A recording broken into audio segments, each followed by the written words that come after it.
Year 501. The Conquest continues. Noam Chomsky.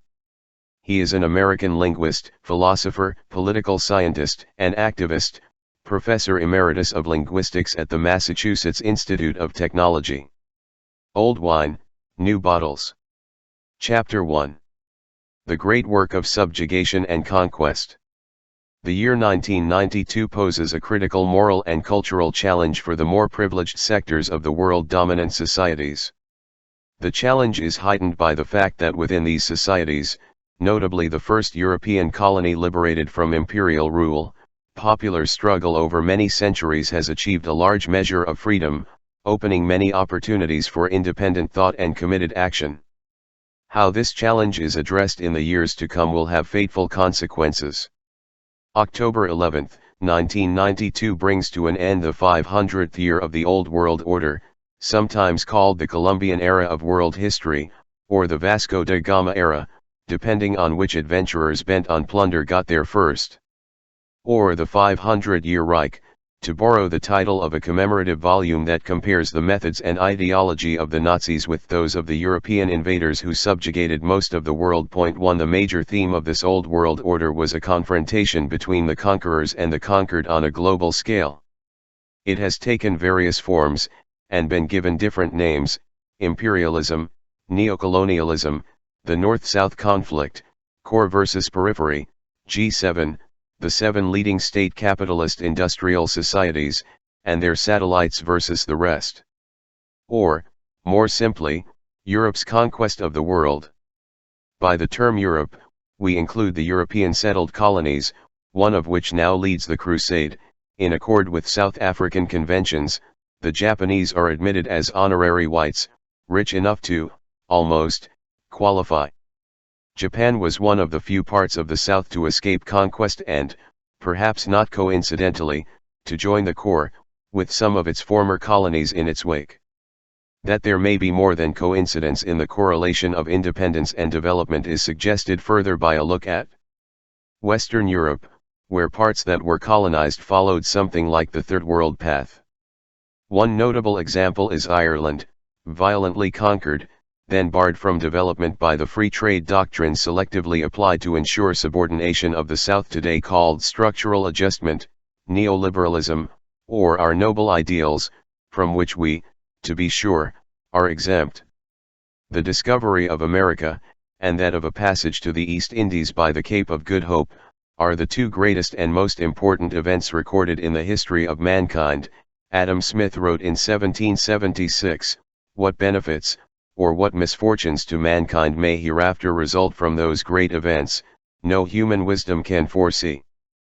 But it was possible for an honest eye to see what had taken place.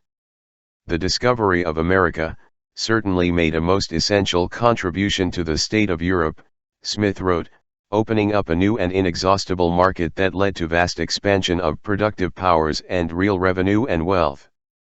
In theory, the new set of exchanges should naturally have proved as advantageous to the new, as it certainly did to the old continent. That was not to be, however. The savage injustice of the Europeans rendered an event, which ought to have been beneficial to all, ruinous and destructive to several of those unfortunate countries. Smith wrote, revealing himself to be an early practitioner of the crime of political correctness, to borrow some rhetoric of contemporary cultural management.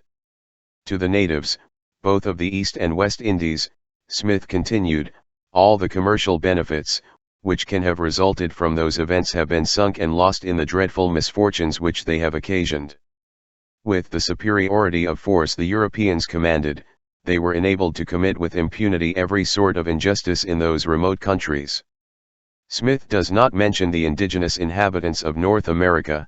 There were but 2 nations in America, in any respect superior to savages: Peru, Mexico, and these were destroyed almost as soon as discovered. The rest were mere savages, a convenient idea for the British conquerors, hence one that was to persist, even in scholarship, until the cultural awakening of the 1960s finally opened many eyes. Over half a century later, Hegel discoursed authoritatively on the same topics in his lectures on philosophy of history, brimming with confidence as we approach the final phase of world history, when spirit reaches its full maturity and strength in the German world.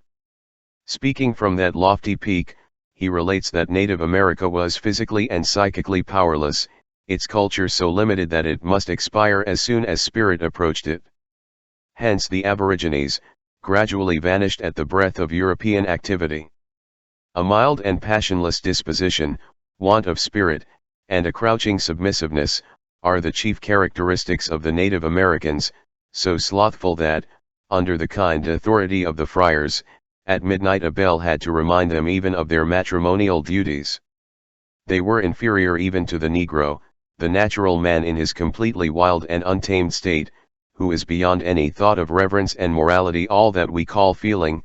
There is nothing harmonious with humanity, in this type of character.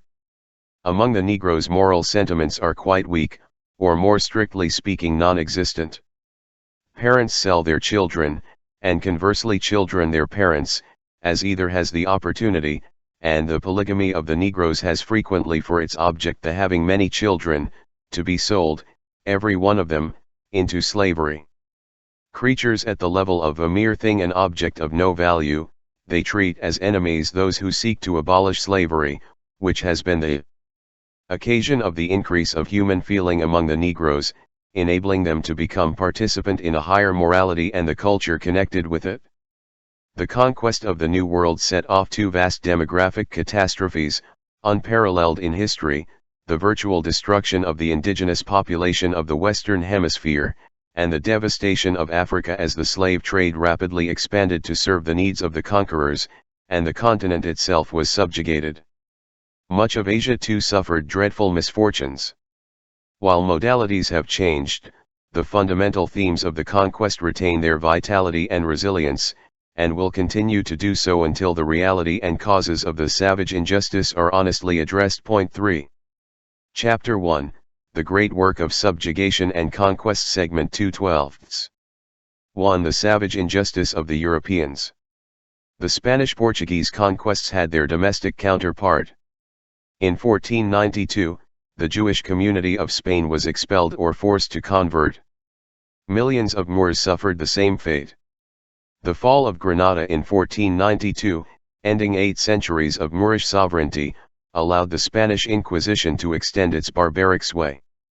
The conquerors destroyed priceless books and manuscripts with their rich record of classical learning, and demolished the civilization that had flourished under the far more tolerant and cultured Moorish rule. The stage was set for the decline of Spain, and also for the racism and savagery of the world conquest. The Curse of Columbus, in the words of Africa historian Basil Davidson. Spain and Portugal were soon displaced from their leading role. The first major competitor was Holland, with more capital than its rivals thanks in large part to the control of the Baltic trade that it had won in the 16th century and was able to maintain by force. The Dutch East India Company, VOC, formed in 1602, was granted virtually the powers of a state, including the right to make war and treaties. Technically, it was an independent enterprise, but that was an illusion. The apparent autonomy from metropolitan political control that the VOC enjoyed, M.N. Pearson writes, resulted from the fact that the VOC was identical with the state, itself controlled by Dutch merchants and financiers. In highly simplified form, we see already something of the structure of the modern political economy, dominated by a network of transnational financial and industrial institutions with internally managed investment and trade, their wealth and influence established and maintained by the state power that they mobilize and largely control. The VOC integrated the functions of a sovereign power with the functions of a business partnership. A historian of Dutch capitalism writes, political decisions and business decisions were made within the same hierarchy of company managers and officials, and failure or success was always in the last instance measured in terms of profit.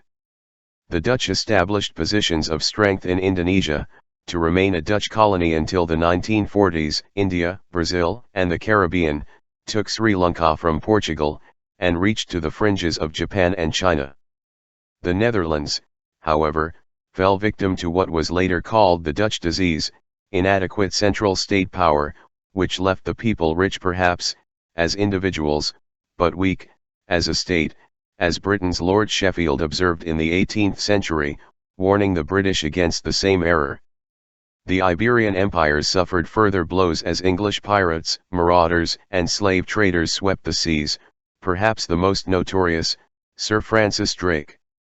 The booty that Drake brought home may fairly be considered the fountain and origin of British foreign investments, John Maynard Keynes wrote.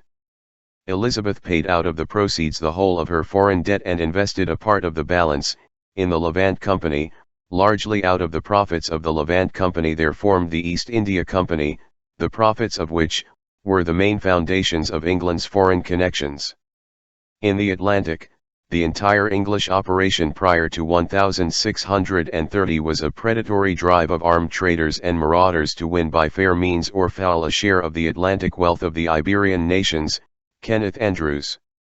The adventurers who laid the basis for the merchant empires of the 17th to 18th centuries continued a long European tradition of the union of warfare and trade.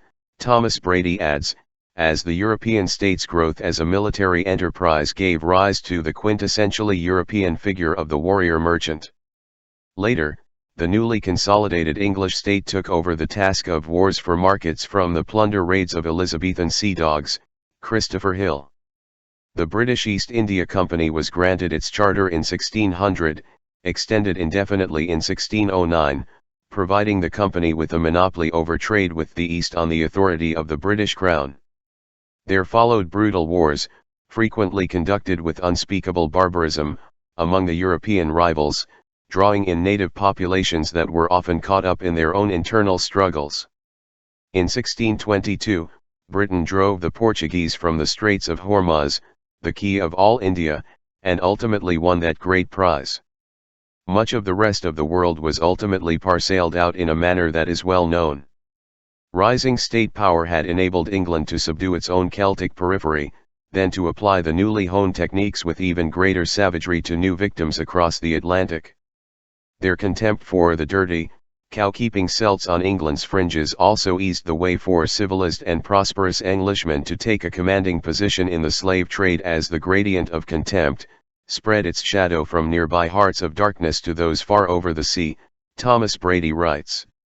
From mid-17th century, England was powerful enough to impose the Navigation Acts, 1651, 1662, barring foreign traders from its colonies and giving British shipping the monopoly of the trade of their own country, imports, either by absolute prohibitions or heavy burdens on others.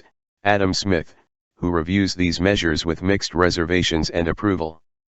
The twin goals of these initiatives were strategic power and economic wealth through shipping and colonial monopoly. The Cambridge Economic History of Europe relates. Britain's goal in the Anglo-Dutch Wars from 1652 to 1674 was to restrict or destroy Dutch trade and shipping and gain control over the lucrative slave trade. The focus was the Atlantic, where the colonies of the New World offered enormous riches. The acts and wars expanded the trading areas dominated by English merchants, who were able to enrich themselves through the slave trade and their plunder trade with America, Africa, and Asia. Hill, assisted by state-sponsored colonial wars and the various devices of economic management by which state power has forged the way to private wealth and a particular form of development shaped by its requirements. As Adam Smith observed, European success was a tribute to its mastery of the means and immersion in the culture of violence. Warfare in India was still a sport, John Key observes, in Europe it had become a science. From a European perspective, the global conquests were small wars, and were so considered by military authorities. Jeffrey Parker writes, pointing out that Cortés conquered Mexico with perhaps 500 Spaniards, Pizarro overthrew the Inca Empire with less than 200, and the entire Portuguese Empire from Japan to southern Africa was administered and defended by less than 10,000 Europeans. Robert Clive was outnumbered 10-1 at the crucial Battle of Plassey in 1757, which opened the way to the takeover of Bengal by the East India Company, then to British rule over India. A few years later the British were able to reduce the numerical odds against them by mobilizing native mercenaries, who constituted 90% of the British forces that held India and also formed the core of the British armies that invaded China in the mid-19th century. The failure of the North American colonies to provide military force towards the support of empire was one of Adam Smith's main reasons for advocating that Britain should free herself from them. Europeans fought to kill, and they had the means to satisfy their bloodlust. In the American colonies, the natives were astonished by the savagery of the Spanish and British. Meanwhile, on the other side of the world, the peoples of Indonesia were equally appalled by the all-destructive fury of European warfare, Parker adds. Europeans had put far behind them the days described by a 12th-century Spanish pilgrim to Mecca, when the warriors are engaged in their wars, while the people are at ease. The Europeans may have come to trade, but they stayed to conquer. Trade cannot be maintained without war, nor war without trade, one of the Dutch conquerors of the East Indies wrote in 1614. Only China and Japan were able to keep the West out at the time, because they already knew the rules of the game. European domination of the world relied critically upon the constant use of force. Parker writes, it was thanks to their military superiority, rather than to any social, moral, or natural advantage, that the white peoples of the world managed to create and control, however briefly, the first global hegemony in history. The temporal qualification is open to question. Chapter 1, The Great Work of Subjugation and Conquest, Segment 3/12. 20th century historians can agree that it was usually the Europeans who broke violently into Asian trading systems that had been relatively peaceful before their arrival, James Tracy writes, summarizing the scholarly study of merchant empires that he edited. They brought state trading to a region of relatively free markets, open to all who came in peace, under terms that were widely known and generally accepted. Their violent entry into this world brought a combination, characteristically if not uniquely European, of state power and trading interest, whether in the form of an arm of the state that conducts trade, or a trading company that behaves like a state. The principal feature that differentiates European enterprises from indigenous trade networks in various parts of the globe, he concludes, is that the Europeans organized their major commercial ventures either as an extension of the state, or as autonomous trading companies, which were endowed with many of the characteristics of a state, and were backed by the centralized power of the home country. Portugal paved the way by extracting a tribute from Asian trade, first creating a threat of violence to Asian shipping, then selling protection from the threat they posed while providing no further service in return. In modern terms, Pearson notes, this was precisely a protection racket. Portugal's more powerful European adversaries took over, with more effective use of violence and more sophisticated measures of management and control. The Portuguese had not radically altered the structure of the traditional system of trade, but it was smashed to pieces by the Dutch. The English and Dutch companies used force in a much more selective, in fact rational way than their Portuguese predecessors. It was used only for commercial ends. The bottom line was always the balance sheet. The force at their command, and its domestic base, was far superior as well. The British, not succumbing to the Dutch disease, largely displaced their major rivals. The leading role of state power and violence is a notable feature in the essential contribution of the colonies to the state of Europe that Adam Smith described, as in its internal development. Point 8. Britain has been considered an exception to the crucial role of state power and violence in economic development. The British liberal tradition held this to be the secret of its success. The assumptions are challenged in a valuable reinterpretation of Britain's rise to power by John Brewer. Britain's emergence as the military wunderkind of the age in the late 17th and early 18th centuries, exercising its authority often brutally and barbarously over subject peoples in distant lands, he concludes, coincided with an astonishing transformation in British government, one which put muscle on the bones of the British body politic. Contrary to the liberal tradition, Britain in this period became a strong state, a fiscal military state, thanks to a radical increase in taxation and a sizable public administration devoted to organizing the fiscal and military activities of the state. The state became the largest single actor in the economy, one of Europe's most powerful states judged by the criteria of the ability to take pounds out of people's pockets and to put soldiers in the field and sailors on the high seas. Lobbies, trade. Organizations, groups of merchants and financiers, fought or combined with one another to take advantage of the protection afforded by the greatest of economic creatures, the state. During this period, the British tax rate reached a level twice as high as France, traditionally considered the over-centralized all-powerful state, and the discrepancy was widening. Public debt grew rapidly as well. By the end of the 18th century, taxes absorbed almost a quarter of per capita income, rising to over a third during the Napoleonic Wars. Judged both absolutely and comparatively, Britain was heavily taxed. The growth of tax receipts was over 5 times as high as economic growth in the period when the military wunderkind emerged. Part of the reason was efficiency. To an extent unusual in Europe, tax collection was a central government function. Another factor was the greater legitimacy of the more democratic state. The role of the largest economic actor in 18th century Britain, namely the state, was not merely to conquer, rather, it acted to promote exports, limit imports, and in general pursue the protectionist import substitution policies that have opened the way to industrial take-off from England to South Korea. 9. Excessive liberalism apparently contributed to the collapse of the Spanish imperial system. It was too open, permitting merchants, often non-Spanish, to operate in the entrails of its empire and allowing the benefits to pass through and out of Spain. The Dutch, in contrast, kept the benefits very firmly in the country, while indigenous merchants were the empire and were the state, Pearson concludes. Britain pursued similar policies of economic nationalism, assigning rights to state-chartered monopolies, first, 1581, for Turkey and the entire Middle East, then the rest of Asia and North America. In return for the grant of rights, the quasi-state companies provided regular payments to the Crown, an arrangement that would be replaced by more direct engagement of state power. As British trade and profit rapidly increased in the 18th century, government regulation remained important. Less restrictions in the 19th century were a result of English dominance, not its cause, Pearson observes. Adam Smith may have eloquently enumerated the harmful impact on the people of England of the wretched spirit of monopoly, in his bitter condemnations of the East India Company. But his theoretical analysis was not the cause of its decline.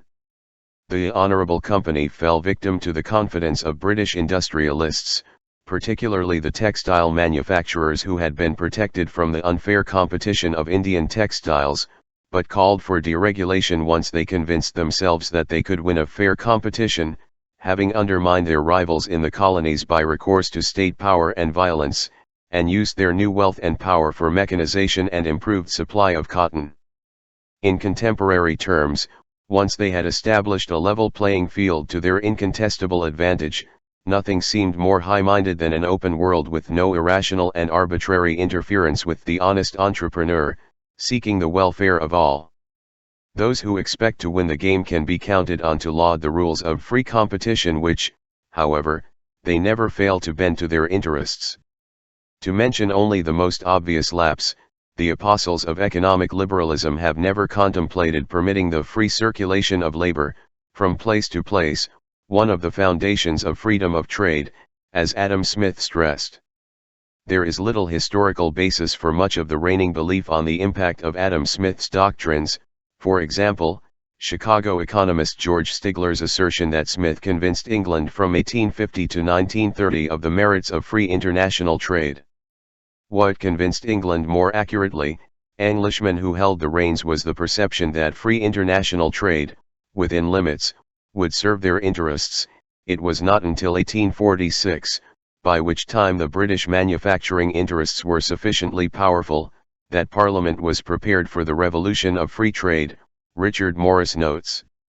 What convinced England of the contrary by 1930 was the realization that those days had passed.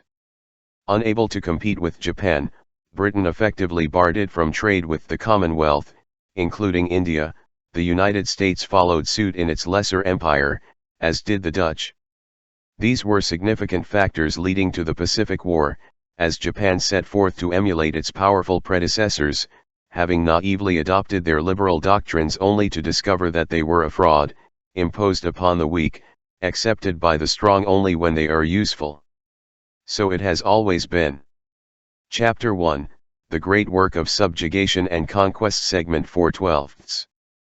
Stigler may well be right, however, that Smith certainly convinced all subsequent economists.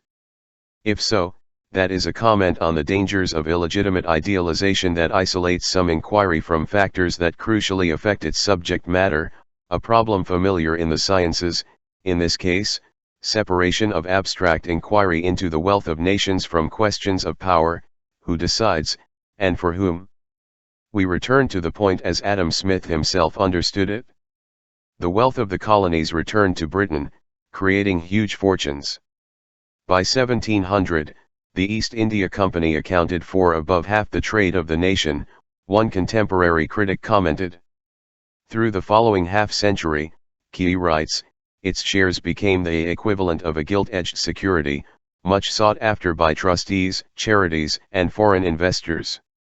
The rapid growth of wealth and power set the stage for outright conquest and imperial rule. British officials, merchants, and investors amassed vast fortunes, gaining wealth beyond the dreams of avarice. Parker. That was particularly true in Bengal, which, Key continues, was destabilized and impoverished by a disastrous experiment in sponsored government, one of the many experiments in the Third World that have not exactly redounded to the benefit of the experimental subjects. Two English historians of India, Edward Thompson and G.T. Garrett, described the early history of British India as perhaps the world's high-water mark of graft, a gold lust unequaled since the hysteria that took hold of the Spaniards of Cortés and Pizarro's age filled the English mind. Bengal in particular was not to know peace again until she has been bled white. It is significant, they remark, that one of the Hindustani words that has become part of the English language is lewd. The fate of Bengal brings out essential elements of the global conquest.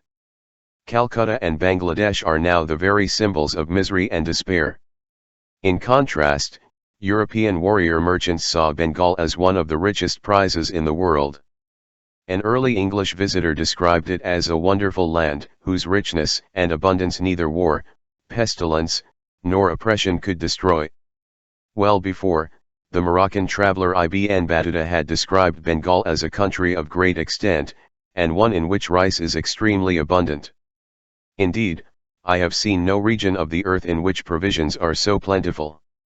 In 1757, the same year as Plassey, Clive described the textile centre of Dhaka as extensive, populous, and rich as the city of London.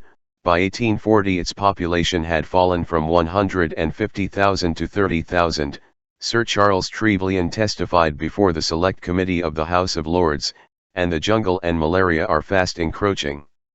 Dhaka, the Manchester of India, has fallen from a very flourishing town to a very poor and small town. It is now the capital of Bangladesh. Bengal was known for its fine cotton, now extinct, and for the excellence of its textiles, now imported. After the British takeover, British traders, using every conceivable form of roguery, acquired the weaver's cloth for a fraction of its value. English merchant William Bolts wrote in 1772, various and innumerable are the methods of oppressing the poor weavers, such as by fines, imprisonments, floggings, forcing bonds from them, etc. The oppression and monopolies imposed by the English have been the causes of the decline of trade, the decrease of the revenues, and the present ruinous condition of affairs in Bengal. Perhaps relying on Bolts, whose book was in his library, Adam Smith wrote 4 years later that in the underpopulated and fertile country of Bengal, 300,000 or 400,000 people die of hunger in 1 year. These are consequences of the improper regulations and injudicious restraints imposed by the ruling company upon the rice trade, which turned dearth into a famine. It has not been uncommon for company officials, when the chief foresaw that extraordinary profit was likely to be made by opium, to plough up a rich field of rice or other grain, in order to make room for a plantation of poppies. The miserable state of Bengal and of some other of the English settlements is the fault of the policies of the mercantile company which oppresses and domineers in the East Indies. These should be contrasted, Smith urges, with the genius of the British Constitution which protects and governs North America protects, that is, the English colonists, not the mere savages, he fails to add. The protection of the English colonists was actually a rather devious instrument. As Smith notes elsewhere, Britain imposes an absolute prohibition upon the erection of slit mills in any of her American plantations, and closely regulates internal commerce of the produce of America, a regulation which effectually prevents the establishment of any manufacture of hats, wools, woolen goods for distant sale, and confines the industry of her colonists in this way to such coarse and household manufactures, as a private family commonly makes for its own use or for its close neighbors. This is a manifest violation of the most sacred rights of mankind, standard in the colonial domains.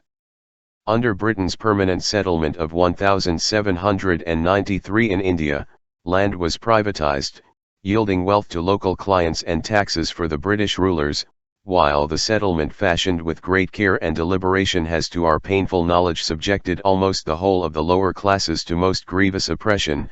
A British Inquiry Commission concluded in 1832, commenting on yet another facet of the experiment. 3 years later, the director of the company reported that the misery hardly finds a parallel in the history of commerce. The bones of the cotton weavers are bleaching the plains of India. The experiment was not a total failure, however. If security was wanting against extensive popular tumult or revolution, the Governor-General of India, Lord Bentinck, observed, "I should say that the permanent settlement, though a failure in many other respects and in most important essentials, has this great advantage, at least, of having created a vast body of rich landed proprietors deeply interested in the continuance of the British dominion and having complete command over the mass of the people, whose growing misery is therefore less of a problem than it might have been." As local industry declined, Bengal was converted to export agriculture, first indigo, then jute. Bangladesh produced over half the world's crop by 1900, but not a single mill for processing was ever built there under British rule. While Bengal was despoiled, Britain's textile industry was protected from Indian competition, a matter of importance, because Indian producers enjoyed a comparative advantage in printed cotton textile fabrics for the expanding market in England. A British Royal Industrial Commission of 1916 to 1918 recalled that Indian industrial development was not inferior to that of the more advanced European nations when merchant adventurers from the West arrived. It may even be that the industries of India were far more advanced than those of the West up to the advent of the Industrial Revolution, Frederick Claremont observes, citing British studies. Parliamentary Acts of 1700 and 1720 forbade the import of printed fabrics from India, Persia, and China. All goods seized in contravention of this edict were to be confiscated, sold by auction, and re-exported. Indian calicoes were barred, including any garment or apparel whatsoever, in or about any bed, chair cushion, window curtain, or any other sort of household stuff or furniture. Later, British taxes also discriminated against local cloth within India, which was forced to take inferior British textiles. Chapter 1, The Great Work of Subjugation and Conquest, Segment 5/12. Such measures were unavoidable, Horace Wilson wrote in his History of British India in 1826, had this not been the case, the mills of Paisley and Manchester would have been stopped in their outset, and could scarcely have been again set in motion, even by the power of steam. They were created by the sacrifice of Indian manufacturers. Economic historian J.H. Clapham concluded that this restrictive act gave an important, and it may be argued a useful, stimulus to textile printing in Britain, a leading sector of the Industrial Revolution. By the 19th century, India was financing more than 2/5 of Britain's trade deficit, providing a market for British manufactures as well as troops for its colonial conquests and the opium that was the staple of its trade with China. A significant fact which stands out is that those parts of India which have been longest under British rule are the poorest today, Jawaharlal Nehru wrote. Indeed, some kind of chart might be drawn up to indicate the close connection between length of British rule and progressive growth of poverty. In the mid-18th century, India was developed by comparative standards, not only in textiles.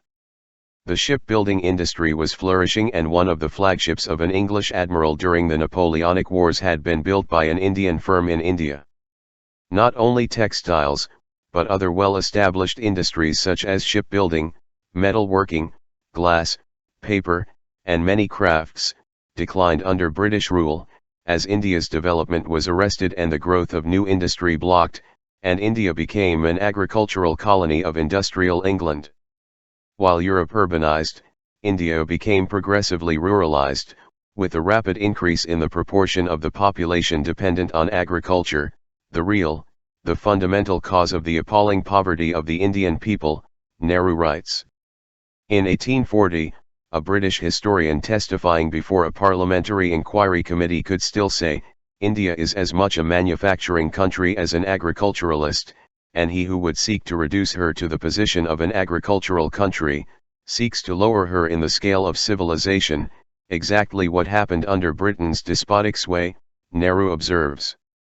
Discussing colonies as mercantile investments, Brazilian economic historian José J. de Arruda concludes that the investments were indeed highly profitable, for some, the Dutch, French, and particularly the British, who also gained the advantages of Portugal's colonial assets, the slave traders, the merchants, the manufacturers, and the New England colonies whose development was spurred by triangular trade with Britain and the sugar colonies of the West Indies. The colonial world fulfilled its chief function as a link providing growth for the early accumulation of capital. It promoted a transfer of colonial riches to the metropoles, which then fought for the appropriation of colonial surplus, contributing substantially to the economic growth of Europe. These colonies did pay, he concludes. But, he adds, the calculations miss the main point: profits went to individuals and costs were socialized. The essence of the system is social losses along with the possibility of constant advance for capitalism and for the private coffers of the mercantilist bourgeoisie. In short, public subsidy. Private profit, the expected thrust of policy when its architects are those who can expect to gain the profit. As for those who lapsed into underdevelopment, Pearson raises but does not pursue the question whether there was an alternative path to a status that could meet the European challenge, so that China, India, and others subjected to the European conquest might have been able to avoid being incorporated as peripheries in the world economy, avoid being underdeveloped, avoid suffering as merchant empires turned into much more ominous territorial empires backed by an economically dominant Western Europe. 16. In his classic condemnation of monopoly power and colonization, Adam Smith has useful commentary on Britain's policies, making some of the same points as Arruda. He describes these policies with some ambivalence, arguing finally that despite the great advantages that England gained from the colonies and its monopoly of their trade, in the long run the practices did not pay, either in Asia or North America. The argument is largely theoretical, adequate data were not available. But however convincing the argument may be, Smith's discussion also explains why it is not to the point. Abandoning the colonies would be more advantageous to the great body of the people of England, he concludes, though less so to the merchants, than the monopoly which she at present enjoys. The monopoly, though a very grievous tax upon the colonies, and though it may increase the revenue of a particular order of men in Great Britain, diminishes instead of increasing that of the great body of the people. The military costs alone are a severe burden, apart from the distortions of investment and trade. For the great body of people of England, the East India monopoly and the North American colonies may indeed have been the absurdity Smith claims, and grievous as well in their impact on the English colonists. But for the contrivers of this whole mercantile system, they were not absurd at all. Our merchants and manufacturers have been by far the principal architects, and their interests have been most peculiarly attended to by the system, though not the interests of consumers and working people. The interests of the owners of the gilt-edged securities of the company, and others who gained wealth beyond the dreams of avarice, were also most peculiarly attended to. The costs were socialized, the profits poured into the coffers of the principal architects. The policies they contrived were reasonable enough in terms of narrow self-interest, however others may have been harmed, including the general population of England. Smith's conclusion that under the present system of management, therefore, Great Britain derives nothing but loss from the dominion which she assumes over her colonies is highly misleading. From the point of view of policy choices, Great Britain was not an entity. The wealth of nations is no concern of the architects of policy, who, as Smith insists, seek private gain. The fate of the common people is no more their concern than that of the mere savages who stand in the way. If an invisible hand sometimes provided others with benefits, that is merely incidental. The basic focus on wealth of nations and what Great Britain derives is faulty from the start, undermined by illegitimate idealization, though at least it is qualified and corrected in Smith's fuller discussion. Chapter 1, The Great Work of Subjugation and Conquest, Segment 6/12. The crucial qualifications have commonly been dropped, however, as they enter contemporary ideology in the hands of Smith's latter-day disciples. Thus, in introducing the Chicago bicentennial edition of Smith's classic, George Stigler writes that Americans will find his views on the American colonies especially instructive. He believed that there was, indeed, exploitation but of the English by the colonists. What he actually believed was that there was exploitation of the English by the particular order of men in England who were the architects of policy in their own interest, and a grievous tax upon the colonies as well. By removing Smith's emphasis on the basic class conflict, and its crucial impact on policy, we falsify his views, and grossly misrepresent the facts, though constructing a useful instrument to mislead in the service of wealth and power. These are common features of contemporary discussion of international affairs. And of much else, condemnation of the harmful effects of the Pentagon system on the economy, for example, is at best extremely misleading if it does not emphasize that for the architects of policy and the interests they represent, notably, advanced sectors of industry, the effects have hardly been harmful. Not surprisingly, social policy regularly turns out to be a welfare project for the rich and powerful. Imperial systems, in particular, are one of the many devices by which the poor at home subsidize their masters. And while studies of the cost-effectiveness of empire and domination for the nation may have academic interest, they are only marginally relevant to the study of policy formation in societies in which the general public is expected to stand aside, that is, all existing societies. The conclusions, however, are far more general. As indicated by the example of the Pentagon system, the same considerations apply to domestic as to international policy. State power has not only been exercised to enable some to reap wealth beyond the dreams of avarice while devastating subject societies abroad, but has also played a critical role in entrenching private privilege at home. In early modern Holland and England, the government provided the infrastructure for capitalist development, protected vulnerable and crucial production, wool, fisheries, and subjected them to close regulation, and used its monopoly of violence to impose wage labor conditions on formerly independent farmers. Centuries ago, European societies were also colonized and plundered, less catastrophically than the Americas but more so than most of Asia. Thomas Brady. The rapid economic development yielded by the English path proved extremely destructive, both of traditional property rights at home and of institutions and cultures throughout the world. A process of rural pacification took place in the developing countries of Europe. The massive expropriation of the peasantry, which happened in the fullest sense only in England, may well have been the basis for its more rapid economic development, as peasants were deprived of property rights they managed to retain in France, and forced into the labor market. It was precisely the absence of freedom and property rights that facilitated the onset of real economic development in England, Robert Brenner argues in his penetrating inquiry into the origins of European capitalism. The common people had ample reasons to resist the march of progress, or to seek to deflect it to a different path that sought to preserve and extend other values, ideas of community, of togetherness, of the whole superseding the parts, and of the common good that transcends ever particular good. Brady. Such ideas animated the vast communal movements of pre-capitalist Europe, Brady writes, and brought elements of self-government into the hands of the common man, arousing contempt and sometimes fear in the traditional elites. The common people who sought freedom and the common good were craftsmen of shit, rabble, canaille, who should die of starvation. They were condemned by the Emperor Maximilian as wicked, crude, stupid peasants, in whom there is neither virtue, noble blood, nor proper moderation, but only immoderate display, disloyalty, and hatred for the German nation, the anti-Americans of their day. The democratic upsurge in 17th-century England evoked harsh denunciation of the rascal multitude, beasts in men's shapes, depraved and corrupt. 20th-century democratic theorists advised that the public must be put in its place, so that the responsible man may lie free of the trampling and the roar of a bewildered herd, ignorant and meddlesome outsiders whose function is to be interested spectators of action, not participants, lending their weight periodically to one or another member of the leadership class, elections, then returning to their private concerns. Walter Lippmann.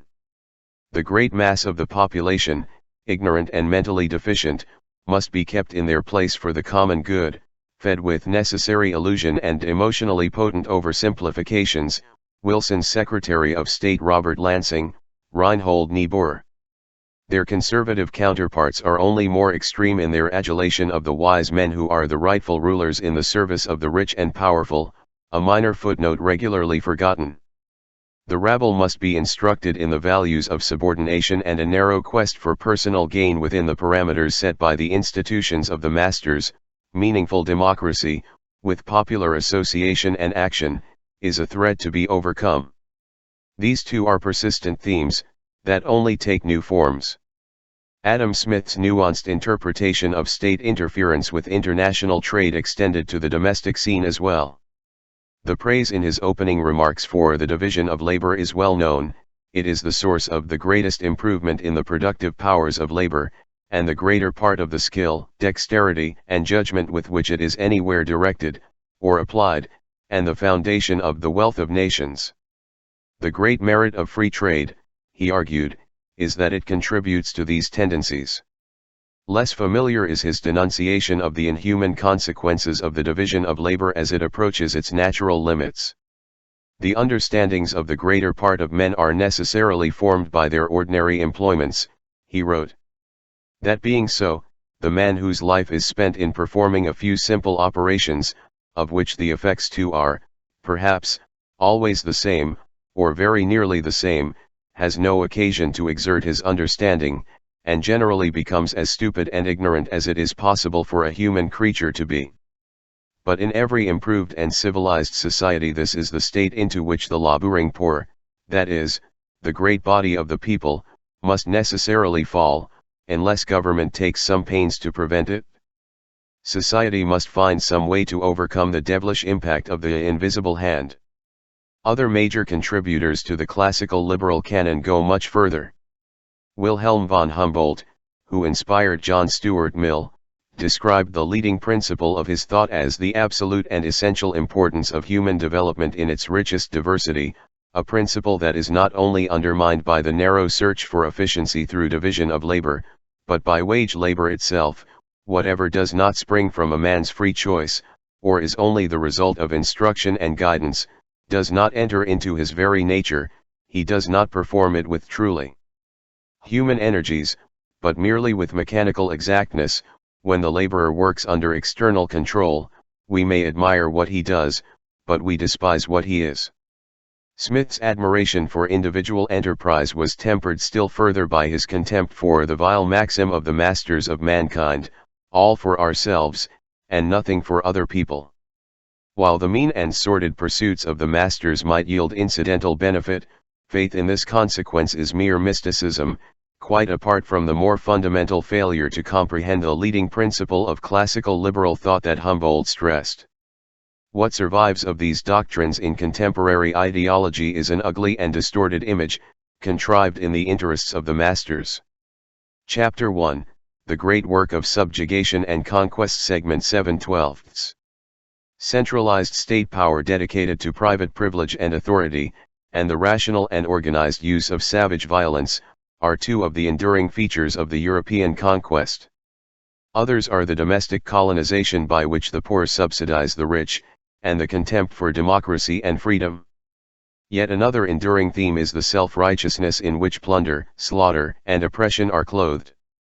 A leading liberal figure lecturing at Oxford in 1840, with the spectacle of Bengal and the rest of India before him, lauded the British policy of colonial enlightenment, which stands in contrast to that of our ancestors, who kept their colonies in subjection in order to derive certain supposed commercial advantages from them, whereas we give them commercial advantages, and tax ourselves for their benefit, in order to give them an interest in remaining under our supremacy, that we may have the pleasure of governing them. We govern them by sheer weight of character and without use of force. The virtual ruler of Egypt from 1883 to 1906, Lord Cromer, explained, "This we can do because the British possess in a very high degree the power of acquiring the sympathy and confidence of any primitive races with which they are brought into contact." His colleague Lord Curzon, Viceroy of India, proclaimed that in the empire we have found not merely the key to glory and wealth, but the call to duty, and the means of service to mankind. The early Dutch conquerors were sure that traders of all nations would flock to the Valk because the good old free manner of our nation is highly praised. The seal of the Governor and Company of Massachusetts Bay in 1629 depicts an Indian pleading, "Come over and help us." The record to this day is replete with appeals to the divine will, civilizing missions, partnerships in beneficence, noble causes, and the like. Heaven must be full to overflowing, if the masters of self-flagellation are to be taken at their word. Their labors are not unavailing. Among the educated classes, fairy tales of righteous mission and benevolence have long risen to the level of doctrinal truths, and much of the general public seems to believe them as well. In 1989, half the U.S. public believed that foreign aid is the largest element in the federal budget of the country that had, by then, sunk to last place among the industrial countries, with foreign aid barely detectable in the budget and a niggardly 0.21% of GNP. Those who hearken to their tutors may even believe that the next highest item is Cadillacs for welfare mothers. The subject peoples find odd ways to express their gratitude. To the leading figure of modern Indian nationalism, the only possible parallel to the viceroy would be that of Hitler. The ideology of British rule was that of the Herrenvolk and the master race, an idea inherent in imperialism that was proclaimed in unambiguous language by those in authority and manifested in practice, as Indians were subjected to insult, humiliation, and contemptuous treatment. Writing from a British prison in 1944, Nehru was not unmindful of the benevolent intent of the rulers. The solicitude which British industrialists and economists have shown for the Indian peasant has been truly gratifying. In view of this, as well as of the tender care lavished upon him by the British government in India, one can only conclude that some all-powerful and malign fate, some supernatural agency, has countered their intentions and measures and made that peasant one of the poorest and most miserable beings on earth. Nehru was something of an Anglophile. Others have been less genteel about the matter, though Western culture, having the guns and wealth, remains largely immune. It would not be fair to charge that atrocities pass unmentioned. One of the most notorious slaughterers was King Leopold of Belgium, responsible for the death of perhaps 10 million people in the Congo. His contributions and defects were duly recorded in the Encyclopaedia Britannica, which describes the enormous fortune that he gained by exploitation of this vast territory. The last line of the lengthy entry reads, "But he had a hard heart towards the natives of his distant possession." Half a century later, Alfred Cobbin, in his History of Modern France, castigates Louis XVI for failing to protect France's interests in the West Indies. The slave trade on which these interests rested merits a parenthetical comment. Its morality as yet is barely the subject of discussion. True enough. Illustrations are not hard to find. Chapter 1, The Great Work of Subjugation and Conquest, Segment 8/12. 2. Felling Trees and Indians. The English colonists in North America pursued the course laid out by their forerunners in the home country. From the earliest days of colonization, Virginia was a center of piracy and pillage, a base to raid Spanish commerce and plunder French settlements on the coast of Maine and to exterminate the devil worshippers and cruel beasts whose generosity had enabled the colonists to survive, hunting them down with savage dogs, massacring women and children, destroying crops, spreading smallpox with infected blankets, and other measures that readily came to the minds of barbarians fresh from their Irish exploits. North American pirates reached as far as the Arabian Sea in the late 17th century. By then New York had become a thieves' market where pirates disposed of loot taken on the high seas, Nathan Miller observes, while corruption was the lubricant that greased the wheels of the nation's administrative machinery. Graft and corruption played a vital role in the development of modern American society and in the creation of the complex, interlocking machinery of government and business that presently determines the course of our affairs, Miller writes, ridiculing the great shock expressed at Watergate. As state power consolidated, private sector violence was suppressed in favor of the more organized state form, though the U.S. would not permit American citizens apprehended for slave trading to be judged by foreign courts. That was no small matter. The British Navy was refused permission to search any American slaver, and American naval vessels were almost never there to search her, with the result that most of the slave ships, in the 1850s, not only flew the American flag but were owned by American citizens. The U.S. would not accept the standards proposed by Muammar Gaddafi, who urged in 1992 that charges concerning Libya's alleged terrorism be brought to the World Court or some other neutral tribunal, a proposal dismissed with disdain by Washington and the press, which have little use for instruments that might lapse into excessive independence.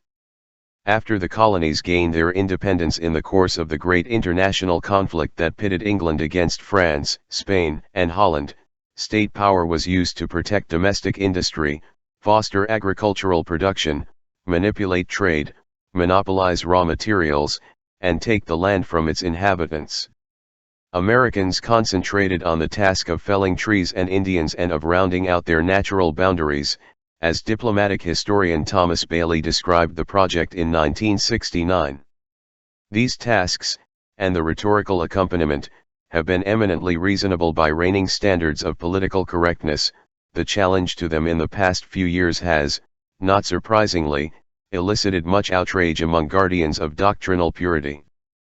Hugo Grotius, a leading 17th-century humanist and the founder of modern international law, determined that the most just war is against savage beasts, the next against men who are like beasts. George Washington wrote in 1783 that the gradual extension of our settlements will as certainly cause the savage, as the wolf, to retire, both being beasts of prey, though they differ in shape. What is called in official PC rhetoric a pragmatist, Washington regarded purchase of Indian lands, typically, by fraud and threat, as a more cost-effective tactic than violence. Thomas Jefferson predicted to John Adams that the backward tribes at the borders will relapse into barbarism and misery, lose numbers by war and want, and we shall be obliged to drive them, with the beasts of the forests into the stony mountains. The same would be true of Canada after the conquest he envisioned, while all blacks would be removed to Africa or the Caribbean, leaving the country without blot or mixture. A year after the Monroe Doctrine, the President called for helping the Indians to surmount all their prejudices in favor of the soil of their nativity, so that we become in reality their benefactors by transferring them west. When consent was not given, they were forcibly removed. Consciences were eased further by the legal doctrine devised by Chief Justice John Marshall. Discovery gave an exclusive right to extinguish the Indian right of occupancy, either by purchase or by conquest. That law which regulates, and ought to regulate in general, the relations between the conqueror and conquered was incapable of application to the tribes of Indians, fierce savages whose occupation was war, and whose subsistence was drawn chiefly from the forest. The colonists, to be sure, knew better. Their survival depended on the agricultural sophistication and generosity of the fierce savages, and they were familiar with the prevailing norms of violence on all sides. Observing the Narragansett Pequot Wars, Roger Williams remarked that their fighting was far less bloody and devouring than the cruel wars of Europe, from which the colonists had learned their trade.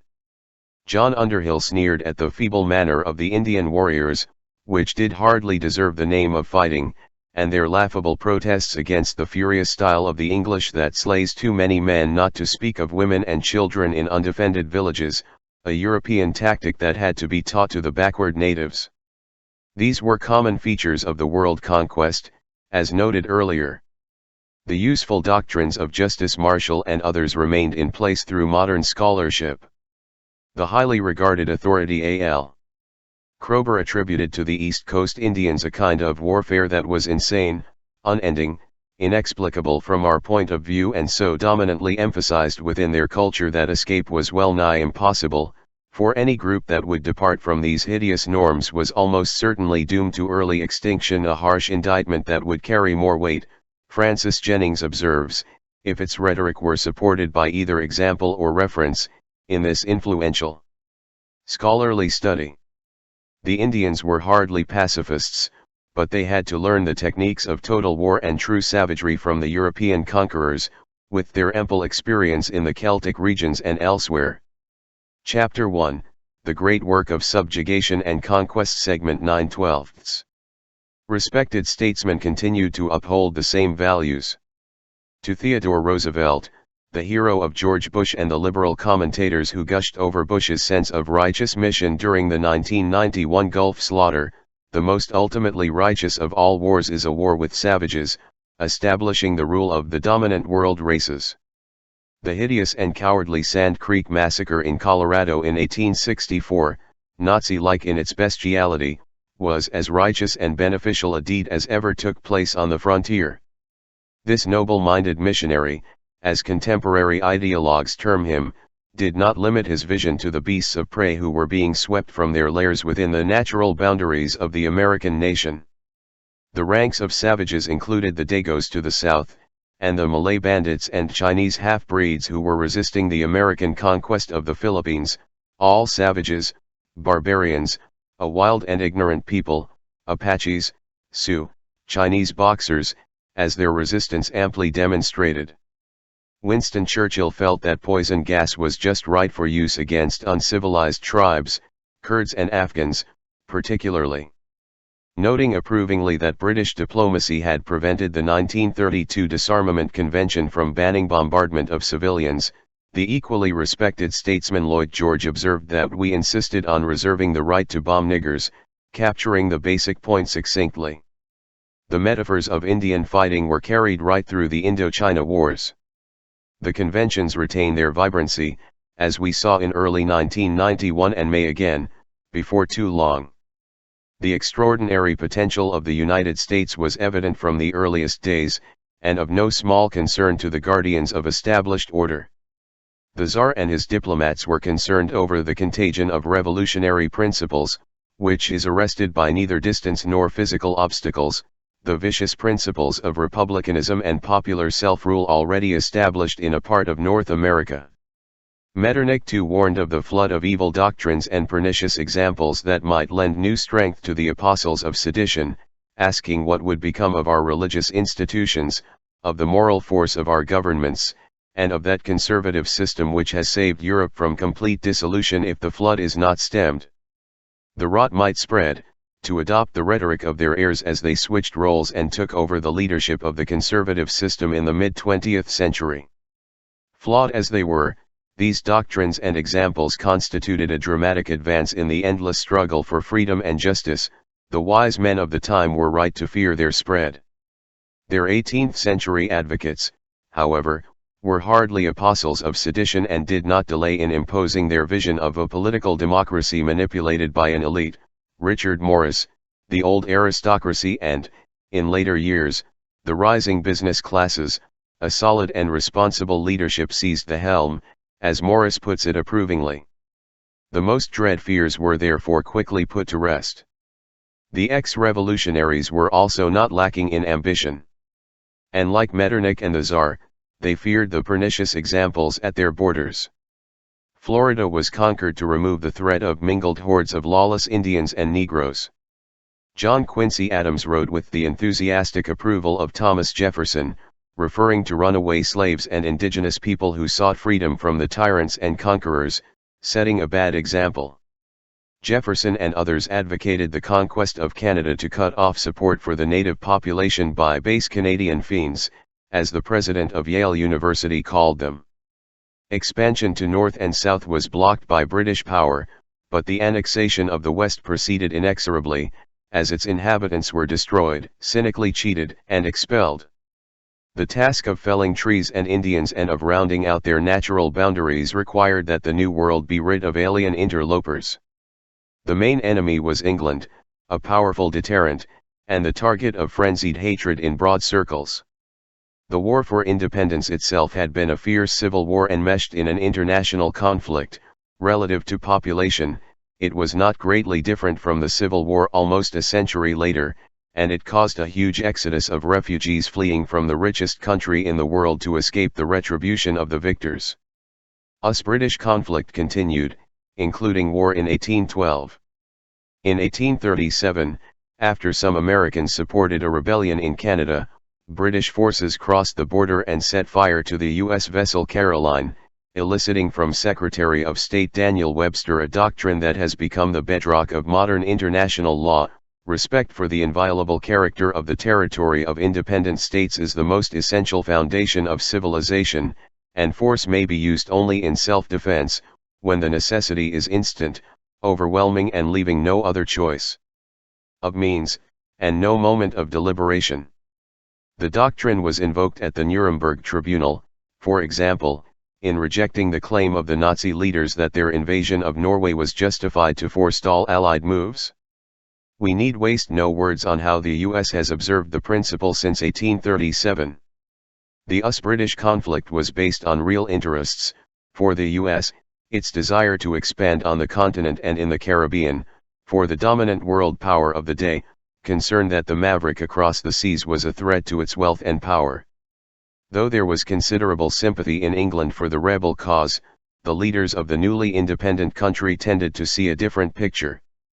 Great Britain hated and despised us beyond every earthly object, Thomas Jefferson wrote to Monroe in 1816, giving Americans more reason to hate her than any nation on earth. Britain was not only an enemy of the United States, but truly hostis humani generis, an enemy of the human race, he wrote to John Adams a few weeks later. Taught from the cradles to scorn, insult and abuse us, Adams responded, "Britain will never be our friend till we are her master." Jefferson had proposed a different solution to Abigail Adams in 1785, "I fancy it must be the quantity of animal food eaten by the English," he speculated, "which renders their character insusceptible to civilization. I suspect it is in their kitchens and not their churches that their reformation must be worked." 10 years later, he expressed his fervent hope that French armies would liberate Great Britain, improving both its character and cuisine. 33. Chapter 1, The Great Work of Subjugation and Conquest. Segment 10/12. The dislike was reciprocated, interlaced with no little contempt. In 1865 a progressive English gentleman offered to endow a lectureship at Cambridge University for American Studies, to be filled every other year by a visitor from Harvard. Cambridge dons protested against what one called, with admirable literary flair, a biennial flash of transatlantic darkness.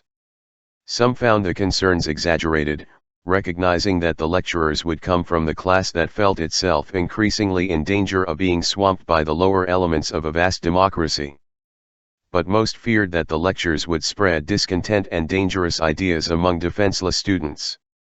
The threat was beaten back in a show of the kind of political correctness that continues to predominate in the academic world, as wary as ever of the lower elements and their strange ideas. Recognizing that England's military force was too powerful to confront, Jacksonian Democrats called for annexation of Texas to gain a world monopoly of cotton. The U.S. would then be able to paralyze England and intimidate Europe. By securing the virtual monopoly of the cotton plant, the U.S. had acquired a greater influence over the affairs of the world than would be found in armies however strong, or navies however numerous, President Tyler observed after the annexation and the conquest of a third of Mexico. That monopoly, now secured, places all other nations at our feet, he wrote. An embargo of a single year would produce in Europe a greater amount of suffering than a 50 years' war. I doubt whether Great Britain could avoid convulsions. The same monopoly power neutralized British opposition to the conquest of the Oregon Territory. The editor of the New York Herald, the country's largest-selling newspaper, exulted that Britain was completely bound and manacled with the cotton cords of the United States, a lever with which we can successfully control this dangerous rival. Thanks to the conquests that provided a monopoly of the most important commodity in world trade, the Polk administration boasted, the U.S. could now control the commerce of the world and secure thereby to the American Union inappreciable political and commercial advantages.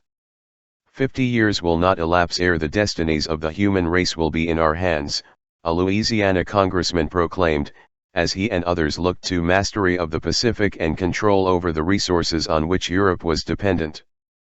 Polk's Secretary of Treasury reported to Congress that the conquests of the Democrats would guarantee the command of the trade of the world.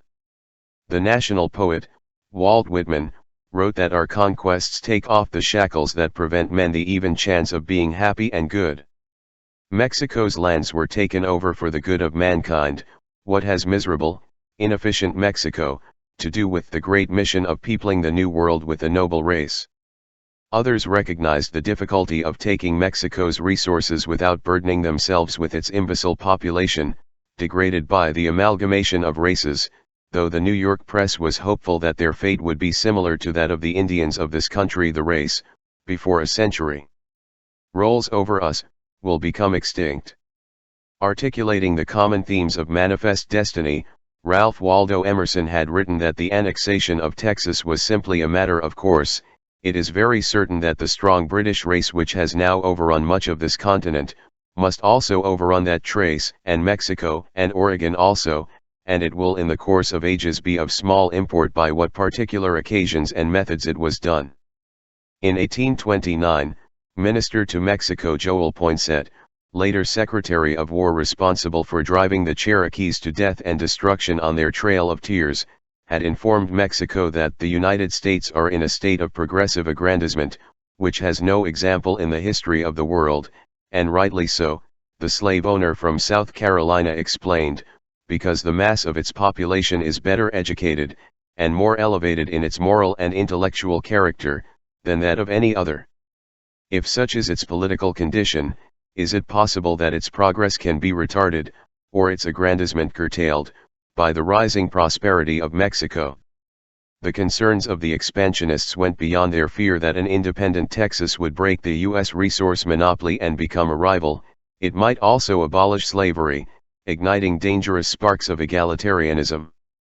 Andrew Jackson thought that an independent Texas, with a mixture of Indians and fleeing slaves, might be manipulated by Britain to throw the whole West into flames. Once again, the British might launch mingled hordes of lawless Indians and Negroes in a savage war against the peaceful inhabitants of the United States. In 1827, Poinsett had reported to Washington that the half-breed Cherokee chief Richard Fields and the notorious John Hunter had hoisted a red and white banner, seeking to establish a union of whites and Indians in Texas. Hunter was a white man raised by the Indians who returned to the West to try to prevent genocide. The British also noted with interest their Republic of Fredonia. Stephen Austin, head of a nearby white colony, warned Hunter that his plans were folly. If the Republic were established, Mexico and the U.S. would join in annihilating so dangerous and troublesome a neighbor, and would be satisfied with nothing short of extermination or expulsion. The U.S. would soon sweep the country of Indians and drive them as they always have driven them to ruin and extermination. Washington would, in short, continue in its policies of genocide, in contemporary terminology, putting an end to this madness of a free red-white society. Austin had successfully cleared out the natives of the forest from his own colony before moving on to put down the uprising, with Hunter and Fields assassinated. The logic of the annexation of Texas was essentially that attributed to Saddam Hussein by U.S. propaganda after his conquest of Kuwait. But the comparisons should not be pressed too far. Unlike his 19th-century American precursors, Saddam Hussein is not known to have feared that slavery in Iraq would be threatened by independent states nearby, or to have publicly called for their imbecile inhabitants to become extinct so that the great mission of peopling the Middle East with a noble race of Iraqis might be carried forward, placing the destinies of the human race in the hands of the conquerors. And even the wildest fantasies did not accord Saddam potential control over oil of the kind the American expansionists of the 1840s sought over the major resource of the day. There are many interesting lessons to learn from the history so extolled by enraptured intellectuals. Chapter 1, The Great Work of Subjugation and Conquest, Segment 11/12. 3 Showers of Benevolence. After the mid-19th century conquests, New York editors proudly observed that the U.S. was the only power which has never sought and never seeks to acquire a foot of territory by force of arms. Of all the vast domains of our great confederacy over which the star-spangled banner waves, not 1 foot of it is the acquirement of force or bloodshed. The remnants of the native population, among others, were not asked to confirm this judgment. The U.S. is unique among nations in that by its own merits it extends itself. That is only natural, since all other races must bow and fade before the great work of subjugation and conquest to be achieved by the Anglo-Saxon race, conquest without force. Leading contemporary historians accept this flattering self-image. Samuel Flagg Bemis wrote in 1965 that American expansion across a practically empty continent despoiled no nation unjustly. No one could think it unjust if Indians were felled along with trees. Arthur M. Schlesinger had earlier described Polk as undeservedly one of the forgotten men of American history. By carrying the flag to the Pacific he gave America her continental breadth and ensured her future significance in the world, a realistic assessment, if not, perhaps, exactly in the intended sense. Such doctrine could not easily survive the cultural awakening of the 1960s, at least outside the intellectual class, where we are regularly regaled by orations on how for 200 years the United States has preserved almost unsullied the original ideals of the Enlightenment, and, above all, the universality of these values, Michael Howard, among many others. Although we are reaching for the stars and have showered less favored peoples with our benevolence in unmatched flow, our motives are profoundly misunderstood and our military intentions widely mistrusted. Another distinguished historian, Richard Morris, wrote in 1967, contemplating the unhappy fact that others fail to understand the nobility of our cause in Vietnam, a country beset by internal subversion and foreign aggression, by Vietnamese, that is. Writing in 1992 on the self-image of Americans, New York Times correspondent Richard Bernstein notes with alarm that many who came of age during the 1960s protest years have never regained the confidence in the essential goodness of America and the American government that prevailed in earlier periods, a matter of much concern to cultural managers since 37. The basic patterns established in the early conquest persist to the current era. As the slaughter of the indigenous population by the Guatemalan military approached virtual genocide, Ronald Reagan and his officials, while lauding the assassins as forward-looking Democrats, informed Congress that the U.S. would provide arms to reinforce the improvement in the human rights situation following the 1982 coup that installed Rios Montt, perhaps the greatest killer of them all. The primary means by which Guatemala obtained U.S. military equipment, however, was commercial sales licensed by the Department of Commerce, the General Accounting Office of Congress observed, putting aside the international network that is always ready to exterminate the beasts of the field and forest if there are profits to be made. The Reaganites were also instrumental in maintaining slaughter and terror from Mozambique to Angola, while gaining much respect in left liberal circles by the quiet diplomacy that helped their South African friends cause over $60 billion in damage and 1.5 million deaths from 1980 to 1988 in the neighboring states. The most devastating effects of the general catastrophe of capitalism through the 1980s were in the same 2 continents, Africa and Latin America. 38. One of the grandest of the Guatemalan killers, General Hector Gramajo, was rewarded for his contributions to genocide in the highlands with a fellowship to Harvard's John F. Kennedy School of Government. Not unreasonably, given Kennedy's decisive contributions to the vocation of counterinsurgency, one of the technical terms for international terrorism conducted by the powerful. Cambridge dons will be relieved to learn that Harvard is no longer a dangerous center of subversion. While earning his degree at Harvard, Gramajo gave an interview to the Harvard International Review in which he offered a more nuanced view of his own role. He took personal credit for the 70% 30% civil affairs program, used by the Guatemalan government during the 1980s to control people or organizations who disagreed with the government, outlining the doctrinal innovations he had introduced. We have created a more humanitarian, less costly strategy, to be more compatible with the democratic system. We instituted civil affairs in 1982, which provides development for 70% of the population, while we kill 30%. Before, the strategy was to kill 100%. This is a more sophisticated means than the previous crude assumption that you must kill everyone to complete the job of controlling dissent, he explained. It is unfair, then, for journalist Alan Nairn, who had exposed the U.S. origins of the Central American death squads, to describe Gramajo as one of the most significant mass murderers in the Western Hemisphere, as Gramajo was sued for horrendous crimes. We can also now appreciate why former CIA Director William Colby, who had some first-hand experience with such matters in Vietnam, sent Gramajo a copy of his memoirs with the inscription, "To a colleague in the effort to find a strategy of counterinsurgency with decency and democracy, Washington style."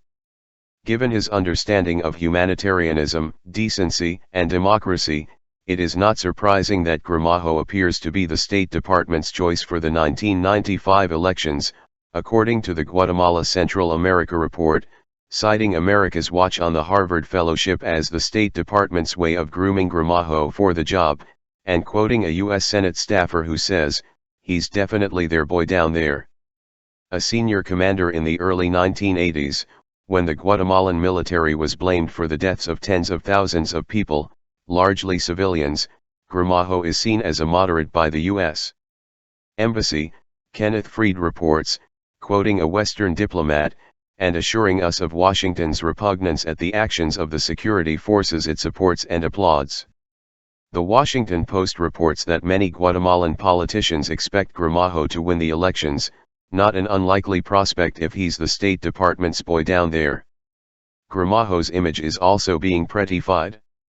He offered the Post a sanitized version of his interview on the 70% 30% program. The effort of the government was to be 70% in development and 30% in the war effort.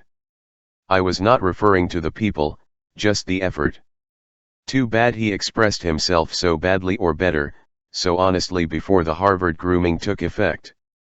Chapter 1, The Great Work of Subjugation and Conquest, Segment 12/12. It is not unlikely that the rulers of the world, meeting in G7 conferences, have written off large parts of Africa and Latin America, superfluous people who have no place in the New World Order, to be joined by many others, in the home societies as well. Diplomacy has perceived Latin America and Africa in a similar light. Planning documents stress that the role of Latin America is to provide resources and a favorable business and investment climate. If that can be achieved with formal elections under conditions that safeguard business interests, well and good. If it requires state terror to destroy permanently a perceived threat to the existing structure of socio-economic privilege by eliminating the political participation of the numerical majority, that's too bad, but preferable to the alternative of independence. The words are those of Latin Americanist Lars Skultz, describing the goals pursued by the national security states that had their roots in Kennedy administration policies. As for Africa, State Department Policy Planning Chief George Kennan, assigning to each part of the South its special function in the New World Order of the post-World War II era, recommended that it be exploited for the reconstruction of Europe, adding that the opportunity to exploit Africa should afford the Europeans that tangible objective for which everyone has been rather unsuccessfully groping, a badly needed psychological lift, in their difficult post-war straits. Such recommendations are too uncontroversial to elicit comment, or even notice. The genocidal episodes of the Colombian Vasco da Gama era are by no means limited to the conquered regions of the South, as is sufficiently attested by the exploits of the leading center of Western civilization 50 years ago. Throughout the era, there have been savage conflicts among the core societies of the North, sometimes spreading far beyond, particularly in this terrible century. For most of the world's population, these are much like shootouts between rival drug gangs or mafia dons. The only question is who will gain the right to rob and kill. In the post-World War II era, the US has been the global enforcer, guaranteeing the interests of privilege. It has, therefore, compiled an impressive record of aggression, international terrorism, slaughter, torture, chemical and bacteriological warfare, human rights abuses of every imaginable variety. That is not surprising, it goes with the turf. Nor is it surprising that the occasional documentation of these facts far from the mainstream elicits tantrums among the commissars. One might note that there are few novelties here either. From biblical days, there has rarely been a welcome mat for the bearers of unwanted messages. The responsible men are the false prophets, who tell more comforting tales. Las Casas's eyewitness description of the destruction of the Indies has been available, in theory, since 1552. It has hardly been a literary staple since. In 1880, Helen Jackson wrote a remarkable account of a century of dishonor, a sad revelation of broken faith, of violated treaties, and of inhuman acts of violence that will bring a flush of shame to the cheeks of those who love their country. Bishop H.B. Whipple of Minnesota wrote in his preface. Flushes of shame were few, even when it was reprinted in 1964, limited to 2,000 copies. The abolitionists are honored mostly in retrospect. They were despised and ostracized, and insulted. Mark Twain wrote by the Patriots, none but the dead are permitted to speak truth. His own anti-imperialist essays are scarcely known. The first collection appeared in 1992, its editor notes that his prominent role in the Anti-Imperialist League, a major preoccupation in the last 10 years of his life, seems to have remained unmentioned in all biographies. The murder of 6 Jesuit intellectuals by the US-trained Atlee Sattel Brigade in November 1989 elicited much outrage. They were murdered, John Hassett and Hugh Lacey write in introducing their work, because of the role they played as intellectuals, researchers, writers, and teachers in expressing their solidarity with the poor, their emphasis. There is no surer way to annihilate them forever than to suppress their words virtually unknown, unmentioned, though problems they addressed are at the heart of the major foreign policy issue of the decade framed by their murder and the assassination of Archbishop Romero, also ignored and forgotten. Soviet dissidents may have been honored in the West, but at home it was those who upheld official verities and berated the apologists for imperialism who were the respectable moderates. True, such figures as Las Casas may be trotted out occasionally to prove our essential goodness. Explaining that the demographic catastrophe which befell early Latin America was caused not by wickedness but by human failing and by a form of fate, the grinding wheels of long-term historical change, the London Economist writes that where cruelties and atrocities occurred, historians know of them precisely because of the 16th century Spanish passion for justice, for they were condemned by moralists or recorded and punished in the courts. Most important, the conquerors meant well, sincerely believing they were offering their victims a divinely approved order as they slaughtered, tortured, and enslaved them, which shows the silliness of the politically correct loonies who rant about the savage injustice of the Europeans. Adam Smith. Columbus himself wanted nothing more than to care for the Indians and let no harm or hurt be done to them, his own words, settling the issue. What better proof could there be of the nobility of our cultural heritage than Columbus's tender solicitude and the Spanish passion for justice? How curious that the leading chronicler, Las Casas, should have written at the end of his life, in his will, I believe that because of these impious, criminal, and ignominious deeds perpetrated so unjustly, tyrannically and barbarously, God will vent upon Spain his wrath and his fury, for nearly all of Spain has shared in the bloody wealth usurped at the cost of so much ruin and slaughter. The horrifying record of what actually occurred, if noticed at all, is considered insignificant, even a proof of our nobility. Again, that goes with the turf.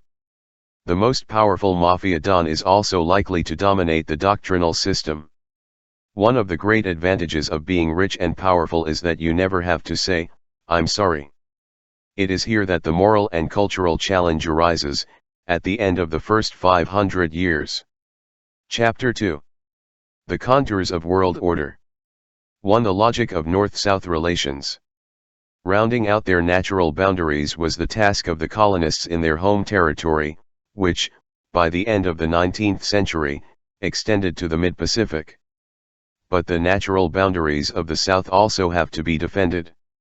Hence the dedicated efforts to ensure that no sector of the South goes a separate way, and the trepidations, often near hysteria, if some deviation is detected. All must be properly integrated into the global economy dominated by the state capitalist industrial societies. The South is assigned a service role, to provide resources, cheap labor, markets, opportunities for investment and, lately, export of pollution.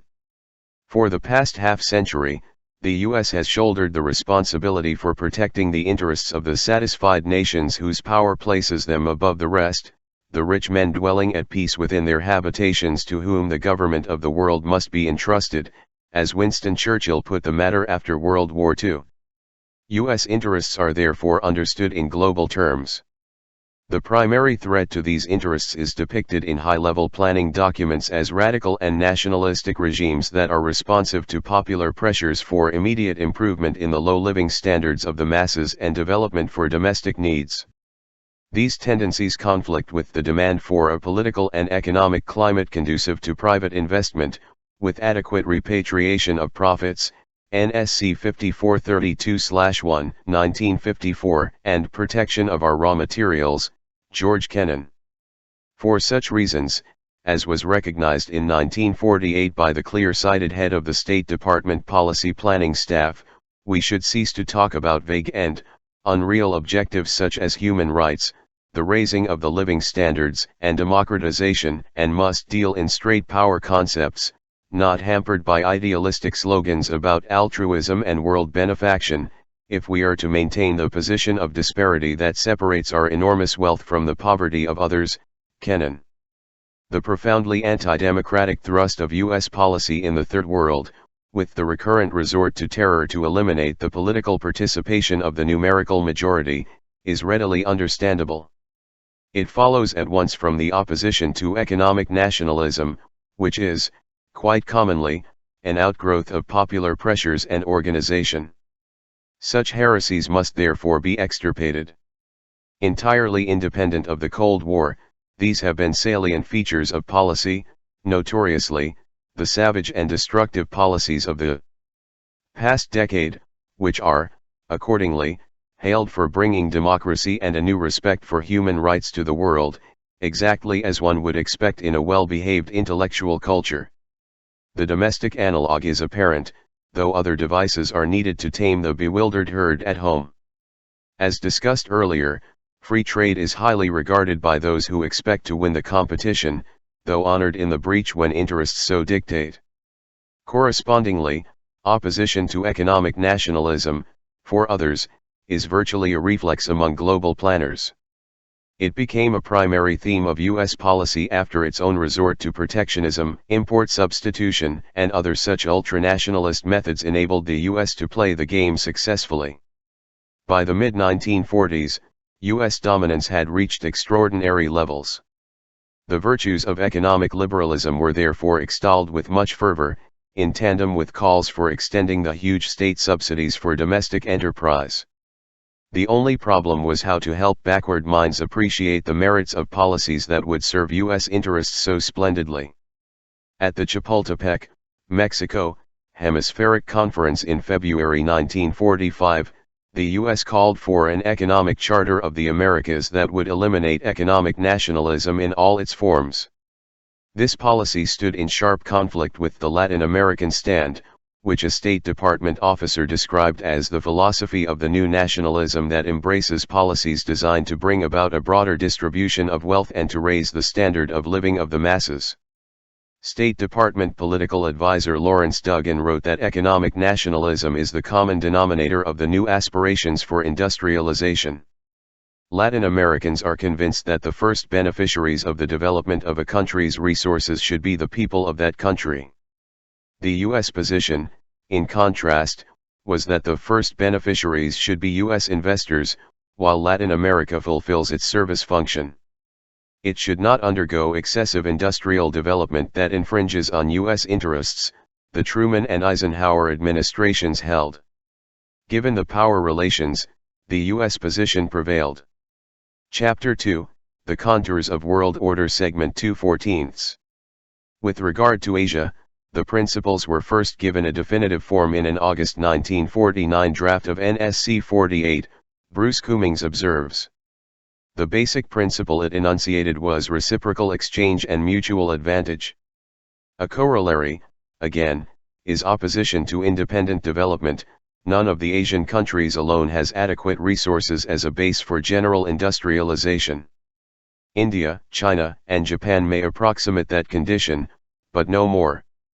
Japan's prospects were regarded as quite limited. It might produce knickknacks and other products for the underdeveloped world, a U.S. survey mission concluded in 1950, but nothing more. Though doubtless infused by racism, such conclusions were not entirely unrealistic before the Korean War revived Japan's stagnating economy. General industrialization in individual countries could be achieved only at a high cost as a result of sacrificing production in fields of comparative advantage, the draft continued. The U.S. must find ways of exerting economic pressures on countries that do not accept their role as suppliers of strategic commodities and other basic materials, the germ of later policies of economic warfare, Cummings observes. Prospects for development in Africa were never taken seriously, white Africa aside.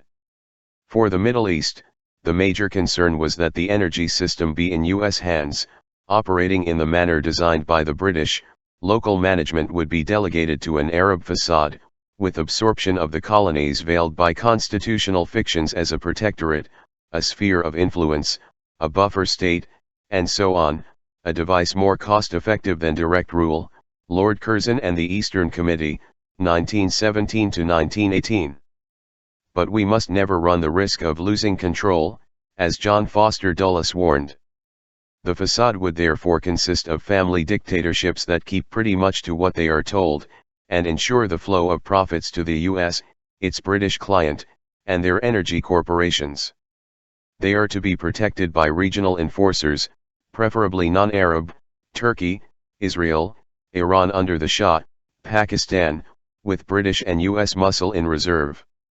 The system has operated with reasonable efficiency over a considerable period, and has new prospects today with secular nationalist forces in the Arab world in utter disarray, and the Soviet deterrent removed. The basic themes of internal planning sometimes reach the public, as when the editors of the Applauding the Overthrow of the Parliamentary Mossadegh regime in Iran, observed that underdeveloped countries with rich resources now have an object lesson in the heavy cost that must be paid by one of their number which goes berserk with fanatical nationalism. The service areas must be protected from Bolshevism or communism, technical terms that refer to social transformation in ways that reduce their willingness and ability to complement the industrial economies of the West, in the words of an important scholarly study of the 1950s.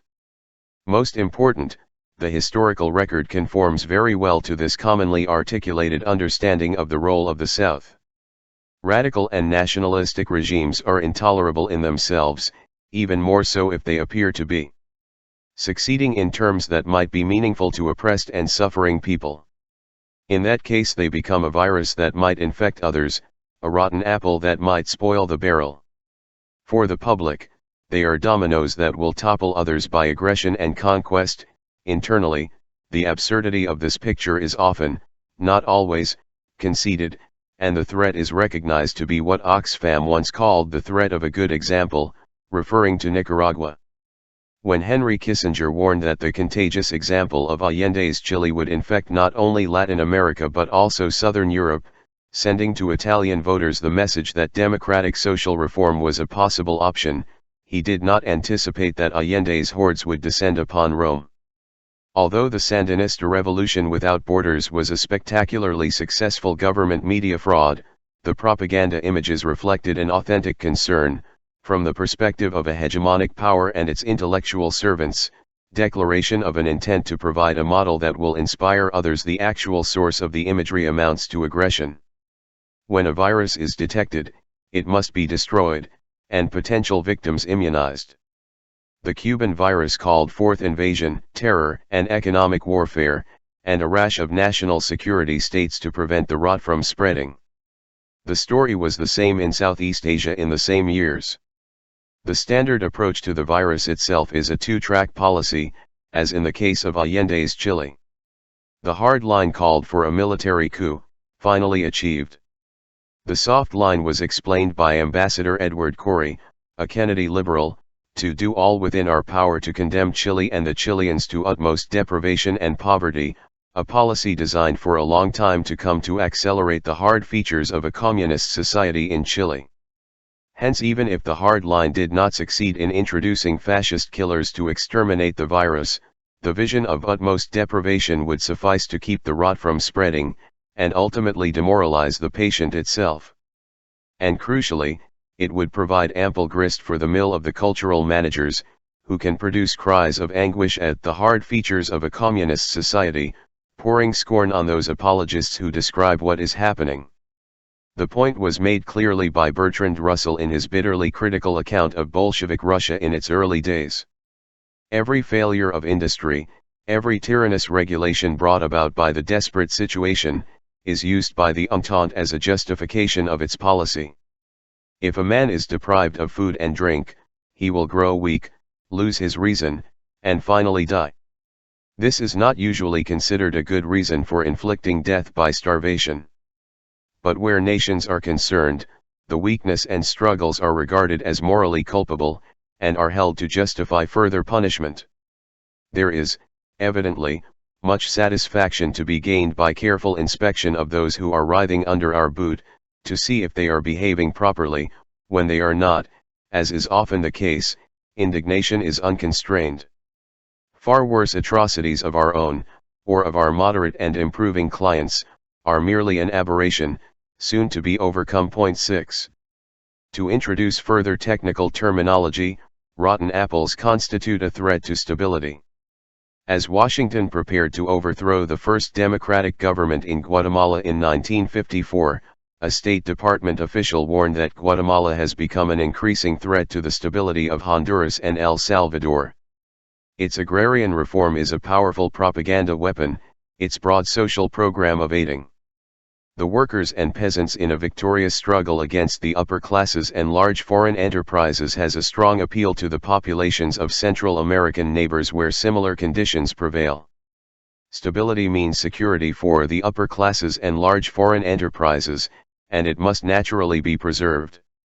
It is understandable, then, that Eisenhower and Dulles should have felt that the self-defense and self-preservation of the United States might be at stake when they were advised that a strike situation in Honduras might have had inspiration and support from the Guatemalan side of the border. Chapter 2, The Contours of World Order, Segment 3/14.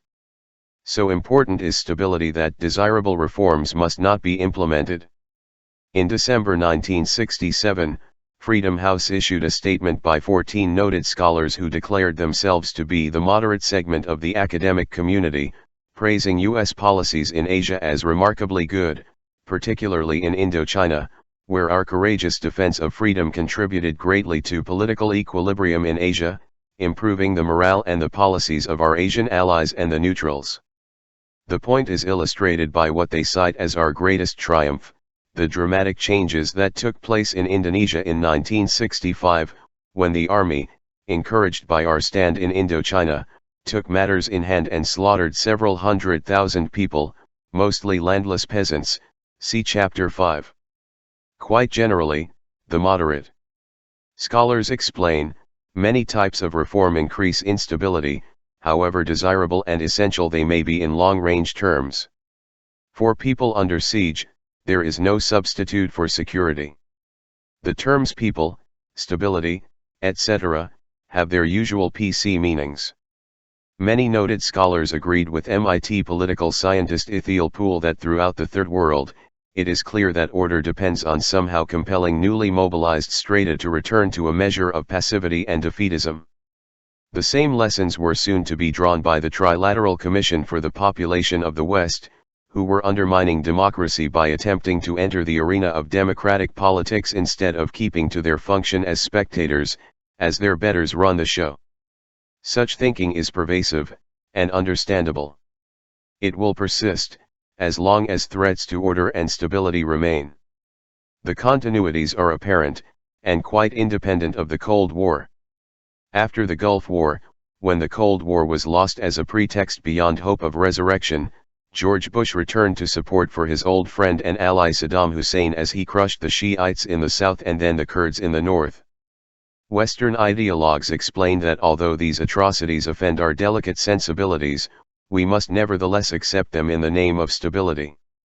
The chief diplomatic correspondent of the New York Times, Thomas Friedman, outlined Bush administration reasoning: Washington seeks the best of all worlds, an iron-fisted Iraqi junta without Saddam Hussein, a return to the days when Saddam's iron fist held Iraq together, much to the satisfaction of the American allies Turkey and Saudi Arabia, not to speak of the boss in Washington. Saddam Hussein committed his first serious crime on August 2, 1990, when he disobeyed orders. Therefore he must be destroyed, but some clone must be found to ensure stability. In accord with the same doctrines, the Iraqi democratic opposition was barred from contact with Washington, hence from the mainstream U.S. media, throughout the crisis, and, indeed, before and after. It was not until summer 1992, in the context of electoral concerns, that the Bush administration opened limited contacts with Iraqi Democrats.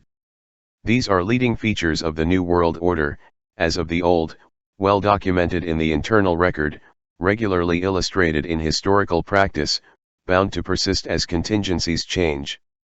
Official PC rhetoric includes a variety of other terms. Thus the aspiring intellectual must master the term security threat, referring to anything that might infringe upon the rights of U.S. investors. Another is pragmatism, a term which, for us, means doing what we want. For others, the meaning is, doing what we want. In the case of the Arab-Israel conflict, for example, the U.S. has stood virtually alone for many years in blocking any peace process that accords national rights to Palestinians, but of the two brands of Israeli rejectionism, Labor and Likud, it has preferred the former. Accordingly, Likud's Yitzhak Shamir was ideological but Labor's Yitzhak Rabin is pragmatic. Mr. Rabin's pragmatic, non-ideological approach fits in well with the Bush team, Times State Department spokesman Thomas Friedman writes, recognizing that the Bush team is pragmatic by definition, agreeing with itself. Jerusalem correspondent Clyde Haberman applauds Rabin's election in June 1992 as a victory for pragmatism. Similarly, Palestinians are pragmatic if they accept the fact that the U.S. sets the rules, they have no national rights, because the U.S. has so decreed. They must therefore accept the autonomy of a POW camp described by Israeli journalist Danny Rubenstein, an autonomy in which they will be free to collect their garbage in designated areas not taken over by Israel as long as the garbage cans do not display the colors of the Palestinian flag, a leading Israeli civil libertarian adds. The term peace process is another of those to be mastered. In PC rhetoric, it refers to whatever the U.S. happens to be doing, perhaps blocking the peace process, as in this and many other cases. There are other skills to be learned, to some of which we return, but the task is not too onerous, as demonstrated by the ease with which they are mastered. The communist danger to stability is further enhanced by their unfair advantages. The communists are able to appeal directly to the masses, President Eisenhower complained. Our plans for the masses preclude any such appeal. Secretary of State John Foster Dulles, in private conversation with his brother Alan, who headed the CIA, deplored the communist ability to get control of mass movements, something we have no capacity to duplicate. The poor people are the ones they appeal to and they have always wanted to plunder the rich. 11. The same concerns extend to the preferential option for the poor of the Latin American Church and other commitments to independent development or democracy, and also to such friends as Mussolini, Trujillo, Noriega, and Saddam Hussein when they forget their assigned role. Chapter 2, The Contours of World Order, Segment 4/14. 2. After colonialism. The United States had become the world's major industrial economy by the turn of the century, and its leading creditor by World War I, a position maintained until the Reaganites took command, quickly converting the U.S. into the world's leading debtor. During World War II, quasi-totalitarian measures at last overcame the effects of the Great Depression, more than tripling U.S. industrial production and teaching valuable lessons to the corporate managers who ran the wartime economy. There has been no serious challenge since to their conclusion that private wealth and power, which were nurtured by large-scale state intervention in the first place, can be sustained and enhanced only through the same means, only in rhetorical flourishes, or on the remote margins, is capitalism regarded as a viable system. With much of the world in ruins, the U.S. had attained a historically unparalleled peak of economic and military dominance. State and corporate planners were well aware of their unprecedented power, and intent on using it to construct a global order to benefit the interests they serve. The highest priority was to ensure that the industrial heartland, German-based Europe and Japan, would be firmly within the US-dominated world order, controlled by domestic financial industrial sectors linked to US state corporate power. The first order of business, then, was to undermine the anti-fascist resistance with its popular base in the rascal multitude, to weaken labor, and to restore traditional conservative rule, often including fascist collaborators. This task was undertaken on a global scale in the late 1940s, with considerable violence when that proved necessary, notably in Greece and South Korea. In this new world order, North-South relations were reconstructed, though not in any fundamental way. The U.S. sought a generally open world based on the principles of liberal internationalism, expecting to prevail in a competition that was free and fair. These considerations led to a measure of support for the rising anti-colonial forces, but within limits. A 1948 CIA memorandum observed that a balance must be struck between supporting local nationalist aspirations and maintaining the colonial economic interests of countries to whom aid has been pledged in Western Europe. There could be little doubt as to the relative weights when serious U.S. interests are at stake. Similarly, the imperial system that Japan had sought to construct had to be restored to it, under overarching U.S. control. These considerations led to tactical decisions to favor traditional colonial preference systems for rivals/allies, temporarily, in the context of post-war reconstruction and re-establishment of trade patterns with the industrial powers on which the U.S. economy relied. Intending to organize the Far East pretty much on its own, Washington barred its allies from any role in determining the fate of Japan. The goal was to guarantee U.S. security by ensuring long-term American domination of Japan and to exclude the influence of all foreign governments. Melvin Leffler, expressing a scholarly consensus, security having its usual meaning. Given U.S. power, that goal was easily attained, irrespective of wartime agreements. In the Middle East and Latin America, the ideological system confers on the United States the right to pursue its needs and wants, respectively. The plan, therefore, was to restrict foreign interference, apart from an occasional subordinate role assigned to client powers, notably Britain in the Middle East. Britain serves as our lieutenant, the fashionable word is partner, as a senior Kennedy advisor put it, the British are to hear only the fashionable word. The character of planning is well illustrated by the case of Italy. Like Greece, its importance extended to the Middle East. U.S. strategic interests required control over the line of communications to the Near East outlets of the Saudi Arabian oil fields through the Mediterranean, a September 1945 interagency review observed. These interests would be threatened if Italy were to fall into the hands of any great power. In translation, if it were to escape from the hands of the proper great power. Italy could be used to guarantee or, in the wrong hands, impair oil supplies from the Near East, Rodri Jeffrey Jones observes. It was expected that the Communist Party, with its strong labor support and the prestige conferred by its role in the struggle against fascism and the Nazi occupiers, would win the 1948 elections. That result could have a demoralizing effect throughout Western Europe, the Mediterranean, and the Middle East, U.S. policymakers warned. It would be the first instance in history of a communist accession to power by popular suffrage and legal procedure, and so unprecedented and portentous an event must produce a profound psychological effect in those countries threatened by the Soviets and, striving to retain their freedom. To translate again to English, it might influence popular movements that sought to pursue an independent and often radical democratic course, thus undermining the U.S. policy of restoring the traditional order dominated by conservative business and often pro-fascist sectors, freedom. In short, Italy might become a virus infecting others. The U.S. planned military intervention if the election could not be controlled by other means.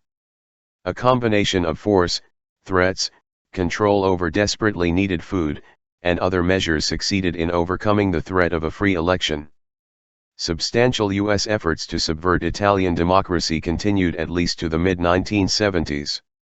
In later years, as noted, it was feared that Chile might be a virus infecting Italy. For similar reasons, after Washington failed to disrupt the 1984 election in Nicaragua by terror, its doctrinal system effaced the terrible event from history. The media rigorously excluded the approval voiced by international observers including hostile ones, U.S. Latin American scholars who studied the election in depth, and the leading figure of Central American democracy, José Figueres. The life of those responsible for world order is never easy, as Metternich and the Tsar had recognized in their day. Apart from subversion, policymakers sought other ways to stabilize Italy, Sally Pisani writes in her study of the early days of the CIA. Subversion to achieve stability is standard procedure, quite intelligible. To those who have mastered PC rhetoric, it is even possible to destabilize a freely elected Marxist government in Chile because we were determined to seek stability, James Chase. One idea for Italy was to thin the disruptive population by inducing emigration. Marshall Plan money was used to rebuild the Italian merchant marine to double the number of Italian emigrants who can be carried overseas each year, the chief of the ECA, Marshall Plan, Mission for Italy reported. It was also used to retrain workers, thereby making them more acceptable to other countries, he added. Europe had unemployment problems, and more WAPs was the last thing wanted in the US. Congress therefore authorized funds for the purpose of transporting emigrants from Italy to parts of the world other than the United States. The ECA decided upon South America, with its relatively less developed areas. It funded an emigration survey to locate specific land suitable for Italian settlement in South America, and to help prepare the ground. The first recipient of such aid was Brazil, in 1950. The project was considered highly sensitive, and concealed from Italians completely. Propaganda to stabilize the remaining Italians was equally important, Pisani writes, and a sophisticated campaign was conducted in Italy, as in France, another potential virus. A problem in France, the ECA mission noted, was that the French are allergic to propaganda. They often confuse what we call information with what they call propaganda. Washington policymakers agreed that overt American propaganda would not be a good idea for Europeans, because of their experiences with the Nazis. The ECA therefore adopted the concept of indirection, defined as the ability to get across the ECA and U.S.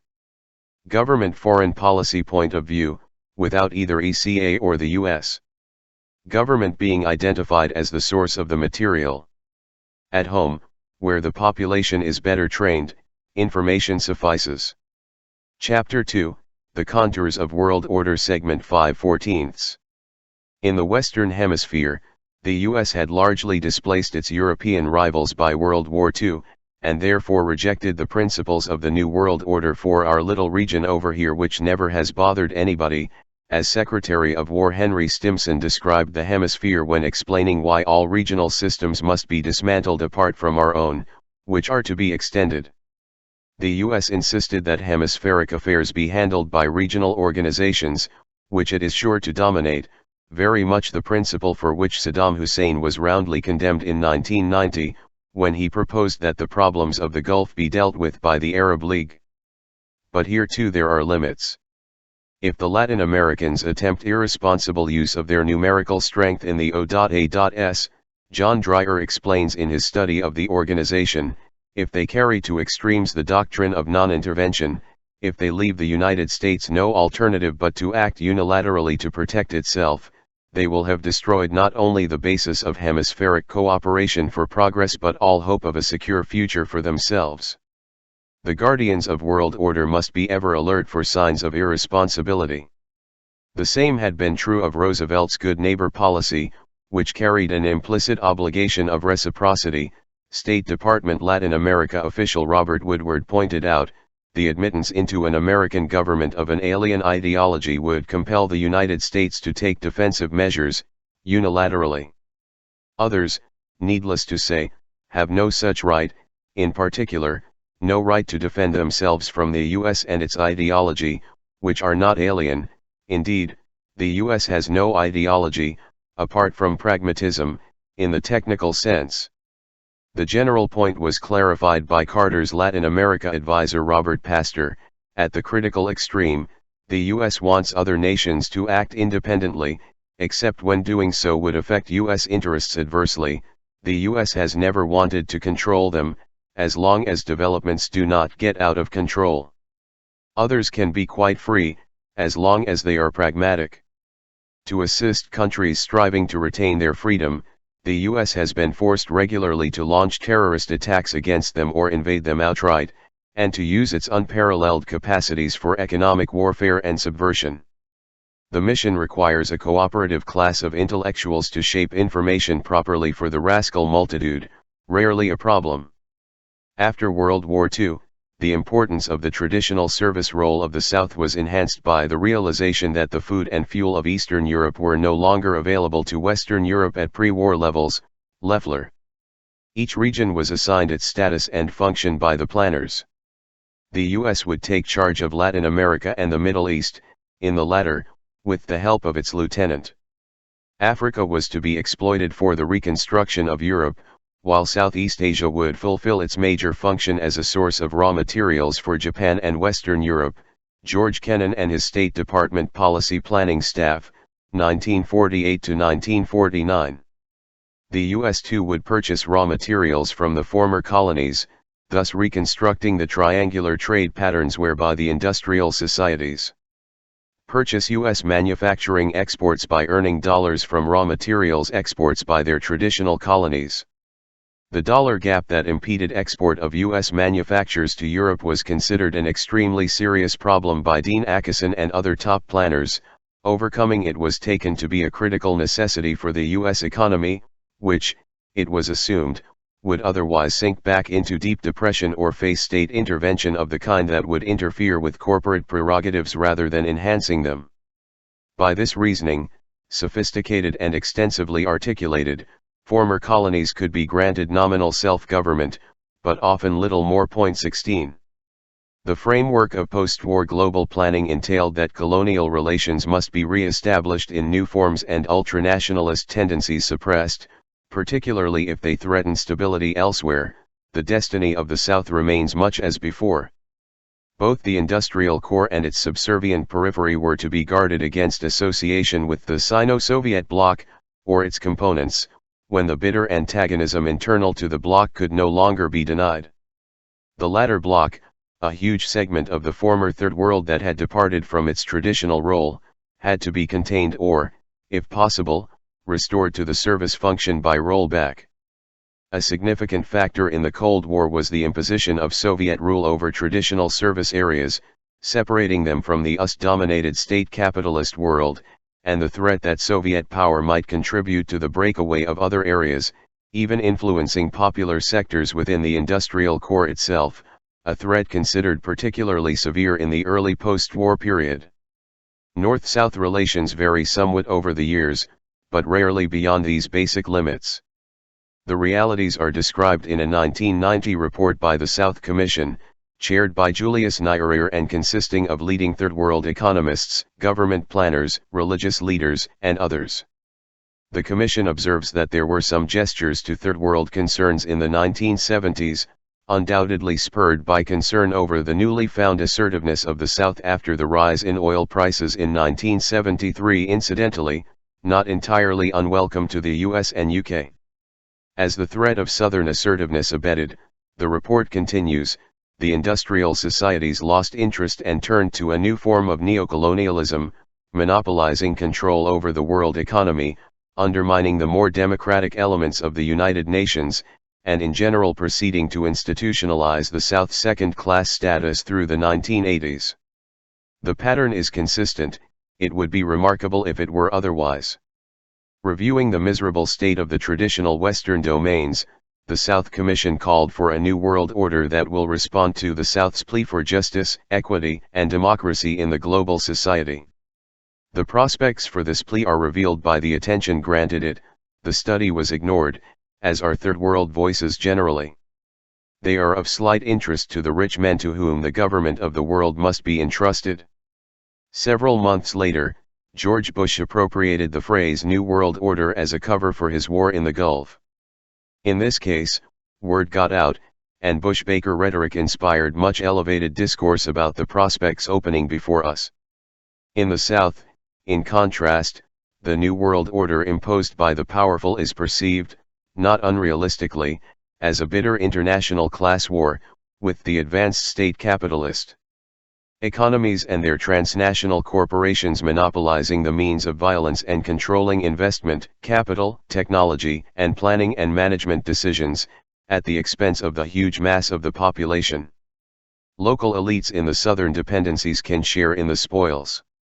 The US and UK, which wield the whip, may well continue their decline towards societies with notable Third World characteristics, dramatically obvious in the inner cities and rural areas.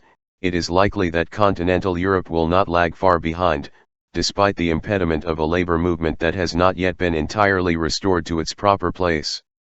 Chapter 2, The Contours of World Order, Segment 6/14. 3. The Rich Men's Club. The US-designed global system required that order must reign within the Rich Men's Club as well. Its lesser members are to pursue their regional interests within the overall framework of order managed by the United States, the only power with global interests and responsibilities. Kissinger informed Europe in 1973, the Year of Europe. In the early post-war years, a European third force could not be tolerated. The formation of NATO was in large part motivated by the need to integrate Western Europe and England into an orbit amenable to American leadership. Loeffler observes, neither an integrated Europe nor a united Germany nor an independent Japan must be permitted to emerge as a third force or a neutral bloc. Neutralism would be a shortcut to suicide, Secretary of State Dean Acheson stated. The same was true outside the core industrial societies. While recognizing that the Russians were not responsible for conflicts in the Third World, Acheson warned in 1952 that the Russians might exploit such conflicts in an effort to force the maximum number of non-communist countries to pursue a neutral policy and to deny their resources to the principal Western powers, that is, to deny them on the terms the West demanded. General Omar Bradley also warned of the suicide of neutralism, with Japan in mind. Western planners did not expect and were not worried about Soviet aggression, Loeffler writes, summarizing a well-established scholarly consensus. The Truman administration supported the Atlantic Alliance primarily because it was indispensable to the promotion of European stability through German integration. This was the basic motivation for the North Atlantic Treaty signed in Washington in April 1949, which led to the establishment of NATO, and in response, the Warsaw Pact. Preparing for the April meeting, U.S. policymakers became convinced that the Soviets might really be interested in striking a deal, unifying Germany, and ending the division of Europe.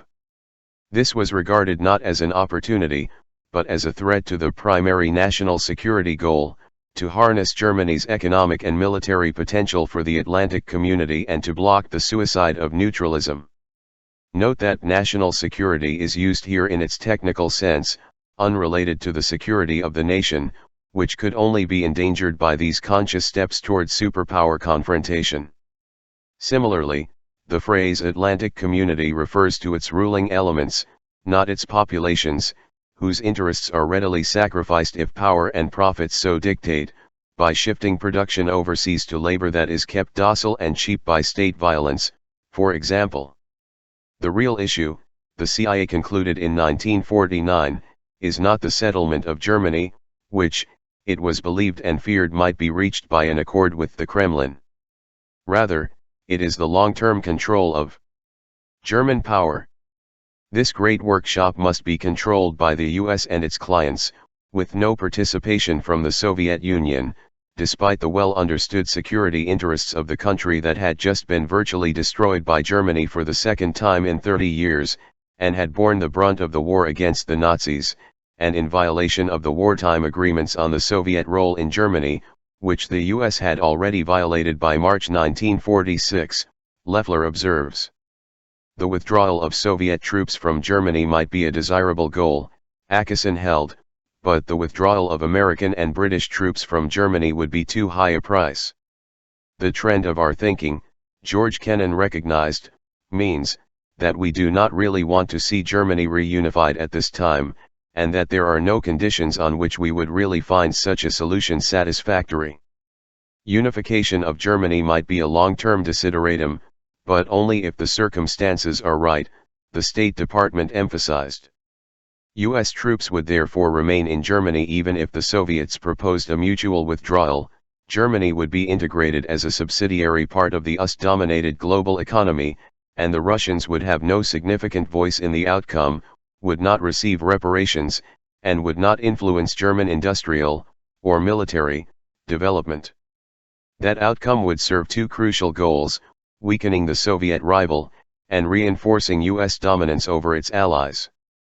Moves to end the Cold War, in contrast, would serve neither of these goals, and hence were never a serious option. A third reason for opposing unification, Loeffler observes, was concern over the appeal of the left, reinforced by the more vigorous recovery and political activism in the Soviet zone, including the space allowed for works councils with some managerial authority in denazified enterprises, and trade union organization. Washington feared that a unified labor movement and other popular organizations might interfere with U.S. plans to restore traditional business rule. The British Foreign Office also feared economic and ideological infiltration from the East, which it perceived as something very like aggression. Political successes by the wrong people are commonly described as aggression in the internal record. In a united Germany, the British Foreign Office warned, the balance of advantage seems to lie with the Russians, who could exercise the stronger pull. Division of Germany was therefore to be preferred, with the Soviet Union excluded from any voice over the heartland of German industry in the wealthy Ruhr/Rhine industrial complex. 21. For many reasons, confrontation seemed preferable to accommodation. Whether that might have been possible is a matter for speculation. Throughout, a major concern was integration of the core industrial societies in a world order dominated by the U.S. state corporate nexus.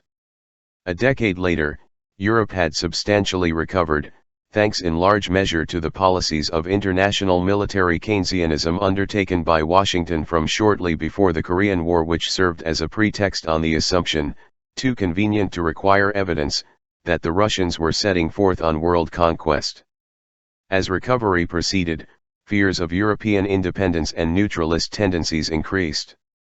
Kennedy's ambassador to London, David Bruce, saw dangers if Europe struck off on its own, seeking to play a role independent of the US. Like others, he wanted partnership with the United States in a superior position. Frank Costigliola comments. Kennedy's grand design was an effort to manage the Allies, but with mixed results. France was a particular annoyance. Kennedy feared that President Charles de Gaulle might make a deal with the Russians that would be acceptable to the Germans, and was extremely concerned about intelligence reports suggesting a Franco-Russian deal to shut the US out of Europe, close associates recalled. Another concern was the gold drain, taken to be French-inspired. A still further irritant was de Gaulle's position on Indochina. His advocacy of diplomacy and neutralization was completely unacceptable to the Kennedy administration, which was committed to military victory and, at the time, was struggling to undermine and deflect Vietnamese initiatives on all sides to settle that conflict without a major international war. In Indochina, as in Europe and throughout the Third World, neutralism was anathema to U.S. planners, a shortcut to suicide. Chapter 2, The Contours of World Order Segment 7/14. Mounting difficulties in controlling the Allies led to Kissinger's 1973 admonitions. The major problem in the Western Alliance, he felt, was the domestic evolution in many European countries, which might lead to an independent course. The development of Eurocommunism aroused new concerns which Kissinger shared with Brezhnev, who also was not pleased by the call for a democratic path to socialism that opposed all foreign intervention. Kissinger cited post-fascist Portugal and Italy as situations that, while not the result of détente or of Soviet policy, posed political problems for the US. We cannot encourage dialogue with communist parties within NATO nations, he informed US embassies, whether or not they follow the Moscow line. The impact of an Italian communist party that seemed to be governing effectively would be devastating on France, and on NATO, too. Consequently, the US must oppose the rise of the Communist Party in Portugal after the collapse of the fascist dictatorship, which had posed no problem, even if it were to follow the Italian Eurocommunist model. It was feared that Eurocommunism would make Western communist parties more palatable and attractive to the publics of Western countries. Raymond Garthoff writes in his comprehensive study of the period, the U.S. gave a higher priority to protecting the Western alliance and American influence in it than to weakening Soviet influence in the East. Again, we see the dual problem, the combination of democratic developments that escape corporate control, and decline of U.S. power. Neither is acceptable. Jointly, they pose a grave danger to security and stability.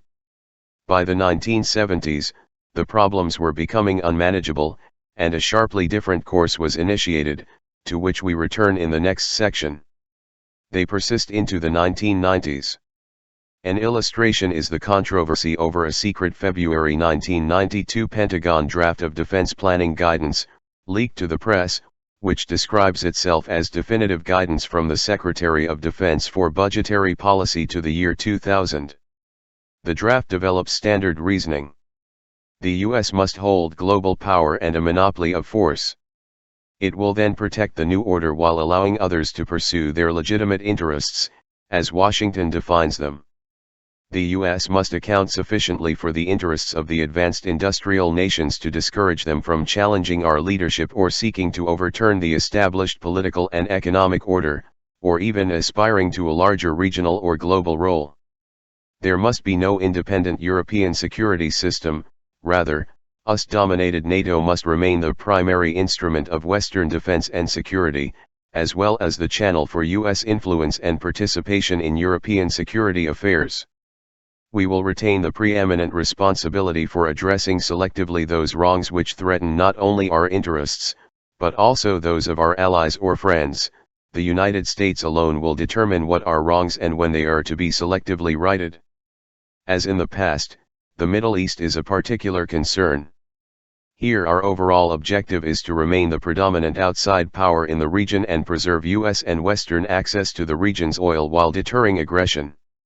Selectively, maintaining strategic control and regional stability, in the technical sense, and protecting U.S. nationals and property. In Latin America, the primary threat is Cuban military provocation against the U.S. or an American ally, the standard Orwellian reference to the escalating U.S. war against Cuban independence. Western European and Third World diplomats here were sharply critical of some of the language in the document, Patrick Tyler reported from Washington. Senior White House and State Department officials have harshly criticized it as well, claiming that it in no way or shape represents U.S. policy. The Pentagon spokesman pointedly disavowed some of the central policy statements of the document, noting, however, that its basic thrust mirrors the public statements and testimony of Defense Secretary Dick Cheney. This constitutes a tactical withdrawal by the Pentagon, Tyler suggests, prompted by the reaction in Congress and from senior administration officials. Quite possibly administration criticisms also reflect concerns over the alarms that the document set off in many capitals, and their harsh criticism too is a tactical withdrawal. Cheney and Undersecretary for Policy Paul Wolfowitz endorsed the principal views of the document, senior officials acknowledged.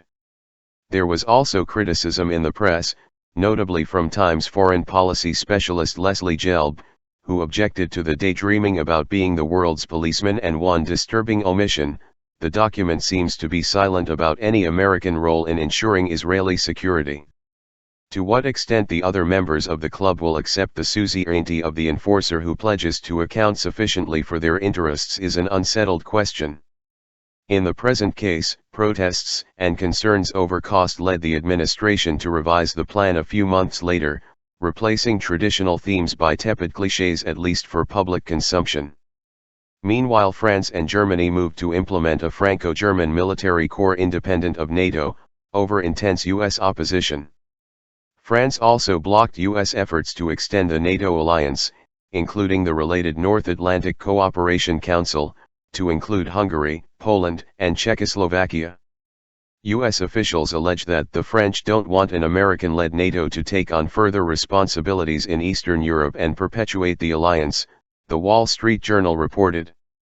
The debates reflect a real foreign policy dilemma.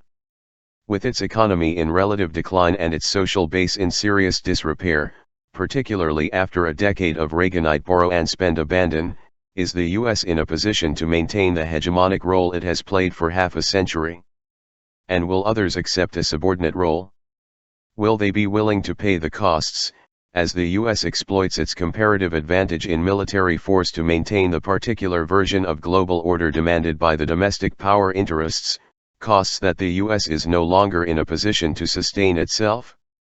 It is not clear that the other rich men will agree to employ the U.S. as their Hessians, as widely advocated in the business press during the build-up to the Gulf War, perhaps along with its British lieutenant. The latter is also in social and economic decline, but well qualified, motivated, and likely to have a high military profile as the mercenary of the international community. The military correspondent of the London Independent comments again, a regular theme during the Gulf War, accompanied by much triumphant breast-beating among British jingoists, dreaming of the good old days when they had the right to bomb niggers with no whining from the left fascists. To understand the discussion, it is necessary to decode the conventional euphemisms in which it is framed: responsibility, security, defense, etc. The code words disguise a basic question: who is going to run the show? Chapter 2, The Contours of World Order, Segment 8/14. For the end of the affluent alliance. The basic framework of policy formation tends to remain in place as long as the institutions of power and domination are stable, with the capacity to deflect challenges and accommodate or displace competing forces. That has been true of the United States in the post-war period, indeed long before. Nevertheless, policies have to be adapted to changing contingencies.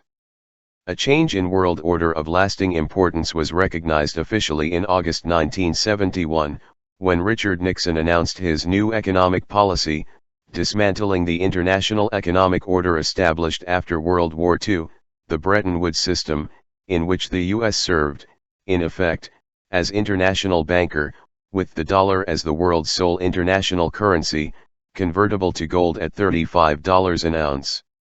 By that time, the affluent alliance had come to the end of the road and the disorder was getting too serious for aspirins, international economist Susan Strange observed.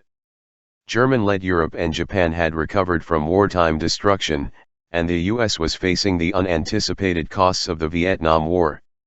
The world economy was entering an era of tripolarity and also, crucially, of stagnation and declining profitability of capital. The predictable reaction was a rapid intensification of the class war that is waged with unceasing dedication by the corporate sector, its political agents, and ideological servants. The years that followed saw an attack on real wages, social services, and unions, indeed any kind of functioning democratic structure, so as to overcome the troublesome crisis of democracy brought about by the illegitimate efforts of the public to bring their interests into the political arena. The ideological component of the offensive sought to strengthen authority and habits of obedience, to diminish social consciousness and such human frailties as concern for others, and to instruct young people that they are confirmed narcissists. Another objective has been to establish a de facto world government insulated from popular awareness or interference, devoted to the task of ensuring that the world's human and material resources are freely available to the transnational corporations, TNCs, and international banks that are to control the global system. The US remains the largest single economy, though declining relative to its major rivals, which are not without their own problems. Those faced by the US are also too serious for aspirins, though little more is available thanks to doctrinal and policy triumphs that have diminished the capacity for constructive social action directed to the needs of the irrelevant majority, one happy consequence of Reaganite debt creation. Nixon's response to the decline of US economic hegemony was forthright: "When you're losing, change the rules of the game," economist Richard Duboff observes. Nixon suspended the convertibility of the dollar to gold, overturning the international monetary system, imposed temporary wage price controls and a general import surcharge, and initiated fiscal measures that directed state power, beyond the previous norm, to welfare for the rich, reduction of federal taxes and domestic expenditures, apart from the required subsidies to the corporate sector. These have been the guiding policies since. They were accelerated during the Reagan years, largely following Carter administration prescriptions that were reshaped by the more doctrinaire Reaganites to bring about a huge growth in debt at every level: federal, state, local, household, corporate, with little to show in the way of productive investment. One crucial element is the incalculable debt of unmet social needs, a mounting burden imposed upon the large majority of the population and future generations. Nixon's initiatives constituted a sort of mercantilist revolution in domestic and foreign policy, political economist David Kallio observed a few years later. The international system grew more disorderly, with rules eroded and power more significant. There was less rational control over national economic life, hence great advantages to internationalist business and banking, freed from capital controls and official restraint and secure in the expectation of a state-organized public bailout if something goes wrong. International capital markets rapidly expanded as a consequence of the decline of regulation and control, the huge flow of petrodollars after the 1973 to 1974 oil price rise, and the information telecommunications revolution, which greatly facilitated capital transfers. Vigorous bank initiatives to stimulate new borrowing contributed to the Third World debt crisis and the current instability of the banks themselves. The rise in oil prices, preceded by a comparable increase in price of U.S. coal, uranium, and agricultural exports, yielded temporary advantages for the U.S. and British economies, providing windfall profits for the energy corporations, primarily U.S. and British, and inducing them to bring into production high-cost oil, Alaska, North Sea, that had been withheld from the market. For the U.S., rising energy costs were substantially offset by military and other exports to the Middle East oil producers and huge construction projects for them. Their profits also flowed to Treasury securities and investment. Support for the economies of the US and UK has long been the primary responsibility of the Arab facade of local managers. The same years saw the stagnation and collapse of the Soviet Empire, which had interfered with the planned global order in crucial ways. Chapter 3. The power of the state capitalist industrial societies was enhanced further by the economic catastrophe that swept through most of their domains in the 1980s. The sense of foreboding throughout the Third World is readily understandable. Chapter 2, The Contours of World Order, Segment 9/14. Japan and continental Europe recovered from the recession of the early 1980s, though without resuming earlier growth rates. U.S. recovery involved massive borrowing and state stimulation of the economy, mainly through the Pentagon-based public subsidy to high-technology industry, along with a sharp increase in protectionist measures and a rise in interest rates. This contributed to the crisis of the South as interest payments on the debt rose while investment and aid declined, and the wealthy classes invested their riches in the West. There was a huge capital flow from south to north, with effects that were generally disastrous, apart from the newly industrialized countries of East Asia, where the state is powerful enough to control capital flight and direct the economy efficiently. The catastrophe of capitalism in the 1980s also had an impact on Eastern Europe, contributing to the disintegration of the Soviet Empire and the virtual disappearance of Russia from the world scene. In earlier years, the non-aligned countries had sought to gain some control over their fate. Initiatives were taken through UNCTAD, the UN Conference on Trade and Development, to create a new international economic order with support and stabilization programs for primary commodities, in the hope of stemming the deterioration in terms of trade and controlling the sharp price fluctuations that have a devastating impact on economies that rely on few primary exports. UNESCO undertook parallel efforts to provide third world countries with access to international communications, a virtual monopoly of the advanced industrial societies.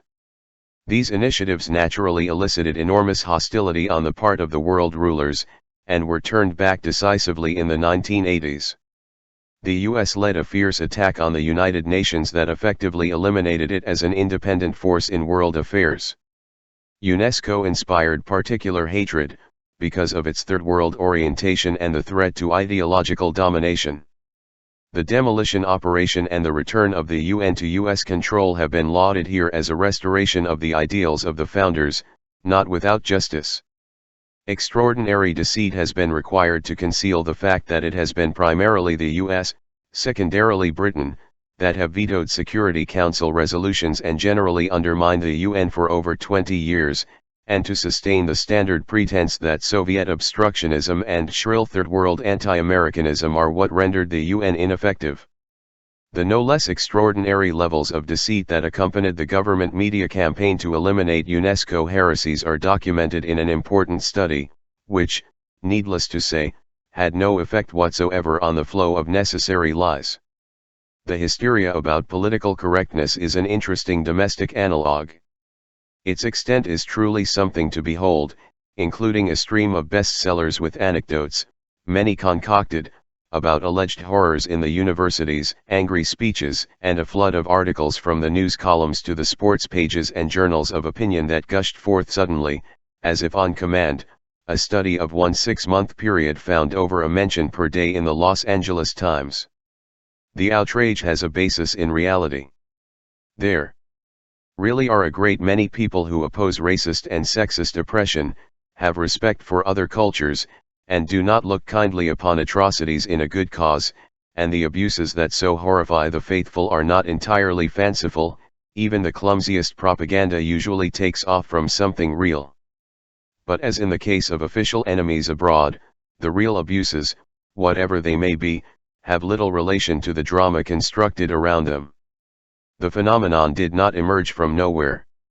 One crucial component of the post-affluence class war has been a far-reaching takeover of the ideological system by the right, with the proliferation of right-wing think tanks, a campaign to extend conservative control still further over ideologically significant sectors of the colleges and universities, now replete with professorships of free enterprise, lavishly funded far-right student journals, and so on, and an array of other devices to restrict the framework of discussion and thought, as much as possible, to the reactionary end of the already narrow spectrum. Things actually reached such a point that a respected liberal foreign policy analyst could describe the statist conservative New York Times, without irony, as the establishment left, Charles Maynes. In the political system, liberal joined socialist as a scare word. By 1992, the Democratic Party scarcely needed to make a gesture to popular constituencies it had once professed to represent. Gore Vidal hardly exaggerates when he describes U.S. politics as a one-party system with two right wings. One aspect of this ideological triumph has been the deeper implantation of Orwellian rhetoric and standards of political correctness to which one must adhere to join respectable discussion, a number of examples already illustrated. Departure from these conventions of belief and rhetoric is virtually unthinkable, in the mainstream. The next chapter comes as no surprise to students of cultural management. After a period of intense and one-sided ideological struggle, in which business interests and the right wing have won a remarkable victory in the doctrinal and political institutions, what could be more natural than a propaganda campaign claiming that it is left fascists who have taken the commanding heights and control the entire culture, imposing their harsh standards everywhere? The situation is even more dire than 25 years ago, when calls for destroying the university rang across every campus in the United States, and libraries were burned, and universities wrecked, and it was impossible to imagine anything more slimy, sickly, and stifling than the moral climate in universities where black students were a curse until at last the pus was squeezed out of the university, to quote some of the imagery that entrances the British right. 33 We hear heartfelt pleas for succor for the fading remnants who still resist the relentless left-wing onslaught, courageously upholding the banner of historical truth and Western culture in some embattled newspaper or isolated state college in central Idaho.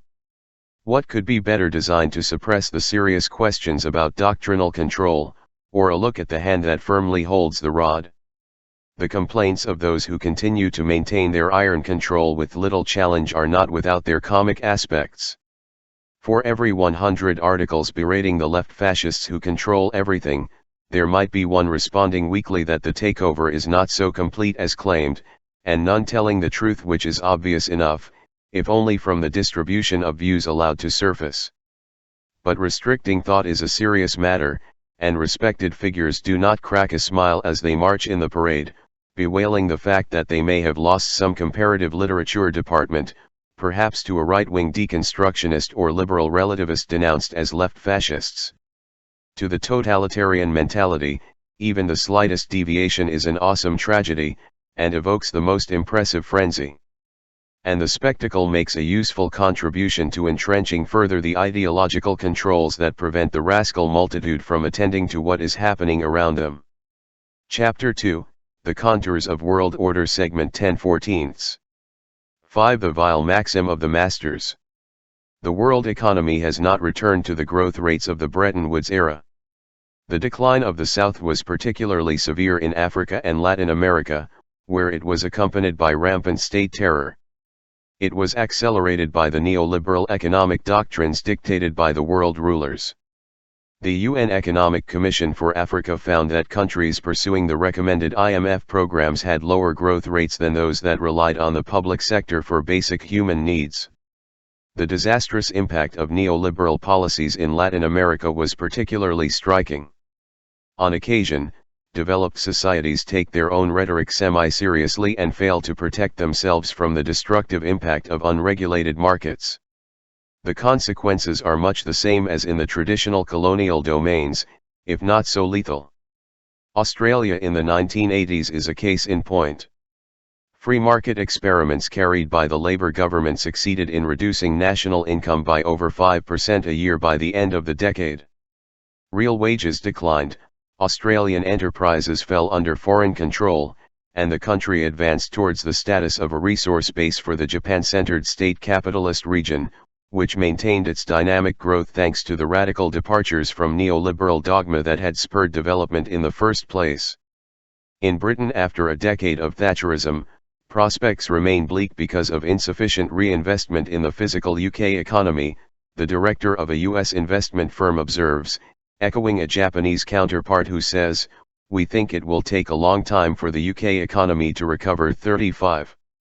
As noted, the rich industrial societies themselves are taking on something of a third world cast, with islands of extreme wealth and privilege amidst a rising sea of poverty and despair. This is particularly true of the US and Britain, subjected to Reagan-Thatcher discipline.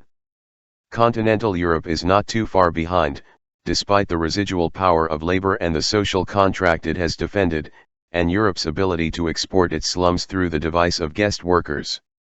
The collapse of the Soviet Empire offers new means to establish the North-South divide more firmly within the rich societies. During the May 1992 strike of public workers in Germany, the chairman of Daimler-Benz warned that the corporation might respond to strikes by transferring manufacturing facilities for its Mercedes cars elsewhere, perhaps to Russia, with its ample supply of trained, educated, healthy and, it is hoped, docile workers. The chairman of General Motors can wield similar threats with regard to Mexico and other sectors of the Third World and East Europe. While GM plans to close 21 plants in the US and Canada, it has opened a $690 million assembly plant in East Germany with great expectations, heightened by the fact that, thanks to 43% unofficial unemployment, workers are willing to work longer hours than their pampered colleagues in Western Germany at 40% of the wage and with few benefits, the Financial Times reports. Capital can readily move, people cannot, or are not permitted to by those who applaud Adam Smith's doctrines when it suits their needs. It is not that Daimler-Benz is greatly suffering from the labor costs that management deplores. 2 weeks after issuing the threat to move Mercedes production to Russia, the same chief executive, Edzard Reuter, announced the excellent result of an exceptionally strong first quarter performance for 1992, with a profit rise of 14% and a 17% increase in sales. Largely abroad, German workers are not quite the intended market for the Mercedes division, the chief profit earner for this huge conglomerate, which will slash up to 10,000 jobs in 1992, Reuter added, with another 10,000 to follow. Such facts, however, do not impress the US press, where the news columns bitterly assailed striking German workers for their soft life, long vacations, and general lack of understanding of their proper place as tools of production for the rich and powerful. They should learn the lessons taught to American workers by the Caterpillar Corporation at the same time: profits and productivity up, wages down, the right to strike effectively eliminated by the free resort to scabs, permanent replacement workers. These are the fruits of the fierce corporate campaign undertaken as soon as American workers finally won the right to organize in the mid-1930s, after long years of bitter struggle and violent repression unmatched in the industrial world. Perhaps we may even return to the days when the admired philanthropist Andrew Carnegie could preach the virtues of honest, industrious, self-denying poverty to the victims of the Great Depression of 1896, shortly after he had brutally crushed the Steel Workers Union at Homestead, while announcing that the defeated workers had sent him a wire saying, "Kind master, tell us what you wish us to do and we will do it for you." It was because he knew how sweet and happy and pure the home of honest poverty is that Carnegie sympathized with the rich, he explained, meanwhile sharing their grim fate in his lavishly appointed mansions. 37. So a well-ordered society should run, according to the vile maxim of the masters. It is therefore only natural that when the battered unions finally recognize the reality of the ceaseless class war waged against them by the highly class-conscious corporate sector, the business press should react with wonder at the fact that some unions still cling to outdated class warfare ideology and the battered Marxist view that workers form a class of citizens with shared interests separate from those who own and control business, and even exhibit such quirks as low pay for union leaders, who are treated like other members. The masters, in contrast, keep firmly to this battered Marxist view, often expressing it in vulgar Marxist rhetoric with values reversed, of course. Chapter 2, The Contours of World Order, Segment 11/14. Under existing conditions of social organization and concentration of power, selective, free trade is hardly likely to increase the general welfare, as it could under other social arrangements. Those who declare their allegiance to Adam Smith are careful not to attend to his words. The principles of economic liberalism can have favorable consequences when implemented with appreciation for fundamental human rights.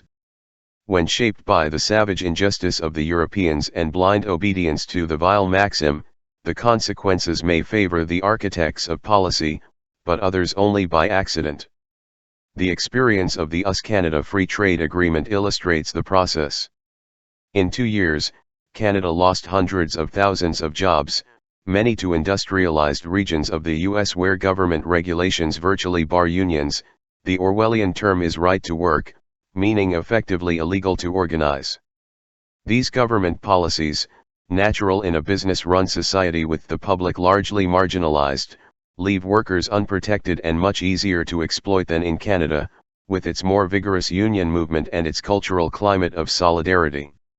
The agreement has also been used to require Canada to abandon measures to protect the Pacific salmon, to bring pesticide regulations in line with more lax U.S. standards, to refrain from steps to reduce emissions from lead, zinc, and copper smelters, to end subsidies for replanting of forests after logging, and to bar a single-payer auto insurance plan in Ontario modeled on Canada's health insurance system, which would cost U.S. insurance companies hundreds of millions of dollars in profits, if enacted. All such practices have been judged illegal barriers to free trade. By similar reasoning, the U.S. objects to a GATT provision that allows countries to restrict food exports in times of need, demanding that U.S. agribusiness must control raw materials no matter what the human cost. At the same time, Canada, an asbestos exporter, is bringing charges against the U.S. for imposing EPA standards on asbestos use in violation of trade commitments and the international scientific evidence about health risks of asbestos. The EPA has improperly gone beyond the least burdensome requirements for the corporations, Canada claims. At the GATT negotiations, the U.S. is backing corporate proposals to restrict environmental and consumer protection to cases supported by scientific evidence, to be judged by an agency made up of government officials and executives from chemical and food corporations. Perhaps the most dramatic current examples of the cynical pursuit of the vile maxim in international trade are Washington pressures to force third world countries to accept U.S. exports of tobacco, the world champion killer among lethal narcotics, by a substantial margin.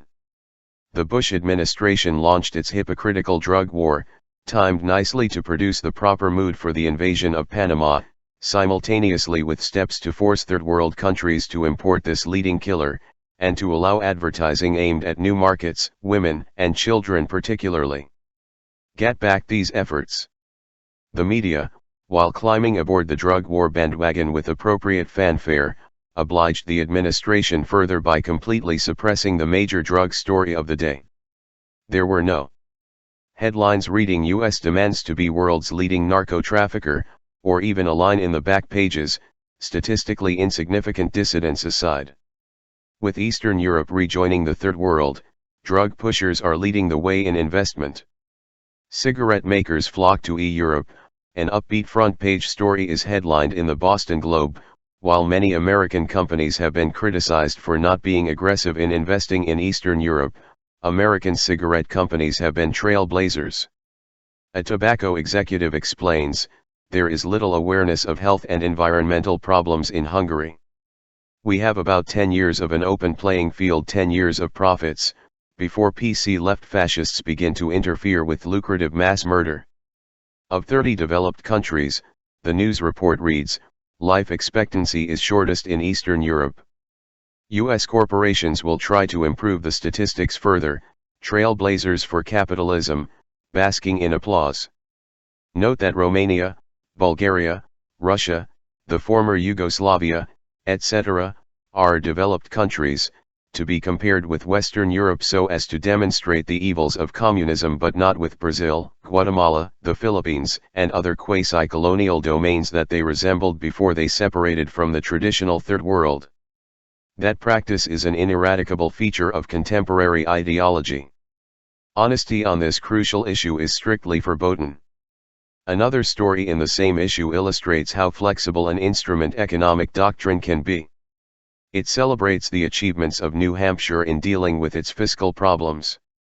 The method was to encourage a successful enterprise that has become the largest retail volume outlet for wine and liquor in the world, according to state officials, with $62 million in profits from sales of over $200 million in 1991, a $5 million increase in profit in a year.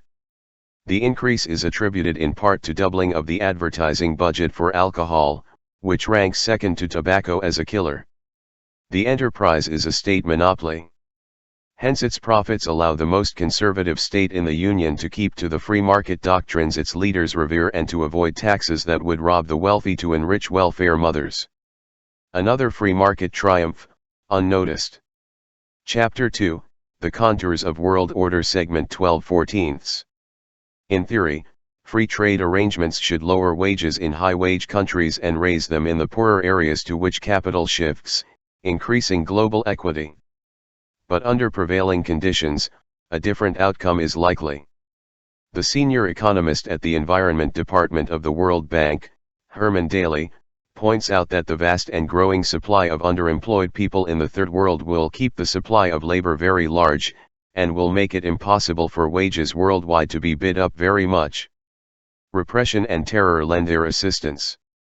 The outcome will be huge profits and chipping away at high wages and social gains, including laws against child labor, limits on working hours, and protection of the environment. Anything that raises costs is going to tend to be competed down to the lowest common denominator in free international trade, Daly predicts precisely as intended. Under current conditions of power and control, selective free trade will tend to drive the level of existence to the lowest grade for people who are spectators, not participants in the decisions that affect their lives. The basic thrust is well described by Andrew Redding, unable to impose its agenda on a gridlocked Congress that, however imperfectly, still responds to civil society, special interest groups. The Bush administration is linking up with like-minded elites abroad in an effort to legislate from without, constructing what amounts to international government, though a peculiar form thereof in which only business and trade representatives have any voice. Under cover of free trade, foreign governments and businesses are gaining an effective veto over national, state, and provincial legislation that elevates human welfare. There is, however, nothing in the least peculiar about this pursuit of the vile maxim of the masters, adapted to the current age. The maxim requires a slight amendment, all for themselves now. The longer term is as irrelevant as other people.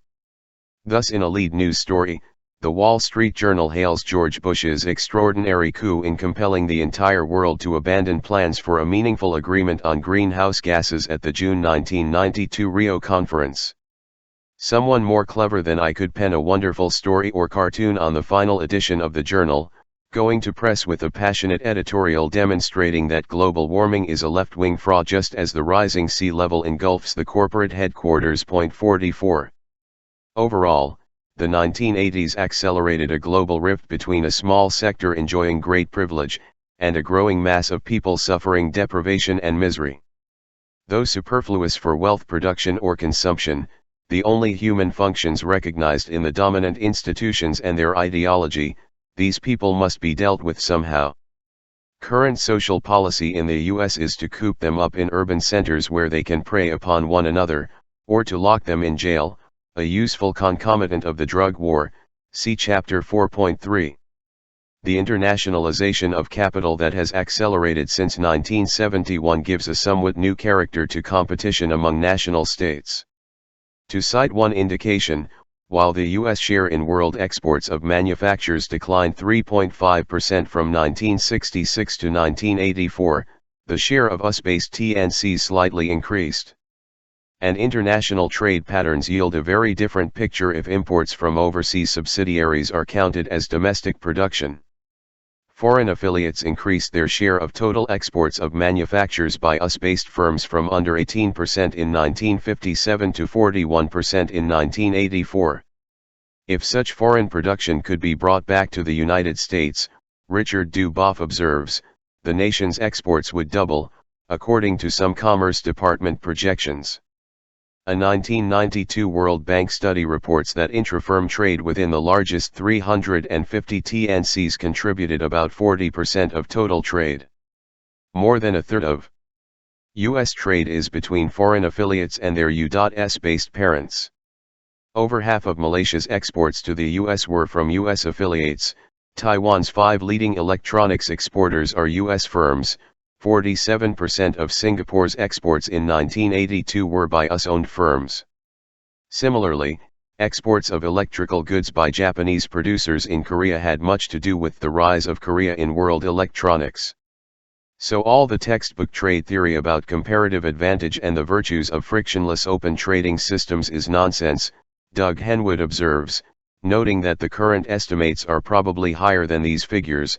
From the early 1980s, several hundred economically and politically powerful corporations with global networks dominate trade largely on their own terms, and then serve as their government's advisors on trade strategy. Commercial products reflect these tendencies. To take one example, almost a third of the market price of a GM Pontiac lemons goes to producers in South Korea, over a sixth to Japan, about the same to a combination of Germany, Singapore, Britain, Barbados, and others. As a social entity, the country, and most of its population may decline. The corporate empires are playing a different game, based on the theological doctrine that the masters have the right to make investment decisions, unencumbered by concerns of their servants in workplace and community.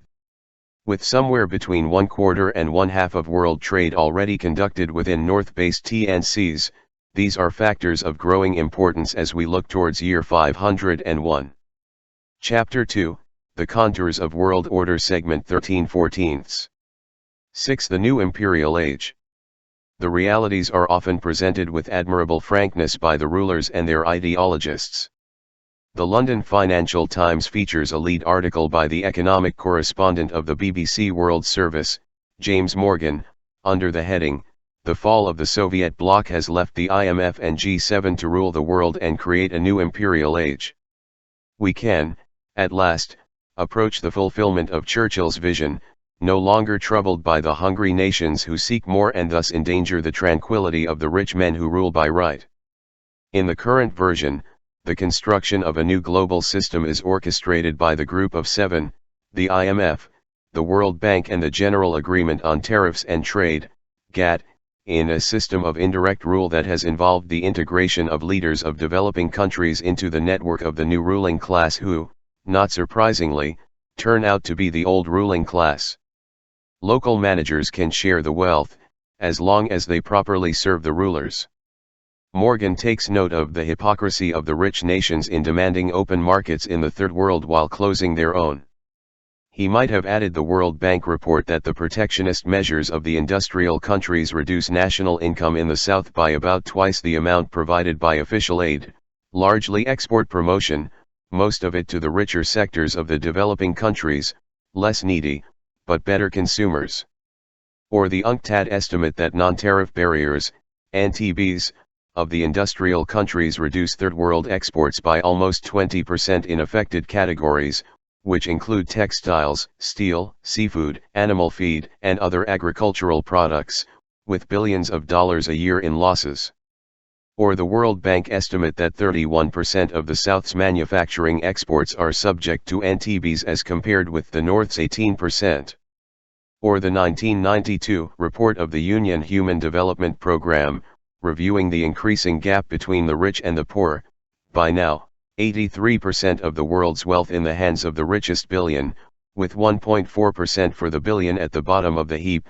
The doubling of the gap since 1960 is attributed to policies of the IMF and World Bank, and the fact that 20 of 24 industrial countries are more protectionist today than they were a decade ago, including the US, which celebrated the Reagan Revolution by doubling the proportion of imports subject to restrictive measures.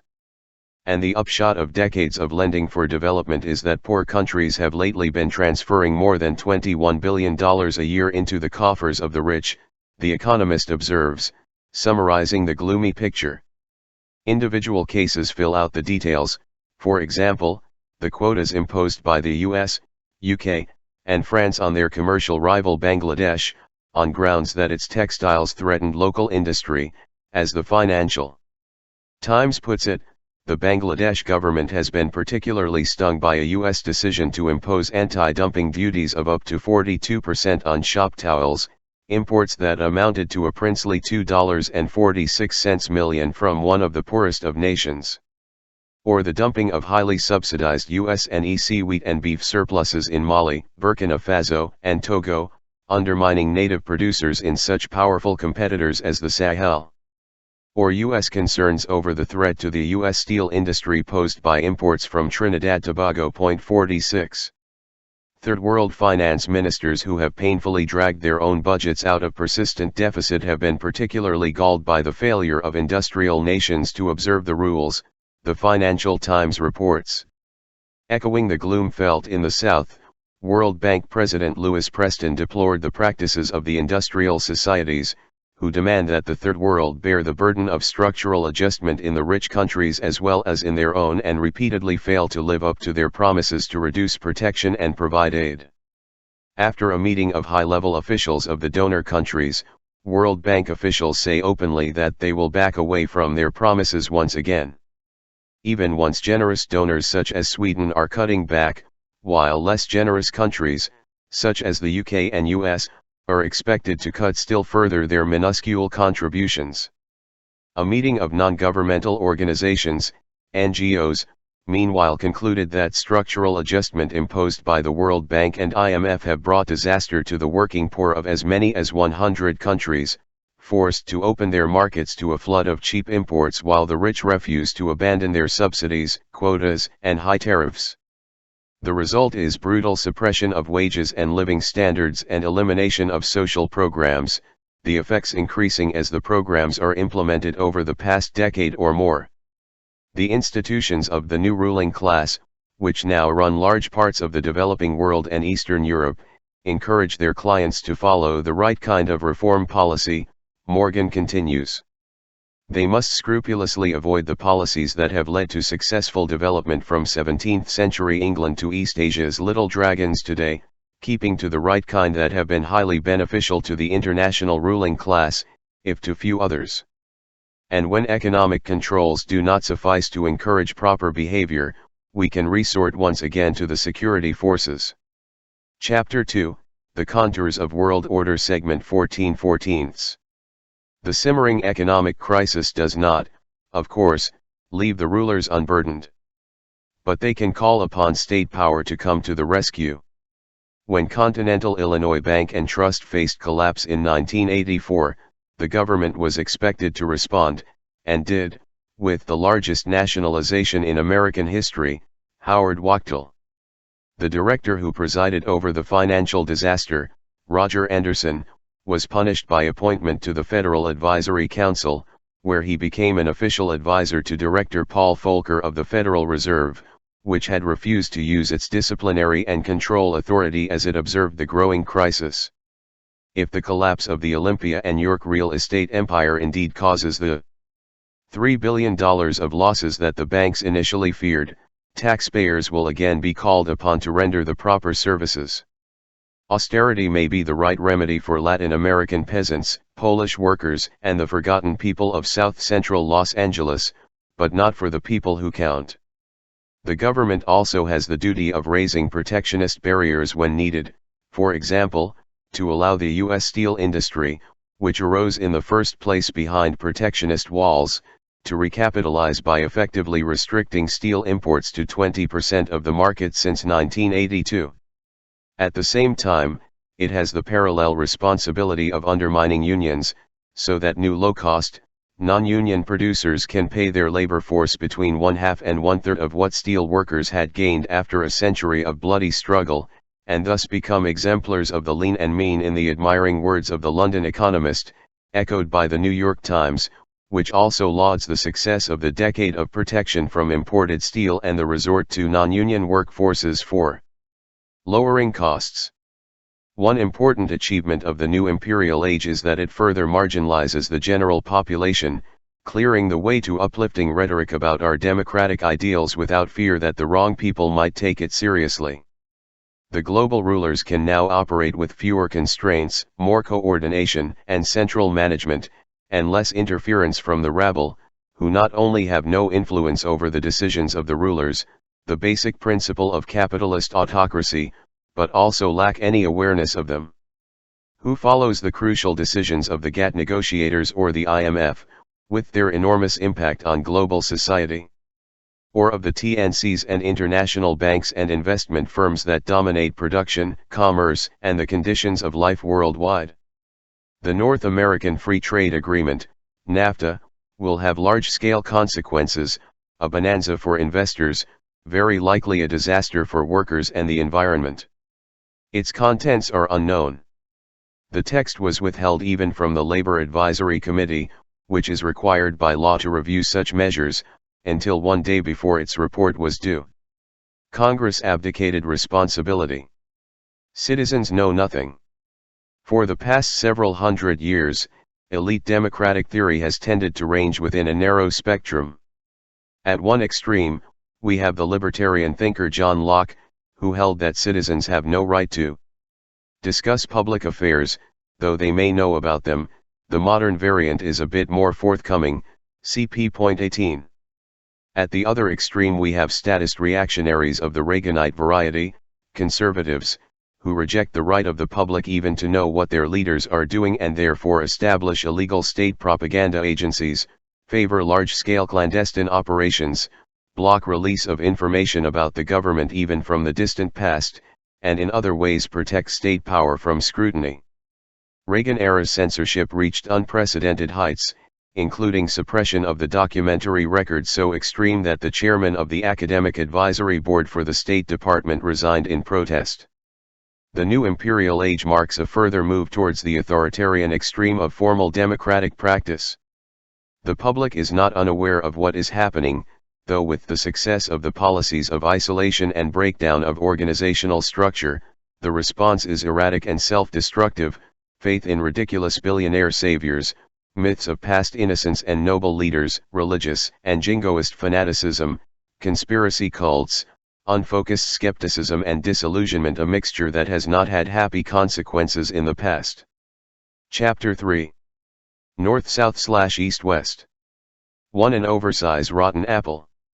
In the broader framework just reviewed, the Cold War can be understood, in large measure, as an interlude in the North-South conflict of the Columbian era, unique in scale but similar to other episodes in significant respects. Even in the pre-Columbian era, Eastern and Western Europe were diverging, with a fault line dividing Germany, East and West. From the middle of the 15th century, Robert Brenner writes, in much of Western Europe, the conditions for crisis finally receded, and there was a new period of economic upturn. The long-established and better organized peasant communities of Western Europe, with established traditions of, often successful, struggle for their rights and an impressive network of village institutions for economic regulation and political self-government, were able to break feudal controls over their mobility and to win full freedom, while in the East, serfdom rose with a vengeance, opening the way to the development of underdevelopment. In Poland, for example, national output appears to have reached a mid-16th century peak that was not attained again for 200 years. The relative absence of village solidarity in the East appears to have been connected with the entire evolution of the region as a colonial society, under the leadership of the landlords. The Third World, Lefton Stavrinos observes, made its first appearance in Eastern Europe, which began to provide raw materials for the growing textile and metal industries of England and Holland as far back as the 14th century, and then followed the, now familiar, path towards underdevelopment as trade and investment patterns took their natural course, superimposed on the divergent social patterns. The process soon left the East as perhaps Europe's first colonial territories, a third world of the 16th century providing raw materials for the industrialists back west, a testing ground for bankers and financiers to practice what they would later perfect in more distant lands. John Pfeffer. Russia itself was so vast and militarily powerful that its subordination to the economy of the West was delayed, but by the 19th century it was well on the way towards the fate of the South, with deep and widespread impoverishment and foreign control of key sectors of the economy. A late 19th century Czech traveler to Russia described the fating of Europe as one travels east, narrowing finally down to the railway and a few hotels. The aristocratic landowner would furnish his country house in the European way. Similarly, the continuously multiplying factories in the countryside are European oases. All technical and practical equipment is European, railways, factories, and banks, the army, the navy, and partly the bureaucracy as well. Foreign capital participation in Russian railways reached 93% by 1907, capital for development was mostly foreign, largely French, and debt was rising rapidly, as Russia settled into the typical Third World pattern. By 1914, Russia was becoming a semi-colonial possession of European capital, Tedershinin. Many Russians, whatever their political beliefs, resented the semi-colonial status accorded to their country in the West. Zab.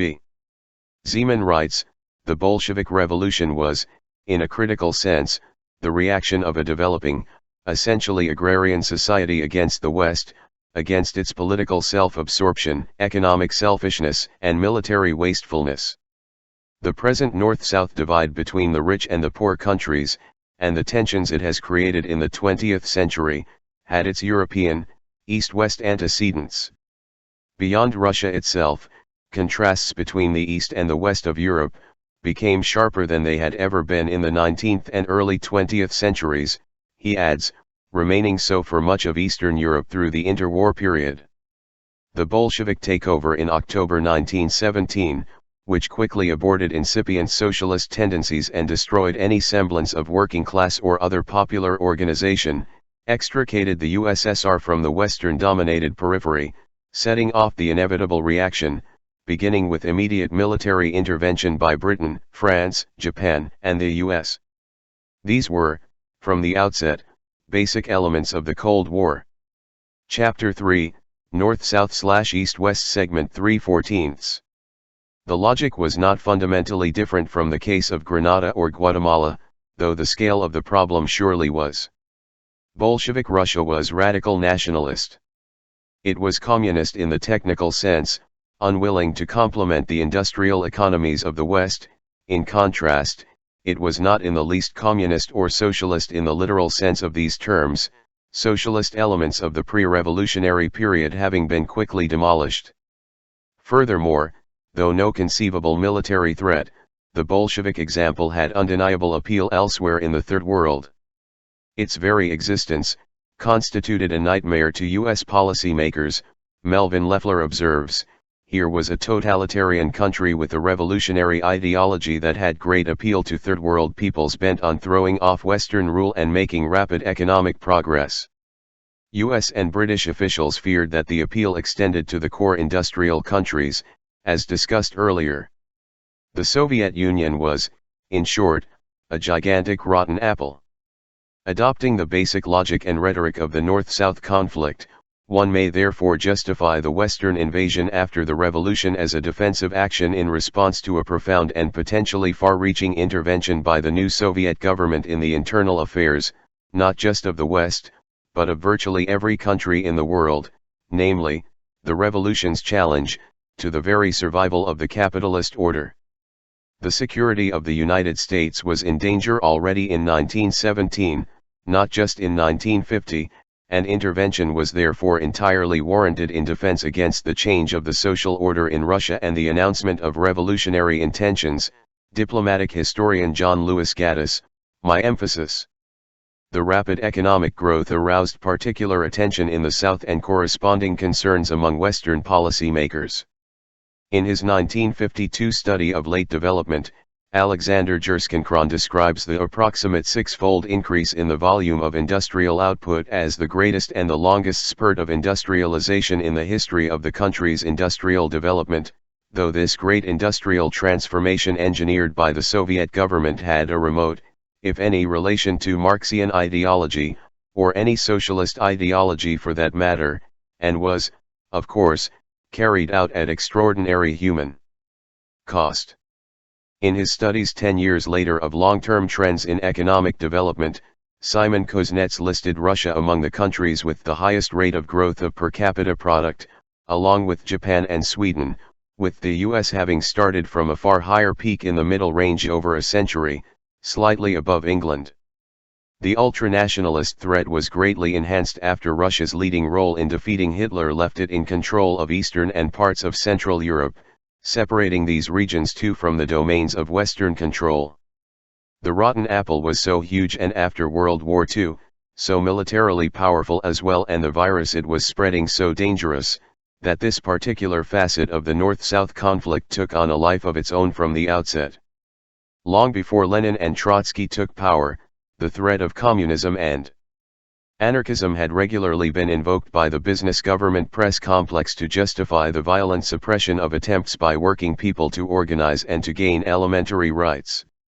The Wilson administration was able to extend these techniques, exploiting the Bolshevik takeover as an opportunity to crush the labor movement and independent thought. With the backing of the press and business community, the pattern has been standard since. The October Revolution also provided the framework for Third World intervention, which became defense against communist aggression, whatever the facts might be. Avid U.S. support for Mussolini from his 1922 March on Rome, later support for Hitler, was based on the doctrine that fascism and Nazism were understandable, if sometimes extreme, reactions to the far more deadly Bolshevik threat, a threat that was internal. Of course, no one thought the Red Army was on the march. Similarly, the U.S. had to invade Nicaragua to protect it from Bolshevik Mexico, and 50 years later, to attack Nicaragua to protect Mexico from Nicaraguan Bolshevism. The supple character of ideology is a wonder to behold. Facts are commonly reshaped to establish that some intended target of attack is an outpost of the Kremlin, later, peeping. On deciding in 1950 to support France's effort to quell the threat of independent nationalism in Vietnam, Washington assigned to the intelligence services the task of demonstrating that Ho Chi Minh was a puppet of Moscow or peeping, either would do. Despite diligent efforts, evidence of Kremlin-directed conspiracy could be found in virtually all countries except Vietnam, which appeared to be an anomaly. Nor could links with China be detected. The natural conclusion was that Moscow considers the Viet Minh sufficiently loyal to be trusted to determine their day-to-day policy without supervision. Lack of contact therefore proves the enormity of the designs of the evil empire. There are numerous other examples. A variant is illustrated by the case of Guatemala. As the U.S. prepared to overthrow its government, an embassy officer advised that a planned OAS resolution to bar arms and communist agents would enable us to stop ships including our own to such an extent that it will disrupt Guatemala's economy, thus leading to a pro-us coup or increased communist influence, which would in turn justify the U.S. to take strong measures, unilaterally if necessary. In accord with such reasoning, a routine foreign policy procedure is to use embargo, terror, and the threat of greater violence to compel the target to turn to the Russians for support, thus revealing itself to be a tentacle of the Soviet conspiracy, reaching out to strangle us. The technique was used against Guatemala and Nicaragua with extreme clumsiness, but great success in a highly conformist intellectual culture. Chapter 3, North-South/East-West Segment 3/14. 2. Logical illogicality. As Russia absorbed the major blows of Nazi force, Stalin became an ally, the admired Uncle Joe, but with ambivalence. Roosevelt's wartime strategy, he confided to his son in private, was for the U.S. to be the reserves, waiting for the Russians to exhaust themselves in the combat against the Nazis, after which the Americans would move in for the kill. One of the preeminent Roosevelt scholars, Warren Kimball, concludes that aid to the Soviet Union became a presidential priority on the assumption that Red Army victories would allow the president to keep U.S. soldiers out of a land war in Europe. Truman went much further. When Germany attacked the Soviet Union in June 1941, he commented that if we see that Germany is winning we ought to help Russia, and if Russia is winning we ought to help Germany, and that way let them kill as many as possible. By 1943, the U.S. began to reinstate fascist collaborators and sympathizers in Italy, a pattern that extended through the world as territories were liberated, reinstating the tolerance for fascism as a barrier to radical social change. Recall that Soviet aggression was not an issue pre-war, nor anticipated post-war. The problem of the enormous rotten apple led to some odd contortions in policy making. In an important study of July 1945, transmitted by Secretary of War Stimson to the Secretary of State, military planners tried to put a satisfactory gloss on the U.S. intention to take control of the world and surround Russia with military force, while denying the adversary any rights beyond its borders. to argue that it is necessary to preserve a unilateral military control by the US or Britain over Panama or Gibraltar and yet deny a similar control to Russia at the Dardanelles may seem open to the criticism of being illogical, they worried, particularly since the Dardanelles provided Russia with its only warm water access and was, in fact, to be kept firmly under unilateral US-British control. But the criticism is only superficially plausible, the planners concluded. The US design is a logical illogicality. By no stretch of the imagination could the US and Britain be thought to have expansionist or aggressive ambition. But Russia has not as yet proven that she is entirely without expansionist ambitions.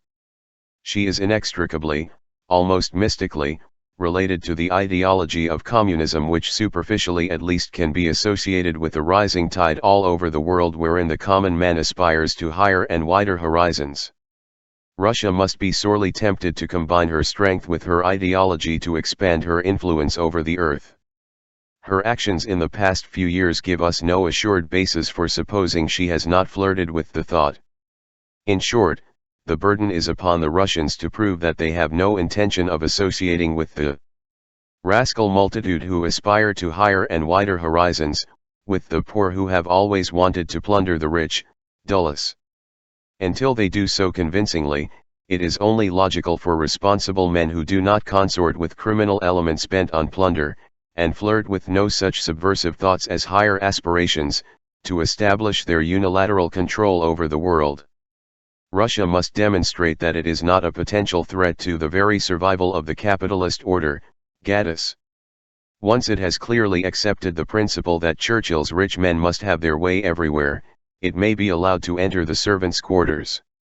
The notion of logical illogicality is another useful tool in the ideological kit, which merits wider use. The severity of the danger had been underscored a month earlier by William Donovan, director of the OSS, the precursor of the CIA. In a Europe racked by war and suffering widespread misery, he warned, the Soviets have a strong drawing card in the proletarian philosophy of communism. The US and its allies have no political or social philosophy equally dynamic or alluring. As noted, the same problem was deplored by Eisenhower and Dulles 10 years later, and regularly by the US in Indochina. 6. The reasoning outlined in 1945 prevailed throughout the Cold War period, and follows naturally from the general logic of the North-South conflict.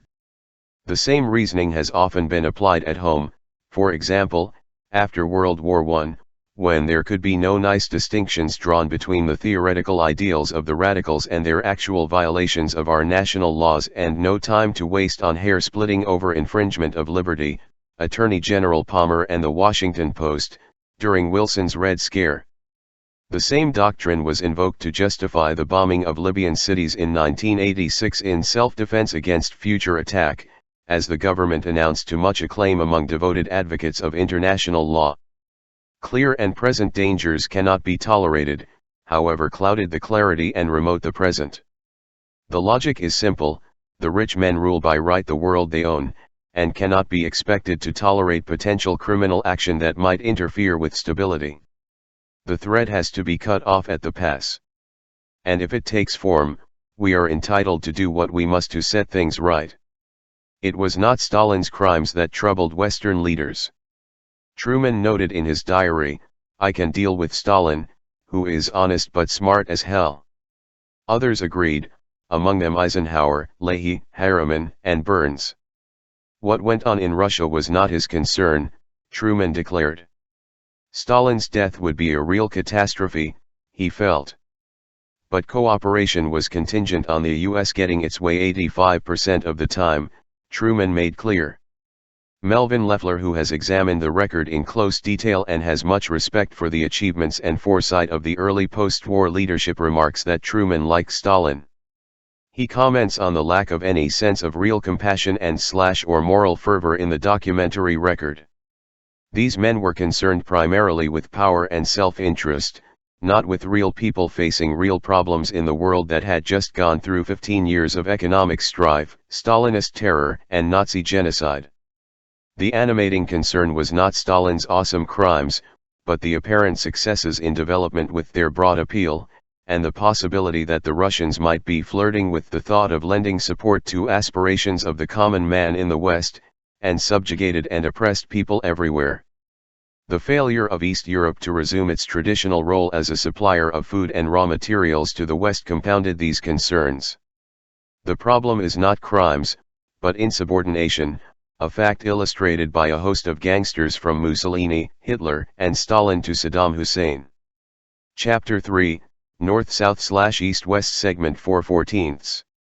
Though U.S. planners did not expect a Soviet attack on the West, they were concerned about Soviet military power, for two fundamental reasons.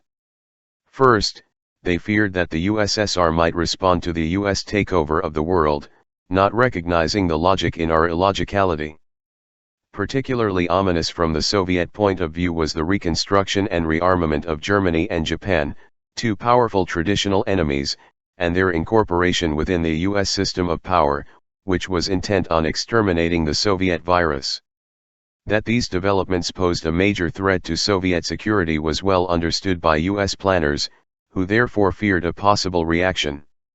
Second, Soviet power served to deter U.S. violence, impeding U.S. actions to ensure that the periphery fulfills its service function. What is more, for its own cynical reasons the Kremlin often lent support to targets of U.S. attack and subversion, and sought to gain advantage where it could. The very existence of Soviet power provided a certain space for maneuver in the South.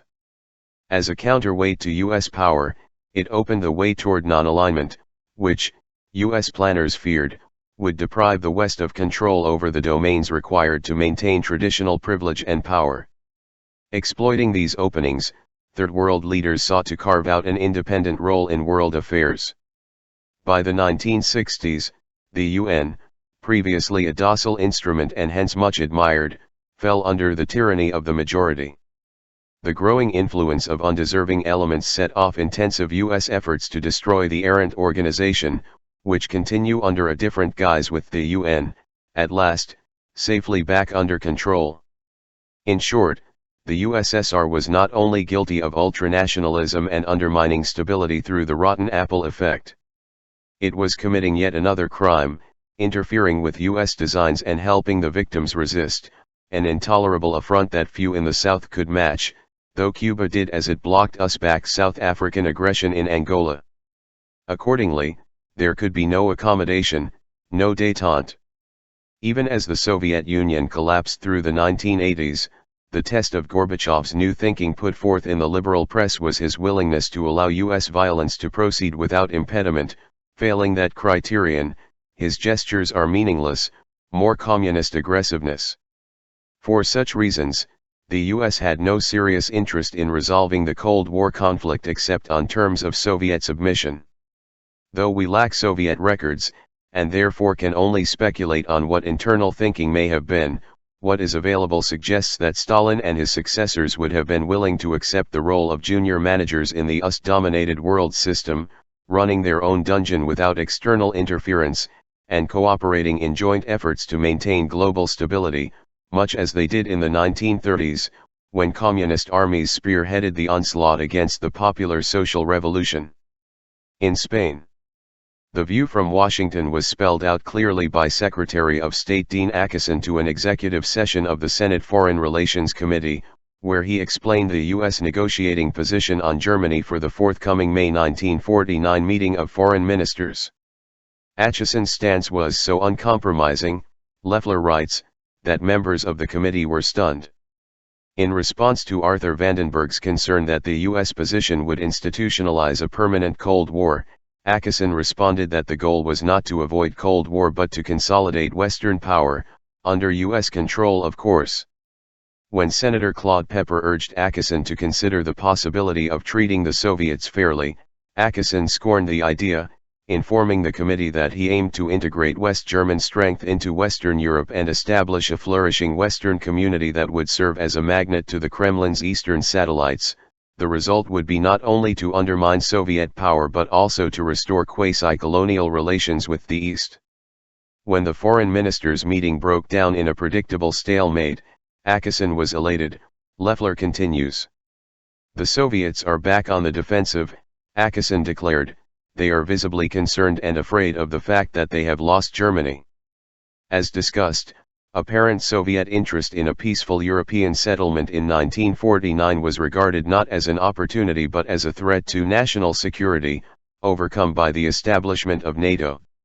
On similar grounds, the US never even considered Stalin's proposals for a unified and demilitarized Germany with free elections in 1952, and did not pursue Khrushchev's call for reciprocal moves after his radical cutbacks in Soviet military forces and armaments in 1961 to 1963, well known to the Kennedy administration, but dismissed.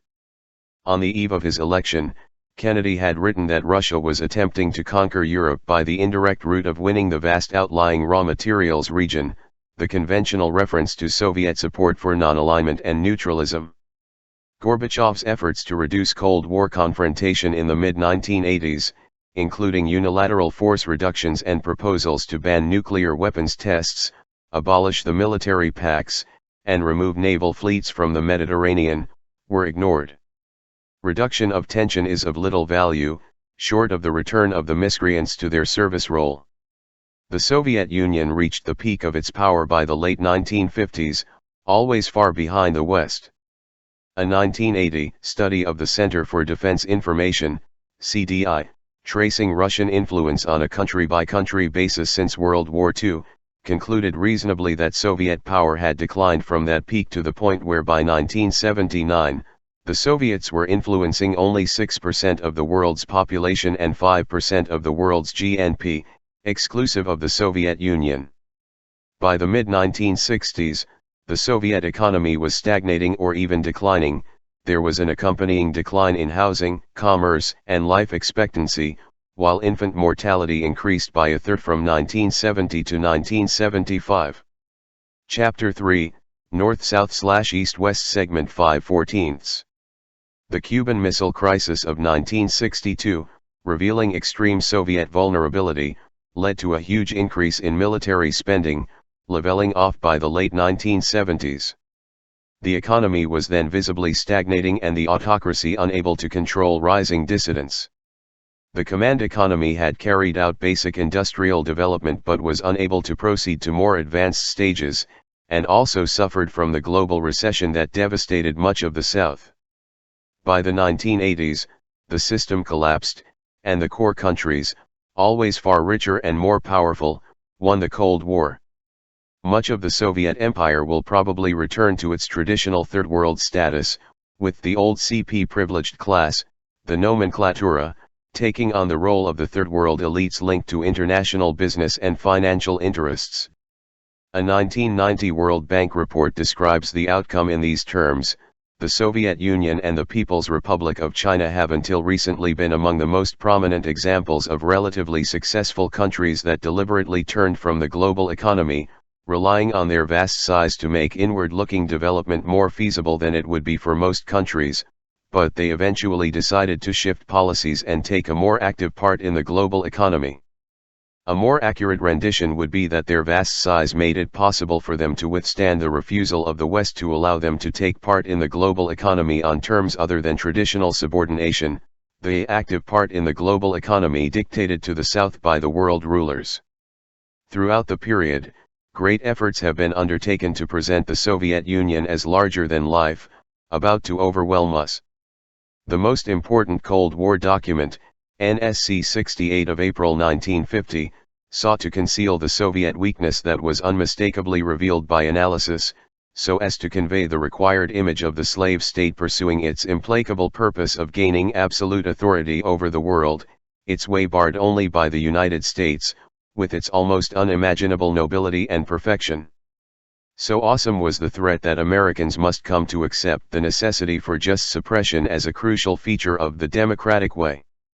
They must accept a large measure of sacrifice and discipline, including thought control and a shift of government spending from social programs to defense and foreign assistance, in translation, subsidy for advanced industry and export promotion. In a 1948 book, liberal activist Cord Meyer, an influential figure in the CIA, wrote that the right to strike must be denied if it is not voluntarily restricted, given the urgency of the defense plans required. and citizens of the United States will have to accustom themselves to the ubiquitous presence of the powerful secret police needed for protection against sabotage and espionage. As under Wilson, fascist methods are needed to guard against the threat to stability.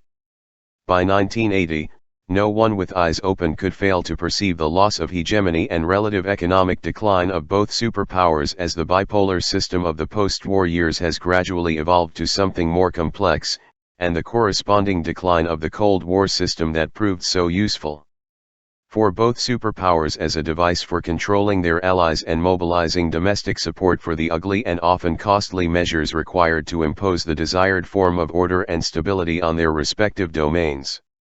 Nor was there any doubt as to their relative strength and influence, as the CDI and other sane analysts were aware.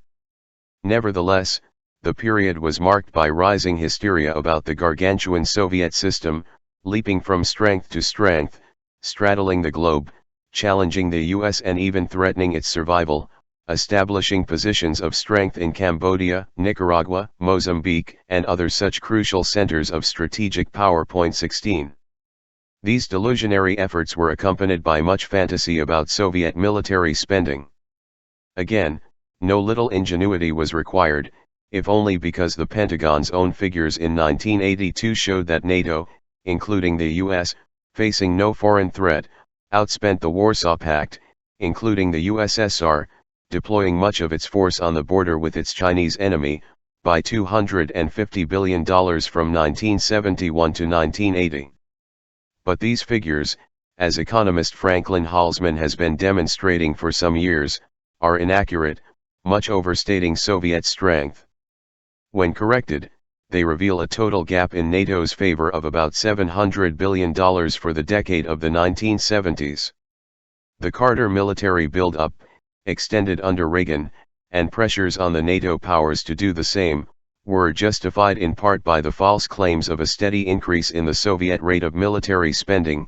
Raymond Garthoff observes, the relentless Soviet build-up to an important extent reflected an American error in estimating Soviet outlays, rather than being a disquieting index of Soviet intentions, as claimed during the late Carter years, and the American lead in absolute numbers of strategic bombs and warheads actually widened between 1970 and 1980. Halsman makes a strong case that the errors involved deliberate CIA distortion from the late 1970s, under intense political pressure. 17. Exaggeration of the enemy's power is a characteristic feature of the North-South conflict. At the outer limits, one hears that Sandinistas were about to march on Texas, even that Grenada was a menace, strategically located to threaten U.S. oil supplies, as the Cubans surely appreciate. Robert Lycan. The procedure was not invented with the Cold War.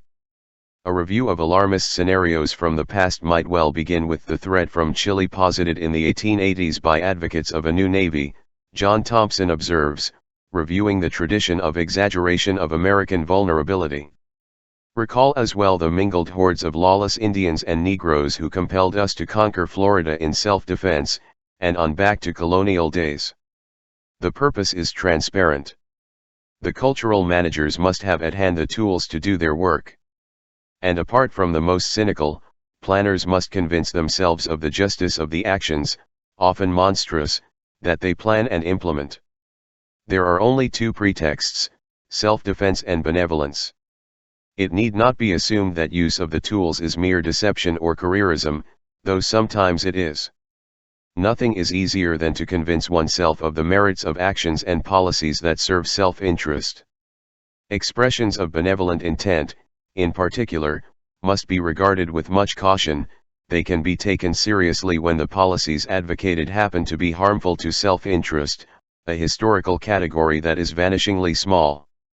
In the Cold War case, there is another factor that may have helped extend the delusional system beyond its normal practitioners. The Russians had their own reasons for depicting themselves as an awesome superpower marching on towards a still grander future. When the world's two major propaganda systems agree on some doctrine, however fanciful, it is not easy to escape its grip. A striking example is the delusion that the Cold War was a struggle between socialism and capitalism. The Soviet Union, from 1917, has been even more remote from socialism than the US and its allies have been from capitalism, but again, both major propaganda systems have had a long-standing interest in claiming otherwise, the West, so as to defame socialism by associating it with Leninist tyranny, and the USSR, so as to gain what prestige it could by associating itself with socialist ideals whose force was powerful and wide-ranging. I believe that socialism is the grandest theory ever presented, and I am sure someday it will rule the world, Andrew Carnegie told the New York Times, and when it does, we will have attained the millennium. To this day, almost half the population find the phrase "from each according to his ability, to each according to his need" to be such an obvious truth that they attribute it to the U.S. Constitution, a text largely unknown but taken to be akin to Holy Writ. The absurd association of Bolshevik tyranny with socialist freedom was doubtless reinforced by the accord between the two major doctrinal systems, though for intellectuals, the appeal of Lenin's authoritarian deviation from the socialist tradition has deeper roots. 19. By the early 1980s it was becoming impossible to sustain the illusion of Soviet power, and a few years later, it was laid to rest. Chapter 3, North-South/East-West Segment 6/14. 3. Return to normalcy. If early modern Eastern Europe was a testing ground for bankers and financiers to practice what they would later perfect in more distant lands, Pfeffer, then by the 1980s the shoe was on the other foot. It was to be a testing ground for the doctrines of laissez-faire economic development that had been avoided by every successful developed country, and applied under Western tutelage in the South with destructive effects.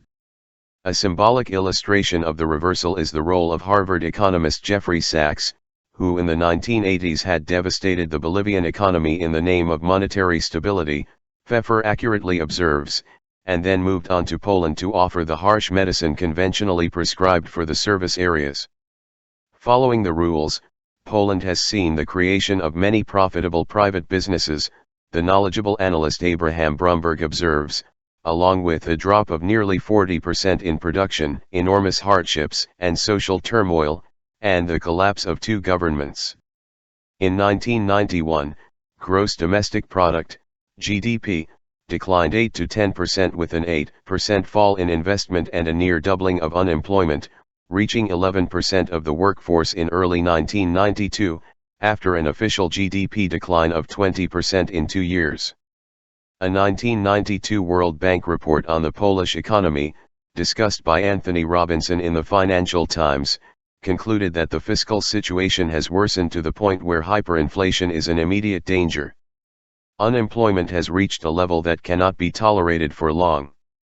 Investment in infrastructure and human resource development has shrunk to levels that, if maintained, will undermine the prospects for sustained growth. It warned that none of the long-term supply-side reforms that the bank advocates stands any chance of success if Poland slides back into hyperinflation, or if its economy continues to decline as dramatically as it has in the last 2 years. Private savings were virtually eliminated by hyperinflation and the 1990 Economic Stabilization Program, Robinson adds, while problems were exacerbated by capital flight of several tens of millions of dollars a month. While the decline will bottom out, prospects appear dim for much of the population. Russia has been going the same way. On some estimates, Michael Haynes observes, capital flight from the USSR was somewhere between $14 to $19 billion in 1991, some of it short-term, some for longer-term structural reasons. Production declined in 1991. Economic and Finance Minister Yegor Gaidar warned of a further drop of 20% in early 1992, with the worst period still ahead. Light industrial production fell by 15 to 30% in the first 19 days of January 1992, while deliveries of meat, cereals, and milk fell by a third or more. From early 1989 through mid-1992, according to IMF and World Bank statistics, industrial output fell by 45% and prices rose 40-fold in Poland and real wages were almost halved. Figures for the rest of Eastern Europe were not much better. Western ideologists are impressed with what has been achieved, but concerned that economic irrationality might impede further progress. Under the heading Factory Dinosaurs Imperil Poland's Economic Gain, New York Times correspondent Stephen Engelberg looks at a worst-case instance of how the industrial legacies of the communist system threaten to drag down economic reform plans in Poland and other Eastern European nations. The city of Warsaw, dependent on an aircraft manufacturer for employment, tax revenues, even heat from industrial byproducts. The free market policies have brought cities like Warsaw or Krakow alive with commerce, Engelberg notes, doubling the number of private businesses, though the people too impoverished to buy even basic goods do not reach the threshold. But this welcome progress is threatened by calls for government intervention to meet minimal human needs and rescue enterprises suffering from loss of markets and supplies and unpaid debts after the collapse of the USSR. No less ominous, Engelberg observes, is social unrest from the workers, who now have a measure of control in factories and even go on strike to prevent closure of plants that might be rescued by government-guaranteed loans to rebuild foundries. The Solidarity Union calls on the government to forgive overdue taxes and place big new airplane orders for the Polish army. A Solidarity leader says that the government has to make a decision whether or not it needs an aircraft industry or whether it has to be restructured or whether one half should produce aviation and the rest something else. But Western analysts understand that such decisions are not for the Poles to make, they are to be made by the free market, or more accurately, the powerful institutions that dominate it. And no embarrassing questions are raised about the fate of the U.S. aircraft industry, or advanced industry in general, without the huge public subsidy to create and maintain it, and so on through the functioning parts of the economy. Or about the Chrysler bailout or Reagan's rescue of Continental Illinois Bank, or the hundreds of billions of taxpayer dollars to pay off S&L managers and investors, freed from both regulation and risk by the genius of Reaganomics. We put aside the question of how economic irrationality of the kind denied to the Third World created an economy in which Americans no longer pursue their comparative advantage in exporting furs. The problem of uppity workers is also noted by Financial Times correspondent Anthony Robinson. He writes that many communities depend upon large plants where workers' councils exert strong influence on management unversed in the ways of the market. This unwarranted influence of working people undermines the lessons of economic rationality and democracy that we are patiently trying to impart. Economic rationality requires that the tools of production overcome their reluctance to see their communities and families destroyed. It is not for the commodity to decide where it should be offered for sale, to what purpose it should be used, at what price it should be allowed to change hands, and in what manner it should be consumed or destroyed, as Karl Polanyi commented in his classic study of the laissez-faire experiment in 19th-century England, quickly terminated as it came to be understood by the business classes that their interests would be harmed by the free market, which could not exist for any length of time. Without annihilating the human and natural substance of society, it would have physically destroyed man and transformed his surroundings into a wilderness. As for democracy, in the approved sense, it allows no room for any popular interference in the totalitarian structure of the corporate economy, with all that follows in other spheres of life. The role of the public is to follow orders, not to interfere. Chapter 3, North-South/East-West Segment 7/14. Gabrielle Glaser reports one of the results of Poland's opening to Western market forces in the New York Times under the heading, Booming Polish Market, Blonde, Blue-Eyed Babies. An unexpected side effect of the free market, she writes, is a booming traffic in this commodity, as young mothers are being pressed to sign away the rights to their children. The numbers may reach tens of thousands. I hate to say it, the director of a state adoption agency comments, but it seems to me that Poland has one of the most serious markets of white babies. Polish journals tend to shy away from the role of the church, Glaser reports, but one inquiry reported that the mother superior of one adoption home receives $15,000 for each baby girl and up to $25,000 for each baby boy. Asked about the report, she replied, "I cannot give you any information. Goodbye." She did, however, display her papal award for defending life, an honor Pope John Paul II bestows on anti-abortion crusaders in his native Poland, Glaser comments. Why this side effect is unexpected, Glaser does not explain. Indeed, as she notes, such reports are not new in Eastern Europe or the Third World. Romania became notorious for the practice after its 1989 revolution. Post-1989 Romania is a curious choice. The phenomenon is a well-known concomitant of the integration of the South into the world order in the service role. Reports of sale of children are, in fact, some of the more benign that are familiar to those who do not choose to shield themselves from the wrong kind of facts. The side effects of the subjection of the South to market forces are not in the least unexpected, except to the laser-like vision of the trained ideologue. Unexpected side effects of the invisible hand have also been found in Russia, again eliciting much surprise. A front-page New York Times headline reads, "The Russians' new code, if it pays, anything goes." It is not just a matter of crime, corruption, prostitution, smuggling, and drug and alcohol abuse, all on the rise. There is also a widespread view that people are out for themselves and anything goes, unlike the United States, where pursuit of the vile maxim of the masters is unknown, or the third world domains that have been subject to our helping hand. Swindles and bribes are hardly a new phenomenon in Russia, correspondent Celestine Bolin observes, and were familiar in the old communist system again, unlike the US and its clients. During the same days, the Times was reporting the saga of President Fernando Collor of Brazil, the fair-haired boy of Washington and the business community, who broke new records in corruption in a richly endowed country that has been a testing area for US experts for half a century. See Chapter 7. One may recall a few domestic examples of corruption as well, from the days of the Founding Fathers, no slouches in this game, and on to the Reaganites and Wall Street in the 1980s. Corruption is an intrinsic feature of the old communist system. The ideological institutions, correctly, proclaim, under capitalist democracy, it is an aberration, quickly corrected. The new ostentatious wealth sets most citizens' nerves on edge, Bolin continues, describing the standard consequences of neoliberal remedies. Crime has soared in Russia after the collapse of communism, as it did in Eastern Europe, including white-collar crimes, which have taken off. But the levels of crime are still well below New York standards. There is still room for progress towards the capitalist ideal. The economies of Eastern Europe stagnated or declined through the 80s, but went into free fall as the IMF regimen was adopted with the end of the Cold War in 1989.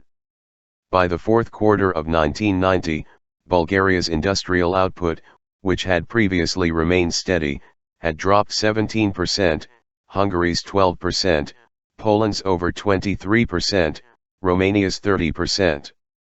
The UN Economic Commission for Europe reported in late 1991 that the region's output had declined 1% in 1989, 10% in 1990, and 15% in 1991, predicting a further decline of 20% for 1991, with the same or worse likely in 1992.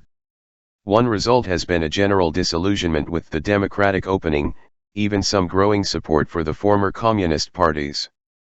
In Russia, the economic collapse has led to much suffering and deprivation, as well as weariness, cynicism, and anger, directed at all politicians, from Yeltsin down, Brumberg reports, and particularly at the ex-nomenclaturae who, as predicted, are coming to be the typical third world elite serving the interests of the foreign masters.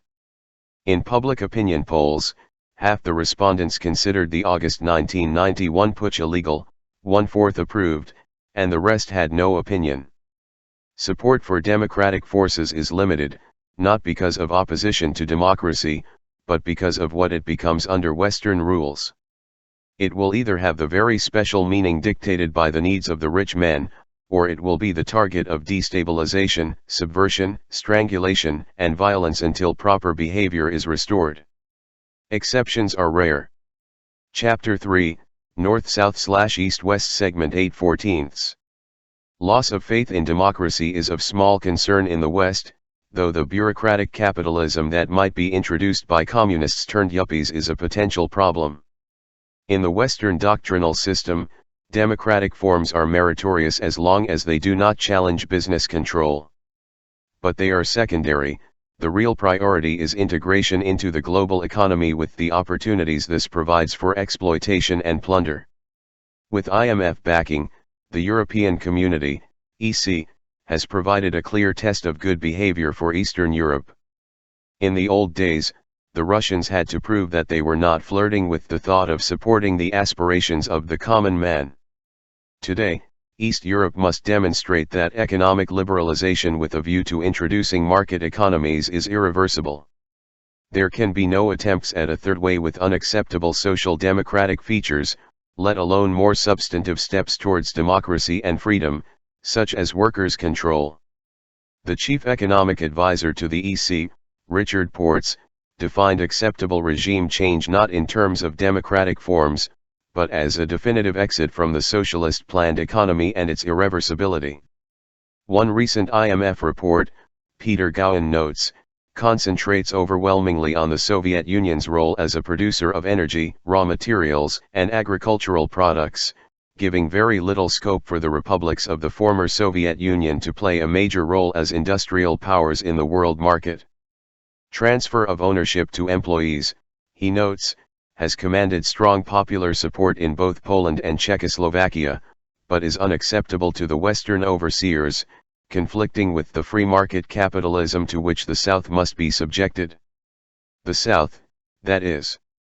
Conforming to traditional practice, the EC has raised barriers to protect its own industry and agriculture, thereby closing off the export market that might enable the East Bloc to reconstruct its economies.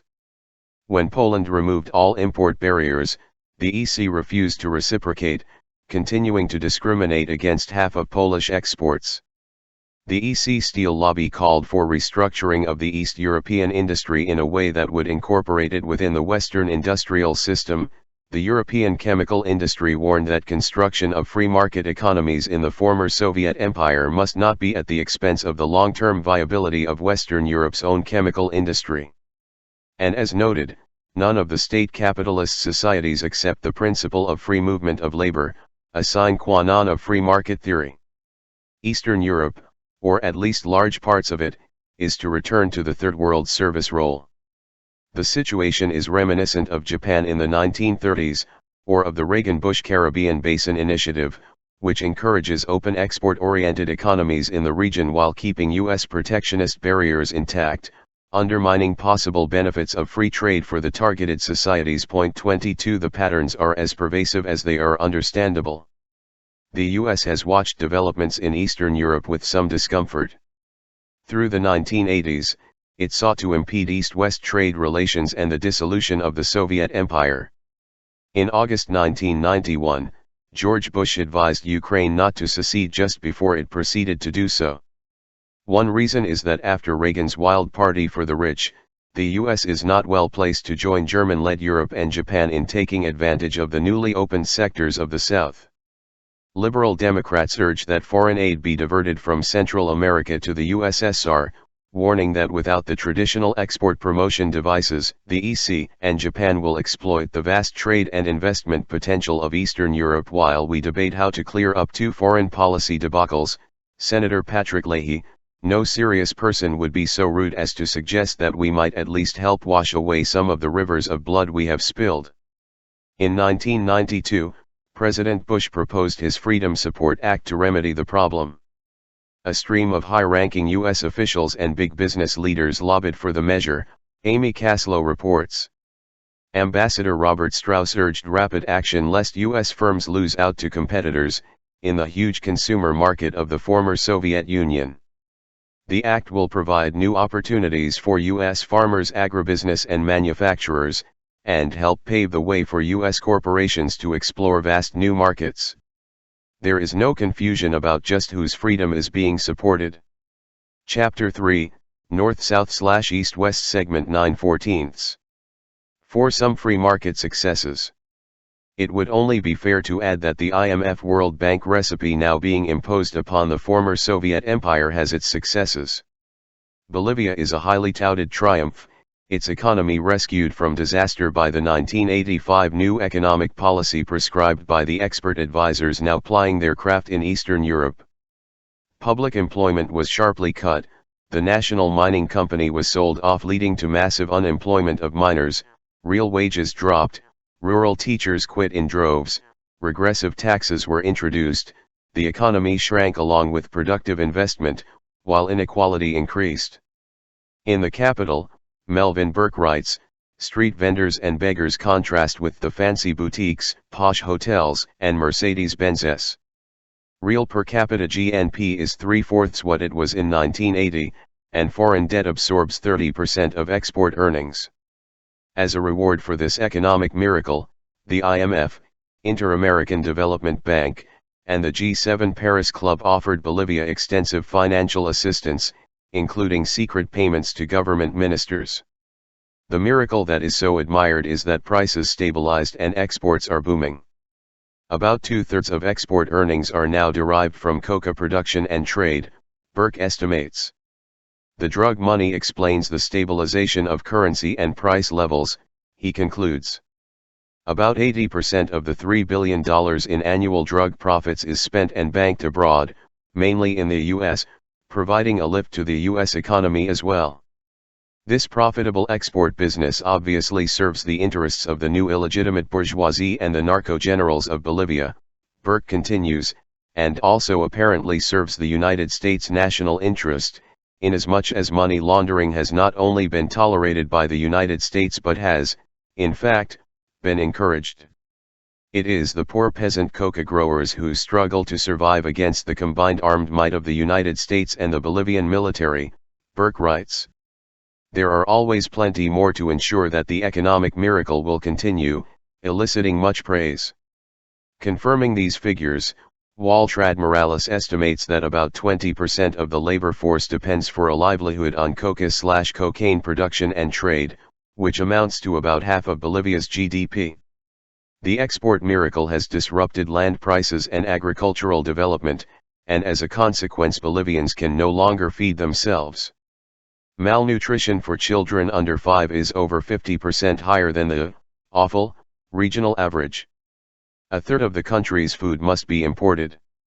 This national food crisis, further aggravated by the neoliberal economic model, has contributed to the marginalization of the peasantry, which has forced many of them to grow coca leaf in order to survive, in a downward cycle.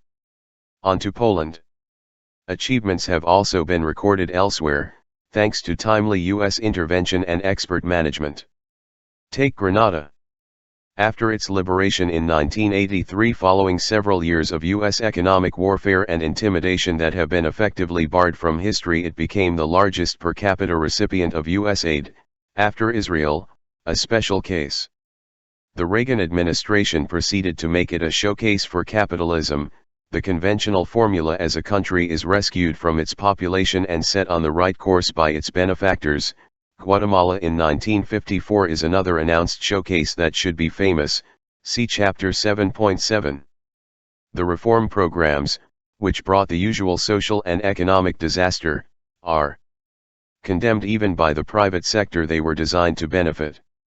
Furthermore, the invasion has had the long-term effect of neutering the island's political life.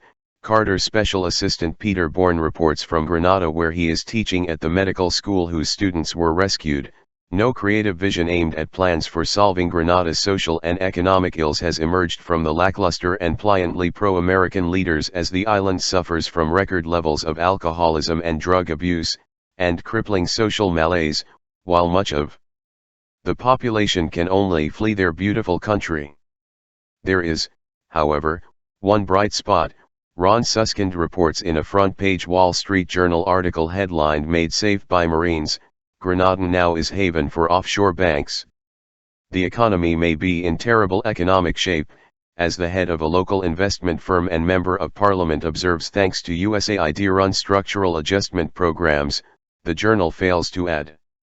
But the capital has become the Casablanca of the Caribbean, a fast-growing haven for money laundering, tax evasion and assorted financial fraud, with 118 offshore banks, one for every 64 residents.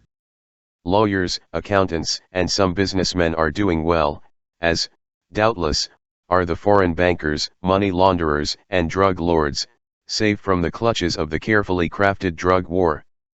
The U.S. liberation of Panama recorded a similar triumph. The poverty level has increased from 40% to 54% since the 1989 invasion.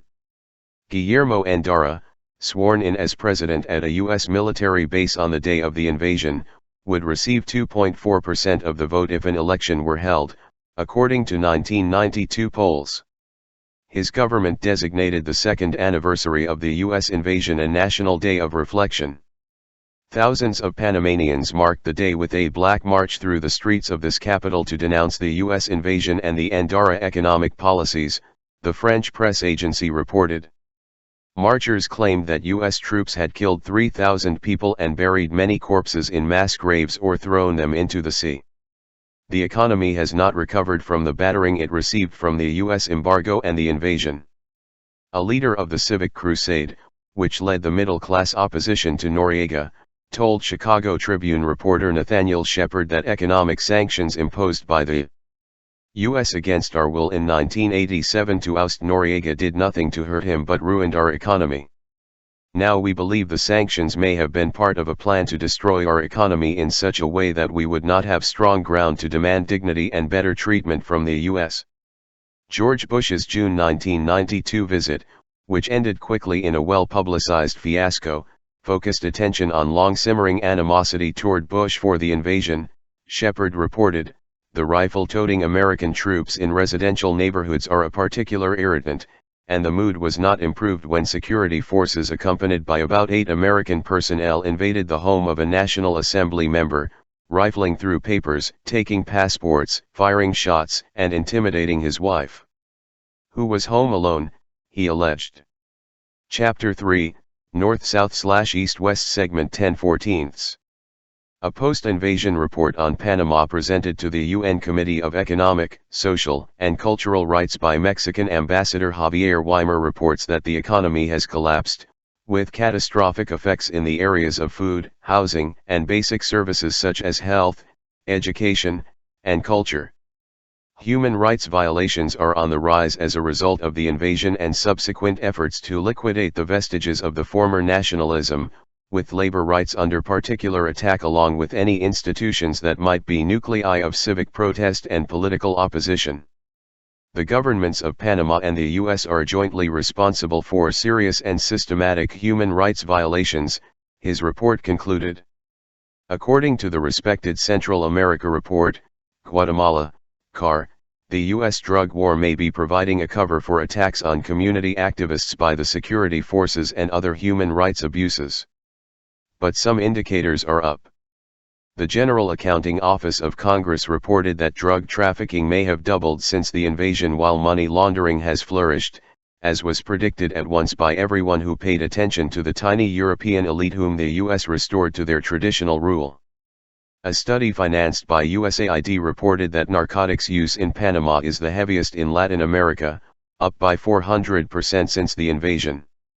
The executive secretary of the Center of Latin American Studies, which participated in the study, says that U.S. troops constitute a very lucrative market for drugs, contributing to the crisis.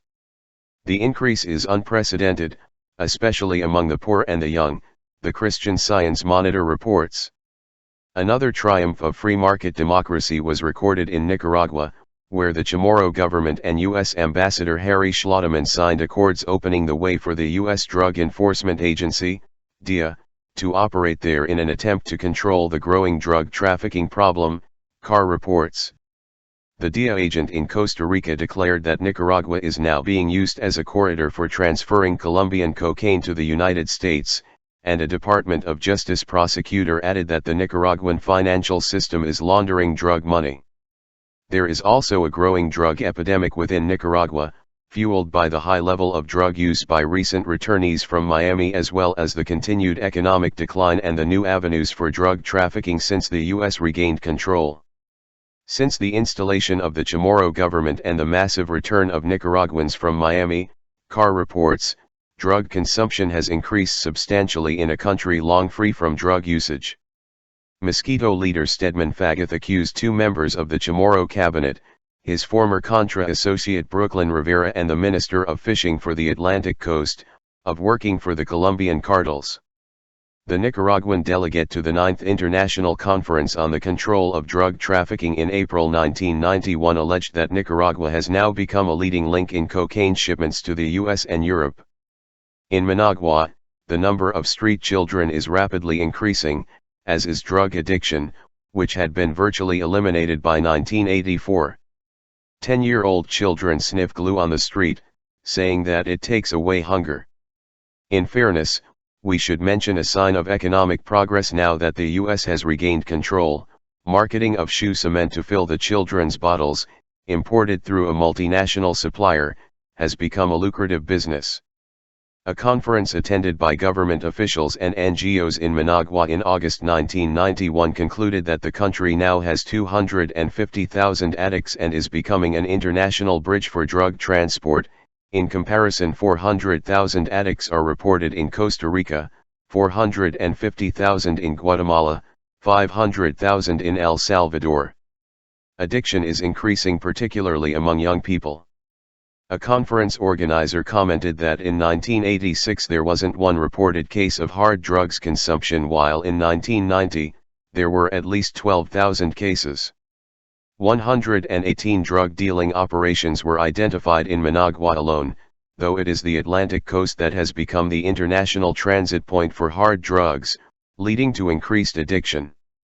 U.S. journalist Nancy Nusser reports from Managua that cocaine has become readily available only since President Violeta Chamorro took office in April 1990, according to dealers.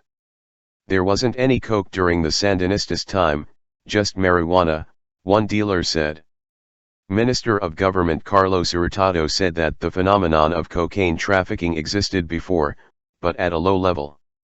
Now it is burgeoning, primarily through the Atlantic coast, according to a ranking Western diplomat with knowledge of drug trafficking, probably from the U.S. Embassy, who describes the coast now as a no-man's land.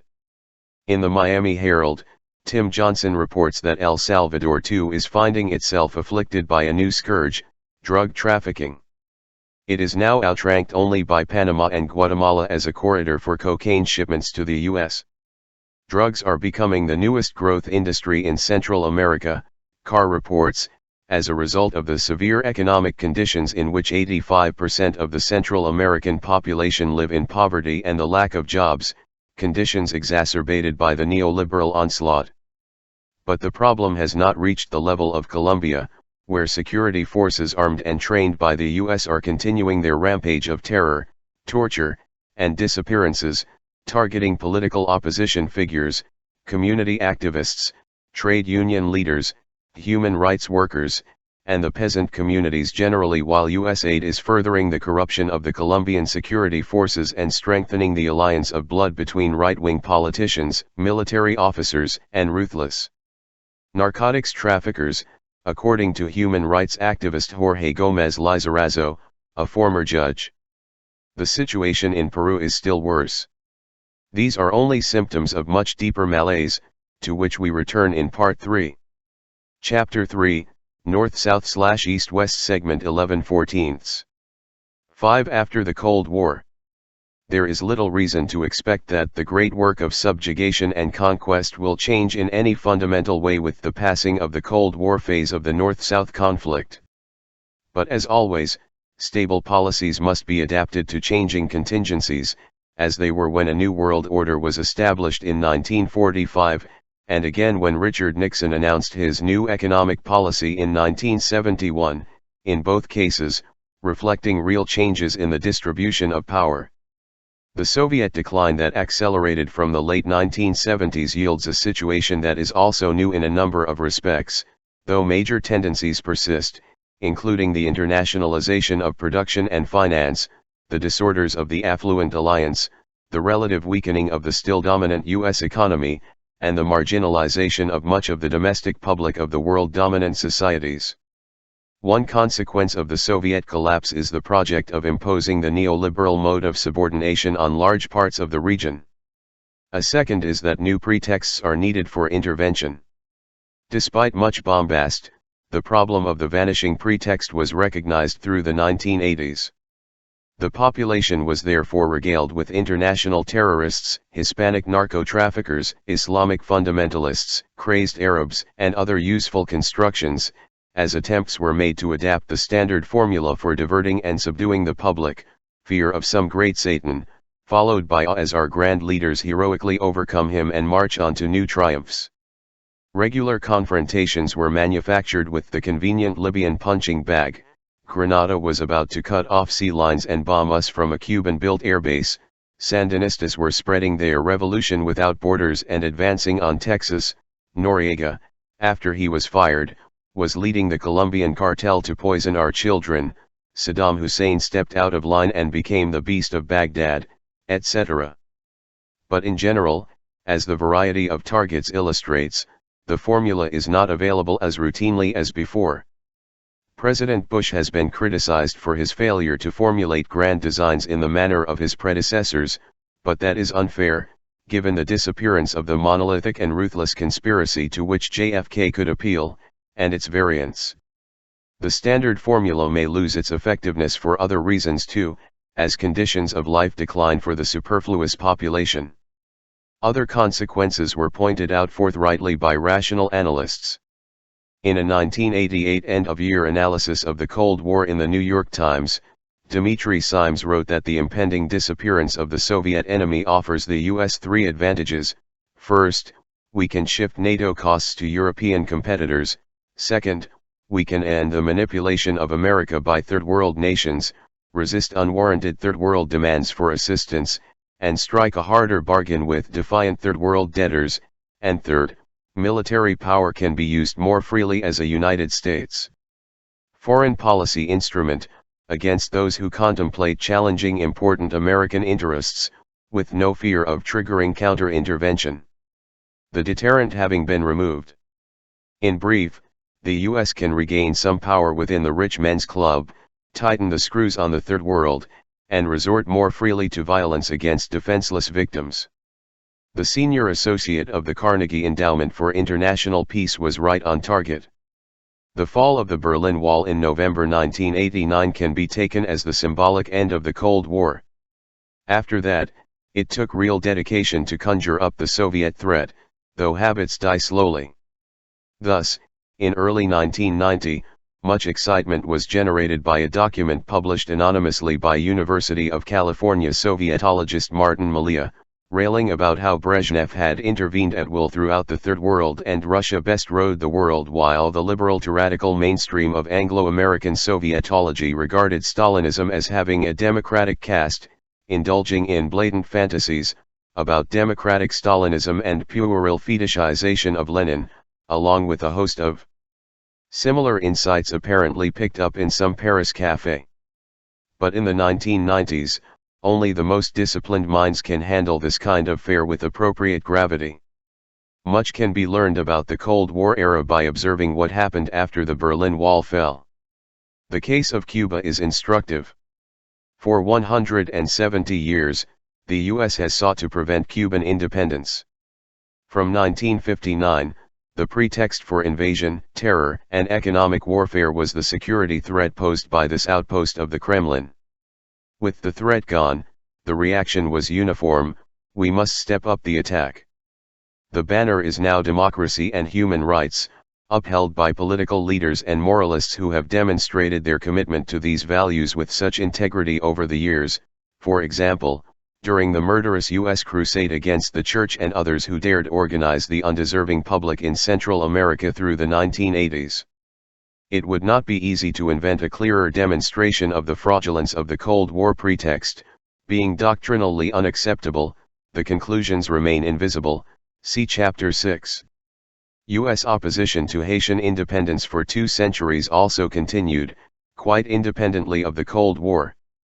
Events of the 1980s, notably after the fall of the Berlin Wall, also illustrate with much clarity traditional U.S. distaste for democracy and indifference to human rights. We return to details, Chapter 8. Another instructive example is Saddam Hussein, a favored friend and trading partner of the West right through his worst atrocities.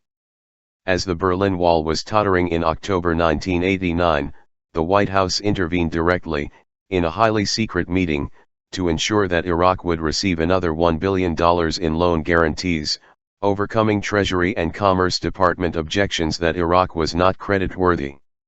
The reason, the State Department explained, was that Iraq was very important to U.S. interests in the Middle East, it was influential in the peace process and was a key to maintaining stability in the region, offering great trade opportunities for U.S. companies.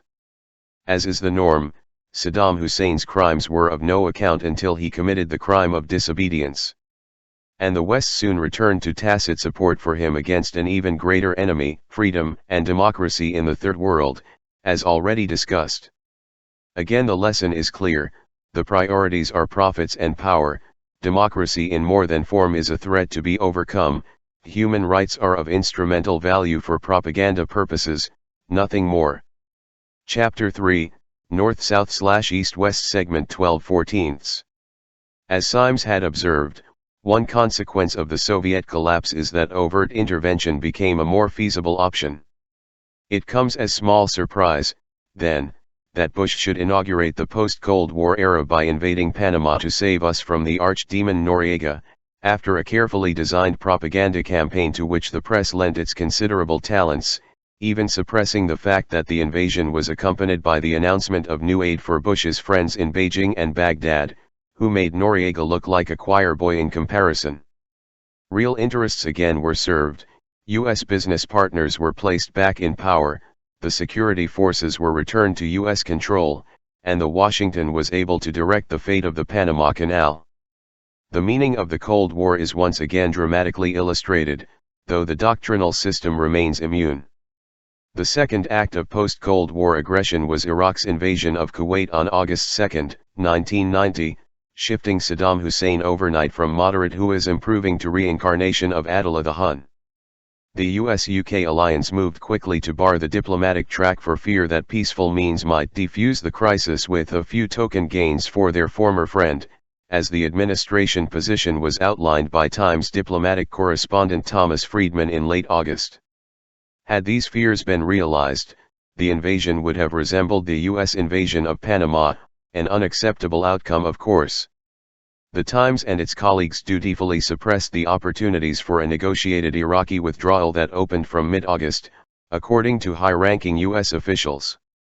On the eve of the January 15, 1991 bombing, the U.S. population, by about 2-1, favored a diplomatic settlement along the lines of an Iraqi proposal that had been released by U.S. officials, but were unaware of the existence of this proposal, and the instant U.S. rejection of it, thanks to media discipline. The rascal multitude, once again, was kept in its proper place.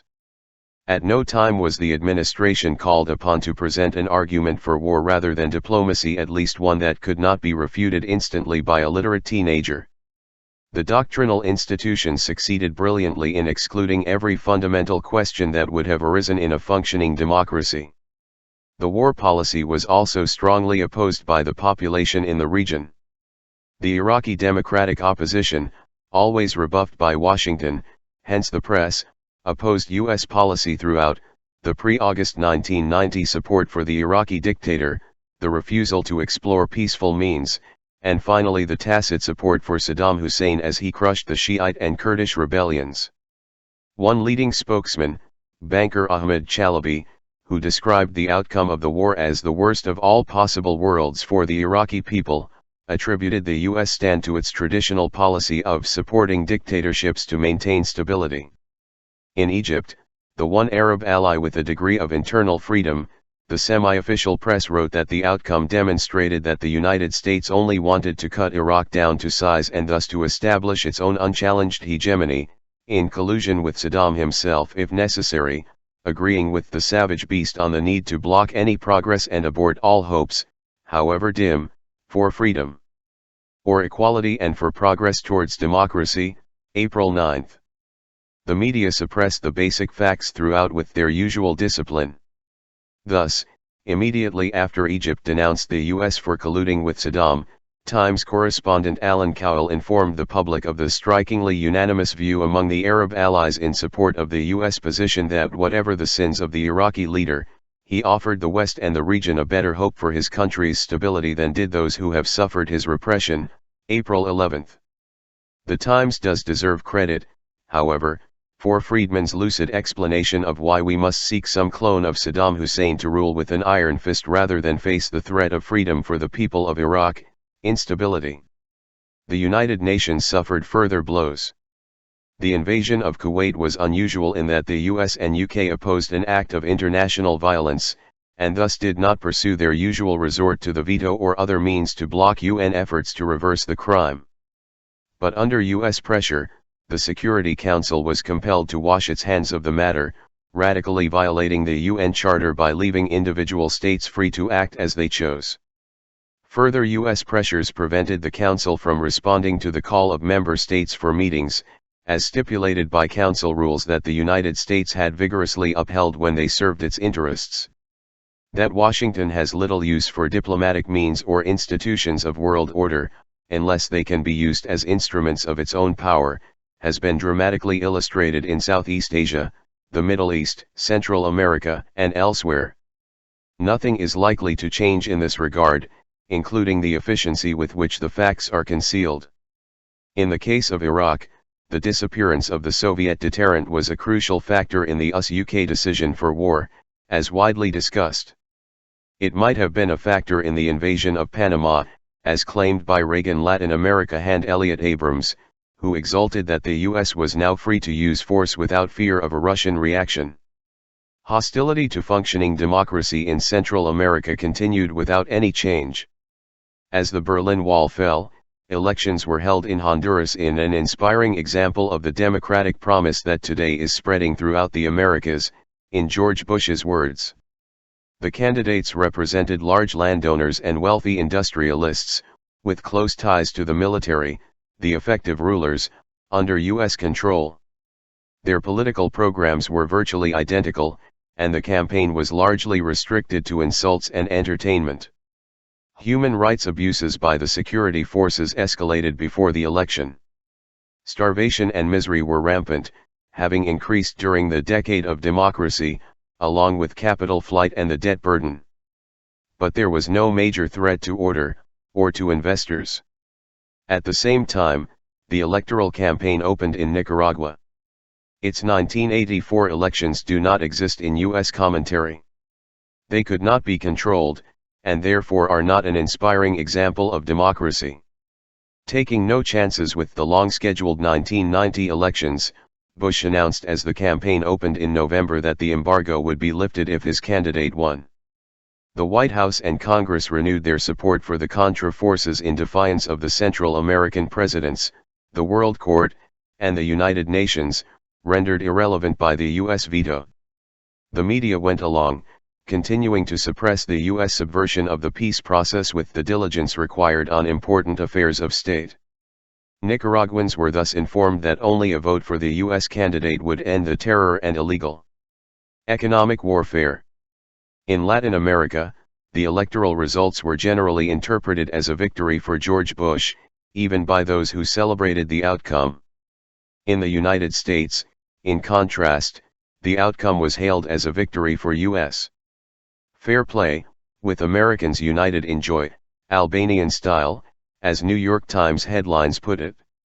Chapter 3, North-South/East-West segment 13/14. It is not that the celebrants were unaware of how the U.S. victory was achieved. Rather, there was unconcealed joy at the grand success in subverting democracy. Time magazine, for example, was quite frank about the means employed to bring about the latest of the happy series of democratic surprises as democracy burst forth in Nicaragua. The method was to wreck the economy and prosecute a long and deadly proxy war until the exhausted natives overthrow the unwanted government themselves, with a cost to us that is minimal, leaving the victim with wrecked bridges, sabotaged power stations, and ruined farms, and thus providing the U.S. candidate with a winning issue, ending the impoverishment of the people of Nicaragua. To appreciate the character of the political culture, It is only necessary to imagine the same story appearing in Stalinist Russia with a few names changed, an intellectual exercise far beyond the capacity of Western commissars. The frankness is refreshing, and reveals with exactitude just what is meant by the Americans united in joy who proclaim their dedication to democracy. Washington has employed similar methods to bring democracy to Angola. Here too the country has been devastated, with the death toll reaching hundreds of thousands. From 1975, Angola was under attack by South Africa and the terrorist forces of Jonas Savimbi's UNITA, operating from Namibia and then Zaire with U.S. support. Virtually alone, the U.S. refused to recognize the MPLA government and subjected it to economic warfare. South Africa finally withdrew after a military defeat by the Cuban forces that had resisted its aggression since 1975, and a peace agreement was signed, May 1991, calling for elections. As in Central America, the U.S. moved at once to subvert it, continuing its support for UNITA terror. The results are described by South African journalist Philip van Niekerk. Peasants don't like UNITA, but most of the people are afraid that if UNITA loses the elections, the war will go on, quoting a Dutch development worker in the countryside. People who are aware of the atrocities committed by UNITA may be appalled at the prospects, van Niekerk continues, but continuation of the war is more than the population can bear. The ruling MPLA sacrificed a generation to repel the years of South African aggression and US-funded destabilization by UNITA, Victoria Britain writes. It lost any early credibility. What it might have done without the U.S. South African attack is anyone's guess. A new wave of white settlers is recolonizing Angola, van Niekerk reports, now Afrikaners, later perhaps Portuguese returning to reclaim their lands. The only optimism, Britain concludes, comes from the South African businessmen who occupy the lobbies of the newly refurbished hotels in Luanda, where cynics say that if UNITA wins they'll have the country handed to them on a plate, if the MPLA wins they'll still have the country, for a handful of rands.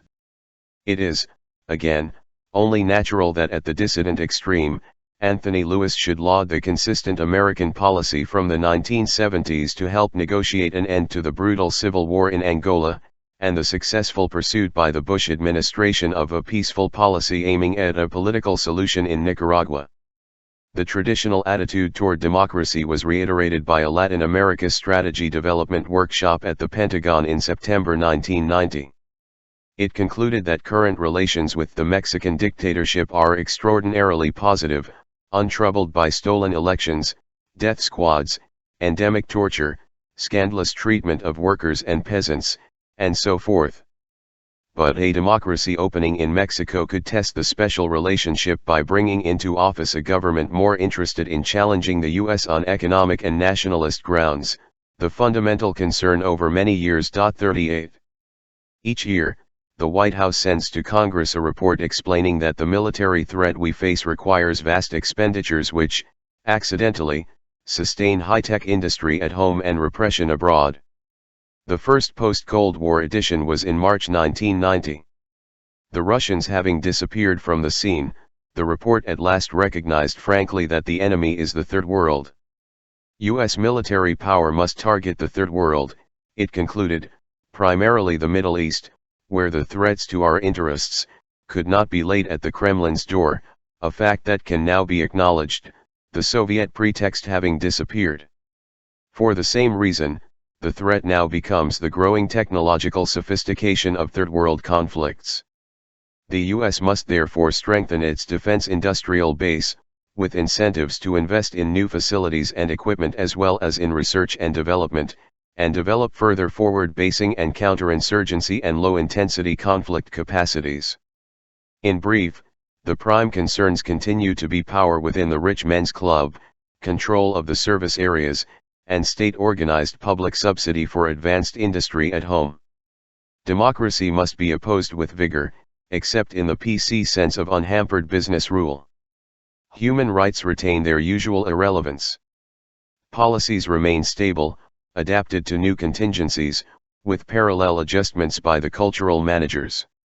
The points are so glaringly obvious, and made with such manic consistency, that it takes real talent to miss them. Chapter 3, North-South/East-West Segment 14/14. 6. The soft line. With the end of the Cold War, the U.S. is more free to use force to control the South, but several factors are likely to inhibit the resort to these traditional methods.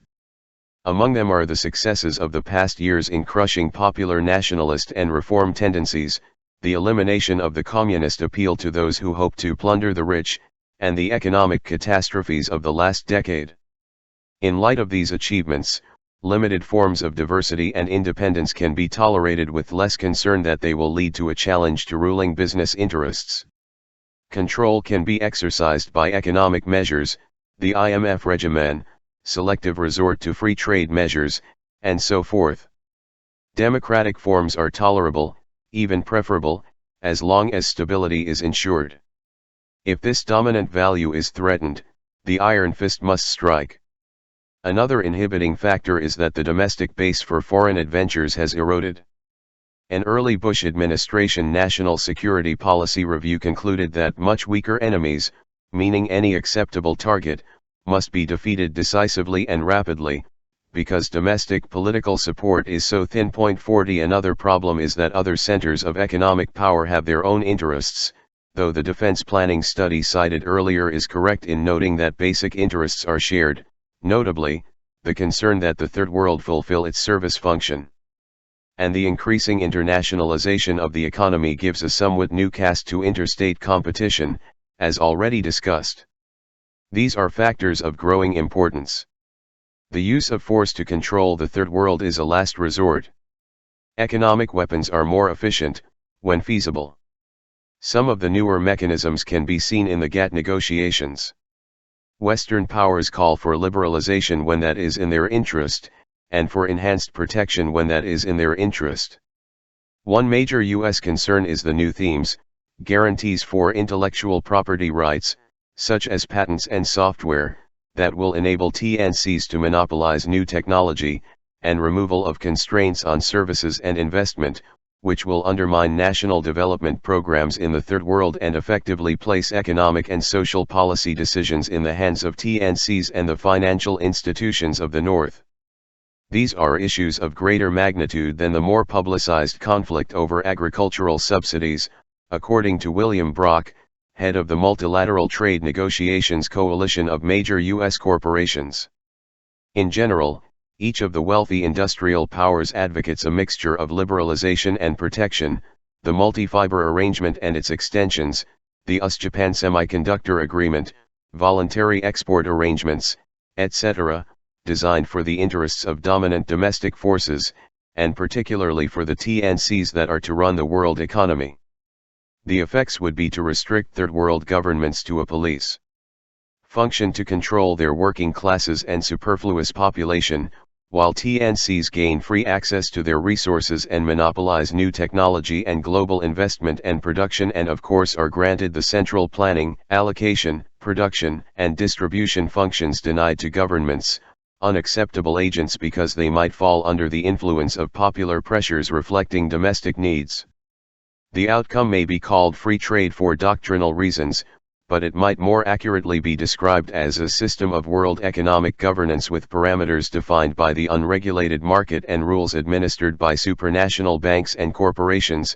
Howard Wachtel, A System of Corporate Mercantilism, Peter Phillips, with managed commercial interactions within and among huge corporate groupings, and regular state intervention in the three major northern blocs to subsidize and protect domestically based international corporations and financial institutions. The facts have not been lost on Third World commentators, who have been protesting eloquently. But their voices are as welcome as those of Iraqi Democrats. Meanwhile, the U.S. is establishing a regional bloc that will enable it to compete more effectively with the Japan-led region and the EC. Canada's role is to provide resources and some services and skilled labor, as it is absorbed more fully into the U.S. economy with reduction of the welfare system, labor rights, and cultural independence. The Canadian Labour Congress reported the loss of over 225,000 jobs in the first 2 years of the Free Trade Agreement, along with a wave of takeovers of Canadian-based companies, See Chapter 2.5. Mexico, Central America, and the Caribbean are to supply cheap labor for assembly plants, as in the maquiladora industries of northern Mexico, where harsh working conditions, low wages, and the absence of environmental controls offer highly profitable conditions for investors. Internal repression and structural adjustment will ensure ample cheap and docile labor.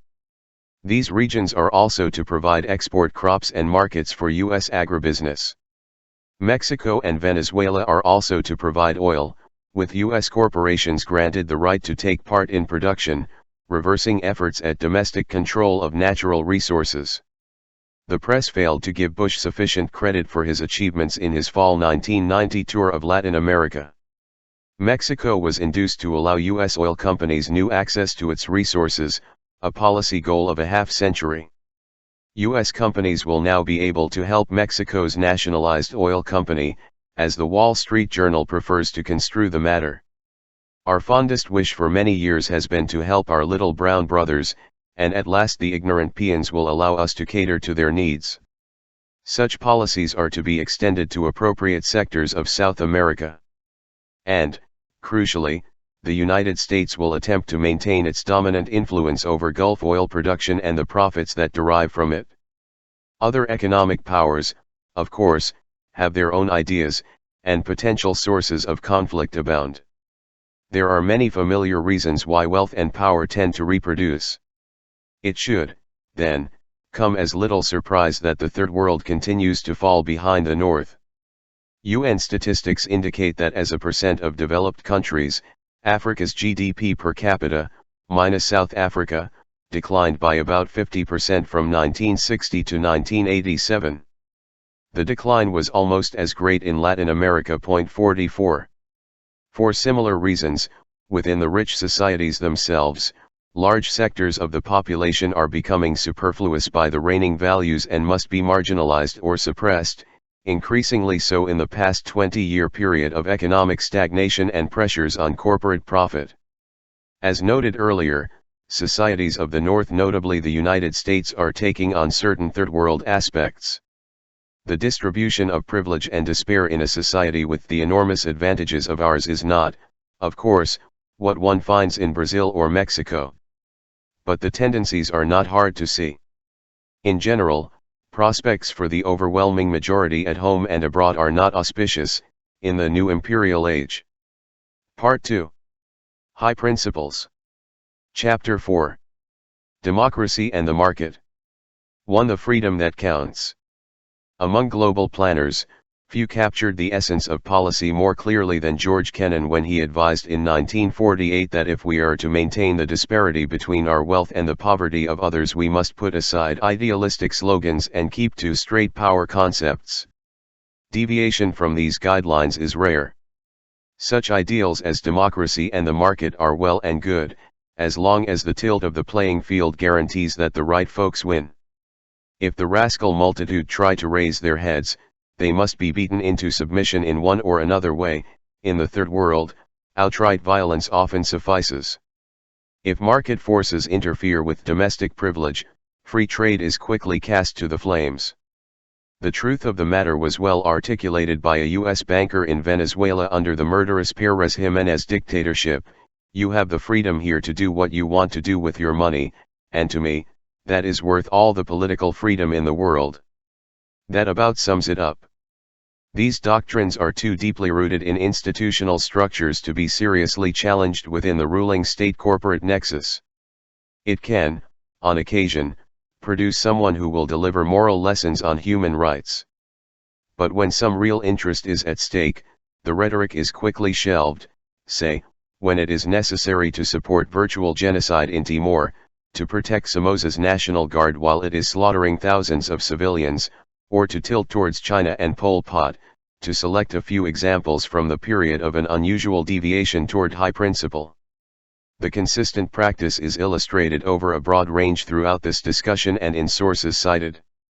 To select another case that brings out fundamental principles sharply, consider the response when General Chun's military dictatorship in South Korea crushed the democracy movement in Gwangju in May 1980. paratroopers carried out 3 days of barbarity with the zeal of Nazi stormtroopers, an Asia Watch investigative mission reported, beating, stabbing and mutilating unarmed civilians, including children, young girls, and aged grandmothers. 2,000 people were killed in this rampage, they estimate. The U.S. received 2 requests for assistance. The Citizens Committee that had called for democracy requested help in negotiations. General Chun requested the release of 20,000 troops under U.S. command to join the stormtroopers. The latter request was honored, and U.S. naval and air units were deployed in a further show of U.S. support. Koreans who had expected help from Carter were dumbfounded, Tim Shorrock writes, as the news of direct support from the U.S. was broadcast to the people of Gwangju from helicopters and proclaimed throughout the nation in blazing newspaper headlines. A few days later, Carter sent the head of the Export-Import Bank to Seoul to assure the military junta of U.S. economic support, approving a $600 million loan. As Chun took over the presidency by force, Carter said that while we would prefer democracy, the Koreans are not ready for that, according to their own judgment, and I don't know how to explain it any better. Chun arrested thousands of subversives calling for democracy, sending them to military-run purification camps. Hundreds of labor leaders were purged. New legislation severely weakened unions, leading to a 30% drop in membership. Censorship became even more harsh. Gratified with this progress, the Reagan administration honored Chun by selecting him as the first head of state to visit after the inauguration. Visiting Korea in 1986, Secretary of State George Shultz praised the terrific job being done in security and in the economy, and the impressive movement towards democracy. He expressed his strong support for General Chun. He harshly criticized the Democratic opposition, refusing to meet with its leaders Kim Dae-jung and Kim Young-sam, and explaining that how countries design things can vary and you can still call it democracy. To show how much has changed with the Cold War over, President Bush chose the amiable Mobutu of Zaire as the first African leader to be received at the White House, hailing him as one of our most valued friends and making no reference to human rights violations. Among others rewarded for their contributions to democracy and human rights were Bush's friends in Baghdad and Beijing, and Romania's mad dictator Ceausescu. Chapter 4, Democracy and the Market Segment 2/7. 2. The Flight of the Bumblebee. In the current phase of intellectual corruption, it must be stressed that, like democracy and human rights, the economic doctrines preached by the rulers are instruments of power, intended for others, so that they can be more efficiently robbed and exploited. No wealthy society accepts these conditions for itself, unless they happen to confer temporary advantage, and their history reveals that sharp departure from these doctrines was a large factor in development. At least since the work of Alexander Gerschenkron in the 1950s, it has been widely recognized by economic historians that late development has been critically dependent on state intervention. Japan and the newly industrialized countries, NICs, on its periphery are standard contemporary examples. In a major study, 24 leading Japanese economists review the decision by the Ministry of International Trade and Industry, MITI, after World War II to disregard prevailing economic theory and to assign a predominant role in the formation of industry policy to the state bureaucracy, in a system that is rather similar to the organization of the industrial bureaucracy in socialist countries. Each sector of industry has its section of the government bureaucracy, which works in close cooperation with an industry association. Heavy protection, subsidies and tax concessions, financial controls, and a variety of other devices were employed to overcome market deficiencies that would have prevented development. Rejecting standard doctrine, MITI determined that long-term self-reliance for Japan would be delayed or even undermined by following its apparent comparative advantage into labor-intensive sectors. The radical defiance of economic precepts set the stage for the Japanese miracle, the economists conclude. Western specialists do not disagree. Chalmers Johnson notes that Japan could be described as the only communist nation that works. Some have suggested only half in jest that Japan's support for the Brookings Institution and other advocates of standard doctrine is intended to reinforce belief in the classical theory, to the detriment of its commercial rivals. The same has been true of the NICs in Japan's periphery. In her important work on South Korean economic progress, Alice Amsden cites such factors as land distribution and wage-salary differentials that are equitable by Western standards, state intervention on the Japanese model to get prices wrong in order to stimulate investment and trade, and high discipline of labor, but more strikingly, of capital, which is controlled by price ceilings, controls on capital flight, and incentives that made diversification into new industries contingent on performing well in old ones. Much the same has been true throughout East Asia, she notes. Case by case, the record of export-led growth refutes the doctrines of the neoliberal New Orthodoxy, economist Stephen Smith points out. Success was based on activist trade and industrial policies that deliberately alter market incentives to place long-run development goals over short-run comparative advantage. The most extensive comparative study concludes that periods of significant export expansion are almost always preceded by periods of strong import substitution measures of state intervention in violation of the market, Chenery, et al. The comparison of Brazil and the East Asian NICs is telling. Until 1980, they developed in parallel, with active industrial and export policies and import substitution. But the debt crisis compelled Brazil to adopt IMF World Bank New Orthodoxy, elevating trade liberalization over domestic growth objectives and turning to the export of primary products, with grim consequences. The NICs, with much more powerful state controls, prevented the market disaster, barring capital flight and directing capital to investment. Meanwhile, China, the one communist country that has kept the Western experts at arm's length, remains the only one with rapid economic development, along with vigorous repression and no pretense of democracy. One phenomenal success has been township and village enterprises, for the most part factories owned by rural farmers, which now account for close to 20% of China's GNP, employing more than 100 million people, financial correspondent David Francis writes, quoting a World Bank spokesman who predicts that they will most assuredly be the single most dynamic form of enterprise on the Chinese scene. The German economic miracle also relied on its departures from standard precepts, from the 19th century. The post-World War II system involves elements of corporatism, defined as the broad concertation between employer and employee representatives across industries, which is usually established and sometimes continually supervised under state auspices. Charles Meyer, though this conception underplays the role of central financial institutions, a particularly significant actor in the German political economy, Michael Huelshoff writes. The Reagan nightmare of supply-side economics and military Keynesianism and its fiscal recklessness and monetary astringency have received particularly harsh criticism in Germany, James Sperling. The smaller successful economies adopt similar means. Thus Holland relied on cartels coordinated through the Ministry of Economic Affairs for its post-war economic reconstruction, regulating production, sales, supplies, prices, etc. Not all of the more than 400 still operating in 1992 will survive the EC, but the government announced that a green light will be given to positive cartels that offer protection for companies launching new technologies. A strict free marketeer would declare the German economy, like the bumblebee, theoretically incapable of flight, The Economist observes with puzzlement, reviewing such departures from orthodoxy as well-trained and well-paid workers, who sit on oversight boards, giant, bank-owned industries unbothered by shareholders, secure from predators and heedless of profit, high taxes, cradle-to-grave welfare, and other sins. The German economy's riposte to this ancient caricature is to fly.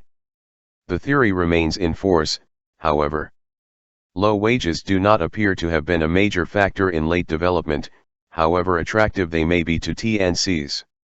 Neither Germany nor the United States industrialized by competing against Britain on the basis of low wages, Amsden points out, and the same was true of Japan, which undercut British textiles in the 1920s by modern production facilities more than low wages. In Germany and other successful economies, labor conditions and benefits are high, by comparative standards.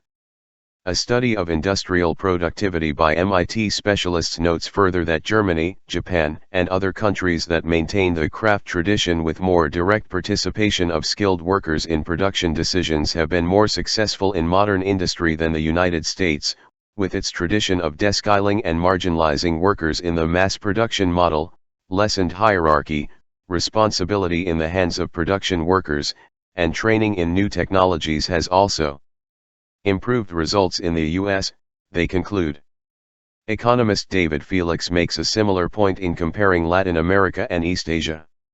Asians who were less subordinated to Europe and the US than Latin American elites did not assign such high status to foreign-made consumption goods, allowing much larger segments of the craft sector to survive, accumulate, and modernize the technology, while also easing balance of payments pressures. Amsden attributes South Korea's success in part to reliance on workers' initiative on the shop floor in preference to managerial hierarchies. It is, however, not only late development that is crucially dependent on departures from doctrinal orthodoxy. The same was true of the early development of England, as already discussed. The United States as well. High tariffs and other forms of state intervention may have raised costs to American consumers, but they allowed domestic industry to develop, from textiles to steel to computers, barring cheaper British products in earlier years, providing a state-guaranteed market and public subsidy for research and development in advanced sectors, creating and maintaining capital-intensive agribusiness, and so on. Elimination of tariffs in the 1830s would have bankrupted about half the industrial sector of New England, economic historian Mark Bills concludes. Chapter 4, Democracy and the Market Segment 3/7. There were experiments with unconstrained markets in 19th century England, quickly abandoned. Free trade was, selectively, introduced and dropped as domestic power interests dictated. In the US, business regularly turned to the state to overcome its problems, initiating government bureaucracies from the 1880s and demanding protection and subsidy. By the 1930s, faith that capitalism might be viable had virtually disappeared, as the advanced countries moved towards one or another form of state-integrated economic system. It should be a virtual truism that since World War II, military spending had become the backbone of our goods production. It could be, and was, managed to sustain the level of aggregate demand and unemployment, adjusted periodically as the business cycle might require, and used to help meet the growth targets. Richard Bartle. Military spending in World War II convinced corporate executives of the validity of the Keynesian model of state intervention, and they have taken for granted since that the state must intervene actively to protect and subsidize the wealthy and privileged, notoriously during the Reagan years. 6. The crucial role in industrial development of the visible hand planning and coordination of production, marketing, and R&D is well known from the studies of business enterprise by Alfred Chandler over the past 30 years. Summarizing and extending work by Chandler, David Londas, and other historians of development, William Lozonek argues that industrial capitalism has passed through three major phases: the proprietary capitalism of 19th century England, with family-owned firms and a substantial degree of market coordination; the managerial capitalism of the United States, with administrative coordination for planning and organization; and the collective capitalism of the Japanese model, which allows still more efficient long-term planning and coordination.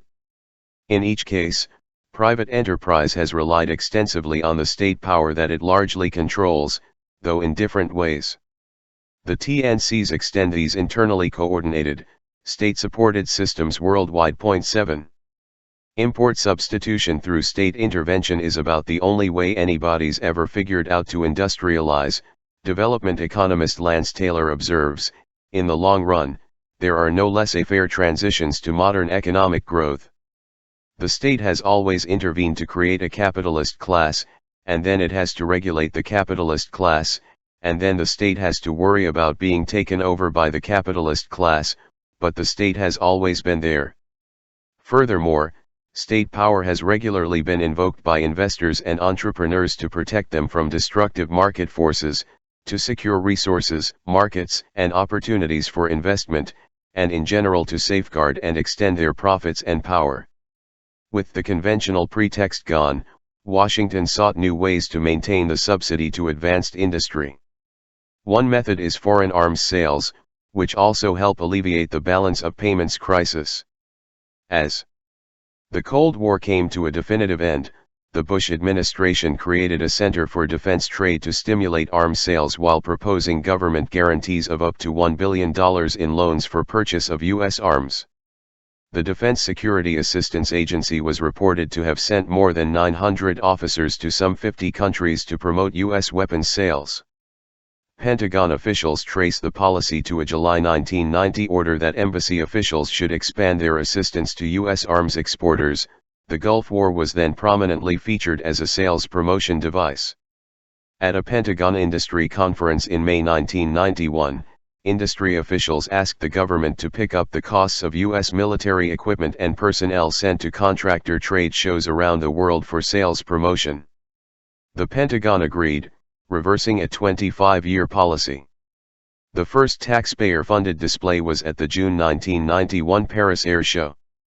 Lawrence Korb of the Brookings Institution, formerly Assistant Secretary of Defense in charge of logistics, observed that the promise of arms sales had kept stocks of military producers high despite the end of the Cold War, with arms sales rising from $12 billion in 1989 to almost $40 billion in 1991.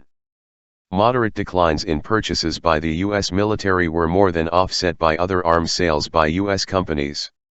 Since President Bush called last May 1991 for restraint in weapons sales to the Middle East, AP correspondent Barry Schweid reported in early 1992, the United States has transferred roughly $6 billion in arms to the region, part of the $19 billion in U.S. weapons sent to the Middle East since Iraq's invasion of Kuwait. From 1989 through 1991, U.S. arms exports to the Third World increased by 138%, making the U.S. far and away the leading arms exporter. The sales since May 1991 are fully consistent with the President's initiative and the guidelines in his call for restraint, State Department spokesman Richard Boucher announced quite accurately, given the actual intent. Bush administration calls for restraint were timed for the triumphal celebration of the Gulf War, as part of the PR campaign on the new era of peace and tranquility that we are entering, thanks to the valor of our grand leader. On February 6, 1991, Secretary of State James Baker told the House Foreign Committee that the time had come for concrete steps to stem the flow of armaments to the Middle East, an area that is already over-militarized. On March 6, in his triumphant address to a cheering joint session of Congress, the President announced that control of arms sales would be one of his major post-war goals. It would be tragic, he said, if the nations of the Middle East and Persian Gulf were now, in the wake of war, to embark on a new arms race. In recognition of the scale of the tragedy, the administration, a few days earlier, had provided the Senate Foreign Relations Committee with a confidential listing of planned sales reaching to record levels, more than half for the Middle East, and informed Congress of a $1.6 billion sale of advanced fighter aircraft to Egypt. A week after the speech, Congress was informed of a $760 million deal for Apache helicopters to the United Arab Emirates. The Pentagon then used the Paris Air Show for an unprecedented sales pitch, displaying with pride and hope the goods that had so magnificently destroyed a defenseless Third World country. Secretary of Defense Cheney announced new arms transfers to Israel and plans to stockpile $200 million worth of U.S. weapons there. Another $7 billion in weapons sales, mainly to the Middle East, was announced in July. The UK followed the same path. China was the only weapons exporter to call for concrete limits on arms sales to the Middle East, a proposal quickly dismissed by the US and its allies. Military Keynesian initiatives have not been limited to the taxpayer subsidy, R&D, and a state-guaranteed market.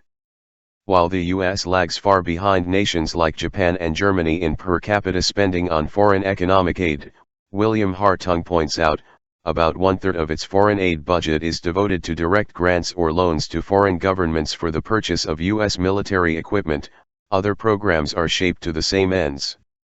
Chapter 4, Democracy and the Market, Segment 4/7. Such considerations, however, should not obscure the more fundamental role of the Pentagon system, including NASA and DOE, in maintaining high-tech industry generally, just as state intervention plays a crucial role in supporting biotechnology, pharmaceuticals, agribusiness, and most competitive segments of the economy. The Reagan administration sharply increased protectionist measures along with steps to support failing banks and industries, and generally to assist U.S. corporate power. By IMF standards, the United States, after a decade of Reaganite folly, is a prime candidate for severe austerity measures. But it is far too powerful to submit to the rules, intended for the weak.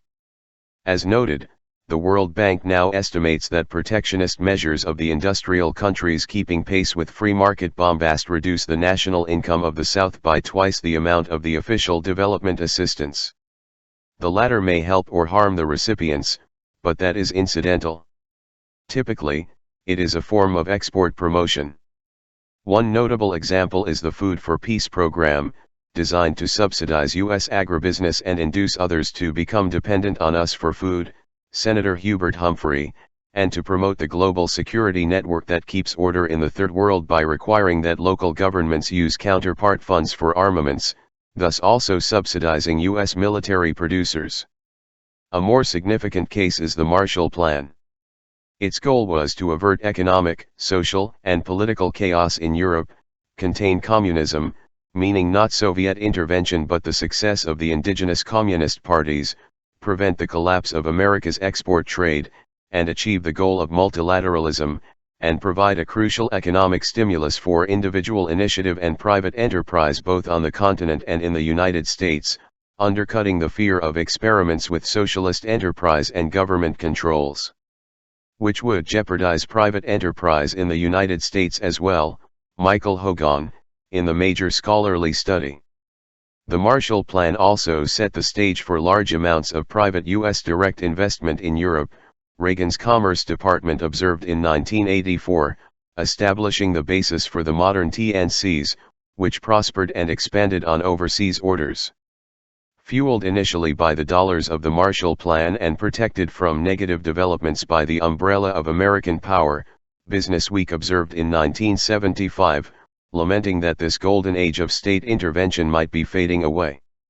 Aid to Israel, Egypt, and Turkey, the leading recipients in recent years, is motivated by their role in maintaining U.S. dominance of the Middle East, with its enormous oil energy reserves. So it goes case by case. The utility of free trade as a weapon against the poor is illustrated by a World Bank study on global warming, designed to forge a consensus among economists, of the Rich Men's Club, in advance of the June 1992 Rio Conference on Global Warming. New York Times business correspondent Sylvia Nassar reported under the headline "Can Capitalism Save the Ozone?" The implication being, yes. Harvard economist Lawrence Summers, chief economist of the World Bank, explained that the world's environmental problems are largely the consequence of policies that are misguided on narrow economic grounds, particularly the policies of the poor countries that have been practically giving away oil, coal, and natural gas to domestic buyers in hopes of fostering industry and keeping living costs low for urban workers. Nassar. If the poor countries would only have the courage to resist the extreme pressure to improve the performance of their economies and to protect their population from starvation, then environmental problems would abate. Creating free markets in Russia and other poor countries may do more to slow global warming than any measures that rich countries are likely to adopt in the 1990s, the World Bank concludes correctly, since the rich are hardly likely to pursue policies detrimental to their interests. In the small print, the consensus economists also recognize that more effective government regulation reduces pollution, but grinding down the poor has obvious advantages. The same page of the Times business section carries an item on a confidential memo of the World Bank leaked to The Economist. Its author is the same Lawrence Summers. He writes, "Just between you and me, shouldn't the World Bank be encouraging more migration of the dirty industries to the Third World? This makes good sense," Summers explains. For example, A cancer-producing agent will have larger effects in a country where people survive to get prostate cancer than in a country where under 5 mortality is 200 per thousand.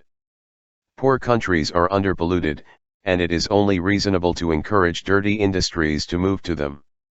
The economic logic behind dumping a load of toxic waste in the lowest wage country is impeccable, and we should face up to that.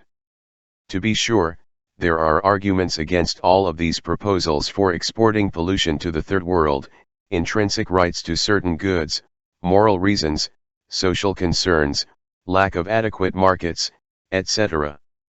But these arguments have a fatal flaw: they could be turned around and used more or less effectively against every bank proposal for liberalization. Mr. Summers is asking questions that the World Bank would rather ignore, The Economist observes, but on the economics, his points are hard to answer. Quite true. We have the choice of taking them to be a reductio ad absurdum argument and thus abandoning the ideology, or accepting the conclusions. On grounds of economic rationality, the rich countries should export pollution to the Third World, which should cut back on its misguided efforts to promote economic development and protect the population from disaster. That way, capitalism can overcome the environmental crisis. Free market capitalism is, indeed, a wondrous instrument. Surely there should be 2 Nobel Prizes awarded annually, not just 1. Confronted with the memo, Summers said that it was only intended to provoke debate elsewhere, that it was a sarcastic response to another World Bank draft. Perhaps the same is true of the World Bank consensus study. In fact, it is often hard to determine when the intellectual productions of the experts are intended seriously, or are a perverse form of sarcasm. The huge numbers of people subjected to these doctrines do not have the luxury to ponder this intriguing question. Though not intended for us, free trade does, however, have its uses. Arthur Maswan observes in a review of the uniform record of industrial and agricultural development through protectionism and other measures of state intervention, highly developed nations can use free trade to extend their power and their control of the world's wealth, and businesses can use it as a weapon against labor. Most important, free trade can limit efforts to redistribute income more equally, undermine progressive social programs, and keep people from democratically controlling their economic lives. It is hardly surprising that the new evangelists of neoliberal theology have won an overwhelming victory within the doctrinal system. The evidence about successful development and the actual consequences of neoliberal doctrine is dismissed with the contempt that irrelevant nuisance so richly deserves. The carrying out of God's plan is the history of the world, Hegel explained. That which does not accord with it is negative, worthless existence. 12. Chapter 4, Democracy and the Market, Segment 5/7. 3. The good news. In the post-affluence period, the ideological institutions have dedicated themselves with renewed vigor to convincing the intended victims of the great benefits of the higher truths designed for subject peoples. The wonderful news about the marvels of free market economies is broadcast to the people of the South who have been devastated by these doctrines for years, and East Europeans are invited to share in the good fortune as well. Elites in the targeted countries are quite supportive, anticipating that they will benefit, whatever happens to the lesser orders. One aspect of the internationalization of the economy is the extension of the two-tiered third world model to the core countries. Market doctrine thus becomes an essential ideological weapon at home as well, its highly selective application safely obscured by the doctrinal system. Wealth and power are increasingly concentrated among investors and professionals who benefit from internationalization of capital flow and communication. Services for the general public, education, health, transportation, libraries, etc., become as superfluous as those they serve, and can therefore be limited or dispensed with entirely. Some, it is true, are still needed, notably prisons, a service that must in fact be extended, to deal with useless people. As care for the mentally ill declines, prisons become surrogate mental hospitals.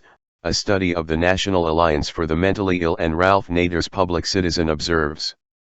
The psychiatrist who led the research observes that there were far fewer psychotic people in jail 100 years ago than we have today, as we revert to practices reformed in the 19th century. Almost 30% of jails detain mentally ill people without criminal charges. The drug war has also made a major contribution to this technique of social control. The dramatic increase in the prison population in the late 1980s is largely attributable not to criminal acts, but to cocaine dealing and possession, as well as the harsher sentencing favored by conservatives. The US has by far the highest rate of imprisonment in the world, largely because of drug-related crimes. Matthew Falco. How fortunate we are not to be in China, where the lingering police-state mentality leaves little room for the kinds of creative solutions the West favors in addressing social maladies such as drug addiction, the Wall Street Journal explains. Prisons also offer a Keynesian stimulus to the economy, both the construction business and white-collar employment. The fastest-growing profession is reported to be security personnel. They also offer a method of economic conversion that does not infringe on corporate prerogatives and hence is acceptable.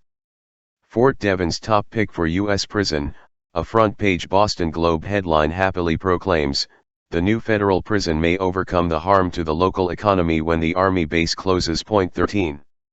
High on the list of targets for the new evangelists is public education, dispensable, since the rich can buy what they want in the education market, and the thought that one might be concerned about the larger society has been relegated to the ashcan of history along with other ancient prejudices. An upbeat story in the liberal Boston Globe describes an experiment in the desperate city of Baltimore, where schools are collapsing.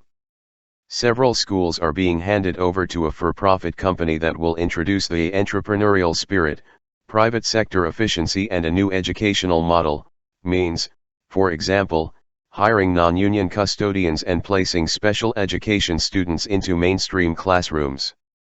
The former special education teachers, and the union custodians with their higher benefits, will be picked up by the schools that remain public. Another achievement of the entrepreneurial spirit is to replace high-cost teachers with low-wage interns and volunteers, parents. These miracles of capitalism should provide valuable lessons as America seeks ways to improve its education system. A central feature of the recent ideological offensive has been the attack on big government and pleas for relief for the poor taxpayer undertaxed, with the least progressive taxes, by a good margin, in comparison with other developed countries. 15. A major reason for the steady deterioration of education, health, highways, indeed anything that might benefit the irrelevant public. At the same time, protectionist devices, subsidy, bailouts, and other familiar elements of the welfare state for the rich are quietly extended, while praise for the free market resounds to the skies. The combination is a major achievement of the state-corporate media alliance. Chapter 4, Democracy and the Market, Segment 6/7. 4. Reshaping industrial policy. The world is complicated, even the most successful plans carry hidden costs. The Reagan nightmare of supply-side economics and military Keynesianism had no more enthusiastic champion than the Wall Street Journal, which now complains about the predictable effects as they impinge on wealth and power. Public higher education, one of the few areas where America still ranks supreme, is being pounded by state spending cuts, the Journal reports, echoing the concerns of businesses that rely heavily on a steady stream of graduates. This is one of the long-predicted consequences of the cutback of federal services for all but the wealthy and powerful, which devastated states and local communities. Class war is not easy to fine-tune. The economic managers of the 1980s not only left the U.S. with a legacy of unprecedented public and private debt, but also with the lowest rate of net private investment of any major industrial economy. Net new investment in the 1980s fell to its lowest level, as a share of national income, since World War II.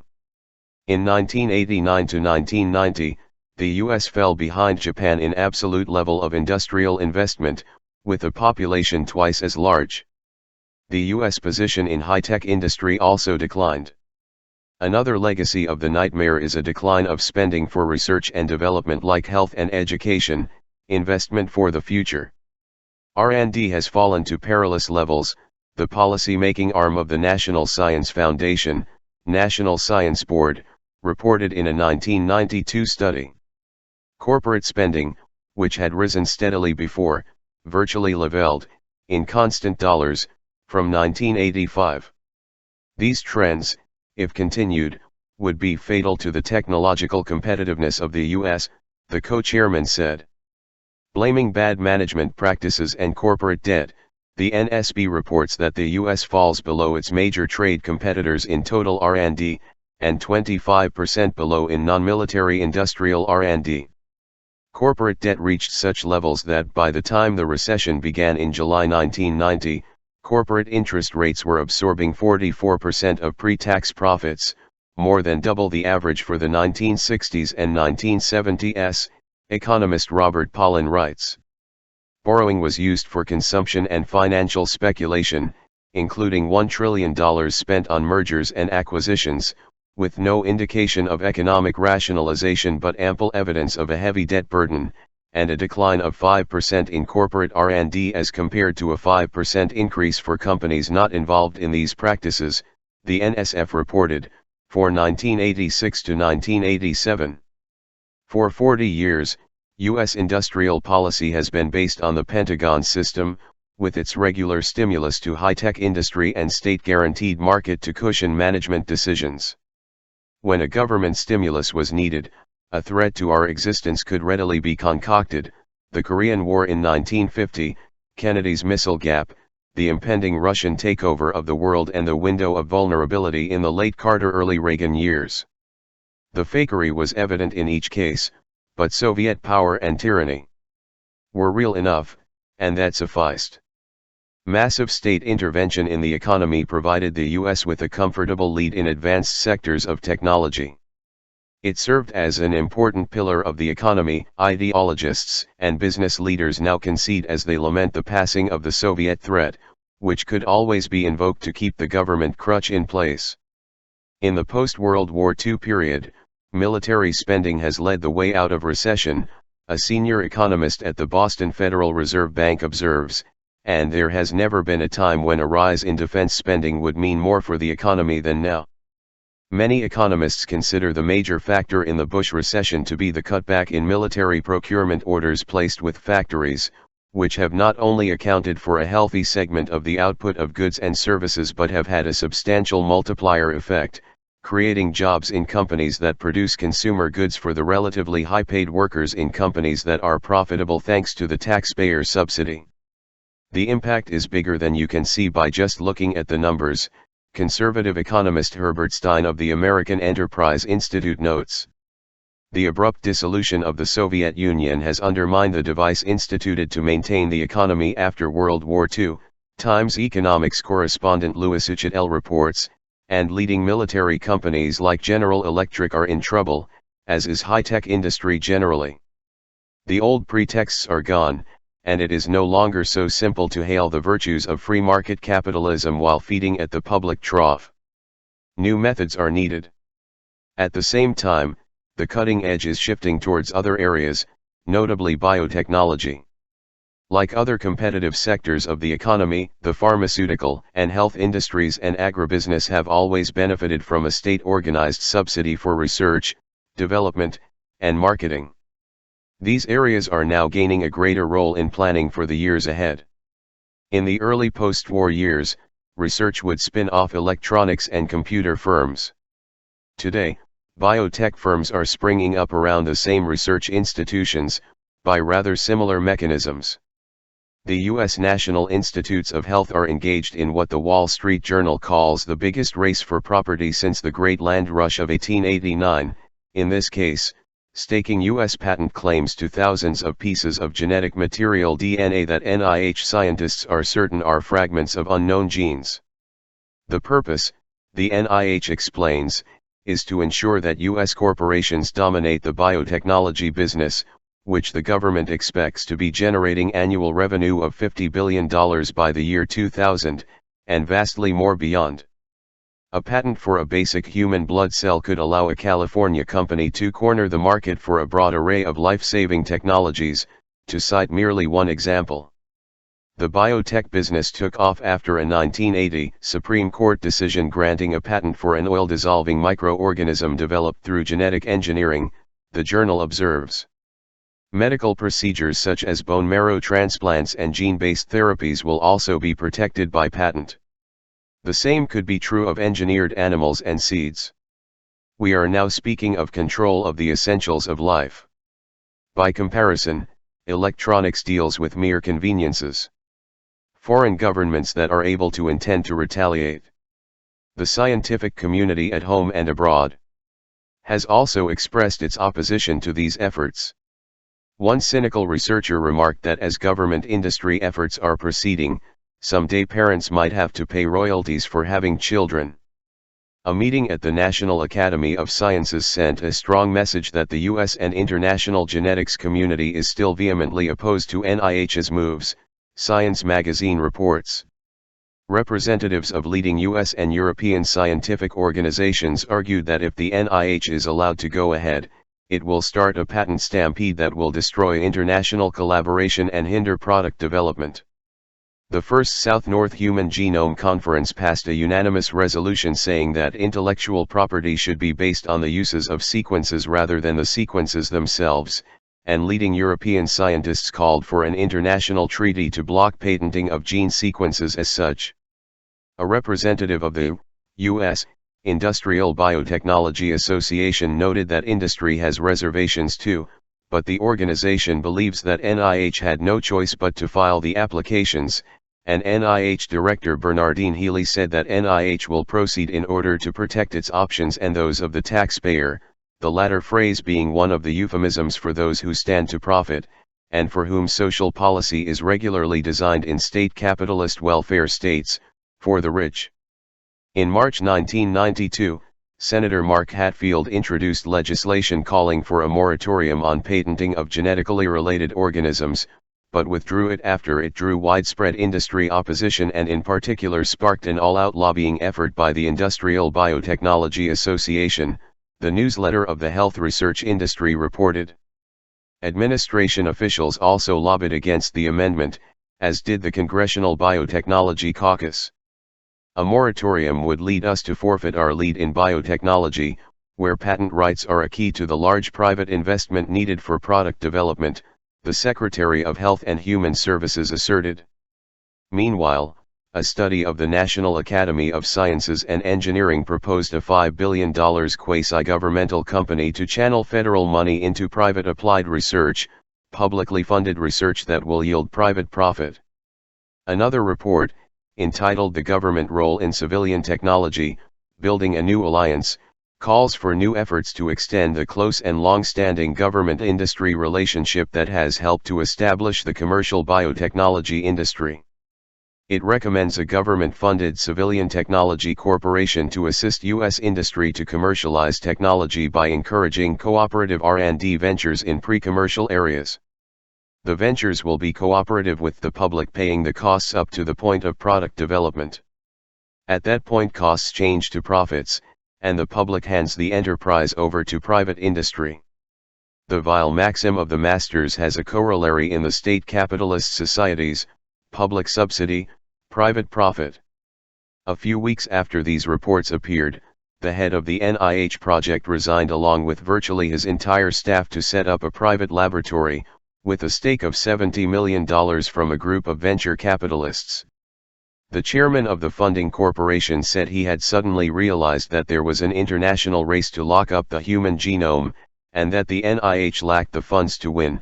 I suddenly said to myself, my God, if this thing doesn't get done in a substantive way in the United States, that is the end of biotechnology in the U.S. There may also be a buck or two for the benefactors attempting to save the U.S. economy, who will keep the rights to any product developed.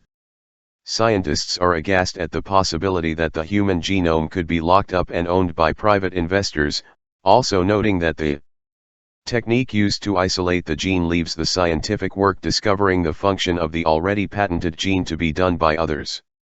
Scientists generally are calling for an international agreement to prohibit such patents. For now, the race to lock up the future biotech industry continues. Chapter 4, Democracy and the Market Segment 7/7. These developments give new urgency to the U.S. demand for increased protection for intellectual property, including patents, at the ongoing GATT negotiations. America's interest in intellectual property is by no means altruistic, The Economist observes. From movies to microchips, America ran a healthy $12 billion surplus on its trade in ideas in 1990, while most other developed countries ran a loss, and the Third World is not even in the game. The new protectionist measures are intended to ensure that U.S. corporations dominate the health and agricultural industries, thus controlling the essentials for human life, and to guarantee to U.S. pharmaceutical corporations huge profits.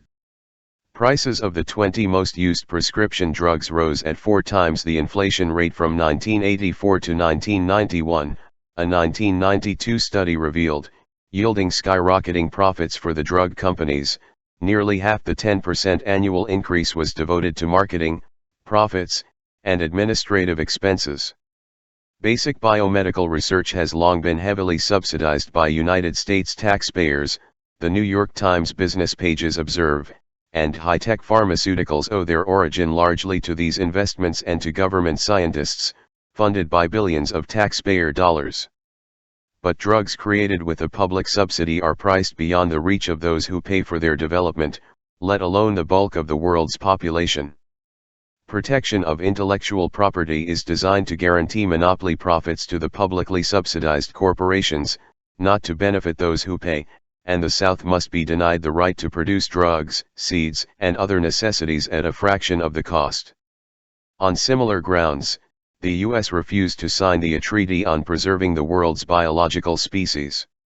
The Assistant Secretary of State for the Environment, Curtis Boland, said that the treaty fails to give adequate patent protection to American companies that transfer biotechnology to developing companies, and tries to regulate genetically engineered materials, a competitive area in which the United States leads, The Times reports. Point 20.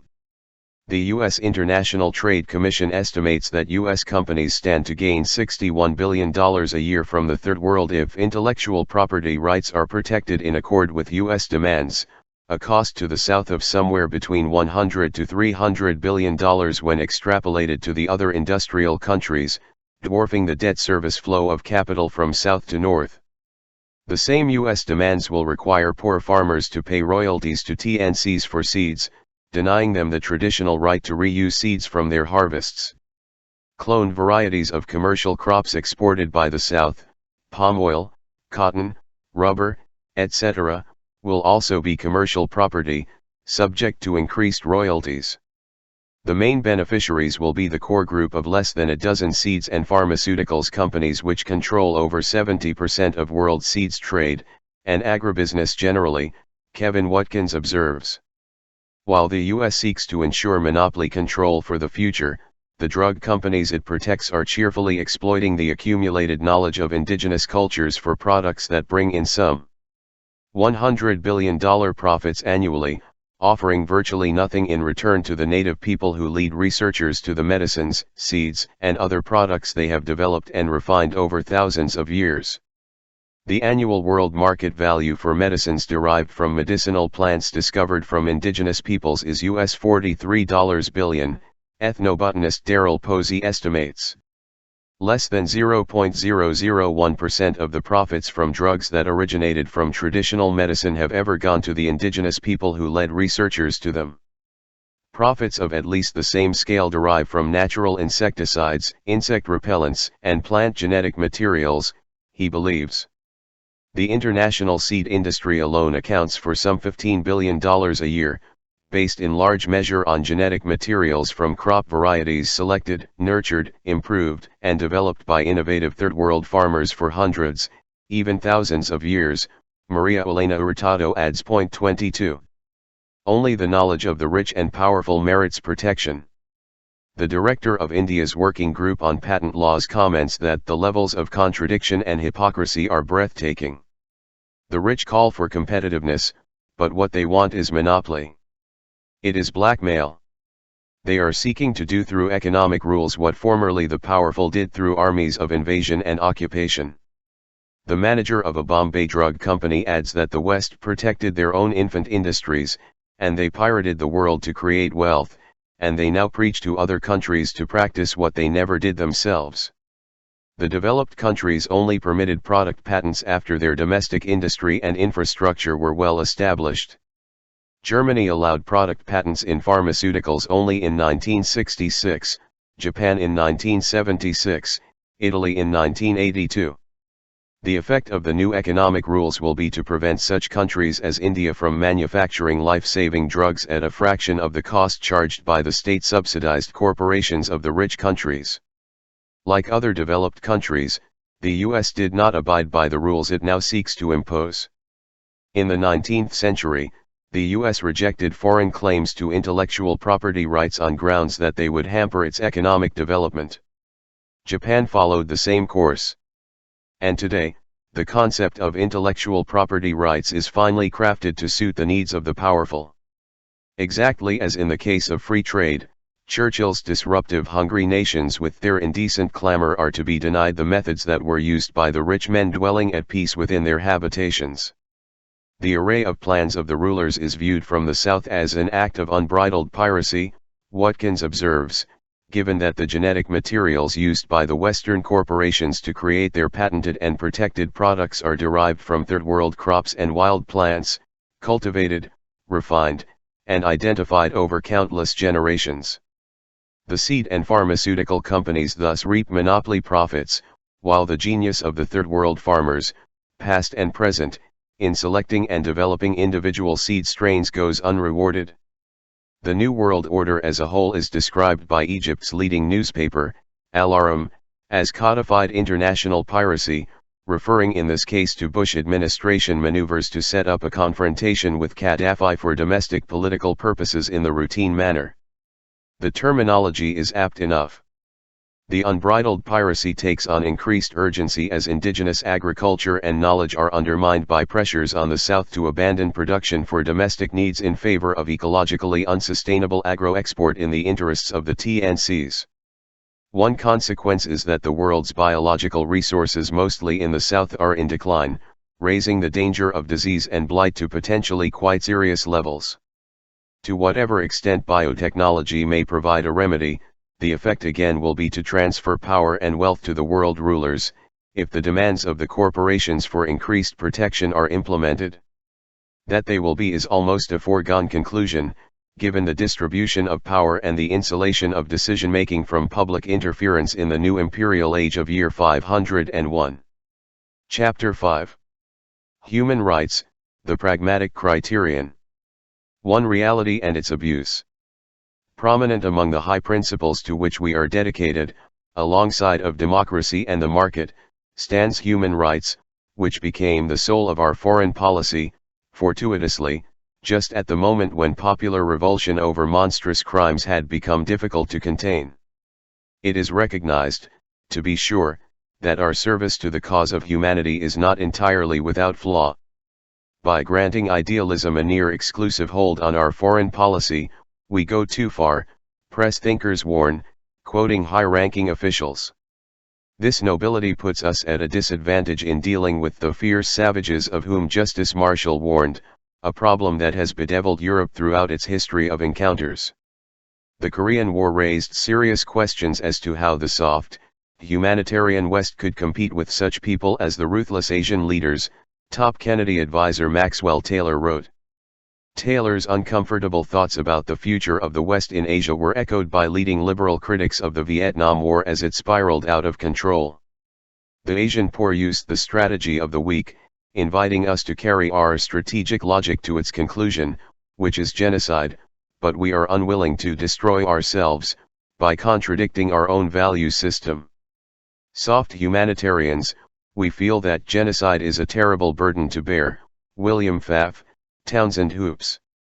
Strategic analyst Albert Wallstetter explains that the Vietnamese were able to bear the costs imposed on their subjects more easily than we could impose them.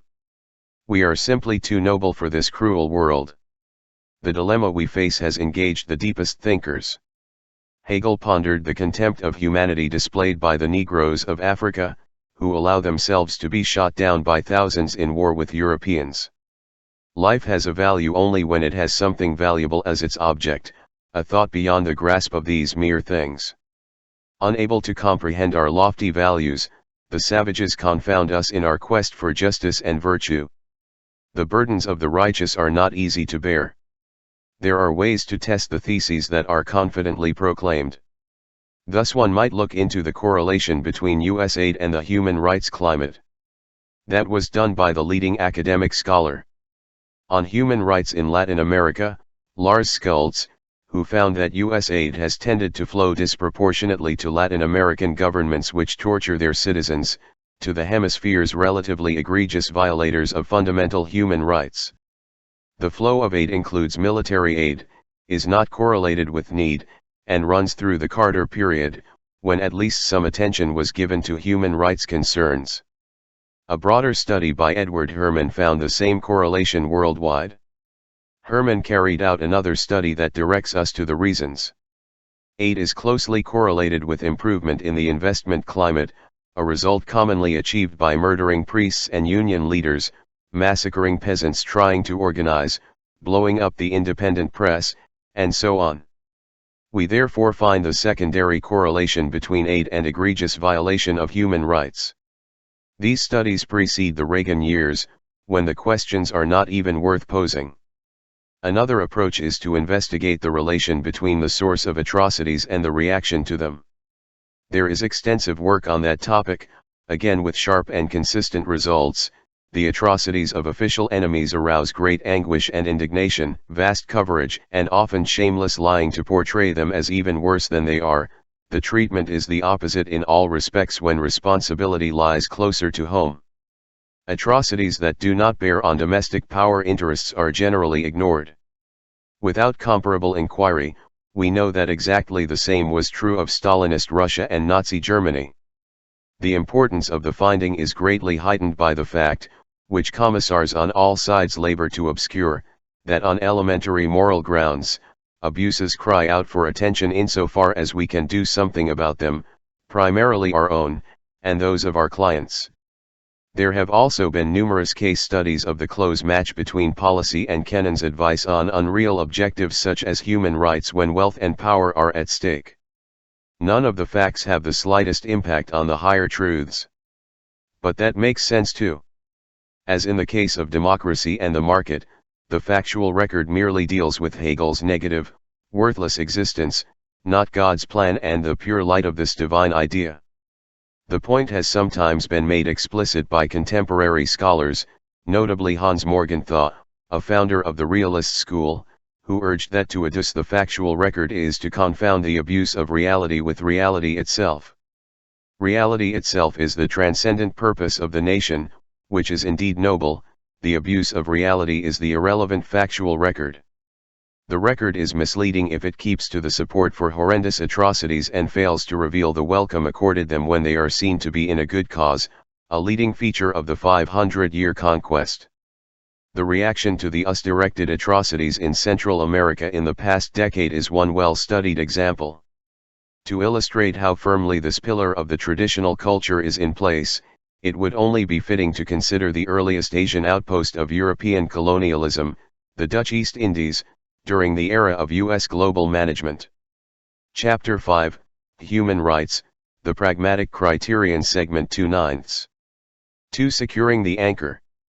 The problem of Indonesia is the most crucial issue of the moment in our struggle with the Kremlin, Kennan wrote in 1948.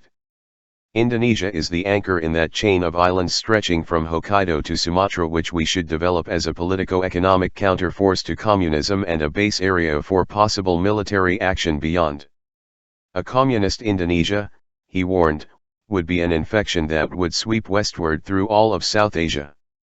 Resource-rich Indonesia was also designated to be a critical part of the empire toward the south that the US intended to recreate for Japan, now within the US-dominated system.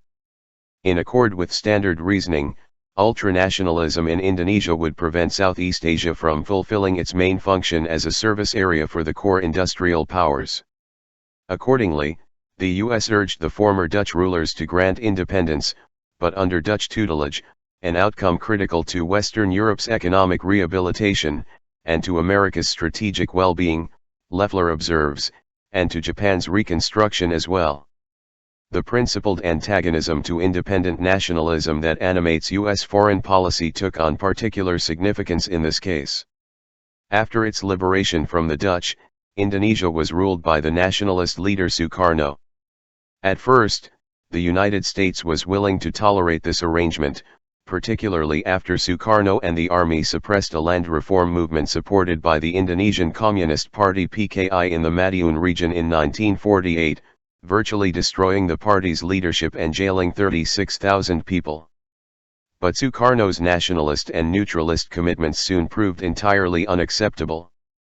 The two major power centers in Indonesia were the army and the PKI, the only mass-based political force. Internal politics were dominated by Sukarno's balancing of these two forces. Western aims were largely shared by the army, who therefore qualified as moderates. To achieve these aims, it was necessary somehow to overcome the anti-American extremists. Other methods having failed, mass extermination remained as a last resort.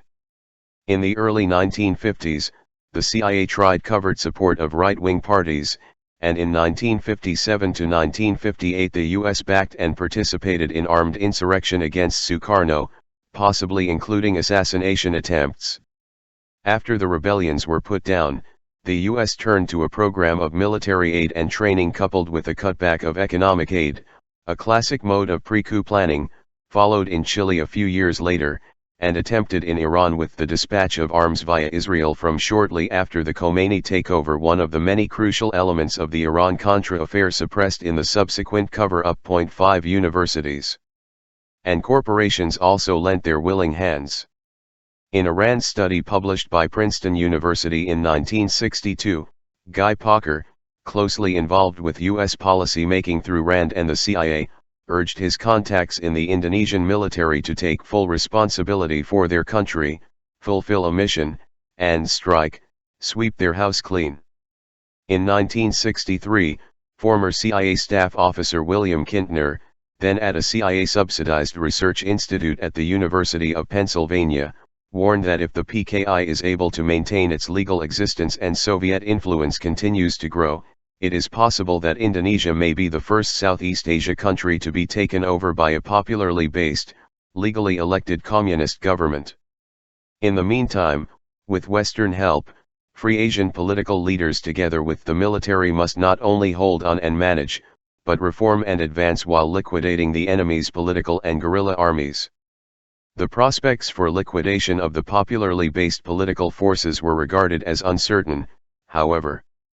In a 1964 RAND memorandum, Packer expressed his concern that the groups backed by the US would probably lack the ruthlessness that made it possible for the Nazis to suppress the Communist Party of Germany. These right-wing and military elements are weaker than the Nazis, not only in numbers and in mass support, but also in unity, discipline, and leadership.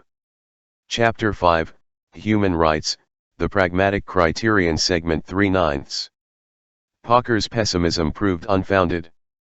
After an alleged communist coup attempt on September 30, 1965, and the murder of 6 Indonesian generals, pro-American General Suharto took charge and launched a bloodbath in which hundreds of thousands of people, mostly landless peasants, were slaughtered.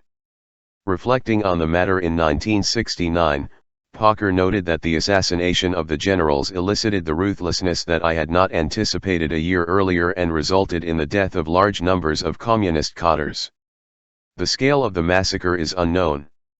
The CIA estimates 250,000 killed. The head of the Indonesia state security system later estimated the toll at over 500,000. Amnesty International gave the figure of many more than 1 million. Whatever the numbers, no one doubts that there was incredible butchery. 750,000 more were arrested, according to official figures, many of them kept for years under miserable conditions without trial.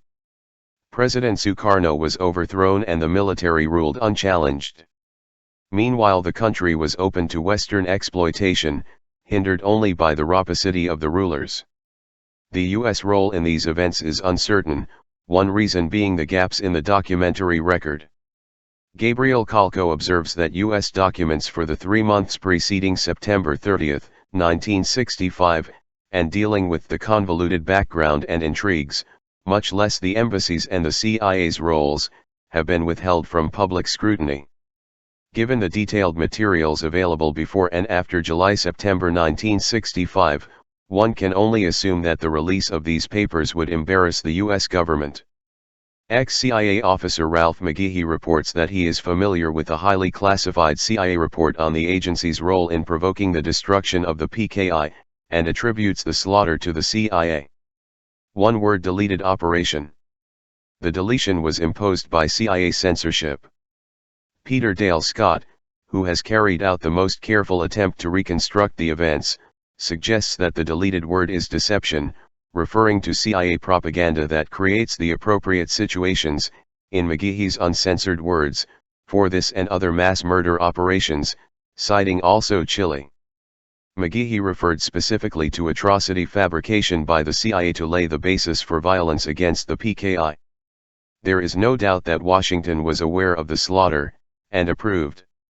Secretary of State Dean Rusk cabled to Ambassador Marshall Green on October 29 that the campaign against PKI must continue and that the military, who were orchestrating it, are the only force capable of creating order in Indonesia and must continue to do so with U.S. help for a major military campaign against PKI.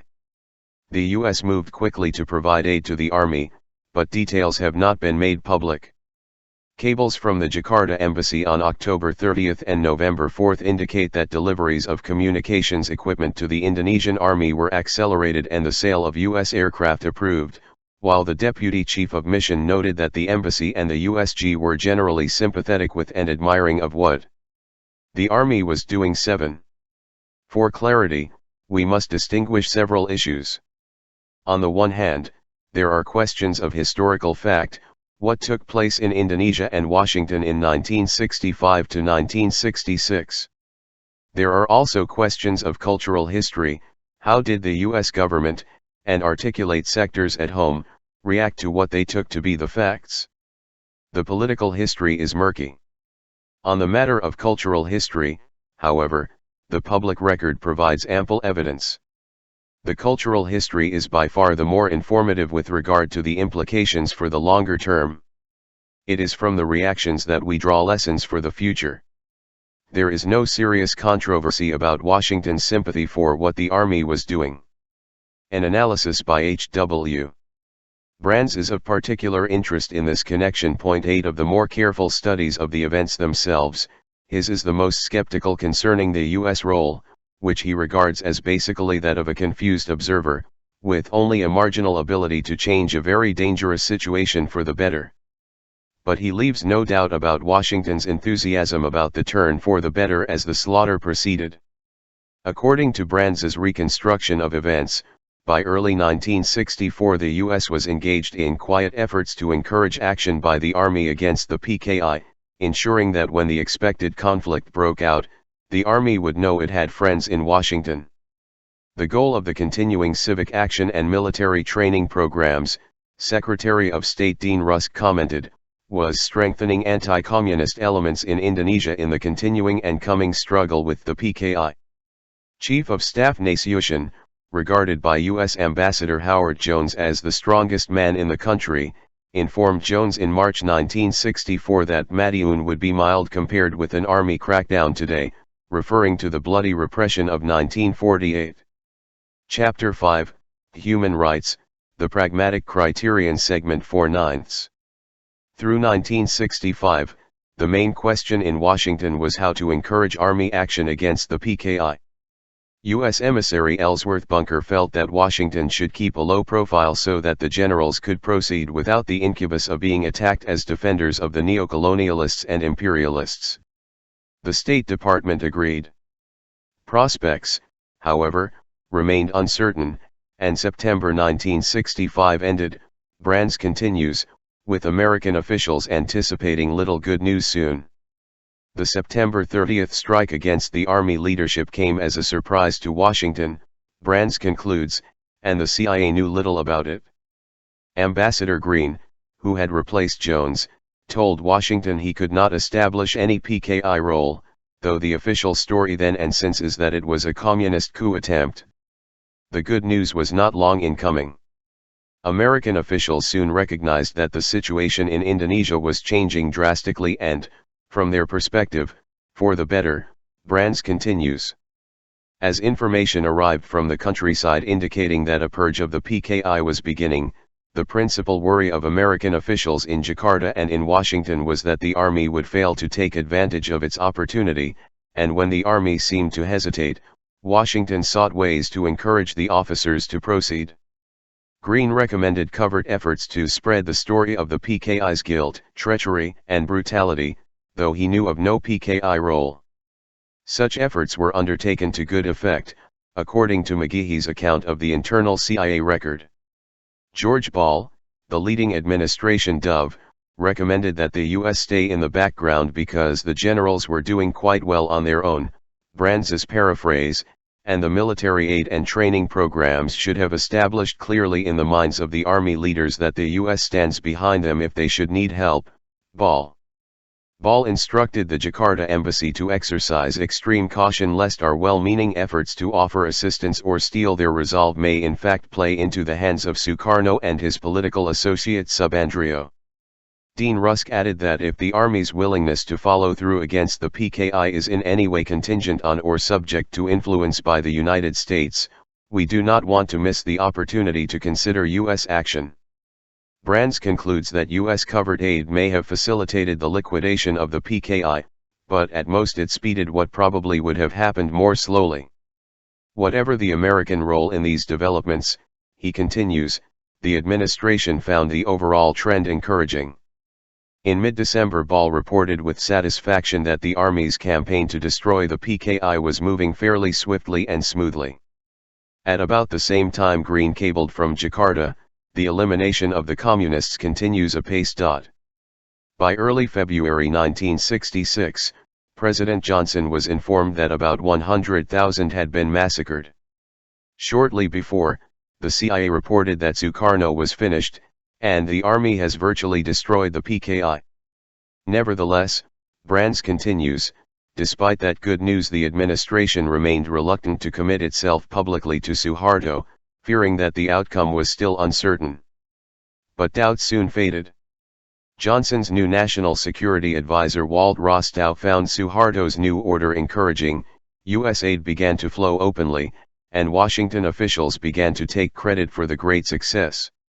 According to this skeptical view, then, the United States did not overthrow Sukarno, and it was not responsible for the hundreds of thousands of deaths involved in the liquidation of the PKI, though it did what it could to encourage the army to liquidate the only mass popular organization in Indonesia, hesitated to become more directly involved only because it feared that these efforts would be counterproductive, greeted the good news with enthusiasm as the slaughter mounted, and turned enthusiastically to assisting the new order that arose from the bloodshed as the moderates triumphed.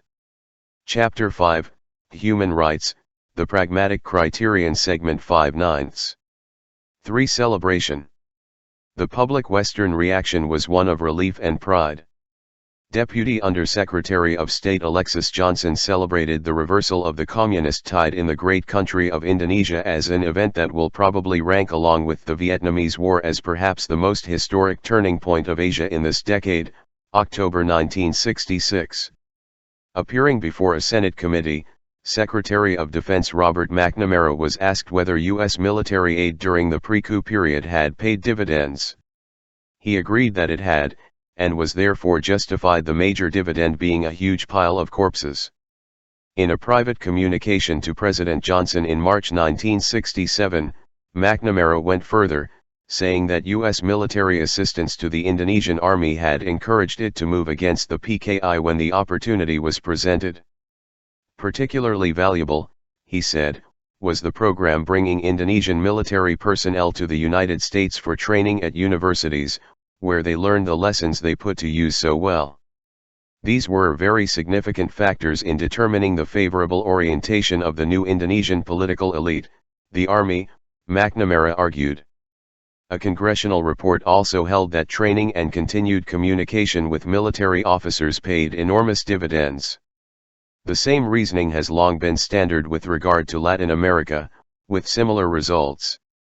Across a broad spectrum, commentators credited the U.S. intervention in Vietnam with having encouraged these welcome developments, providing a sign of American commitment to the anti-communist cause and a shield behind which the generals could act without undue concern about Sukarno's Chinese ally. A Freedom House statement in November 1966 signed by 145 distinguished Americans justified the U.S. war in Vietnam for having provided a shield for the sharp reversal of Indonesia's shift toward communism, with no reservations concerning the means employed.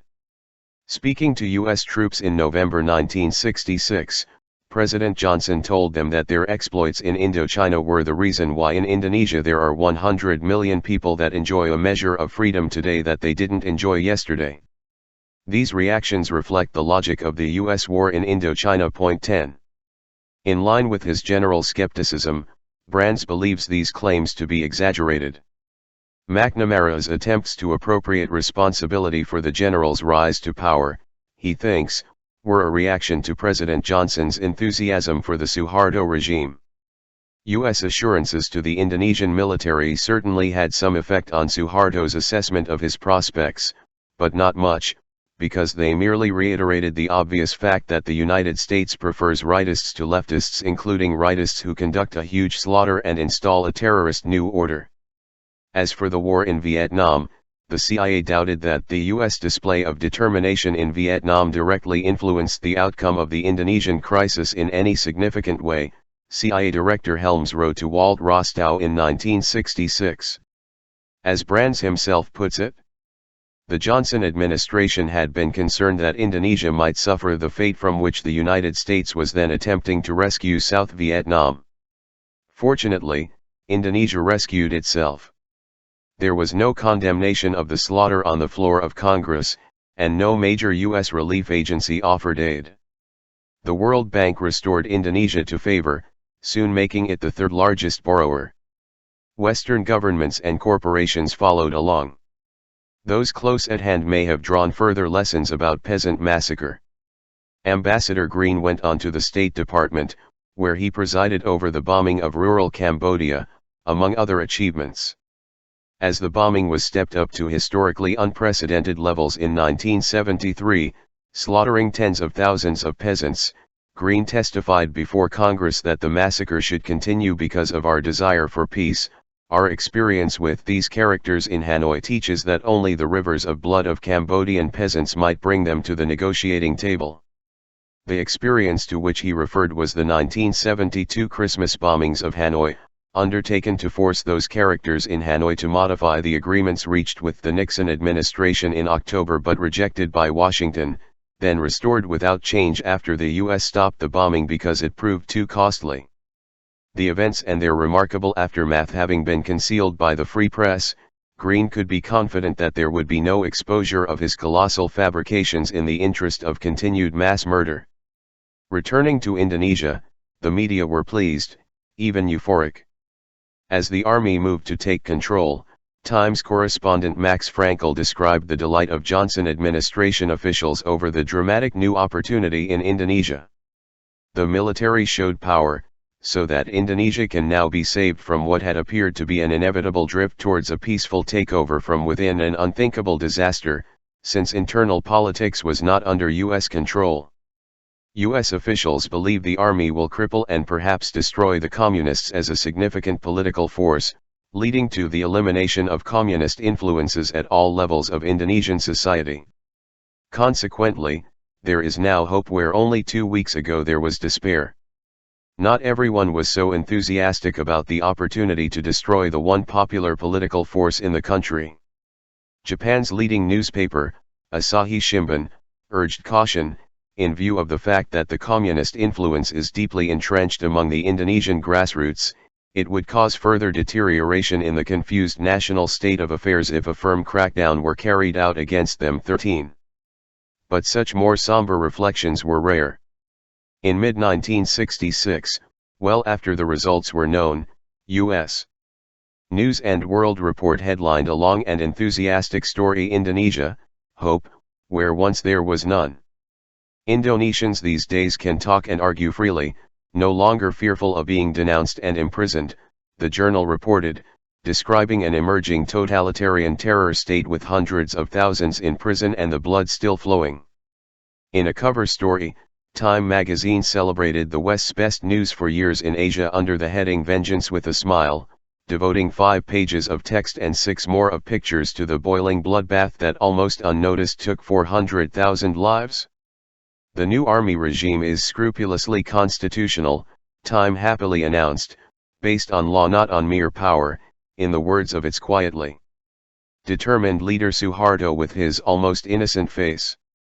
The elimination of the 3 million-member PKI by its only possible rival, the army, and the removal from power of the genuine folk hero Sukarno, may virtually be considered a triumph of democracy. Chapter 5, Human Rights, The Pragmatic Criterion Segment 6/9. The leading political thinker of the New York Times, James Reston, chimed in under the heading A Gleam of Light in Asia. The regular channel for the State Department, Reston admonished Americans not to let the bad news in Vietnam displace the more hopeful developments in Asia, primary among them being the savage transformation of Indonesia from a pro-Chinese policy under Sukarno to a defiantly anti-communist policy under General Suharto. Washington is being careful not to claim any credit for this change in the 6th most populous and one of the richest nations in the world, but this does not mean that Washington had nothing to do with it. There was a great deal more contact between the anti-communist forces in that country and at least one very high official in Washington before and during the Indonesian massacre than is generally realized. General Suharto's forces, at times severely short of food and munitions, have been getting aid from here through various third countries, and it is doubtful if the coup would ever have been attempted without the American show of strength in Vietnam or been sustained without the clandestine aid it has received indirectly from here. The news story on Indonesia the same day carried more glad tidings. Headlined Indonesians view U.S. films again, it described the biggest public social event in the Indonesian capital these days, the showing of American films to smartly dressed Indonesians who alight from expensive limousines, one sign of the country's rejection of the anti-American pro-communist policy of the Indonesian government before the gleam of light broke through the clouds. Recall that according to the skeptical view of Brands and others, Reston's proud claim that the U.S. government could fairly claim credit for the massacre and the establishment of the new order was exaggerated, though understandable. Editorial reaction to the bloodbath was judicious. The Times was pleased that the Indonesian army had defused the country's political time bomb, the powerful Indonesian Communist Party, and praised Washington for having wisely stayed in the background during the recent upheavals instead of assisting openly and trumpeting its glee. The idea that Washington, or anyone, should have protested and sought to abort the useful slaughter was beyond the pale. Washington should continue this wise course, the editors urged, supporting international aid to the Indonesian moderates who had conducted the massacre. A February 1966 editorial outlined the likely advantages for the United States now that the Indonesian military had taken power and proceeded to dismantle the entire PKI apparatus. A follow-up in August recognized that there had been a staggering mass slaughter of communists and pro-communists, with hundreds of thousands killed. This situation raises critical questions for the United States, which, fortunately, have been correctly answered. Washington wisely has not intruded into the Indonesian turmoil by embracing the country's new rulers publicly, which could well hurt them. The only critical question that comes to mind.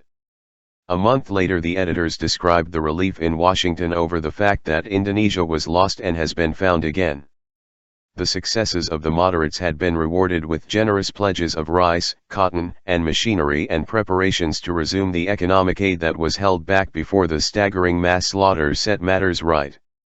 The U.S. has adequate reasons of state to come to terms with the new regime, not to speak of more than adequate reasons of profit. 16.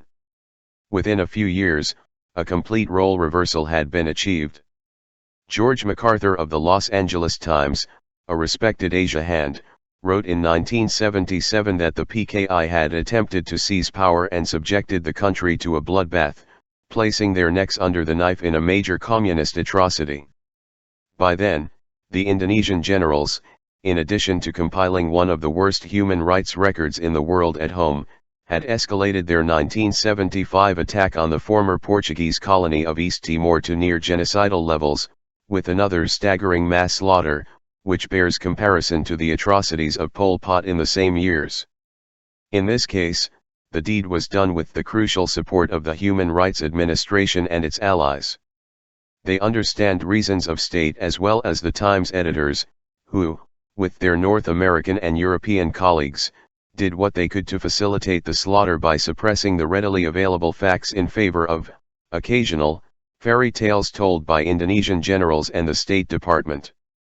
US Canadian reporting on Timor, which had been substantial before the invasion in the context of Western concerns over the collapse of the Portuguese Empire, reduced to zero in 1978 as atrocities peaked along with the flow of U.S. arms.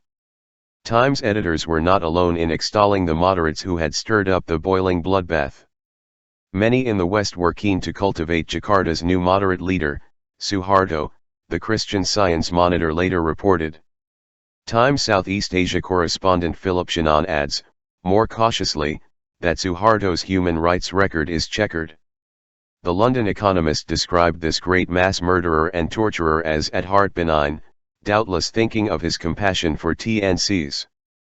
Unfortunately, there are those who try to impugn his benign nature, propagandists for the guerrillas in East Timor and West Papua, Irian Jaya, talk of the army's savagery and use of torture including the bishop and other church sources, thousands of refugees in Australia and Portugal, Western diplomats and journalists who have chosen to see Amnesty International and other human rights organizations.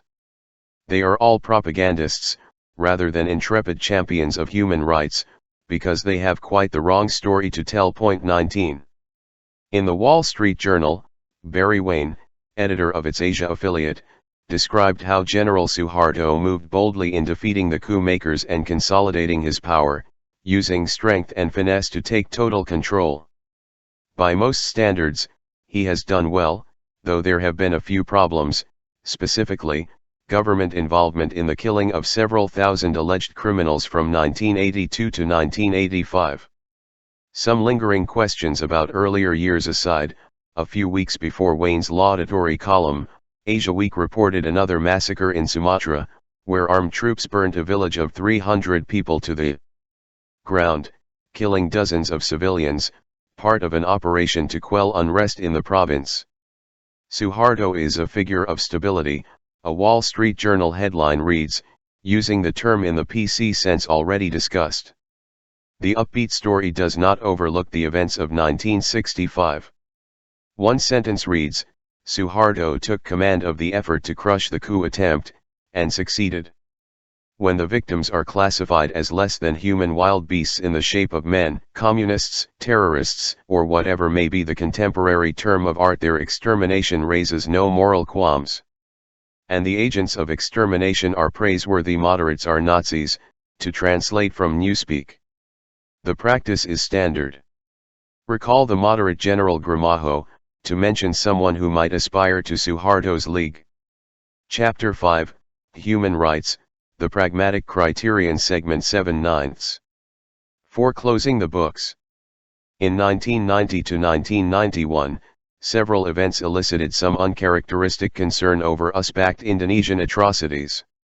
In May 1990, States News Service released a study in Washington by Kathy Cadane, which found that the U.S. government played a significant role by supplying the names of thousands of Communist Party leaders to the Indonesian army, which hunted down the leftists and killed them, former U.S. diplomats say. As many as 5,000 names were furnished to the Indonesian army, and the Americans later checked off the names of those who had been killed or captured, according to U.S. officials.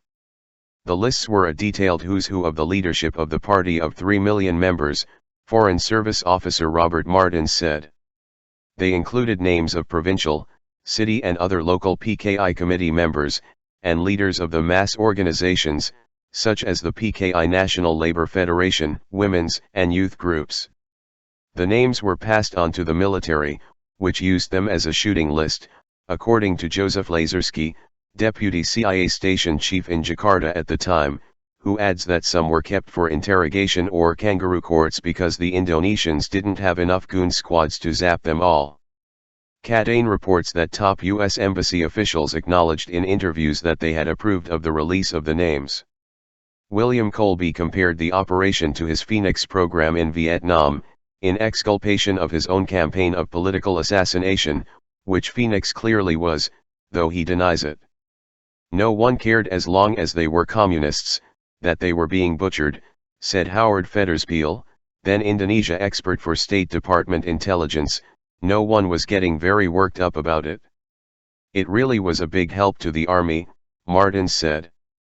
They probably killed a lot of people, and I probably have a lot of blood on my hands, but that's not all bad. There's a time when you have to strike hard at a decisive moment. The story was picked up by a few newspapers, though no one got worked up about it. Just more business as usual. After all, the U.S. Embassy had done much the same in Guatemala a decade earlier, as another useful slaughter was getting underway. While ruffling some feathers briefly, the report was soon consigned to oblivion. The newspaper of record, the New York Times, waited almost 2 months to take notice, long enough to marshal the required denials. Reporter Michael Wines repeats every government propaganda cliché about the events themselves, however tenuous, as unquestioned fact. Ambassador Green dismisses the Cadane report as garbage. He and others claim that the U.S. had nothing to do with the list of names, which were of no significance anyway. Wines cites a Martins letter to the Washington Post saying that the names were publicly available in the Indonesian press, but not his amplification of this remark, in which he stressed the importance of handing over the list of names.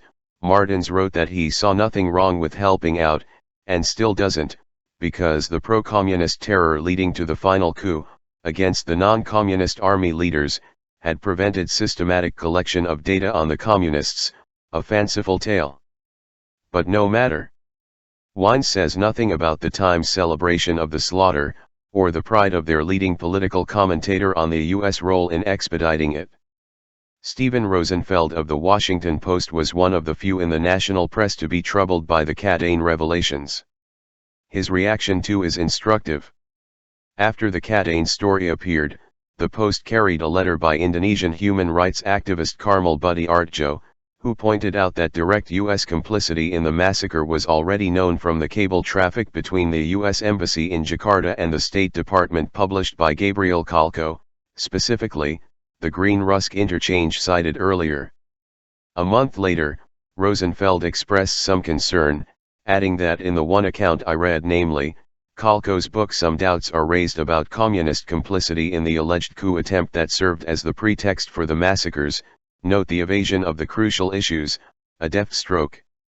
But, Rosenfeld continued, Kalko's typical revisionist blame America first point of view makes me distrust his conclusions. He expressed the hope that someone whose politics are more mainstream would sift through the material and provide an independent account. His plea for rescue appears under the heading, Indonesia 1965, Year of Living Cynically. Chapter 5, Human Rights, The Pragmatic Criterion, Segment 8/9. Fortunately, relief was soon on its way. A week later, under the heading Indonesia 1965, Year of U.S. Irrelevance, Rosenfeld wrote that he had received in the mail an independent account by a historian without political bias, that is, one who could assure him that the state he loves had done no wrong. This anecdote was full of delights and surprises, concluding that the U.S. had no responsibility for the deaths or the overthrow of Sukarno. It clears Americans of the damaging lingering suspicion of responsibility for the Indonesian coup and massacre. Rosenfeld concludes happily, for me, the question of the American role in Indonesia is closed. How easy is the life of the true believer? The article that closed the books, to Rosenfeld's immense relief, was the Brands study reviewed earlier. That Brands is an independent commentator without political bias is demonstrated throughout. The U.S. war in Vietnam was an attempt to rescue South Vietnam. The information reaching Washington that the army has virtually destroyed the PKI in a huge massacre was good news. the most serious deficiency of covert warfare is its inevitable tendency to poison the well of public opinion, that is, to tar the US with bum raps elsewhere, etc. Much more significant are the delights and surprises that put any lingering doubts to rest. Since the study closes all questions for good, we may now rest easy in the knowledge that Washington did all it could to encourage the greatest massacre since the days of Hitler and Stalin, welcomed the outcome with enthusiasm, and immediately turned to the task of supporting Suharto's aptly named New Order. Thankfully, there is nothing to trouble the liberal conscience. One interesting non-reaction to the Cadane report appeared in the lead article in the New York Review of Books by Senator Daniel Moynihan. He fears that we are poisoning the wells of our historical memory, suppressing unpleasant features of our past. He contrasts these failures with the extraordinary period of exhuming the worst crimes of its hideous history now underway in the Soviet Union. Of course, the United States has no such history. To the contrary, our history is quite pure. There are no crimes to exhume against the indigenous population or Africans in the 70 years following our revolution, or against Filipinos, Central Americans, Indochinese, and others later on. Still, even we are not perfect, not everything we have done in this country has been done in the open, Moynihan observes, though not everything could be, or should have been. But we conceal too much, the gravest crime of our history. It is hard to believe that as he was writing these words, the senator did not have the recent revelations about Indonesia in mind. He, after all, has a special personal relation to Indonesian atrocities. He was UN ambassador at the time of the Indonesian invasion of East Timor, and takes pride, in his memoirs, in having forestalled any international reaction to the aggression and massacre. The United States wished things to turn out as they did, he writes, and worked to bring this about. The Department of State desired that the United Nations prove utterly ineffective in whatever measures it undertook. This task was given to me, and I carried it forward with no inconsiderable success. Moynihan was well aware of how things turned out, noting that within a few weeks some 60,000 people had been killed, 10% of the population, almost the proportion of casualties experienced by the Soviet Union during the Second World War. Thus he took credit for achievements that he compares to those of the Nazis. And he is surely familiar with the subsequent US government role in escalating the slaughter, and the contribution of the media and political class in concealing it. But the newly released information about the US role in mass slaughter did not stir his historical memory, or suggest some reflections on our practices, apart from our single blemish, insufficient candor. Moynihan's successes at the UN have entered history in the conventional manner. Measures taken against Iraq and Libya show again how the collapse of communism has given the Security Council the cohesion needed to enforce its orders. Times UN correspondent Paul Lewis explains in a front-page story, that was impossible in earlier cases like Indonesia's annexation of East Timor. There was also a flicker of concern about Indonesia after Iraq invaded Kuwait in August 1990. It was hard not to notice the similarity to Indonesia's, vastly more murderous, aggression and annexation. A decade earlier, when glimmerings of what had happened finally began to break through, there had been occasional notice of the comparison between Suharto's exploits in Timor and the simultaneous Pol Pot slaughters. As in 1990, the US and its allies were charged at most with ignoring Indonesian atrocities. The truth was well concealed throughout. Indonesia was given critical military and diplomatic support for its monstrous war crimes, and crucially, unlike the case of Pol Pot and Saddam, these could readily have been halted, simply by withdrawal of Western aid and breaking the silence. Ingenious efforts have been made to explain away the radically different response to Suharto, on the one hand, and Pol Pot and Saddam, on the other, and to avoid the obvious explanation in terms of interest, which of course covers a vastly wider range. William Shawcross offered a more structurally serious explanation for the Timor-Cambodia case, a comparative lack of sources and lack of access to refugees, Lisbon and Australia being so inaccessible in comparison with the Thai-Cambodian border. Gerard Chalian dismissed France's active support for the Indonesian slaughter in the midst of a great show of anguish about Pol Pot on grounds that the Timorese are geographically and historically marginal. The difference between Kuwait and Timor, according to Fred Halliday, is that Kuwait has been up and running as an independent state since 1961.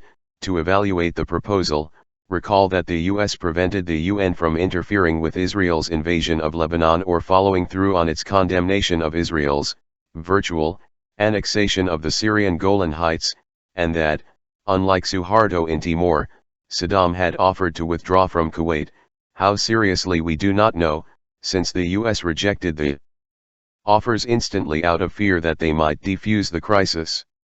A common stance is that American influence on Indonesia's decision to invade may easily be exaggerated, though the U.S. averted its eyes from East Timor and could have done far more than it did to distance itself from the carnage. James Fallows. The fault, then, is failure to act, not the decisive contribution to the ongoing carnage by increasing the flow of arms as atrocities mounted and by rendering the UN utterly ineffective because the United States wished things to turn out as they did. Ambassador Moynihan, while the intellectual community preferred to denounce the crimes of official enemies. Others tried different techniques to evade the obvious, adding further footnotes to the inglorious story. Chapter 5, Human Rights, the Pragmatic Criterion, Segment 9/9. The Australian government was more forthright. There is no binding legal obligation not to recognize the acquisition of territory that was acquired by force, Foreign Minister Gareth Evans explained, adding that the world is a pretty unfair place, littered with examples of acquisition by force. In the same breath, following the US-UK lead, he banned all official contacts with the PLO with proper indignation because of its consistently defending and associating itself with Iraq's invasion of Kuwait.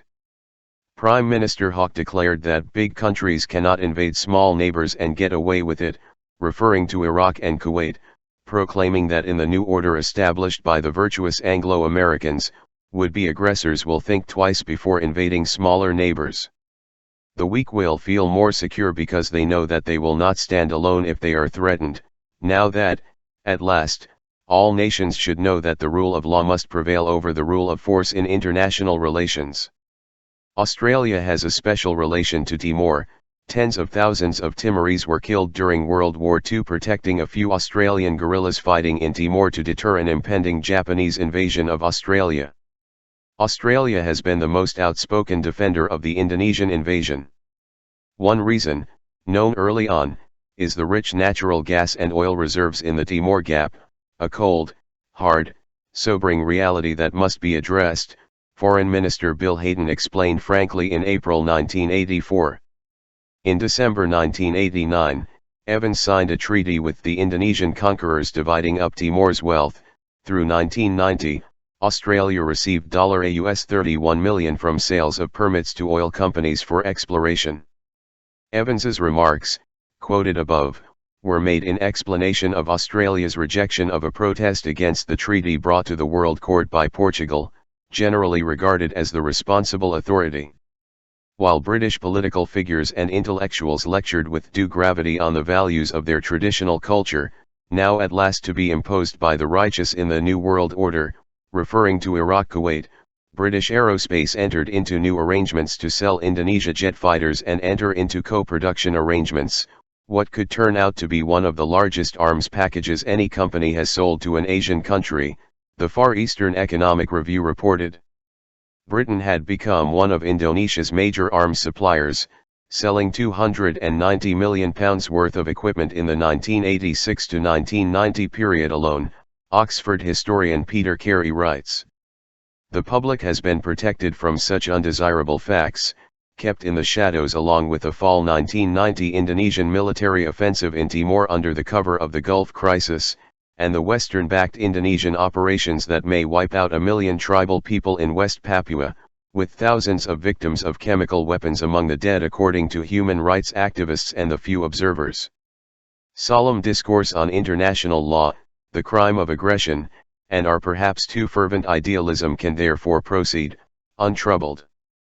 The attention of the civilized West is to be focused, laser-like, on the Crimes of official enemies, not on those it could readily mitigate or bring to an end.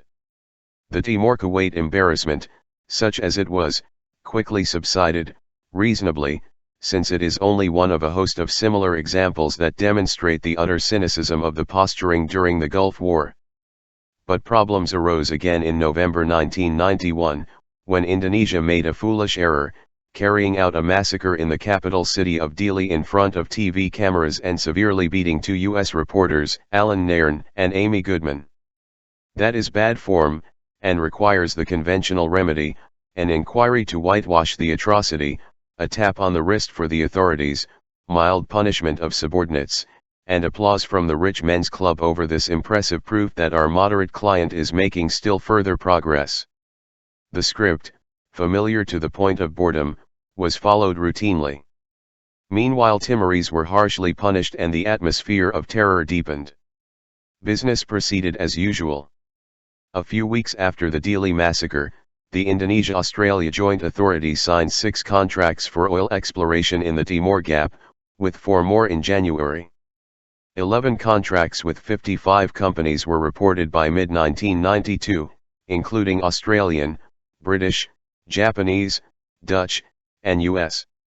The naive might ask what the reaction would have been had 55 Western companies joined with Iraq in exploiting Kuwaiti oil, though the analogy is imprecise, since Suharto's atrocities in Timor were 100 times as great. Britain stepped up its arms sales, announcing plans in January to sell Indonesia a naval vessel. As Indonesian courts sentenced Timorese subversives to 15-year terms for having allegedly instigated the Dili massacre, British Aerospace and Rolls-Royce negotiated a multi-million-pound deal for 40 Hawk fighter trainers, adding to the 15 already in service, some used in crushing the Timorese. Meanwhile, Indonesia was targeted for a new sales campaign by British firms because of its prospects for aerospace industries. As the slight tremor subsided, others followed suit. The gleam of light in Asia in 1965 to 1966 and the glow it has left until today illuminate the traditional attitudes towards human rights and democracy, the reasons for them, and the critical role of the educated classes. They reveal with equal brilliance the reach of the pragmatic criterion that effectively dismisses any human values in the culture of respectability. Part 3. Persistent Themes. Chapter 6. A Ripe Fruit. When new bottles replace the old, the taste of the wine may change, though for victims of the savage injustice of the conquerors, it rarely loses its bitterness. Nor does it matter much, for the most part, whose hand wields the rod. Sometimes it does.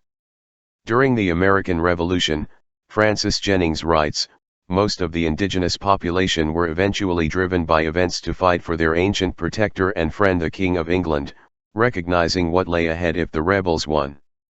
Much the same was true of the black population, their awareness heightened by the British Emancipation Proclamation of 1775 offering to free all indentured servants, Negroes, or others, able and willing to bear arms, while condemnation of the slave trade was deleted from the Declaration of Independence in complaisance to South Carolina and Georgia, Thomas Jefferson. Even employees were considered chattel by the rebels. Local committees opposed granting them permission to enlist in George Washington's army because all apprentices and servants are the property of their masters and mistresses, and every mode of depriving such masters and mistresses of their property is a violation of the rights of mankind, contrary to the Continental Congress, and an offense against the peace of the good people of the state, Pennsylvania, an indication of how patriot employers may have felt about the revolutionary fervor of their employees, Richard Morris observes. As well as Samuel Johnson, enslaved people could notice that we hear the loudest yelps for liberty among the drivers of Negroes, including those who urged their slaves to be content with their situation, and expect a better condition in the next world, Federal Judge Leon Higginbotham comments.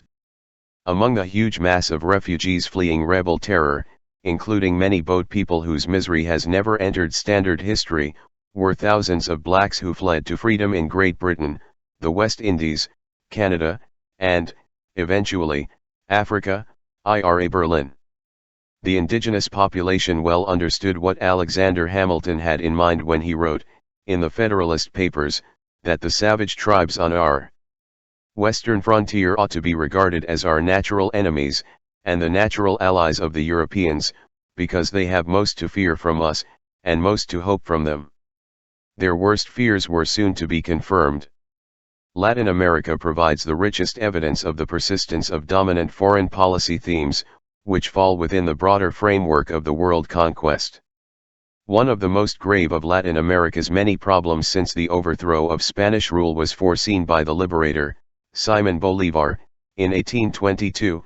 There is at the head of this great continent a very powerful country, very rich, very warlike, and capable of anything. In England, Piero Gligices observes, Bolívar saw a protector, in the United States, a menace. Naturally so, given the geopolitical realities.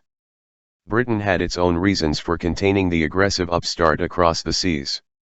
With regard to the Caribbean, Foreign Minister George Canning pointed out in 1822 that the possession by the United States of both shores of the channel through which our Jamaica trade must pass, would amount to a suspension of that trade, and to a consequent total ruin.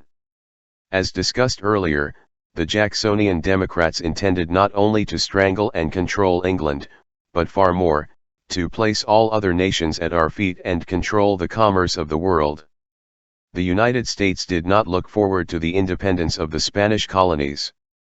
In the congressional debates of the period, Gligices notes, there was much more enthusiasm for the cause of the Greeks than that of the Spanish Americans. One reason was that Latin Americans were of dubious whiteness, at best from degraded Spanish stock, unlike the Greeks, who were assigned a special role as the Aryan giants who created civilization in the version of history constructed by European racist scholarship. Yet another reason was that, unlike the founding fathers, Bolívar freed his slaves, revealing himself to be a rotten apple that might spoil the barrel. A broader issue was brought forth by the major intellectual reviews of the day. They concluded that South America will be to North America, what Asia and Africa are to Europe, our third world. This perception retains its vitality through the 20th century. Commenting on Secretary of State James Baker's efforts to enhance regional problem sharing, Times correspondent Barbara Crossett notes the realization in the United States and throughout the hemisphere that European and Asian trading blocs can be best tackled by a large free trade area in this part of the world, the realization by sectors that count, by Times standards. Others have their reservations about the design constructed in the interests of the masters. The World Bank is also less sanguine about the prospects. A 1992 report concludes that the U.S. will gain more from free trade agreements than Latin America, apart from Mexico and Brazil, meaning, those elements in Mexico and Brazil linked to international capital, and that the region would do better with a customs union on the model of the European Community with a common external tariff, excluding the U.S., something definitely not in the cards. Chapter 6, A Ripe Fruit, Segment 2/6. In the 19th century, the British deterrent prevented U.S. dominance of the hemisphere. But the conception of our confederacy as the nest, from which all America, North and South, is to be peopled, Thomas Jefferson, was firmly implanted, along with his corollary that it is best for Spain to rule until our population can be sufficiently advanced to gain it from them piece by piece. There were internal conflicts over the matter. American merchants were eager to contribute to the cause of freedom as long as the rebels were able to pay, preferably cash, Gligices notes. And the well-established tradition of piracy provided a reservoir of American ship owners and seamen, British too, who were happy to offer their services as privateers to attack Spanish shipping, though extension of their terrorist vocation to American vessels led to much moral outrage and a government crackdown. Apart from England, liberated Haiti also provided assistance to the cause of independence, but on the condition that slaves be freed.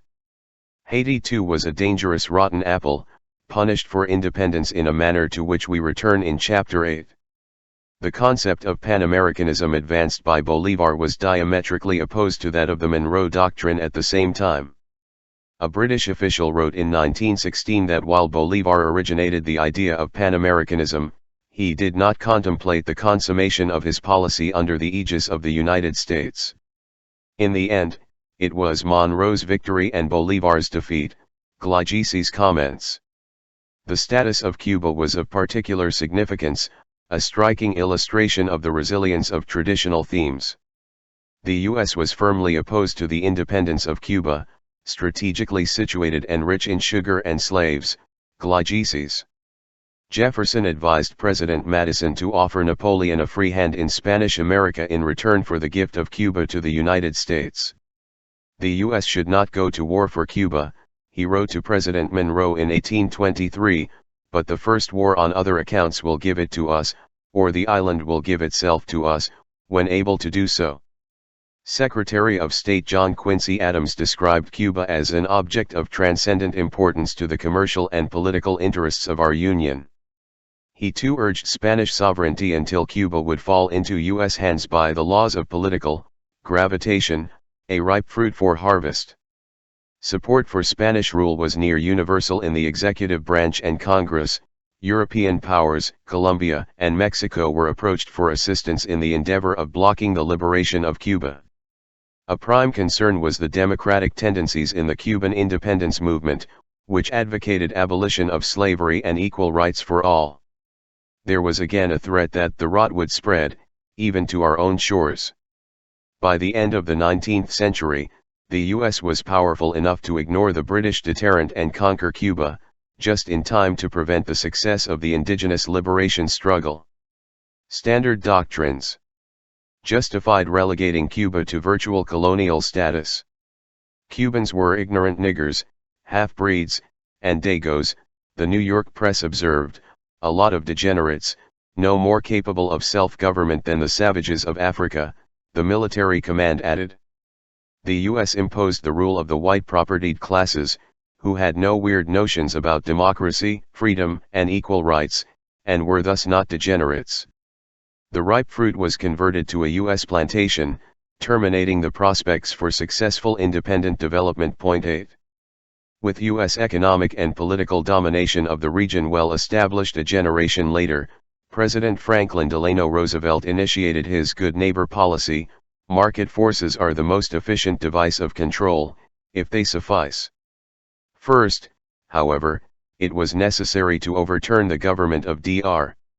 Ramon Grau San Martin, which would be a threat to U.S. commercial and export interests in Cuba, Ambassador Sumner Welles advised. The ranking expert on Latin America, Welles was particularly disturbed that workers had taken over sugar mills and set up what he called a Soviet government in them.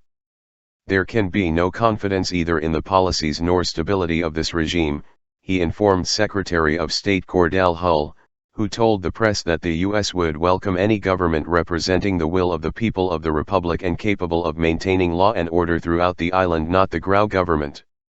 Welles conceded that law and order were being maintained, but this appearance of stability was only the quiet of panic, he explained. It was a situation of passive anarchy, State Department advisor Adolph Burley added, another term that perhaps finds its place alongside of logical illogicality. FDR told the press that Grau was backed only by his local army of 1,500 men and a bunch of students, a government lacking any legitimacy. Welles's replacement, Jefferson Caffery, testified later as to the unpopularity with all the better classes in the country of the de facto Grau government, which was supported only by the army and ignorant masses. When the US-backed Mendieta government that replaced Grau had problems subduing the population, Caffery explained further that in numbers, the ignorant masses of Cuba reach a very high figure. Roosevelt's refusal to recognize the Grau government meant in effect an economic strangulation of the island, David Green points out, since the United States would not negotiate a new sugar purchase agreement with a government it did not recognize, and the dependent economy could not survive without one. Army Chief of Staff Fulgencio Batista understood the message, and threw his support to opposition leader Carlos Mendieta, who replaced Grau and was immediately recognized by Washington. Relations were readjusted, with the result that Cuba became more fully incorporated within the protective system of the United States, a member of the U.S. Tariff Commission noted. The U.S. retained effective control over Cuban affairs, keeping its highly stratified and repressive internal social system intact along with the dominant role of foreign enterprise. 9. Chapter 6, A Ripe Fruit Segment 3/6. The Batista dictatorship that took over a few years later served U.S. commercial and export interests in Cuba admirably, thus enjoying full support. Castro's overthrow of the dictatorship in January 1959 soon elicited U.S. hostility, and a return to the traditional path. By late 1959, the CIA and the State Department concluded that Castro had to be overthrown. One reason, State Department liberals explained, was that our business interests in Cuba have been seriously affected. A second was the rotten apple effect. The United States cannot hope to encourage and support sound economic policies in other Latin American countries and promote necessary private investments in Latin America if it is or appears to be simultaneously cooperating with the Castro program, the State Department concluded in November 1959. But one condition was added: in view of Castro's strong though diminishing support in Cuba, it is of great importance, however, that the United States government not openly take actions which would cause the United States to be blamed for his failure or downfall. As for Castro's support, public opinion studies provided to the White House, April 1960, concluded that most Cubans were optimistic about the future and supported Castro, while only 7% expressed concern about communism and only 2% about failure to hold elections. Soviet presence was nil. In the United States, Jules Benjamin observes, the liberals, like the conservatives, saw Castro as a threat to the hemisphere, but without the world communist conspiracy component. By October 1959, planes based in Florida were carrying out strafing and bombing attacks against Cuban territory. In December, CIA subversion was stepped up, including supply of arms to guerrilla bands and sabotage of sugar mills and other economic targets. In March 1960, the Eisenhower administration formally adopted a plan to overthrow Castro in favor of a regime more devoted to the true interests of the Cuban people and more acceptable to the U.S. The two conditions being equivalent, emphasizing again that this must be done in such a manner as to avoid any appearance of U.S. intervention. Sabotage, terror, and aggression were escalated further by the Kennedy administration, along with the kind of economic warfare that no small country can long endure. Cuban reliance on the U.S. as an export market and for imports had, of course, been overwhelming, and could hardly be replaced without great cost. The new frontiersmen were obsessed with Cuba from the first moments. During the presidential campaign of 1960, Kennedy had accused Eisenhower and Nixon of threatening U.S. security by allowing the Iron Curtain, 90 miles off the coast of the United States. We were hysterical about Castro at the time of the Bay of Pigs, April 1961 and thereafter, Defense Secretary Robert McNamara later testified to the Church Committee. A few days before the decision to invade Cuba, Arthur Schlesinger advised the president that the game would be up through a good deal of Latin America if the U.S. were to tolerate another Cuba, or this one, JFK determined. Much of Kennedy's Latin American policy was inspired by the fear that the virus would infect others and limit U.S. hegemony in the region. At the first cabinet meeting after the failed Bay of Pigs invasion, the atmosphere was almost savage. Chester Bowles noted privately, there was an almost frantic reaction for an action program. The president's public posture was no less militant. The complacent, the self-indulgent, the soft societies are about to be swept away with the debris of history. Only the strong can possibly survive, he told the country. Kennedy broke all diplomatic, commercial, and financial ties with Cuba, a terrible blow to the Cuban economy, given the dependency that had been established under U.S. suzerainty.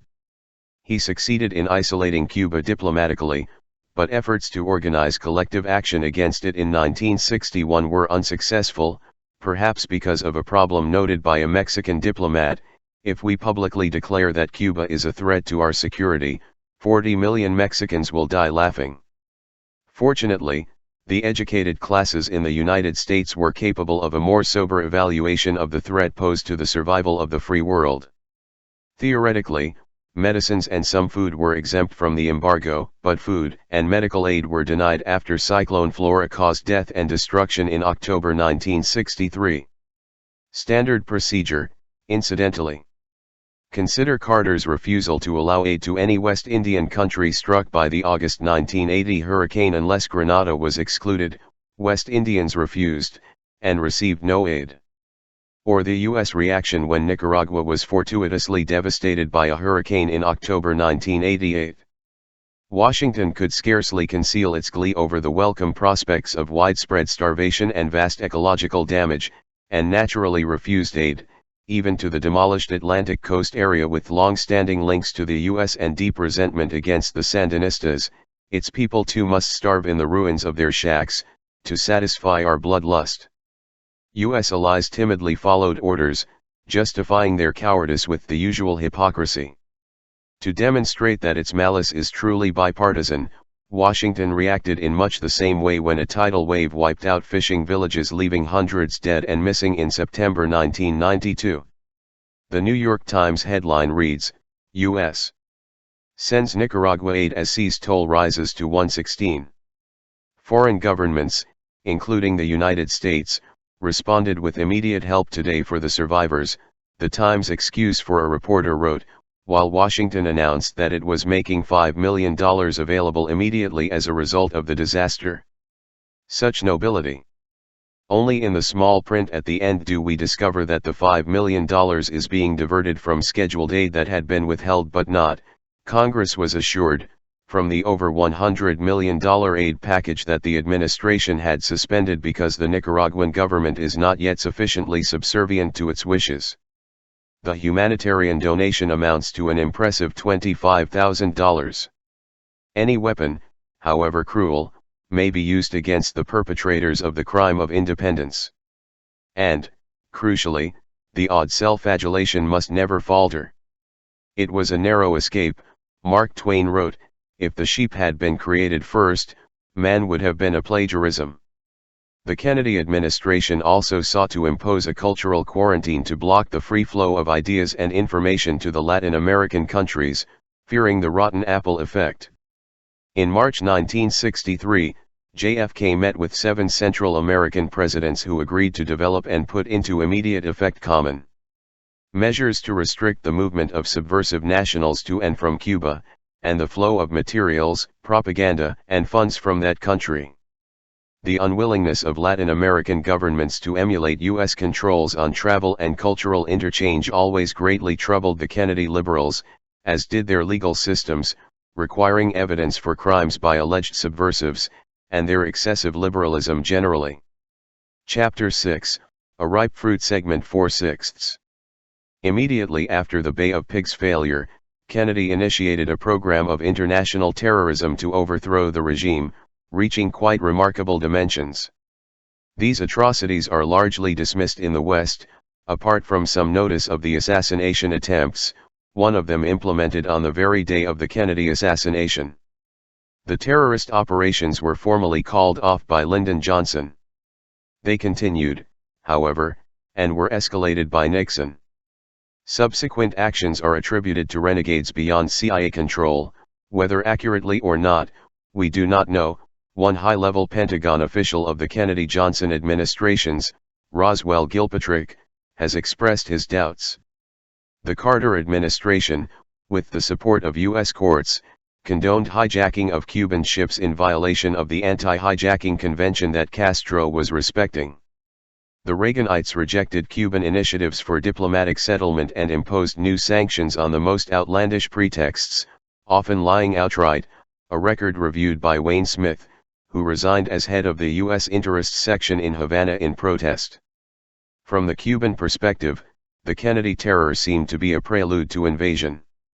The CIA concluded in September 1962, before Russian missiles were detected in mid-October, that the main purpose of the present Soviet military buildup in Cuba is to strengthen the communist regime there against what the Cubans and Soviets conceive to be a danger that the U.S. may attempt by one means or another to overthrow it. In early October, the State Department confirmed this judgment, as did a later State Department study. How realistic these fears were, we may only speculate. Of interest, in this connection, is Robert McNamara's reaction to the late Andrei Gromyko's allegation that Soviet missiles were sent to Cuba to strengthen the defensive capability of Cuba, that is all.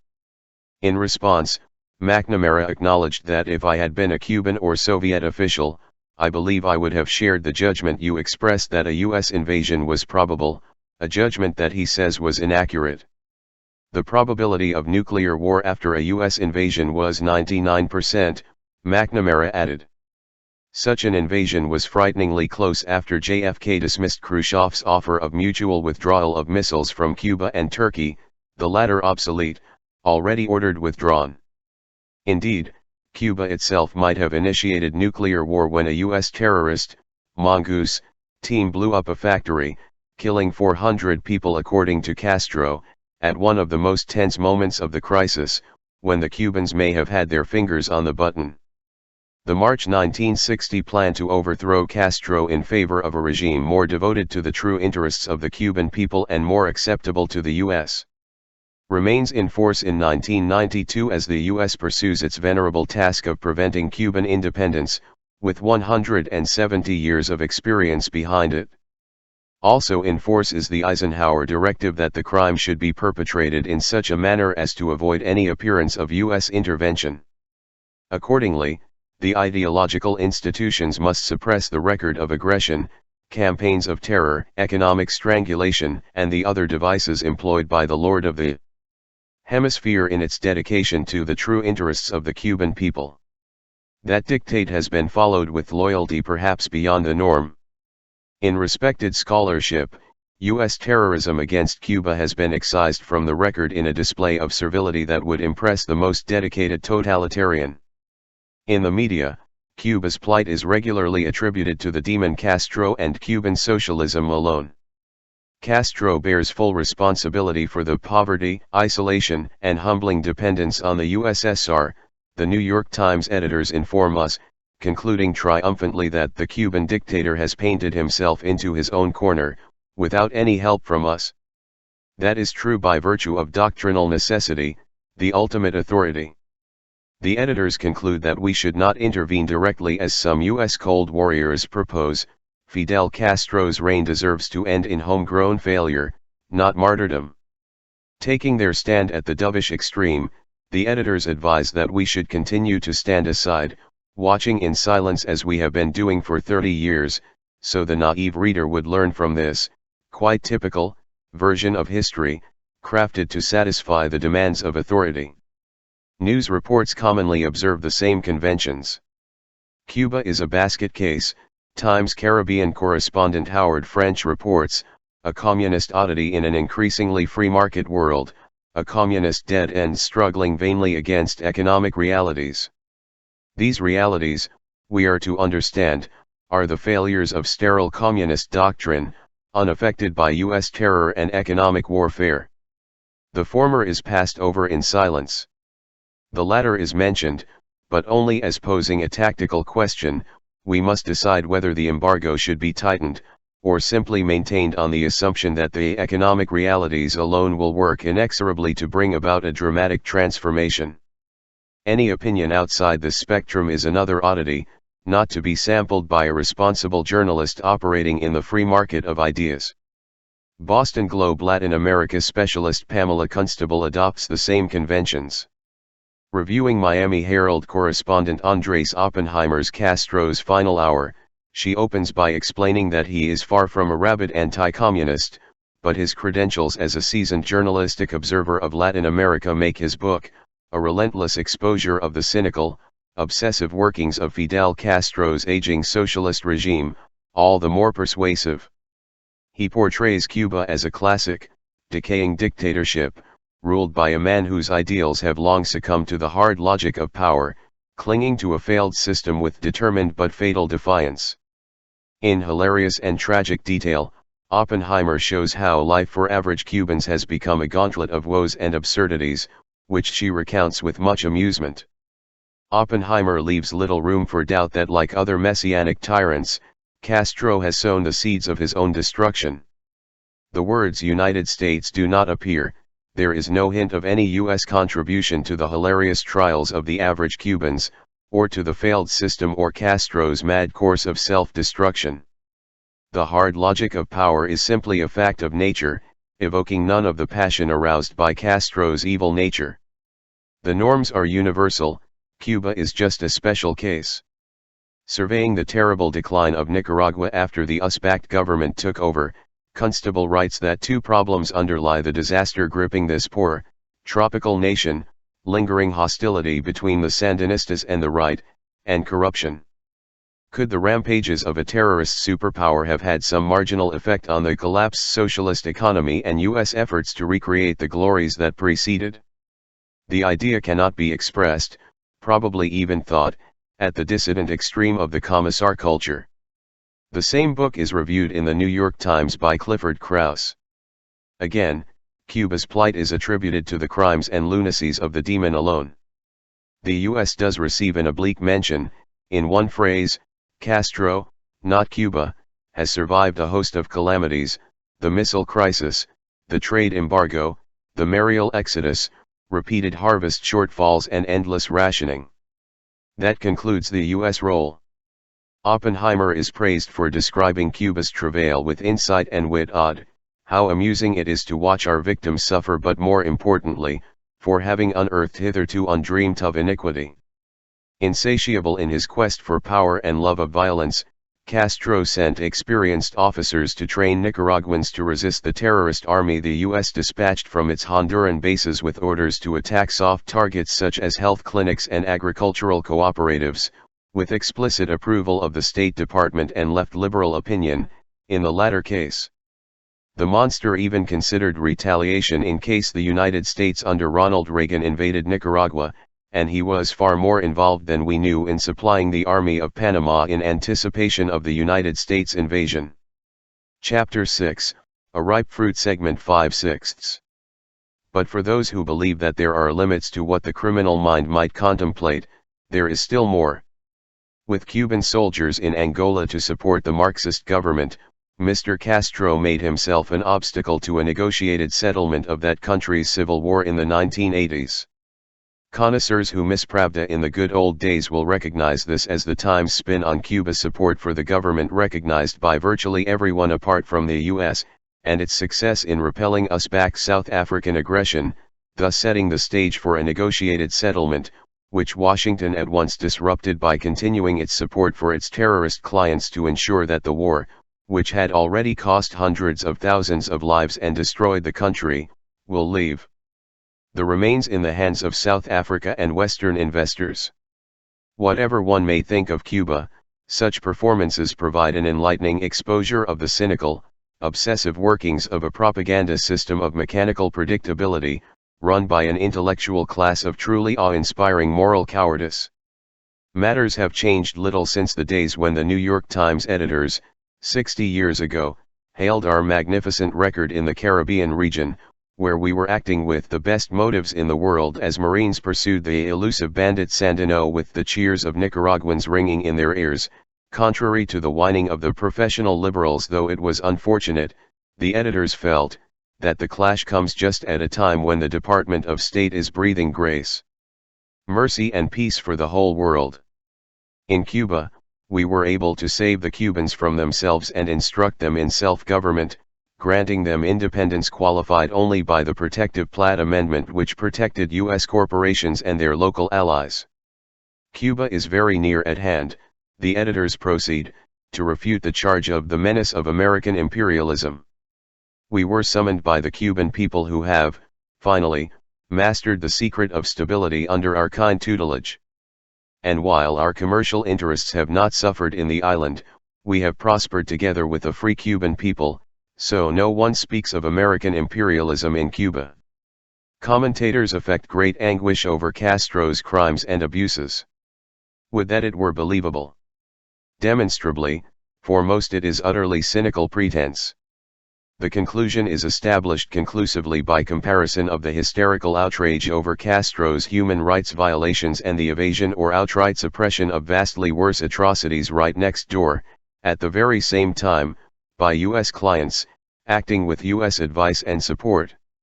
History has been kind enough to provide some dramatic test cases to prove the point. 18. The professed concern for the true interests of the Cuban people and for democracy need not detain us. Concern for the true interests of U.S. business, in contrast, is real enough. The same is true of the concerns over public opinion in Cuba and Latin America. Kennedy knew what he was doing when he sought to block travel and communication. The fears are understandable in the light of the Cuban public opinion polls cited earlier, or the reaction to its agrarian reform law of May 1959, acclaimed by one UN organization as an example to follow in all Latin America. Or by the conclusion of the World Health Organization's representative in Cuba in 1980 that there is no question that Cuba has the best health statistics in Latin America, with the health organization of a very much developed country despite its poverty. Or by a UNICEF report on the state of the world's children 1990, reviewed in a Peruvian church journal, which lists a series of Latin American countries as among those with the highest infant mortality rates in the world, though Costa Rica and Chile have low rates for the region, and Cuba is the only country on a par with developed nations. Or by the interest in Brazil and other Latin American countries in Cuban biotechnology, unusual if not unique for a small and poor country. Or by the kind of discussion we can read in the Australian press, Safely Remote, reviewing the efforts to achieve the historic strategic objective of restoring Cuba to Washington's sphere of influence. That Cuba has survived at all under these circumstances is an achievement in itself. That it registered the highest per capita increase in gross social product, wages and social benefits, of any economy in Latin America and almost double that of the next highest country over the period 1981 to 1990 is quite remarkable. Moreover, despite the economic difficulties, the average Cuban is still better fed, housed, educated, and provided for medically than other Latin Americans, and again atypically the Cuban government has sought to spread the burden of the new austerity measures equally among its people.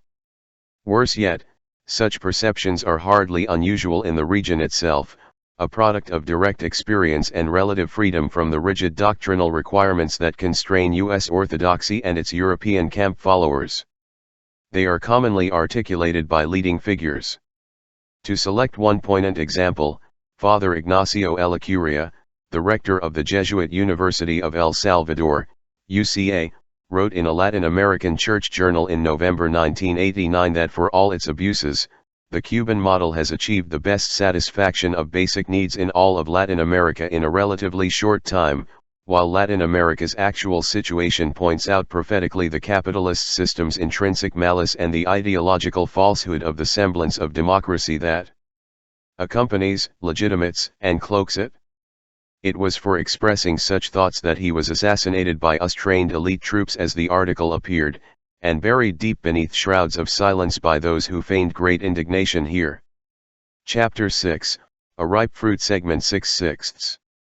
As in numerous other cases, it is not Castro's crimes that disturb the rulers of the hemisphere, who cheerfully support the Suhartos and Saddam Husseins and Gramajos, or look the other way, as long as they fulfill their main function. Rather, it is the elements of success that arouse fear and anger and the call for vengeance, a fact that must be suppressed by ideologists, not an easy task, given the overwhelming evidence confirming this elementary principle of the intellectual culture. In the 1980s, the U.S. extended its economic warfare, barring industrial products containing any Cuban nickel, a major Cuban export. Those not affected by political Alzheimer's might recall the U.S. Treasury Department order of April 1988 barring import of Nicaraguan coffee processed in a third country if it is not sufficiently transformed to lose its Nicaraguan identity. Recalling the language of the Third Reich, a Boston Globe editor observed. The U.S. prohibited a Swedish medical supply company from providing equipment to Cuba because one component is manufactured in the U.S. Aid to the former Soviet Union was conditioned on its suspension of aid to Cuba. Gorbachev's announcement that such aid would be cancelled was greeted with banner headlines, Baker hails move, Soviets remove obstacle to U.S. economic aid, the Cuban-Soviet connection, 31-year irritant to the U.S. At last, the grievous injury to us may be relieved. In early 1991, the U.S. resumed Caribbean military maneuvers, including rehearsal of a Cuba invasion, a standard technique of intimidation. In mid-1991, the embargo was tightened further, cutting remittances from Cuban Americans, among other measures. In April 1992, gearing up for the election, President Bush barred ships that go to Cuba from U.S. ports. New laws proposed by congressional liberals, cynically entitled the Cuban Democracy Act, would extend the embargo to U.S. subsidiaries abroad, allowing seizure of cargo of ships that had landed in Cuba if they enter U.S. territorial waters. The ferocity of the hatred for Cuban independence is extreme, and scarcely wavers across the narrow mainstream spectrum. There has never been any effort to conceal the fact that the disappearance of the Soviet deterrent, like the removal of the British deterrent a century earlier, and the decline of East Bloc economic relations with Cuba merely facilitates Washington's efforts to achieve its long-standing aims through economic warfare or other means. Candor is entirely in order. Only the most devilish anti-American, after all, could question our right to act as suits our fancy. If, say, we choose to invade some defenseless country to capture one of our agents who no longer follows orders, and then try him for crimes committed while on our payroll, who could question the majesty of our system of justice? True, the UN did, but our veto took care of that childish tantrum. Even the Supreme Court has since accorded the U.S. the right to kidnap alleged criminals abroad to bring them to justice here. Not for us the qualms of Adolf Hitler, who returned a German émigré abducted by Himmler's gangsters from Switzerland in 1937 after the Swiss government protested, appealing to basic principles of international law. In a typical commentary on Cuba's happy plight, the editors of the Washington Post urged that the U.S. seize the opportunity to crush Castro, for his great antagonist, the United States. To give relief and legitimacy to this used-up relic at this late hour would be to break faith with the Cuban people and with all the other Democrats in the hemisphere. Pursuing the same logic, the editors, through the 1980s, called upon the U.S. to coerce Nicaragua until it was restored to the Central American mode of the Guatemalan and Salvadoran terror states, observing their admirable regional standards, and scoffed at Gorbachev's new thinking because he had not yet offered the U.S. a free hand to achieve its objectives by the means condemned by the World Court. In a judgment that discredited the court, the press and liberal commentators concluded. The Post speaks for the people of Cuba just as the State Department did in the Eisenhower-Kennedy years, as William McKinley spoke for the vast majority of the population of the Philippines who welcome our sovereignty and whom he was protecting, against the designing minority while slaughtering them by the hundreds of thousands, and as his proconsul Leonard Wood spoke for the decent, i.e., wealthy European, people of Cuba who favored U.S. domination or annexation and had to be protected from the degenerates. 22. The U.S. has never been short of goodwill for the suffering people of the world who have to be protected from the machinations of evildoers. As for the Post's love of democracy, charity dictates silence. Its peers scarcely differ. The Cuban record demonstrates with great clarity that the Cold War framework has been scarcely more than a pretext to conceal the standard refusal to tolerate Third World independence, whatever its political coloration. Traditional policies remain beyond serious challenge within the mainstream. The most obvious questions are ruled illegitimate, if not unthinkable. We can anticipate, then, efforts of the usual kind to ensure that the ripe fruit drops into the hands of its rightful owners, or is plucked more vigorously from the tree. A cautious policy would be to tighten the stranglehold, resorting to economic and ideological warfare to punish the population while intimidating others to refrain from interfering. As suffering increases, it can be assumed, so will protest, repression, more unrest, etc., in the predictable cycle. At some stage, internal collapse will reach the point where the Marines can be sent in cost-free to liberate the island once again, restoring the old order while the faithful chant odes to our grand leaders and their righteousness. Transitory tactical concerns might accelerate the process, if a need is felt to arouse jingoist passions. but it is unlikely that Washington will veer far from the policies outlined in the Bush administration National Security Policy Review already cited, p. 94. Chapter 7. World Orders Old and New, Latin America. 1. The Colossus of the South.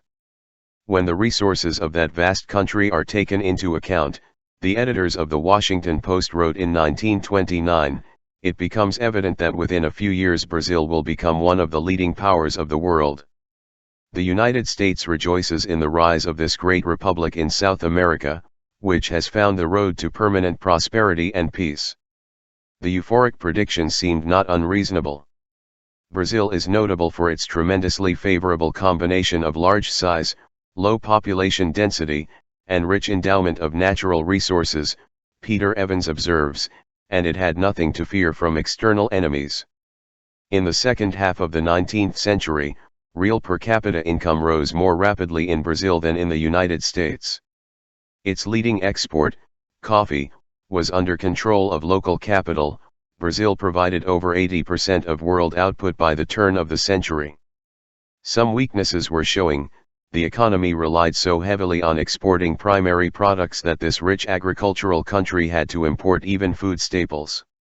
Nevertheless, the Colossus of the South, as the New York Herald Tribune termed it in 1926, appeared to be a true counterpart to the Colossus of the North, well placed to rise to prosperity and power. It seemed, indeed, a mighty realm of limitless potentialities, a nation which staggers the imagination, as other U.S. journals described it. The Wall Street Journal, in 1924, offered a more caustic glimpse of the future. No territory in the world is better worth exploitation than Brazil's. 5 years later, American businessmen boasted a larger share of the export market than their British rivals, and New York had replaced London as the major source of new capital investment. Joseph Smith. U.S. investment grew tenfold from 1913 to 1930, trade more than doubled, while that of Britain declined by nearly 20%. The picture was much the same throughout the region. Direct U.S. investment in Latin American enterprises almost doubled to $3.5 billion in the 1920s, while portfolio investment, bonds and securities, more than quadrupled to over $1.7 billion. Venezuelan oil under the Gómez dictatorship, mines in Bolivia, Chile, and elsewhere, and the riches of Cuba were among the favored targets. From 1925 to 1929, U.S. capital inflow to Latin America was about $200 million a year, while the annual outflow to U.S. investors was about $300 million. Serious U.S. interest in Brazil dates from 1889, when the monarchy was overthrown and a republic established, and a Pan-American conference was held in Washington as part of a wider strategy designed to oust European competition and thereby secure American commercial ascendancy in Latin American markets, Smith writes. The U.S. was hesitant to recognize the Republican government, in part because the conservative instincts of American politicians were alarmed at the overthrow of a symbol of authority and stability by military violence. But as incoming Secretary of State James Blaine recognized, Brazil holds in the South much the same relationship to the other countries that the United States does in the North, and commercial opportunities were vast. Hesitations were soon overcome. Recognized to offer incalculable commercial opportunities, Brazil was chosen as the site of the third, 1906, Pan American Conference, where Secretary of State Elihu Root declared that the U.S. and Brazil, acting together, would form a single and eternal guarantee for the integrity of America. From 1900 to 1910, U.S. trade and investment with Latin America more than doubled, growing at the fastest rate in the world. As global power shifted toward the United States with World War I, Washington was able to implement the Monroe Doctrine beyond its Caribbean sphere. The already substantial U.S. economic and political influence throughout the hemisphere increased, giving rise to the euphoria of the 1920s. U.S. dominance of the Brazilian market peaked after World War II, when the U.S. supplied half of Brazil's imports and bought over 40% of its exports. By then, the vision of Washington planners was so expansive that Latin America had come to play only a minor part, though it was not forgotten. Latin America's role in the New World Order, Stephen Raby observes, was to sell its raw materials and to absorb surplus U.S. capital. In short, it was to fulfill its major function and be exploited for the benefit of the core industrial countries, along with the rest of the South. Raby's description of the New World Order of 1945 is no less apt today. The same is true of Bolivar's concerns about the very powerful country, very rich, very warlike, and capable of anything that stands at the head of this great continent. The major theme of the Columbian era, the service role assigned to the South, persists as we advance to a new imperial age. Chapter 7, World Orders Old and New, Latin America, Segment 2/17. 2. The welfare of the world capitalist system. The New World Order of 1945 is sometimes described with considerable candor in mainstream scholarship. A highly regarded study of US-Brazilian relations by the senior historian of the CIA, Gerald Haynes, opens frankly: following World War II, the United States assumed, out of self-interest, responsibility for the welfare of the world capitalist system. He could have gone on to quote the 1948 CIA Memorandum on the Colonial Economic Interests of our Western European allies, or George Kennan's call for reopening Japan's empire toward the South, among other analyses reflecting real interests. American leaders tried to reshape the world to fit U.S. needs and standards, Haynes continues. It was to be an open world, open to exploitation by the rich, but not completely open even to them. The U.S. desired a closed hemispheric system in an open world, Haynes explains, following Latin Americanist David Green, who had described the system formalized after World War II as a closed hemisphere in an open world. It was to be a world closed to others in regions already controlled by the U.S. or held to be of critical importance, Latin America and the Middle East, and open where U.S. dominance had not been established. Haynes's phrase captures the vaunted principle of the open door in its doctrinally approved sense: what we have, if it is important enough, we keep; elsewhere, open access to all. The operative principle was articulated by the State Department in 1944 in a memorandum called Petroleum Policy of the United States. The U.S. then dominated Western Hemisphere production, which was to remain the largest in the world for another quarter century. That system must remain closed, the memorandum declared, while the rest of the world must be open. U.S. policy would involve the preservation of the absolute position presently obtaining, and therefore vigilant protection of existing concessions in United States hands, coupled with insistence upon the open door principle of equal opportunity for United States companies in new areas. That Latin America would be ours is an expectation that goes back to the earliest days of the Republic, given an early form in the Monroe Doctrine. The intentions were articulated plainly and illustrated consistently in action. It is hard to improve upon the formulation by Woodrow Wilson's Secretary of State, Robert Lansing, which the President found unanswerable though impolitic to state openly. In its advocacy of the Monroe Doctrine, the United States considers its own interests. The integrity of other American nations is an incident, not an end. While this may seem based on selfishness alone, the author of the doctrine had no higher or more generous motive in its declaration. With some reason, Bismarck had described the Monroe Doctrine in 1898 as a species of arrogance, peculiarly American and inexcusable. Wilson's predecessor, President Taft, had foreseen that the day is not far distant when the whole hemisphere will be ours, in fact, as, by virtue of our superiority of race, it already is ours morally. Given the awesome power that the U.S. had achieved by the mid-1940s, Washington saw no reason to tolerate any interference in our little region over here, Stimson. In the Global Order of 1945, Haynes continues, the goal was to eliminate all foreign competition from Latin America. The U.S. undertook to displace its French, British, and Canadian rivals so as to maintain the area as an important market for U.S. surplus industrial production and private investments, to exploit its vast reserves of raw materials, and to keep international communism out. Here the term communist is to be understood in its usual technical sense, those who appeal to the poor people who have always wanted to plunder the rich, in John Foster Dulles's phrase. Plans were similar for the Middle East, to which the U.S. extended the Monroe Doctrine after World War II, with enormous consequences for Southern Europe, North Africa, and the region itself. Though Haynes happens to be concentrating on the richest and most important country of Latin America, the conclusions generalize. In Brazil, he writes, the U.S. worked to prevent economic nationalism and what the Truman and Eisenhower administrations called excessive industrial development, that is, development that might compete with U.S. corporations. Competition with foreign capital was not excessive, therefore allowed. That U.S. demand had been imposed on the hemisphere generally by February 1945, as already discussed, Chapter 2.1. What was new in these priorities was the scale, not the character. The intent of the pre-war Good Neighbor programs, David Green writes, was to stimulate a certain diversification of Latin American production in the expectation that the Latin Americans would find ready markets in the hemisphere, but such diversification was to be limited to products not competitive with existing lines of production in already established Western Hemisphere markets, meaning in practice U.S. lines of production.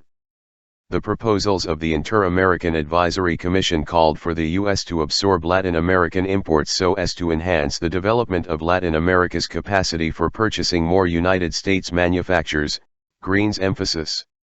The earliest projects of the US-dominated Inter-American agencies were all of a consumer goods rather than a producer goods variety. The purpose was certainly not to cut into the United States' share of exports to Latin America, specifically machinery and heavy industry exports. Chapter 7, World Orders Old and New, Latin America Segment 3/17. The occasional exceptions highlighted the point. Washington agreed to finance a Brazilian steel project, but as government economist Simon Hansen pointed out, that meant only a shift in the type of American steel exports to Brazil, not a loss in total volume or value. The Brazilian plant would produce the simpler manufactured products, which in turn would require import of more complex materials requiring more advanced technology. That is where we come in, keeping U.S. export markets safe. An analysis concluded that the countries who will lose most of the Brazil business which will ultimately be handled by this plant are England and Germany. Quite generally, Haynes observes, U.S. leaders opposed major industrialization plans of the Third World nations and rejected foreign aid programs based on public loans to promote economic growth. They preferred a mercantilist approach, with Third World economies integrated into their U.S.-dominated free trade system. The concept of mercantilist free trade captures nicely the doctrinal framework. The U.S. tried to guide and control Brazilian industrial development for the benefit of private U.S. corporations and to fit Brazil into its regional economic plans. The Humanitarian Point 4 program, which was to be a model for all Latin America, was designed to develop larger and more efficient sources of supply for the American economy, as well as create expanded markets for U.S. exports and expanded opportunities for the investment of American capital. What U.S. planners envisioned, but seldom stated, was a neocolonial relationship, with Brazil furnishing the raw materials for American industry and the United States supplying Brazil with manufactured goods. They pursued a neocolonial, neo-mercantilist policy which is, somehow, a classic liberal approach to development, showing again how flexible an instrument economic theory can be. Industrial development was tolerable only if it was complementary to U.S. industry. The basic concept was that Brazilian development was all right as long as it did not interfere with American profits and dominance, and ample profit remittance was guaranteed. Agricultural development was also promoted, as long as it avoided destabilizing programs like land reform, relied on U.S. farm equipment, fostered commodities that complemented U.S. production, such as coffee, cacao, rubber, and jute, and created new markets for U.S. agricultural commodities such as dairy products and wheat. Brazilian desires were secondary, Haynes observes, though it was useful to pat them a little bit and make them think that you are fond of them, in Dulles's words. The Cold War framework was in place at once. By 1946, Soviet machinations in Brazil were of much concern to Ambassador Adolf Berle, a leading liberal statesman from the New Deal through Kennedy's New Frontier. The Russians are like the Nazis, he warned, horribly, cynically, and terribly. They exploit any center of thought or action which may make trouble for the United States. They are so unlike us, in this regard. Intelligence could detect no Soviet troublemaking in Brazil apart from economic missions and other common practices. But as usual, that conclusion was not considered relevant, and Berle's position was endorsed. As Haynes summarizes an intelligence report a few months later, the Soviet Union might conceivably find it to its advantage in the future to fish in troubled inter-American waters, so no chances could be taken, another illustration of the logical illogicality that governed global policy planning. The potential communists must be eliminated before they have a chance to interfere with our pursuit of our goals. U.S. leaders used Brazil as a testing area for modern scientific methods of industrial development, Haynes observes. U.S. experts provided instructions on all sorts of topics. For example, they encouraged Brazilians to open the Amazon to development and to follow the U.S. model of railroad operation, the latter a touch of black humor, perhaps. But crucially, they provided Brazil with sincere advice on how to benefit U.S. corporations. Throughout, Haynes's account is interlarded with such phrases as the best of intentions, sincerely believed, etc. By lucky accident, what was sincerely believed conformed nicely to the interests of U.S. investors, however ruinous it might be to our wards. Again, Haynes strikes traditional chords, including the faith in the benign intent that so miraculously serves self-interest. Chapter 7, World Orders Old and New, Latin America Segment 4/17. 3. Protecting Democracy. Haynes focuses on the early years, but he gives a foretaste of what was to come when he refers to the goal of cultivating the Brazilian military, which U.S. officials promoted, as the protector of democracy. This far-sighted program to achieve our democratic vision came to fruition as the generals took command in 1964, terminating Brazil's post-war parliamentary interlude and instituting a neo-Nazi national security state with ample torture and repression, inspiring their counterparts throughout the hemisphere to do the same in a notable illustration of the domino theory which, for some reason, is rarely discussed under this rubric. Following approved neoliberal doctrine under continued U.S. tutelage, the generals proceeded to create an economic miracle that was much admired, though with some reservations about the sadistic violence by which it was instituted. The military-run national security states were a direct outcome of U.S. policy and doctrine. From World War II, U.S. planners sought to integrate the Latin American military within the U.S. command structure. During the war, they had laid the basis for a permanent coordinated supply system, with standardized U.S. weapons for the continent. These measures, it was assumed, would prove very profitable to the booming U.S. military industries, General Hap Arnold, referring, in this case, to the post-war aviation industry, and control over military supplies would provide economic and political leverage as well, enabling the U.S. to deter nationalist tendencies and to counter subversion. A corollary would be a takeover of training missions, displacing European rivals. Truman's Inter-American Military Cooperation Act of 1946 sought to secure a U.S. monopoly of supply and training in a militarily closed hemisphere under United States domination. Green. The need to replace European rivals was stressed in internal documents in later years, and soon accomplished. The problem of combating subversion had come to the fore in 1943, when Bolivian mine owners called on government troops to suppress striking tin miners, killing hundreds of them in the Katavi massacre. There was no U.S. reaction until the nationalist, anti-oligarchic, pro-labor National Revolutionary Movement, MNR, deposed the dictatorship a year later. The U.S. denounced the new regime as pro-fascist, on flimsy pretexts, and as opposed to Anglo-Yankee imperialism, accurately, in this case, demanded that all MNR members be excluded from positions of power, and quickly secured its overthrow in favor of a military government. A State Department memo identified one decisive theme: The mine owners, it observed, are afraid of the MNR's announced intention to interest itself in the betterment of the workers, fearing this can only be done at the expense of the mining interests. The broader fear was radical nationalism, Chapter 2.1. The Kennedy administration moved the process forward, shifting the mission of the Latin American military from hemispheric defense to internal security, meaning war against the population. Academic experts explain soberly that the military are a modernizing force, when guided by their U.S. tutors. The basic reasoning was explained in a secret 1965 study by Robert McNamara's Defense Department, which found that U.S. policies toward the Latin American military have, on the whole, been effective in attaining the goals set for them, improving internal security capabilities and establishing predominant U.S. military influence. The military now understands their tasks and are equipped to pursue them, thanks to the substantial increase in training and supply carried out by the Kennedy administration in 1961 to 1962.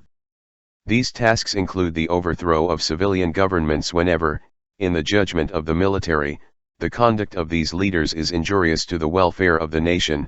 This is a necessity in the Latin American cultural environment, the Kennedy liberals explained, sure to be carried out properly now that the judgment of the military is based upon the understanding of, and orientation toward, U.S. objectives. Proceeding along these lines, we can assure the proper outcome to the revolutionary struggle for power among major groups which constitute the present class structure in Latin America, and can guarantee private U.S. investment and trade, the economic route that is the strongest of the roots of U.S. political interest in Latin America. The vulgar Marxist rhetoric affected by the Kennedy-Johnson planners is common in internal documents, as in the business press. Chapter 7, World Orders Old and New, Latin America Segment 5/17. Returning to Brazil, plans for a military coup were initiated shortly after João Goulart became president in August 1961. The military were wary of his populist rhetoric and appeal, and angered by his efforts to raise minimum wages of civilian laborers.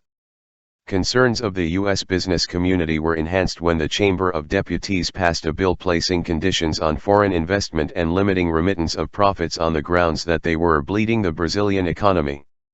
Though Goulart, a faithful member of the Brazilian elite, was anti-communist, U.S. labor leaders and embassy officials were alarmed at his involvement with labor and peasant organizations and appointment of Brazilian communists to staff positions, an openly communist course, the CIA warned. The appropriate Cold War context had been spelled out by JFK, shortly before assuming office, CP 73. By early 1962, Brazilian military commanders had notified Kennedy's ambassador, Lincoln Gordon, that they were organizing a coup. At JFK's personal initiative, the U.S. began to lend clandestine and overt support to right-wing political candidates. The president's feeling, in agreement with Gordon and the U.S. business community, was that the military probably represented the key to the future, Ruth Leacock concludes. Robert Kennedy was dispatched to Brazil in December 1962 to influence Goulart to confront the communist problem, as the U.S. Embassy put it. RFK informed Goulart that the president was seriously concerned about the infiltration of communists and anti-American nationalist leftists into the government, the military, the unions, and student groups, and about the ill treatment of American and other foreign private investors. If Goulart wanted U.S. aid, Kennedy said, he must see to it that personnel in key Brazilian positions were pro-American, and impose economic measures that the U.S. recommended. Relations remained tense, particularly over the austerity plan that the Kennedy administration demanded as a condition for aid, and its admonitions about left-wing influence. In March 1963, the CIA again reported plans for a military coup.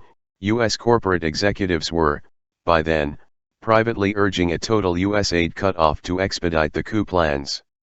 In August, U.S. Defense Attaché Vernon Walters warned the Pentagon that Goulart was promoting ultranationalist officers in preference to pro-democratic pro-US officers, the two terms presumably being synonymous. Relations hardened further under the Johnson administration. Senator Albert Gore informed the Senate Foreign Relations Committee, then considering U.S. aid, that he had heard that all of the members of the Brazilian Congress who advocated the kind of reforms which we have made a prerequisite for Alliance for Progress aid are now in prison. Ambassador Gordon cabled Washington that the U.S. should increase military aid for Brazil because the military was essential in the strategy for restraining left-wing excesses of Goulart government. Meanwhile, the CIA was financing the mass urban demonstrations against the Goulart government, proving the old themes of God, country, family, and liberty to be as effective as ever, Philip A.G. noted in his diary. Recall that aid to the military is standard operating procedure for overthrowing a civilian government. The device was also used effectively in Indonesia and Chile, and tried in Iran in the early 1980s, the first stage in what later became, suitably recrafted, the Iran-Contra affair. On March 31, the generals took over, with U.S. support and plans for further action if necessary to assure success of takeover. The generals had carried out a democratic rebellion, Gordon cabled Washington.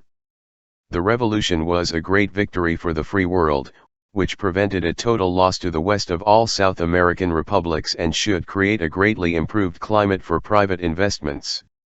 The principal purpose for the Brazilian Revolution, he testified before Congress 2 years later, was to preserve and not destroy Brazil's democracy. This democratic revolution was the single most decisive victory of freedom in the mid-20th century, Gordon held, one of the major turning points in world history in this period. Adolf Berle agreed that Goulart was a Castro clone who had to be removed. Secretary of State Dean Rusk justified U.S. recognition for the coup regime on the grounds that the succession there occurred as foreseen by the Constitution, a statement that was not entirely accurate, Thomas Skidmore judiciously observes.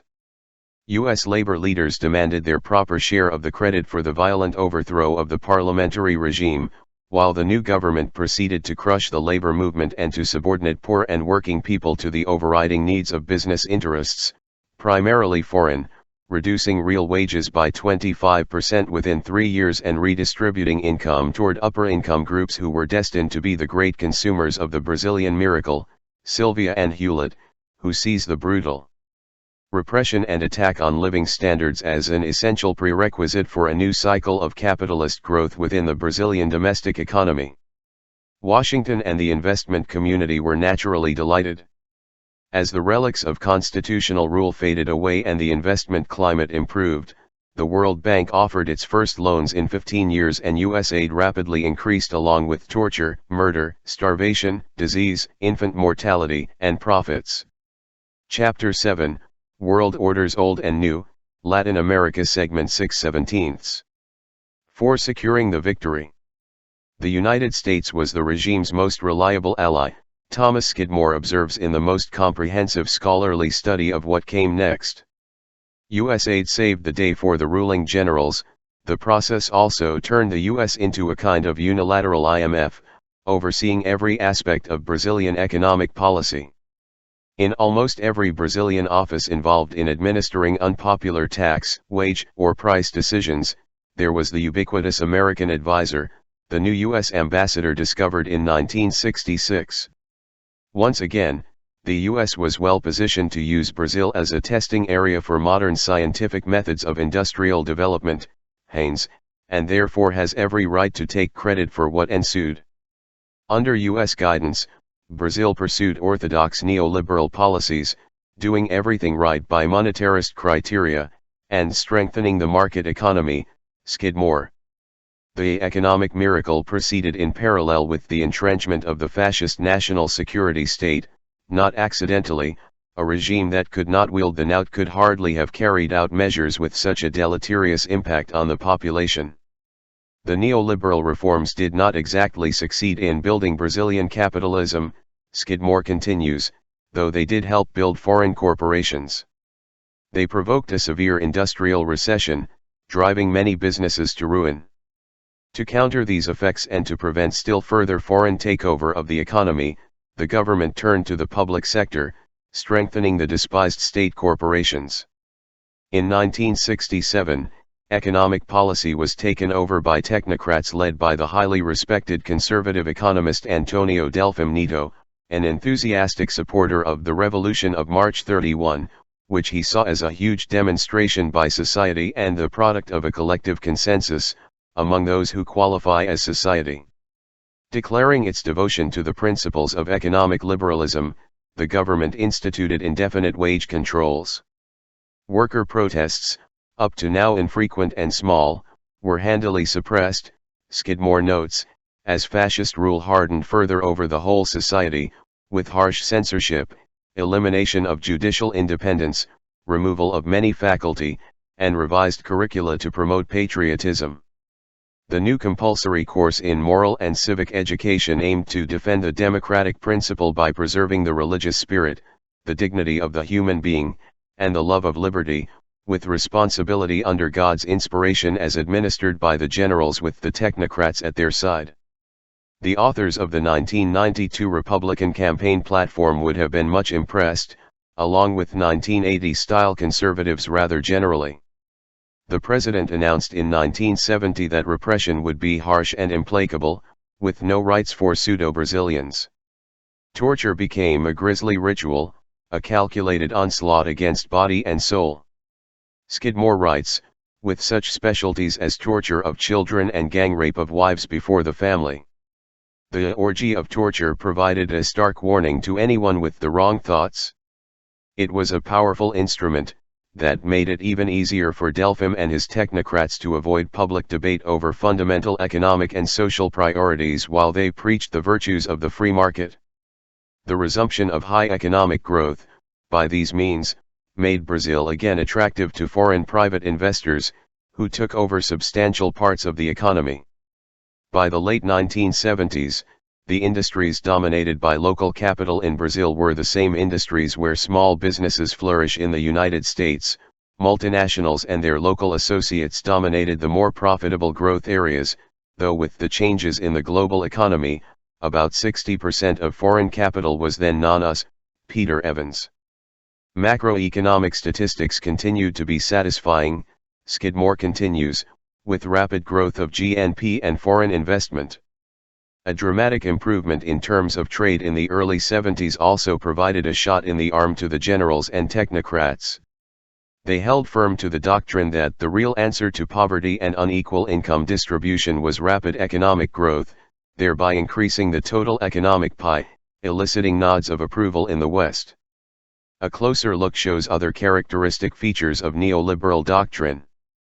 Growth rates in 1965 to 1982 under the national security state averaged no higher than under the parliamentary governments from 1947 to 1964, economist David Felix observes. Despite the advantages of authoritarian control the fascist neoliberals enjoyed, and the domestic savings rate hardly rose during the miracle years under the right-wing consumerism instituted by the generals and technocrats. The domestic market was dominated by luxury goods for the rich. None of this will be unfamiliar to others subjected to the same doctrines, including North Americans during the Reagan Revolution. Brazil became the most rapidly growing of major overseas markets of American manufacturers, Evans observes, with high rates of return for investment, second only to Germany during the late 60s and early 70s. Meanwhile, the country became even more of a foreign-owned subsidiary. As for the population, a World Bank study in 1975 at the peak of the miracle years reported that 68% had less than the minimum caloric requirement for normal physical activity and that 58% of children suffered from malnutrition. Ministry of Health expenditures were lower than in 1965, with the expected concomitant effects. 11. After a visit to Brazil in 1972, Harvard political scientist Samuel Huntington urged some relaxation of the fascist terror, but with moderation. Relaxation of controls might have an explosive effect in which the process gets out of control, he warned.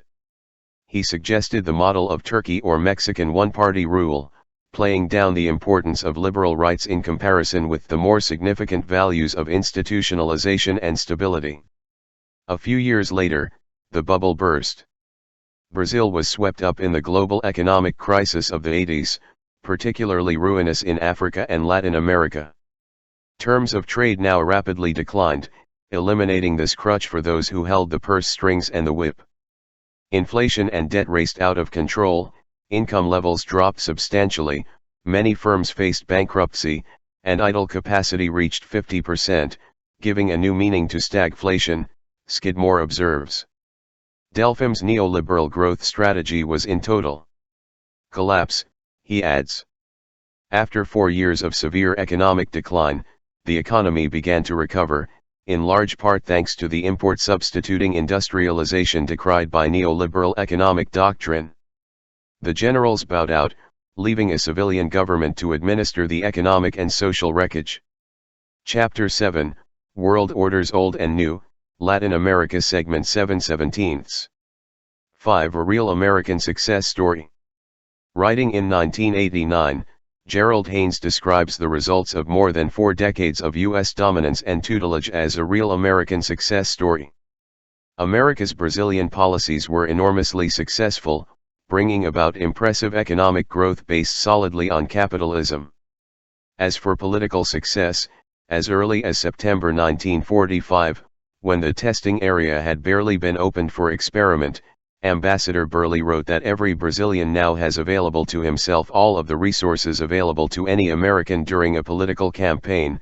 He can make a speech, hire a hall, circulate a petition, run a newspaper, post handbills, organize a parade, solicit support, get radio time, form committees, organize a political party, and otherwise make any peaceable bid for the suffrage and support of his countrymen just like any American. We're all equal, one happy family in harmony, which is why government is so responsive to the needs of the people. And so democratic in the doctrinally approved sense of the term, referring to unquestioned business rule. This triumph of capitalist democracy stands in dramatic contrast to the failures of communism, though admittedly the comparison is unfair to the communists, who had nothing remotely like the favorable conditions of this testing area for capitalism, with its huge resources, no foreign enemies, free access to international capital and aid, and benevolent U.S. guidance for half a century. And the success is real. From the early years, U.S. investments and profits boomed as Washington intensified Brazil's financial dependence on the United States, influenced its government's decisions affecting the allocation of resources, and nudged Brazil into the U.S.-dominated trading system, Haynes writes. Within Brazil, the modern scientific methods of development based solidly on capitalism also brought great benefits, though to understand them, a bit more precision is necessary. There are 2 very different Brazils, Peter Evans wrote. As the miracle peaked in the 1970s, the fundamental conflict in Brazil is between the 1, or perhaps 5%, of the population that comprises the elite and the 80% that has been left out of the Brazilian model of development. The first Brazil, modern and westernized, has benefited greatly from the success story of capitalism. The second is sunk in the deepest misery. For 3/4 of the population of this mighty realm of limitless potentialities, the conditions of Eastern Europe are dreams beyond reach, another triumph of the free world. The real American success story was spelled out in a 1986 study commissioned by the new civilian government. It presented a by now familiar picture of Brazil, Skidmore observes. Although boasting the 8th largest economy in the Western world, Brazil fell into the same category as the less developed African or Asian countries when it came to social welfare indices. This was the result of 2 decades of a free hand for the technocrats and the approved neoliberal doctrines, which increased the cake while leaving one of the most unequal income distributions in the world and appalling deficiencies in health and welfare generally. A UN report on human development, measuring education, health, etc., ranked Brazil in 80th place, near Albania, Paraguay, and Thailand. Shortly after, in October 1990, the UN Food and Agriculture Organization, FAO, announced that more than 40% of the population, almost 53 million people, are hungry. The Brazilian Health Ministry estimates that hundreds of thousands of children die of hunger every year.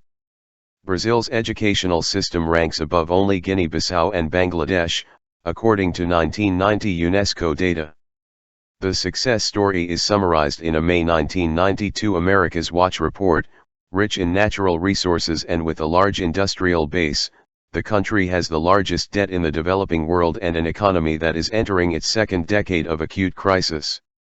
Tragically, Brazil is not able to provide an adequate standard of living for its 148 million people, two-thirds of whom were malnourished in 1985, their misery caused and compounded by lack of access to the land in a country with one of the highest degrees of concentration of land ownership in the world, and one of the most lopsided distributions of income as well. Starvation and disease are rampant, along with slave labor by contract workers who are brutally treated or simply murdered if they seek to escape before working off their debts. In one of the 9 cases of rural slavery unearthed by the Catholic Church Land Ministry Commission in the first few months of 1992, 4,000 slave workers were found extracting charcoal in an agribusiness project established and subsidized by the military government as a reforestation project, of which nothing operates but the charcoal pits. In haciendas, slave laborers work 16 hours a day without pay and are frequently beaten and tortured, sometimes murdered, with almost complete impunity. Almost half the farmland is owned by 1% of farmers. Government emphasis on export crops, following the precepts of the foreign masters, favors farmers with capital to invest, marginalizing the huge majority even further.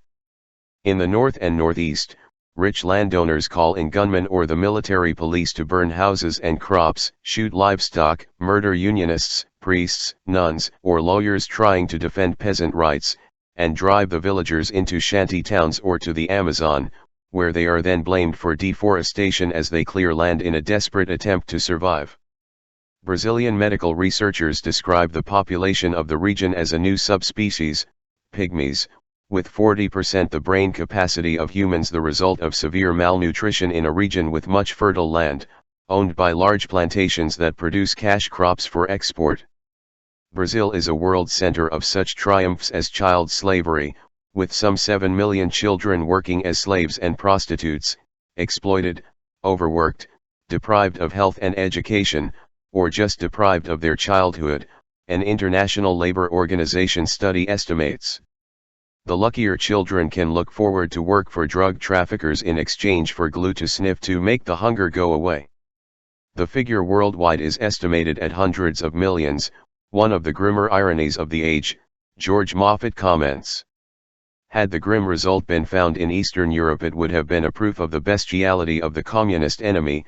Since it is the normal situation in Western domains, it is only irony, the result of endemic third world poverty, exacerbated as financially strapped governments have cut expenditures for education, all with no cause.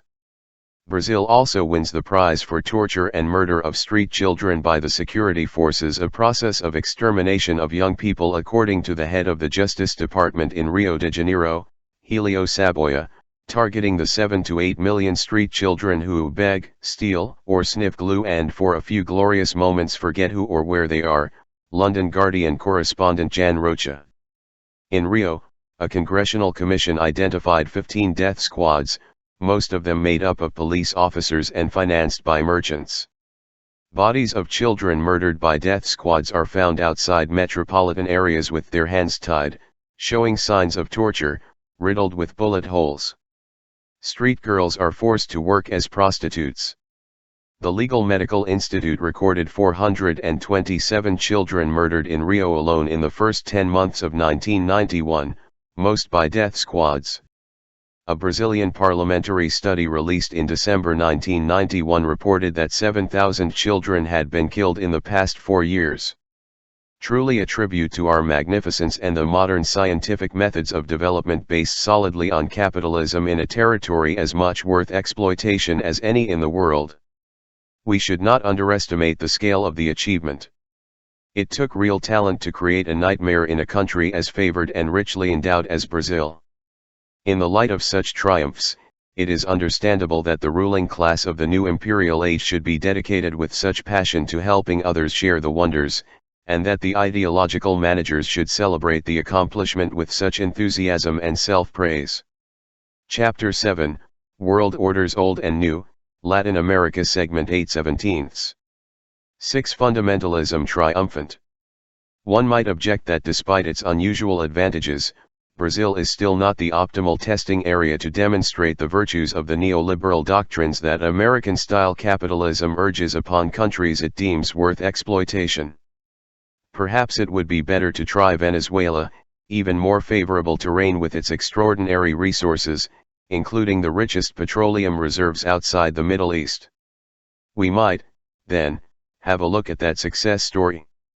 In a major scholarly study of US-Venezuelan relations, Stephen Raby writes that after World War II, the U.S. actively supported the vicious and venal regime of Juan Vicente Gómez, who opened the country wide to foreign exploitation.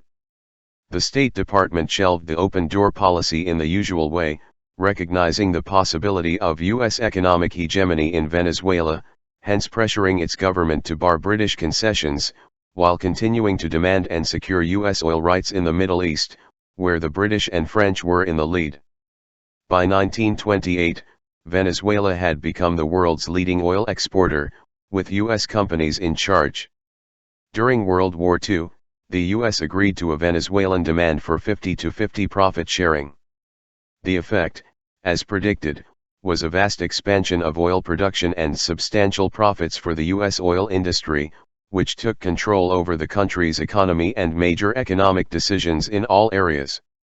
During the 1949–1958 dictatorship of the murderous thug Pérez Jiménez, U.S. relations with Venezuela were harmonious and economically beneficial to U.S. businessmen. Torture, terror, and general repression passed without notice on the usual Cold War pretexts. In 1954, the dictator was awarded the Legion of Merit by President Eisenhower. The citation noted that his wholesome policy in economic and financial matters has facilitated the expansion of foreign investment, his administration thus contributing to the greater well-being of the country and the rapid development of its immense natural resources and, incidentally, huge profits for the U.S. corporations that ran the country, including by then steel companies and others. About half of Standard Oil of New Jersey's profits came from its Venezuelan subsidiary, to cite just one example. From World War II, in Venezuela the U.S. followed the standard policy of taking total control of the military to expand U.S. political and military influence in the Western Hemisphere and perhaps help keep the U.S. arms industry vigorous. Raby. As later explained by Kennedy's ambassador Alan Stewart, U.S.-oriented and anti-communist armed forces are vital instruments to maintain our security interests. He illustrated the point with the case of Cuba, where the armed forces disintegrated while elsewhere they remained intact and able to defend themselves and others from communists, as demonstrated by the wave of national security states that swept over the hemisphere. The Kennedy administration increased its assistance to the Venezuelan security forces for internal security and counterinsurgency operations against the political left, Raby comments, also assigning personnel to advise in combat operations, as in Vietnam. Stewart urged the government to dramatize its arrests of radicals, which would make a good impression in Washington as well as among Venezuelans, those who matter, that is. In 1970, Venezuela lost its position as world's leading oil exporter to Saudi Arabia and Iran. As in the Middle East, Venezuela nationalized its oil and iron ore, in a manner quite satisfactory to Washington and U.S. investors, who found a newly rich Venezuela hospitable. Raby writes, one of the most unique markets in the world, in the words of a Commerce Department official. The return to office of Social Democrat Carlos Andrés Pérez in 1988 aroused some concerns, but they dissipated as he launched an IMF-approved structural readjustment program, resolutely maintained despite thousands of protests, many violent, including one in February 1989 in which 300 people were killed by security forces in the capital city of Caracas. Though rarely reported in the U.S., protests continued along with strike waves severe enough to lead to fear that the country was headed towards anarchy. Among other cases, 3 students were killed by police who attacked peaceful demonstrations in late November 1991, and 2 weeks later, police used tear gas to break up a peaceful march of 15,000 people in Caracas protesting Pérez's economic policies. In January 1992, the main trade union confederation predicted serious difficulties and conflicts as a result of the neoliberal programs, which had caused massive impoverishment, including a 60% drop in workers' buying power in 3 years, while enriching financial groups and transnational corporations. 16. By then, another economic miracle was in place, a treasury brimming with foreign reserves, inflation at its lowest rate in 5 years, and an economy growing at the fastest rate in the Americas, 9.2% in 1991, Times correspondent James Brooke reported, noting also some familiar flaws, among them a fall in the real minimum wage in Caracas to 44% of the 1987 level, a decline in nutritional levels, and a scandalous concentration of wealth, according to a right-wing congressman. He quotes, "Other flaws were to come to light, in the U.S., a few weeks later after a coup attempt, among them, the government's admission that only 57% of Venezuelans could afford more than one meal a day in this country of enormous wealth." Other flaws in the miracle had been revealed in the report of an August 1991 Presidential Commission for the Rights of Children, not previously noticed, which found that critical poverty, defined as the inability to meet at least one-half of basic nutritional requirements, had tripled from 11% of the population in 1984 to 33% in 1991, and that real per capita income fell 55% from 1988 to 1991, falling at double the rate of 1980 to 1988. On February 4, 1992, an attempted military coup was crushed. There was little jubilation, AP reported. The coup attempt caps a crescendo of anger and frustration over the economic reforms that have written such a macroeconomic success story but have failed to benefit the lives of most Venezuelans and have embittered many. Financial Times. It was met by silent cheers from a large part of the population, Brooke reported, particularly in poor and working-class areas. Like the Brazilian technocrats, Pérez had done everything right, cutting subsidies, privatizing state companies and opening a closed economy to competition. But something had unaccountably gone wrong. True, the growth rate was impressive, but most economic analysts agree that the high price of oil in 1991 fueled Venezuela's growth more than Pérez's austerity moves, Stan Yarbrough reported, and none can fail to see that the new wealth has failed to trickle down to Venezuela's middle and lower classes, whose standard of living has fallen dramatically. Infant deaths have soared in the past 2 years as a result of worsening malnutrition and other health problems in the shanty towns, a priest who had worked in poor neighborhoods for 16 years said. There is ample new wealth, much of it poured into financial speculation schemes rather than new investments in industry. In 1991, money made in real estate and financial services almost equaled the profits from manufactures. 18. In short, a typical economic miracle, achieved under unusually favorable conditions for the evaluation of the neoliberal doctrines preached with such fervor by the priesthood of what Jeremy C. Brooke calls the new international monetary fundamentalism. Chapter 7, World Orders Old and New, Latin America Segment 9/17. 7. Some competitors for the prize. It is a bit unfair to award Brazil the prize for enslavement, murder, and abuse of children. After all, it is the Colossus of the South, so opportunities abound and numbers are larger. In fact, the story is much the same throughout the continent. Take Guatemala, another country richly endowed with resources that offered fine prospects for a success story for capitalism after the U.S. regained control in 1954, and another case that should inspire us with pride in our accomplishments, so impressive in comparison with the wreckage left by the despicable enemy. Guatemala now boasts a higher level of child malnutrition than Haiti, according to UNICEF.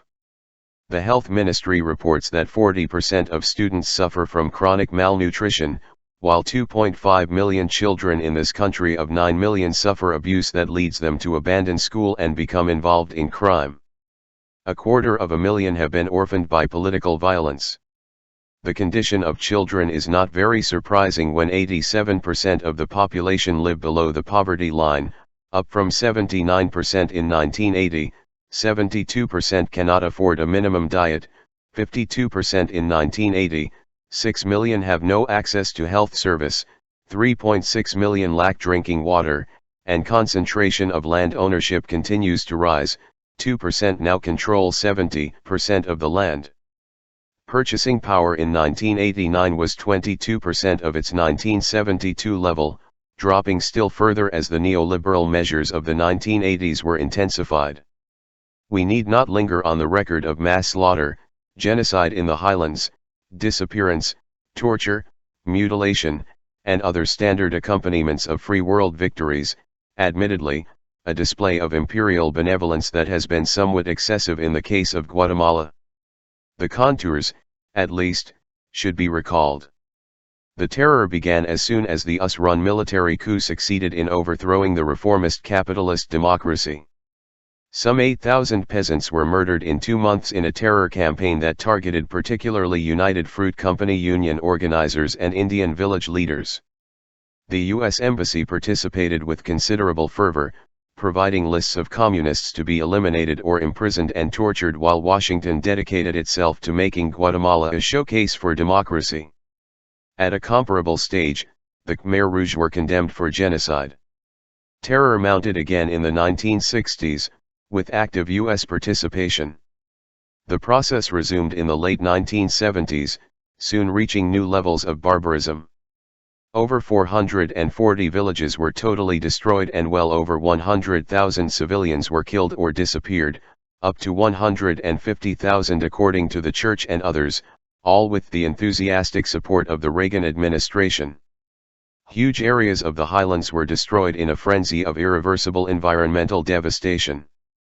The goal was to prevent a recurrence of popular organization or any further thought of freedom or social reform. The toll since the U.S. regained control is estimated at about 200,000 unarmed civilians killed or disappeared, and in the highlands, episodes that qualify as genocide, if the word has meaning. In an amazing triumph of the human spirit, popular forces and leaders continue their struggle against us-inspired neo-Nazism. The terror continues, still arousing little notice in the U.S. or the West generally. The report of the Archbishop's Office of Human Rights for the first half of 1992 reported at least 399 assassinations, many of them extrajudicial actions of the state security forces and their allies. Every day dozens of attacks upon constitutional rights are reported. The terror has its place in the neoliberal economic program. 20 union leaders fled into exile in 1991 because of death threats against themselves and their families, according to the State Department's annual Human Rights Review. When workers began to form a legally recognized union in the US-owned Phillips Van Heusen Company in 1991, the result was death threats, raised production quotas and the shooting of an organizer to deter any threat to the working conditions that enable foreign-owned clothing assembly plants to make their contribution to the economic miracle, under $2 wages for 16 hours of work, stifling warehouses with few fans and locked exits, and physical and sexual abuse, according to a complaint by U.S. unions to the U.S. Trade Representative Office. As for the showcase of democracy, an election was scheduled for 1963, but it was prevented by a military coup backed by the Kennedy administration to block the participation of Juan José Arevalo, the founder of Guatemalan democracy, who had been elected in 1945 after the overthrow of the US-backed Ubico dictatorship. A 1966 election extended military control over the country, setting off another wave of terror. The 1985 election was proclaimed by the U.S. Embassy to be the final step in the re-establishment of democracy in Guatemala.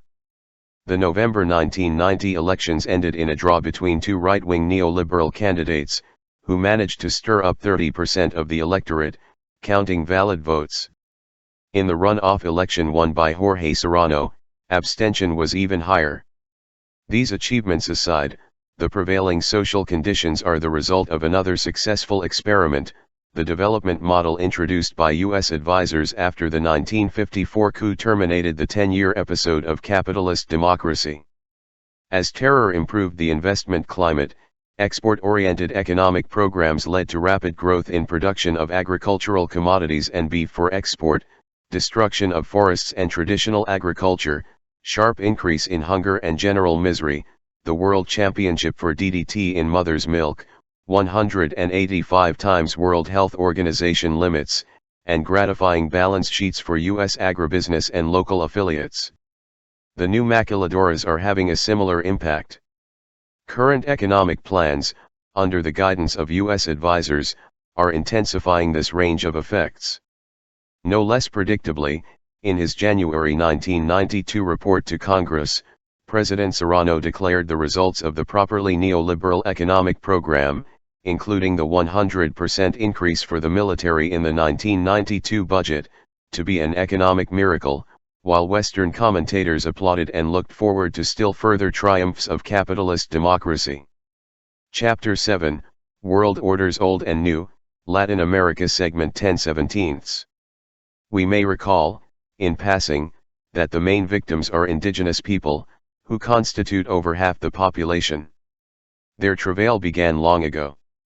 At no time before the Spanish conquest, Suzanne Jonas writes, did the Indians suffer the systematic material deprivation that has characterized Guatemala since 1524, and although Bartolomé de las Casas's figure of 4 to 5 million Indian deaths in Guatemala between 1524 and 1540 may be exaggerated, its thrust is accurate. An estimated 2/3 to 6/7 of the Indian population in Central America and Mexico died between 1519 and 1650. Child slavery has long been documented in the traditional service areas. India alone is reported to have some 14 million child laborers, aged 6 and up, many working under conditions of virtual slavery for up to 16 hours a day. As always, this is a reflection of general social conditions. A detailed study in a leading Indian journal of one of South India's most fertile and productive regions found a story of narrowing options, desolation and despair and, increasingly, of death from starvation and suicide, with at least 73 starvation deaths among weavers in 2 months of 1991. The deteriorating conditions result from the frenzied export drive and accompanying strategy of taxing the poor and pampering the rich, policies to be accelerated under the IMF-designed structural adjustment policies for which India is now widely praised. The situation in Thailand has long been notorious, condemned by international anti-human rights groups, while Thailand is hailed in the West as another success story for capitalism. The Bangkok press alone offers harrowing testimony. Cambodia specialist Michael Vickery provides a recent sample, including the case of teenagers freed from a factory where they were allegedly detained for slave labor and tortured, tied up and beaten when they became too tired to work after 18-hour shifts, 18 girls aged 12 to 14 rescued from a textile mill where they worked over 15 hours a day for almost no pay, teenagers fleeing from poverty in the Northeast dragooned into factories or forced into brothels for European and Japanese tourists. A leading Thai political scientist comments, in Thailand, we occasionally hear stories about young children sold into bondage by their parents. These young indentured servants work under harsh conditions, and for many, the bondage will be renewed when the parents make out another loan from the employer. Young girls would be forced to work in a factory normally not registered with the Minister of Industry, as young as 9 would be literally imprisoned by the boss for up to 12 hours a day. Those who complained or attempted to escape would be harshly punished. This is apart from the normal misery and brutal exploitation of the millions of poor. Year after year, such incidents are revealed in the Thai press, Vickery observes, and although the authorities express shock each time, no substantial reform ever results. This is because such atrocities, and we must call them by their true name, are systemic in the Thai type of capitalism more generally, in the economic miracles that are the success stories of capitalism. It is all more irony, given the locus of the plague. Another irony is illustrated by Vickery's acid comment on the treatment of Cambodia and Vietnam, tortured and strangled by US-run economic warfare. In comparison to Thailand, a major aid recipient, while Vietnamese farmers are getting greater control over land and its produce, Thai farmers are losing theirs, and their children are forced into types of exploitation which have not been discovered in Vietnam since 1975, even by the most hostile observers. Surveying the Latin American region in a Peruvian church journal, Uruguayan journalist Samuel Blixen reports that in Guatemala City, the majority of the 5,000 street children work as prostitutes. In September 1990, 3 bodies of children were found with their ears cut off and eyes gouged out, a warning about what would happen to witnesses of abuse of children by the security forces, formal or informal. In Peru, children are sold to the highest bidder to pan for gold. According to a young campesina who escaped, they work 18 hours a day in water up to their knees and are paid with a daily ration sufficient to keep them alive. In Guayaquil, Ecuador, some 100,000 children from 4 to 14 work 10 to 12-hour shifts for low wages, many of them victims of sexual abuse. In Panama, the Minors Protective Tribunal buildings were bombed during the 1989 U.S. invasion, rendering work nearly impossible. Following the invasion, the number of criminal gangs robbing stores in search of food increased, with about 45% of robberies attributed to children using stolen military weapons. UNICEF reports that 69 million children in Latin America survive by menial labor, robbing, running drugs, and prostitution. A study released by the health ministers of the Central American countries in November 1991 estimated that 120,000 children under 5 die annually in Central America from malnutrition, 1 million are born annually, and that 2/3 of the survivors suffer from malnutrition. Until recently, Blixen writes, the image of the abandoned Latin American child was of a ragged child sleeping in a doorway. Today the image is of a body, lacerated and dumped in a city slum. Those who survive that far. A leading Mexican journal reports a study by Victor Carlos Garcia Moreno of the Institute for Law Research at the Autonomous National University of Mexico, UNAM, presented at a conference on international traffic in children in Mexico City. He found that about 20,000 children are sent illegally to the United States each year for supplying illegal traffic in vital organs, for sexual exploitation, or for experimental tests. Mexico's leading daily, Excelsior, reports that another element of abuses against minors in Guatemala is the existence of various illegal crib houses responsible for the fattening of newborns who are sent out of the country for their organs to be sold in the United States and Europe. A professor of theology at the University of São Paulo, Brazil, Father Baruel, informed the UN that 75% of the corpses of murdered children reveal internal mutilation and the majority have their eyes removed. The president of the Episcopal Council of Latin America, Archbishop López Rodríguez of Santo Domingo, stated in July 1991 that the Church is investigating all the charges concerning sale of children for illegal adoption or organ transplant. Chapter 7, World Orders Old and New, Latin America Segment 11/17. There have been numerous allegations about kidnapping of children for organ transplant in Latin America. Whether true or not, the fact that they are taken seriously, from the press to academic researchers and government agencies, is indicative of the conditions of existence for children. And other superfluous creatures as well.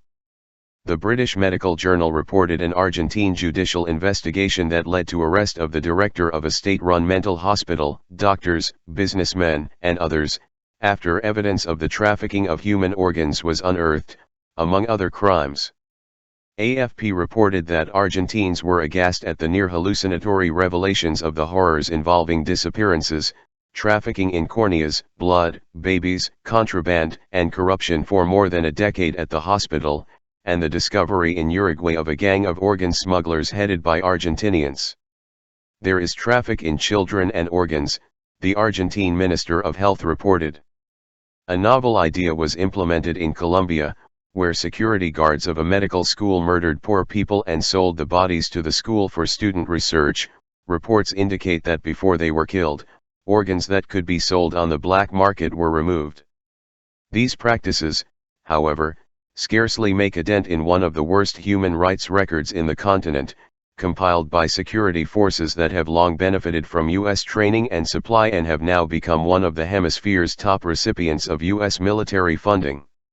As elsewhere, the main targets for mutilation, torture, and murder are priests, union activists, political leaders, and others who try to defend the poor, form cooperatives, or otherwise qualify as subversives by interfering with the neoliberal economic model implemented under instructions from the US and the World Bank. These development programs have other features, among them, an epidemic of pesticide poisoning that has reached the few corners of our little region over here that, for a time, escaped the deadly impact of the neoliberal doctrines. In Costa Rica, legal pesticides, many of them imported from the United States, are making people sick, injuring them, even killing them, Christopher Scanlon reports in the Miami Herald from Pitahaya, where a 15-year-old farm worker had just died of poisoning by a highly toxic American cyanamide product. The village cemetery of Pitahaya, he continues, is a stark symbol of a global death toll from pesticides estimated at 220,000 a year by the World Health Organization, along with 25 million incidents a year of illness, including chronic neurological damage. The Guaymi Indians who die from pesticide poisoning cleaning drainage ditches at US-owned plantations in Costa Rica and Panama are unlikely to make it to a village cemetery. More than 99% of deaths from acute pesticide poisoning occur in third world countries, which use 20% of agricultural chemicals. With markets closed at home by regulations to protect the population and the environment, chemical companies shifted sales of these banned chemicals to the third world where government regulations are weak. The corporations have also devised new non-persistent pesticides that are generally much more acutely toxic to farm workers and their families, including some first developed as nerve gas by the Germans before World War II. Physicians in Costa Rica are calling for removal of killer chemicals from the third world market, but the Bush administration sides with the industry, Scanlon reports.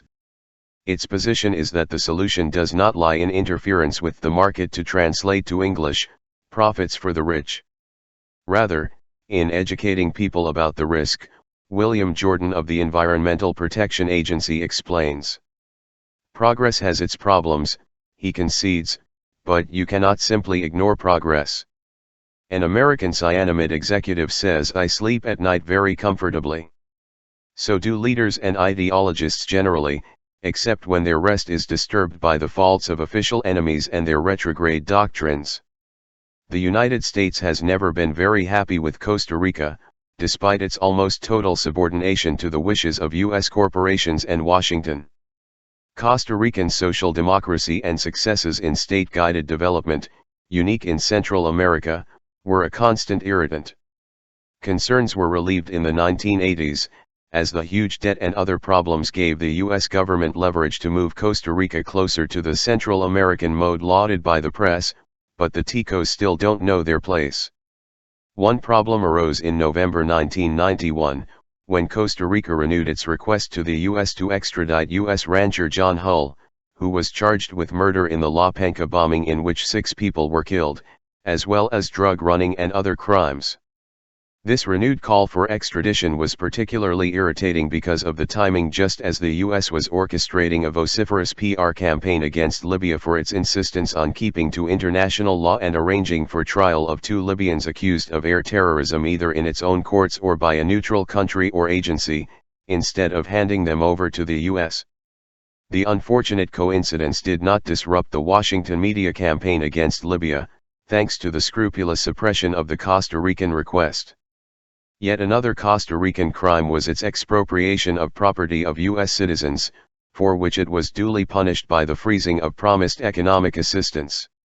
The most serious case was the confiscation of the property of a U.S. businessman by President Oscar Arias, who incorporated it into a national park. Costa Rica offered compensation, but not enough, Washington determined. The land was expropriated when it was found that it had been used by the CIA for an illegal airstrip for resupplying U.S. terrorist forces in Nicaragua.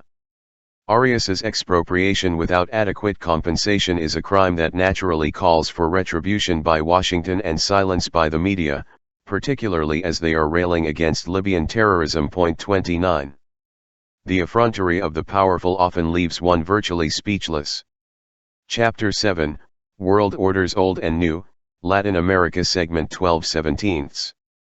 Another Miami Herald reporter surveys the barren future that looms for Central America as forests there and in Mexico vanish at a rate faster than any other region on Earth except West Africa, perhaps to disappear within our lifetime. The accelerating destruction is caused by poor farmers, lumbermen, and people seeking firewood, but experts throughout the region blame rapid deforestation on unfair land distribution throughout the region, including even Costa Rica, which boasts one of the highest rates of deforestation in the world. Another major factor is the US-initiated counterinsurgency doctrine, with its emphasis on blasting people out of their homes and lands with massive firepower if they cannot be controlled.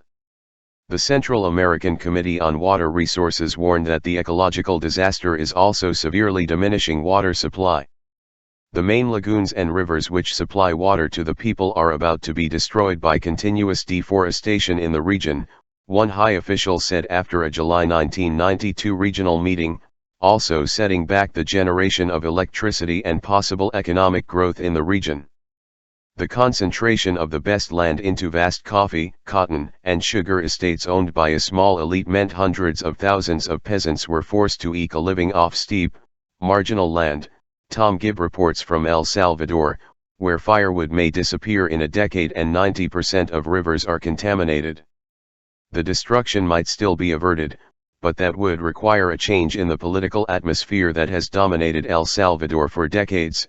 Peasant farmers are afraid to organize and work in groups for fear of being labeled subversive. To rephrase in more realistic terms, farmers are aware that efforts to organize will call forth another US-sponsored wave of torture and massacre to bar any interference with our high ideals of economic liberalism for the Third World.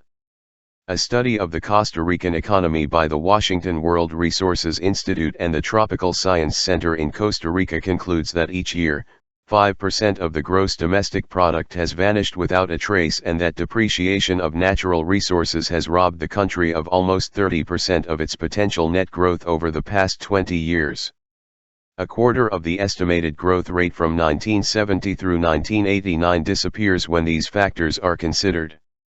These effects will only increase as neoliberal models are more firmly implanted. In Costa Rica, they were firmly in place by 1985. Earlier in much of the region, and in fact, they are only a variant of traditional US programs.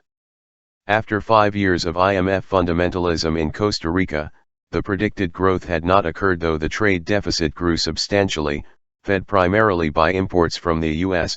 The minimum wage had lost 25% of its buying power, with 37% of salaried workers paid below the legal minimum. Average family incomes declined by 10% through the 1980s, except for the top 5%, and buying power of workers continues its decline. The Ministry of Labor reported that under President Calderón's neoliberal rule, poverty had increased 18% in 1991 alone, leaving 35% of Costa Rican families unable to satisfy their most basic needs, a home census of the Ministry of Economy revealed. 1991 marks a sharp increase in the poverty rate, a consequence of the kind of economic adjustment applied in recent years, a researcher added. Representatives of the World Bank and USAID have showered the Calderón administration with praise for its economic program, Carr reports. Costa Rica is the Central American exception, a special case. When we turn to the Central American mode, the situation is vastly worse.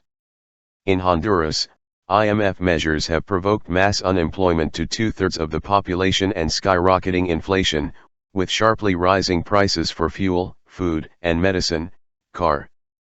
President Callejas concedes that these policies have had a negative effect on the vast majority of the population, but, Carr observes, he is willing to pay this price, however, to satisfy international lenders and continue promoting a free market economy. Callejas and his associates, needless to add, are not those who pay the price. In El Salvador, 90% of the population live in poverty and only 40% have steady employment. The 1990 Structural Adjustment Program put 25,000 more out of work and substantially reduced exports, and despite increase in minimum salaries, the price of the basic family basket far outstrips workers' income. Almost 80% of private bank loans go to large businesses. Of agricultural loans, 60% went to coffee growers, 3% to small-scale basic grain producers. Reserves have risen, the central bank reports, but not because of the austerity measures, rather, as a result of the $700 million sent by Salvadorans abroad, many of them refugees fleeing the state terror of the past decade, which, in this way, did produce an economic success story. Mass terror has declined, but terror continues at a low level. On July 31, 1992, a top leftist union leader, Ivan Ramirez, was murdered by unidentified gunmen in the style of the death squads. We turn to Nicaragua directly. The effects of IMF fundamentalism, now administered with renewed fervor, have been catastrophic in Central America, the Jesuit journal Envío reports. Inflation has increased. Fiscal deficits have not declined as anticipated, but GDP growth has stagnated since 1985 and declined since 1988. Real wages have substantially fallen almost everywhere in Latin America, and the distribution of income is becoming even more skewed than before. The word development has disappeared from Latin America's economic vocabulary, though profit is on everyone's lips, for the foreigner and the domestic islands of privilege. The same can only be expected elsewhere. Discussing what lies ahead for India under IMF-designed restructuring, two economics professors at the Bombay Institute of Development Research review the consequences of such programs worldwide, drawing the unambiguous conclusion from economic theory and the recent economic history of developing countries: the effects are a tremendous hardship for the poor and working people and great hardship on the economies of developing nations. No less unambiguous are the benefits for the privileged sectors and their foreign associates, who call the tune. Chapter 7, World Orders Old and New, Latin America Segment 13/17. 8 are Nature and Traditions. There are many other success stories in the Caribbean and Central America, the Philippines, Africa, in fact wherever Western power and capitalist ideology have reached. The few partial exceptions, mostly in the Japanese orbit, have escaped by radically violating the prescribed rules of the game, under special circumstances that are not likely to recur. 35 These basic truths and their meaning, which would be taught in elementary schools in free societies, must be kept far removed from consciousness as we advance towards year 501 of the Old World Order. And so they are. Merely to take the case closest to hand, the US-run charnel house in Central America in the 1980s, we find that cultivated opinion takes pride in what we have wrought. Typical is a report by Washington Post Central America correspondent Lee Hochstadter on a meeting in Guatemala of the new breed of conservative presidents, freely elected at last without a trace of foreign influence. This new wave of democracy has shifted politicians' priorities from the days when they traditionally represented the established order. The proof is that they have now dedicated themselves to serving the poor with an imaginative new approach. Central Americans to use trickle-down strategy in war on poverty, the headline reads. Committed to free market economics, the presidents have abandoned vapid rhetoric about land reform and social welfare programs, adopting at last a serious idea, a trickle-down approach to aid the poor. The idea is to help the poor without threatening the basic power structure, a regional economist observes. This brilliant and innovative conception overturns the preferential option for the poor of the Latin American bishops. Now that we have driven this naive idea from the heads of our little brown brothers by Pol Pot-style terror, we can return to our traditional vocation of serving the poor, somehow not drowning in our own hypocrisy, the one truly memorable achievement. Barbara Crossett reports in the New York Times that Central America illustrates what Bush administration officials regard as one of their most successful foreign policy initiatives, to bring peace, disarmament, and economic development to this tormented region. She wastes no words on how and why it was tormented, and by whom?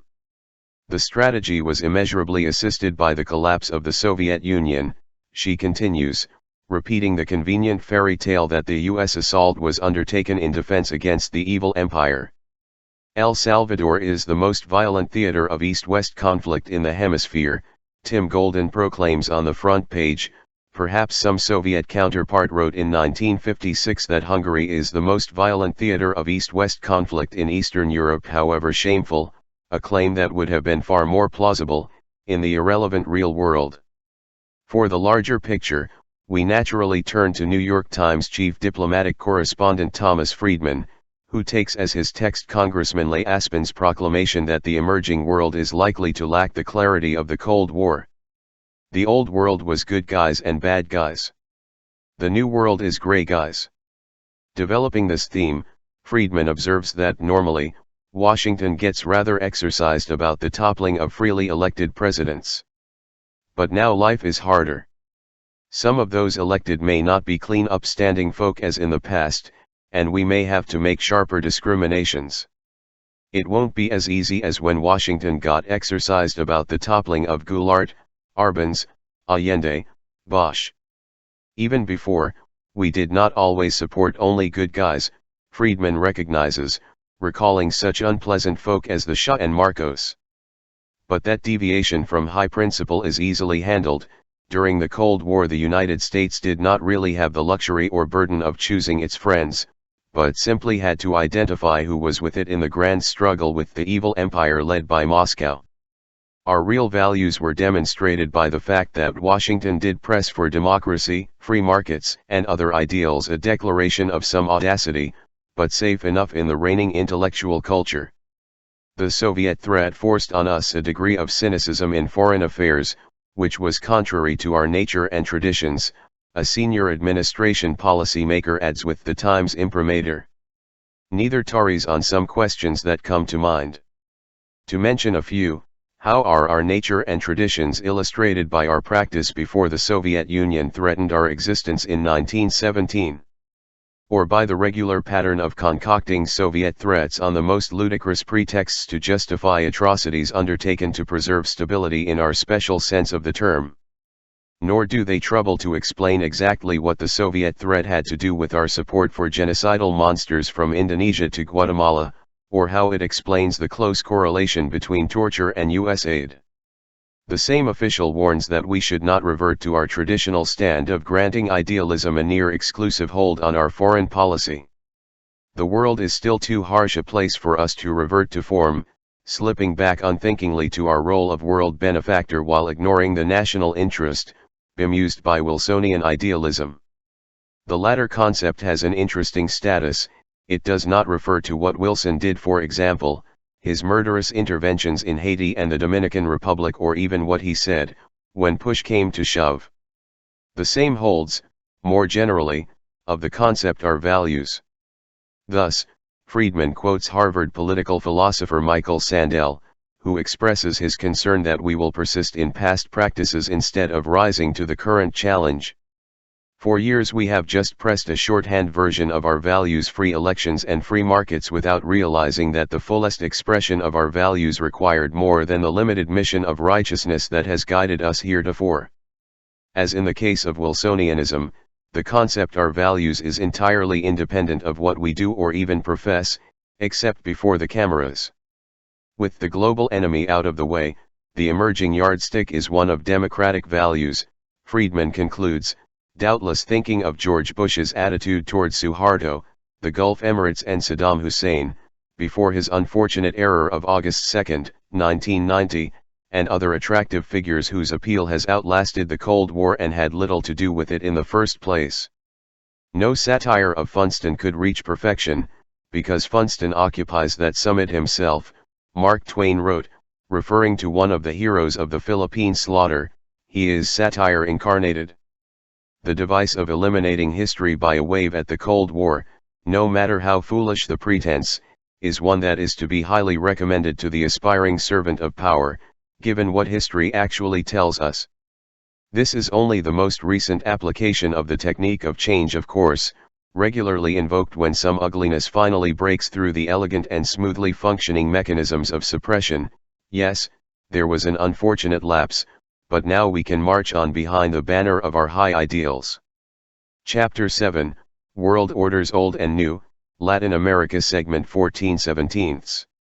9. Some tools of the trade. The doctrine of change, of course, is only one of the devices that must be mastered by those who hope to attain respectability and prestige. Several others have been mentioned, and we turn to other handy procedures below. The preceding discussion has touched upon a more subtle array of notions that are essential for the aspiring intellectual: economic miracle, American success story, free market triumph, etc. These are elusive, and require a bit of care. The term economic miracle refers to a complex of nice macroeconomic statistics, great profits for foreign investors, and a life of luxury for local elites, and, in the small print, increasing misery for the general population, quite typically. It is no wonder that these miracles are so admired by commentators in the press and elsewhere. As long as the facade remains in place, such societies are American success stories and triumphs of capitalism and the free market. But when it collapses, the very same examples turn into a demonstration of the dread pitfalls of statism, socialism, Marxism-Leninism, and other sins. The Brazilian case illustrates the doctrinal pattern. Gerald Haynes was not alone in celebrating the triumph of capitalism and American know-how in Brazil, though his timing 1989 was a bit off. The brilliant achievements of the generals and their right-thinking technocratic advisors made Brazil the Latin American darling of the international business community, Business Latin America reported in 1972. Arthur Burns, chairman of the Federal Reserve, was full of praise for Delphim's miraculous work.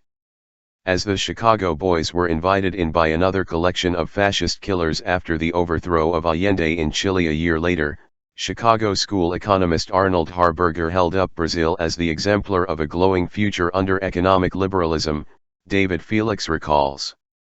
A few years later, in a 1980 interview, he was to applaud Pinochet's successes under the same model. Santiago has never looked better. Consumer goods from all over the world are readily available at cheap prices. There are even jobs for people with the right qualifications, like police torturers. True, real wages had collapsed, but the real value of imports was up 38% by 1980, thanks to the increase of 276% in luxury goods, while capital imports fell sharply. Foreign debt skyrocketed, to be paid off later by the poor, and unions and peasant movements had been crushed in a wave of terror. But the rich were doing just fine. Everything was on course in Chile, as in Brazil, thanks to proper application of economic theory. By the early 80s, the Brazilian economy was spinning towards disaster, and the tune changed. Brazil was dropped from the list of neoliberal successes, Felix observed in 1986, though some had not heard the message. In a 1989 discussion of the Brazilian military regime, Harvard government professor Francis Hagopian, like Haynes, still admired the impressive extent to which the military succeeded in its economic objectives, while expressing doubts as to whether this extraordinary economic success really required the repression and torture.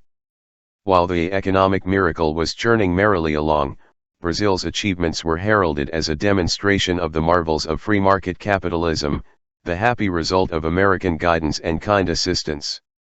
After the collapse, Brazil demonstrates the failure to follow U.S. advice and the sound principles of economic liberalism. Brazil's plight is attributed to its state socialist deviation from economic orthodoxy. We thus derive yet another proof of the superiority of capitalism and the free market. To account for Brazil's sorry state, we may now invoke the very measures that brought about the free market triumph while it was still possible to be dazzled by the economic miracle: the indefinite wage controls instituted by the much-praised neoliberal economist Delphim, the state corporations established to overcome the severe recession caused by monetarist strategies and to prevent a complete takeover of the economy by foreign corporations, and the import substitution strategy that kept the economy afloat in the mid-1980s. It all goes to show, once again, how supple an instrument ideology can be, in well-trained hands. A great sigh of relief accompanied the victory in 1989 of the attractive representative of the Brazilian elite, Fernando Collor de Mello, in an election in which the two candidates could actually be distinguished without a microscope, the other being the Labour leader Luiz Inácio da Silva, Lula. With the playing field levelled by Collor's huge financial resources and clear warnings by those who own the country that they would sink it down the tube if the elections came out the wrong way, Collor was able to eke out a victory. There was great enthusiasm in the doctrinal institutions as he set forth on the approved neoliberal path, with expectations for yet another success story for American-style capitalism. Briefly, however, the economy fell from 3.3% growth in 1989 to -4.6% in 1990. Per capita income fell by 6% from 1990 to 1992 as production continued to decline, health spending was cut by 33%, education spending sank further, and the tax burden on wage earners rose 60%. By mid-1992, James Brooke reports, Mr. Collor's failed economic policies were feeding national discontent. And to top it off, Collor was facing impeachment after exposure of a corruption scandal that also set new records. As in the case of Brazil, success stories of capitalism and democracy achieve this status irrespective of the means employed. The import substitution strategy that saved Brazil from utter ruin was also an essential component of the economic miracles of the Pacific Rim. These miracles came into being under harsh authoritarian regimes that intervened massively in economic planning and kept tight control, by terror if necessary, as at Gwangju, not only of labor, as is the norm, but of capital as well, see Chapter 4.2. The achievements of the NICs, constituting an economic miracle, thereby illustrate the virtues of democracy and the free market. Thus the New York Times cites South Korea, Taiwan, Singapore, and Hong Kong to teach the lesson that as an economic mechanism, democracy demonstrably works. And democratic socialist Dennis Wrong writes admiringly of the striking capitalist successes of the same grand democracies under capitalist economies free from control by rickety authoritarian governments, correct, in that the authoritarian state capitalist governments were efficient, powerful, and interventionist, not rickety. In contrast, he explains, Cuba, Nicaragua, and other officially designated enemies demonstrate the failure of Marxist-Leninist dogma, no other factor in their travail being detectable to the properly blinkered eye. Washington Quarterly editor Brad Roberts writes that non-democratic governments have on the whole shown themselves incapable of providing the framework necessary for economic adaptation, thinking perhaps of the NICs, or in earlier years, Hitler Germany, though in this case, we have to ask just what he means by democratic, given his faith in the U.S. commitment to democracy abroad and to the protection of human rights, particularly in the 1980s. It is recognized that economic miracles have some attendant flaws. Discussing Menem's miracle in Argentina, British correspondent John Simpson notes that the miracle is not perfect. There are unpleasant signs of corruption. Large sections of the middle class have sunk without trace while the new entrepreneurs and the old rich happily shop in the expensive shops, and there is substantial poverty. Unconstrained by the conventional reserve, James Petras and Pablo Pazzi fill in a few of the details.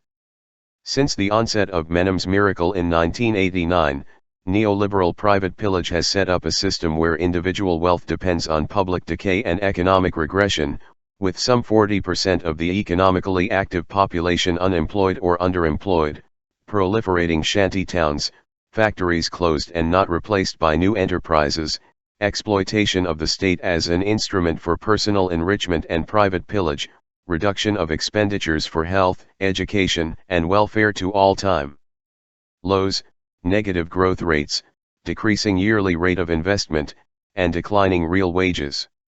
By now, over 60% of the 12 million inhabitants of Buenos Aires are not connected to the sewer system, one reason for the return of diseases that had been eradicated decades ago. The speculative economy, reinforced by a neoliberal economic policy, which impoverishes most of the population while destroying Argentina's internal market and productive capacity, and scarce resources, has generated a Hobbesian world, a savage struggle to survive while the elite continue to reap windfall profits. The privileged minority whose wealth, level of consumption and standard of living have flourished are enthusiastic about the neoliberal policies. Menem's miracle also includes privatization, the new shibboleth, but with a twist. Thus the government sold the state telephone monopoly to Spanish and Italian state corporations, and the national airline to the Spanish government airline Iberia, so that management is merely transferred from Argentine to Spanish and Italian bureaucrats, David Felix observes. In short, an economic miracle, in the technical sense. Chapter 7, World Orders Old and New, Latin America Segment 15/17. The proper deployment of these ideas is also illustrated in the case of Mexico, where another gratifying economic miracle is in process, though economic miracle has yet to reach Mexico's poorest. A front-page headline reads, followed by the familiar story. Elsewhere we learn that wages are at their lowest level in history, having dropped 60% under the neoliberal policies of the 1980s. National Autonomous University, UNAM, Institute of Economic Research and other economists, that half of all newborns in Mexico City have lead levels in their blood high enough to impair neurological and motor physical development, and that nutritional levels have sharply declined. GDP has risen since 1987, UNAM economists observe, but this larger production of wealth advanced in one direction, contrary to the gradual impoverishing of millions of Mexicans, concentrating in the hands of businessmen. The 1990 census reports that 60% of households were unable to cover basic needs. Despite the growth of maquila production, foreign-owned, export-oriented, the industrial sector employs fewer people now than it did a decade ago, economist David Barkin writes, and labor's participation in personal income declined from 36% in the mid-70s to 23% in 1992, while rewards for the rich and to foreign investors are fabulous, developments that have aroused the admiration of the international press. Attempting to entice foreign investors, the Mexican Secretary of Commerce stressed the sharp decline of the price of labor in Mexico from $1.38 per hour in 1982 to 45 cents in 1990, an appealing prospect for GM, Ford, Zenith, and other foreign corporations, along with the useful absence of effective environmental restrictions.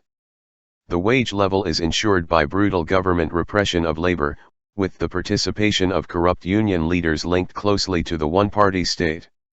The 1980s have been a particularly dim era in that respect. Typical is the experience of Ford workers at one major plant. In 1987, Dan Labatz observes in a study of labor rights in Mexico, the company fired the entire workforce, eliminated the union contract, and then rehired the workers at a far inferior salary. When the workers attempted to win the right to democratic union elections, and to fight for their legally mandated benefits, they were subjected to beatings, kidnappings, and murder blatantly conducted through collusion between the Ford Motor Company and officials of the union run by the always ruling party. These are little discussed but critical features of the North American Free Trade Agreement, NAFTA, crafted so as to guarantee optimal conditions for profit, whatever the human cost may be. Foreign debt is increasing, along with the trade deficit, electoral fraud, government repression to bar labor organizing or critical public commentary, murder of several journalists a year makes the message clearer still, and torture that is endemic according to Amnesty International. As NAFTA is currently designed, most Mexicans will become irrelevant, Barkin predicts in a review of the crisis that has resulted from more than 35 years of successful capitalist development oriented to the needs of domestic wealth and foreign capital. But foreign investors are happy, as is the business professional sector that benefits. Mexico is therefore put forth by Secretary of State James Baker as a model for reform in Eastern Europe and the Third World, an authentic economic miracle. Lead headlines herald the good news. A breath of fresh economic air brings change to Latin America, though we also learn that Latin debt load keeps climbing despite accords. Nathaniel Nash, NYT. Another reads, South Americans find economic reform has initial social costs. People say the new wealth is slow to trickle down. Thomas Com, WSJ. Just hang in there, all will be well. As usual, we do not learn that the famed trickle-down policies have, in the past, produced a tiny trickle indeed, though read closely, the current reports indicate why the same can be expected this time around. The indicators look fine from Washington and Europe, Com reports, but they conceal rapid concentration of wealth, increased poverty including critical poverty, declining real wages, and the other usual concomitants of miracles. Former Brazilian President José Sarney writes that in all countries of Latin America, the foreign banks and other usual beneficiaries reap their rewards, and what's left is unemployment, slave wages, and terrible social indicators. The rich continue to get richer, the gap between them and the middle and lower classes widen, and none of the policies that are so promising have been able to wipe out poverty. Nash, a curious and unexpected failure to achieve their goal, we are to understand. The most phenomenal success story of all is Chile, with its prospering free market economy generated by Gen. Auguste Pinochet, Nash. That is an established truth, repeated everywhere. True, Pinochet was tough, but the economic miracle carried out by his Chicago boys from 1974 to 1989 is there for all to see. To see, if they do not look too closely. Pinochet's miracle turned into the Chilean catastrophe in under a decade. David Felix writes, virtually the entire banking system was taken over by the government in an attempt to salvage the economy, leading some to describe the transition from Allende to Pinochet as a transition from utopian to scientific socialism, since the means of production are ending up in the hands of the state, Felix, or the Chicago road to socialism. The militantly anti-socialist London Economist Intelligence Unit wrote that the believer in free markets, President Pinochet, had a more comprehensive grip on the controlling heights of the economy than President Allende had dared dream of.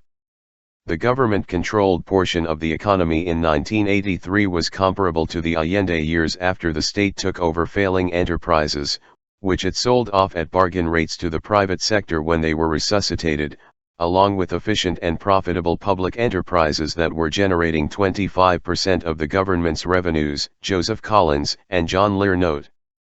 Multinational corporations did very nicely in the process, gaining control over large parts of the Chilean economy.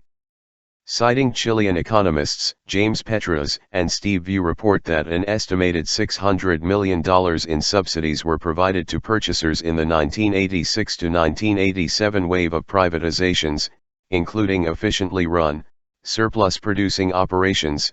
The operation is expected to reduce government surplus by $100 to $165 million during 1990 to 1995.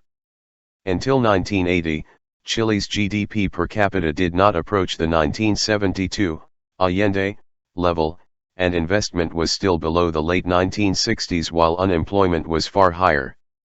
Per capita health care was more than halved from 1973 to 1985, setting off explosive growth in poverty-related diseases such as typhoid and viral hepatitis. Since 1973, consumption dropped 30% for the poorest 20% in Santiago and increased 15% for the top 20%. Private hospitals proudly display their high-tech equipment for the rich, while public ones offer mothers an appointment months away and medicines they cannot afford. College education, free for everyone under Allende, is now for the more privileged, and they will not be exposed to the subversives who have been purged, but offered sociology, political science, and economics courses, more like religious instruction in the revealed truth of free markets and the red peril. Tina Rosenberg, as in Brazil under the generals, or other places that come to mind. Macroeconomic statistics in the Pinochet years are generally below those for the preceding 2 decades. The average GNP growth from 1974 to 1979 was just over half that of 1961 to 1971, while per capita GNP fell 6.4% and per capita consumption 23% from 1972 to 1987. The capital city of Santiago is now among the most polluted cities in the world, Nathaniel Nash observes, thanks to the free market Friedmanite model with its slogan produce, produce, produce, come what may, what we denounce as the Stalinist model when there are points to be scored thereby. What came was the daunting cost of cleaning up, and the daunting cost of not cleaning up in a country with some of the world's dirtiest factories, no regulations, severe pollution of water supplies, and general environmental ruin with much feared consequences for the health of the population. And thanks to the miracle, along with a little US help in making the economy scream under the Allende government, the proportion of the population that fell below the poverty line, minimum income required for basic food and housing, increased from 20% to 44.4% from 1970 to 1987. Not much of a miracle, Edward Herman comments. Chapter 7, World Orders Old and New, Latin America Segment 16/17. In the bad old days, according to the doctrinal truths of 1992, our Latin American wards didn't listen to our sage counsel. Now, however, with the worldwide victory of economic liberalism and free trade, they understand, at last, the wisdom of our words. The chorus of self-flagellation is untroubled by the usual problems, such as the fact that we never followed that model ourselves, nor did any other country that has developed except when it conferred advantage, and that contrary to the doctrine, Latin America quite commonly did follow our advice, as the review of Brazil illustrates. It is hardly the only case. The Kennedy-Johnson Alliance for Progress is another. One of its most highly touted success stories was Somoza's Nicaragua. The catastrophic miracle provided a popular base for the Sandinista revolution in 1979. The most respected Nicaraguan economist during the U.S. war against Nicaragua was Francisco Mayorga, who became economic czar under the Uspactuno government, soon to be dispatched to oblivion when the recovery policies he initiated to much U.S. acclaim proved an utter failure. During his day in the sun, the media and others who hailed Mayorga were careful to ignore his major scholarly work.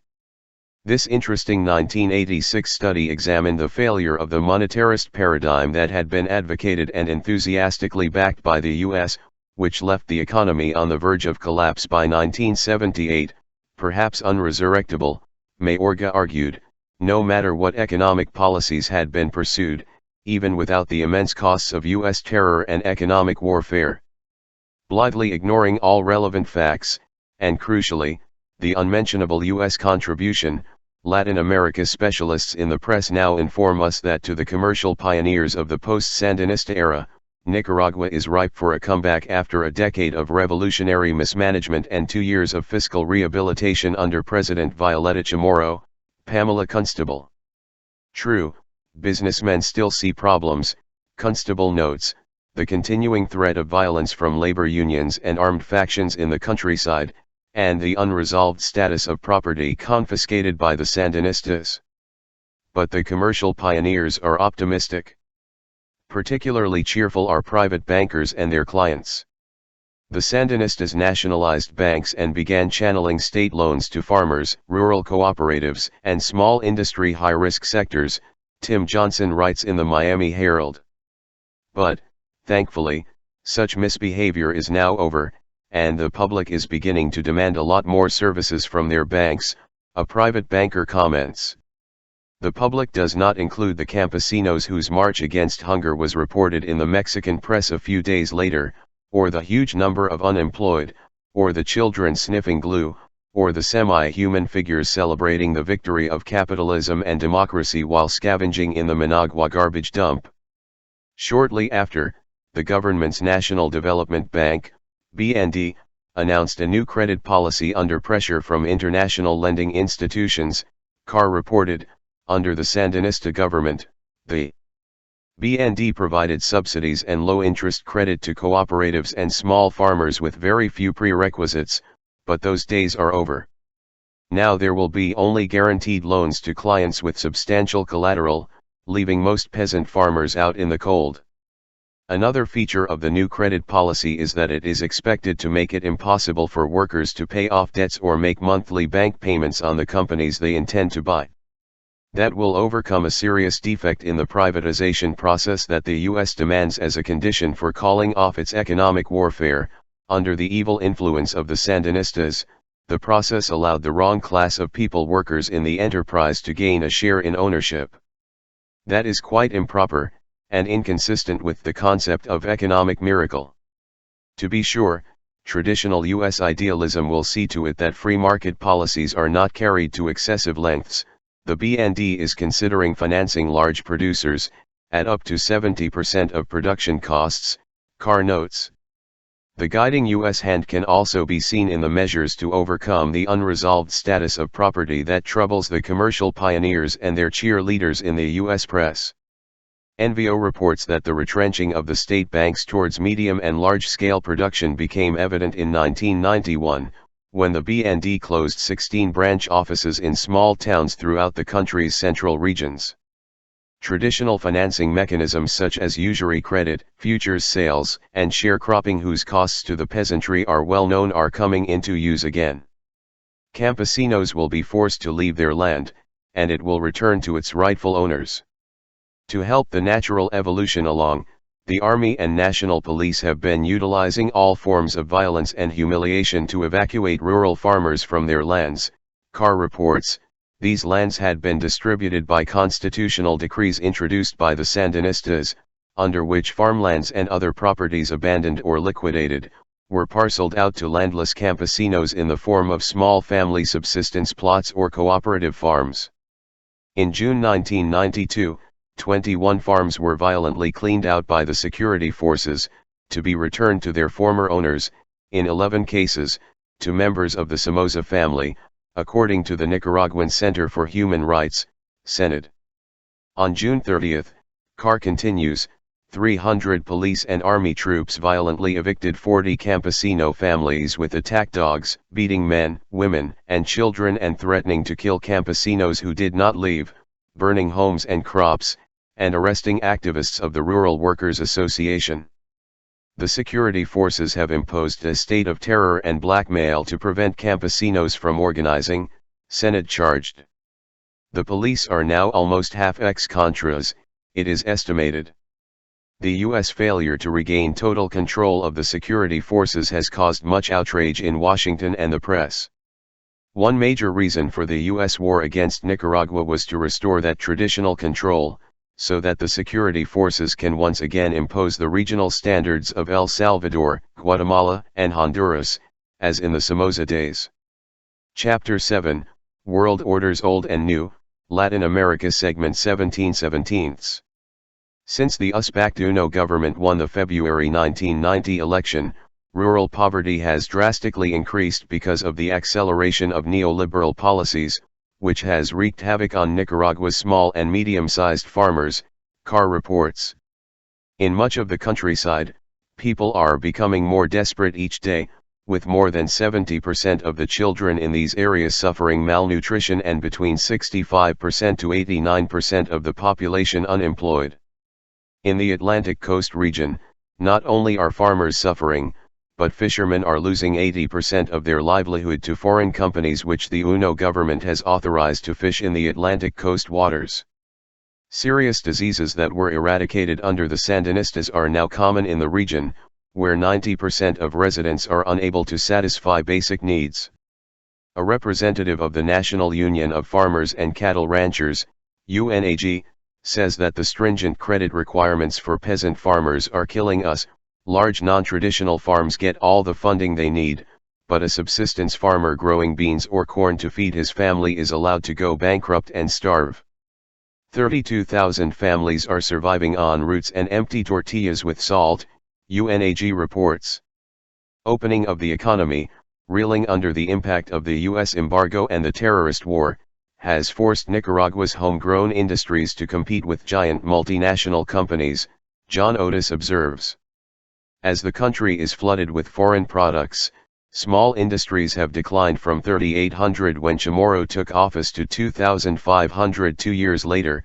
Nicaragua even imports its own national beer from Wisconsin, under a Nicaraguan label. Importers, middlemen, luxury goods shops, and the local wealthy are doing fine, along with the foreigners for whom the policies are designed. The rest can wait for trickle down, including the 50% or more unemployed. 46. Per capita income has fallen to the level of 1945, real wages amount to 13% of their 1980 value, still falling. Infant mortality and low birth weight are increasing, reversing earlier progress. The reduction of the healthcare budget by 40% in March 1991 has seriously affected the already insufficient supply of medicines. Hospitals for the general public barely function, though the rich can have what they need as the country returns to the Central American mode. The right to health care no longer exists in post-war Nicaragua, apart from those rich enough to pay, the Evangelical Church, CPAD, reports. A survey of prostitutes found that 80% had taken up the trade in the last year, many of them teenagers. In May 1992, the U.S. Congress suspended over $100 million of already approved aid, objecting to alleged government assistance to Sandinista organizations and failure to return property to former owners. Extra-officially, it was learned that the government will give priority to United States citizens, to prominent Nicaraguan business people and to leaders of the former Contras, the Mexican press reported, notably the North American Rosario Mining Co., which claims the gold mining installations in the Northeast. The central issue is whether the more than 100,000 peasant families who received land or title to land which they were already working under the Sandinista administration will be able to keep their lands, as had been promised in the UNO program, Lisa Hoggard of the Central American Historical Institute observes. Another issue is the independence of the security forces. In accord with long-standing policy, Washington insists that they be under U.S. control, that Sandinista officials be dismissed, to use the code words preferred by government media propaganda. Other industrial countries, not having the traditional interest in running our little region over here, dismiss these demands as absurd, considering the Sandinista FSLN to be a solidly structured party with a significant political weight, the only large popular-based party in the country, did Lev Nolte, head of Germany's Institute of Ibero-American Studies. They object to the U.S. policy of again polarizing the situation, another German Latin American specialist adds. When the congressional hold on aid was dropped, the Bush administration held it back anyway, in line with its deep commitment to bar even a minimal show of independence. 47. As we gaze on what we have accomplished and envision the glorious future that awaits, we can take pride in having served as an inspiration for the triumph of democracy in our time, as the new republic exulted after the elections had been won by the right side in Nicaragua, a level playing field having been established by Washington's stern warning that any other outcome would be followed by continued economic strangulation and terror. We can, in short, join the editors in their praise for Washington's terror and violence, giving Reagan and co. good marks for the gratifying mounds of mutilated corpses and hordes of starving children in Central America, recognizing, as they advised, that we must send military aid to Latin-style fascists, regardless of how many are murdered, because there are higher American priorities than Salvadoran human rights. 48. Recall that in accord with official convention, the economic catastrophe of the past years in Latin America is the result of statism, populism, Marxism, and other evils, now to be cured by the newly discovered virtues of monetarism and the free market.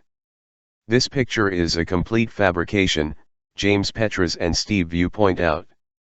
The highly touted new discoveries are just those that have led to catastrophe in the past, with no little aid from us-sponsored terror and economic warfare. Furthermore, neoliberal dogma has ruled for years in these us-run testing areas. Social expenditures dropped sharply from 1980, leading to public health disaster and educational collapse. Except for the rich, growth stagnated or declined. There was one area of progress: privatization, providing great advantages to wealthy sectors at home and abroad, and diminishing public revenues still further when efficiently run. Surplus-producing operations were sold off, as in Chile. The brutal austerity programs of the 1980s were obviously the work of doctrinaire neoliberals, they point out, and the dismal results are directly traceable to their ideological fervor. The huge debt accumulated through the partnership of domestic military economic elites and foreign banks awash with petrodollars is to be paid by the poor.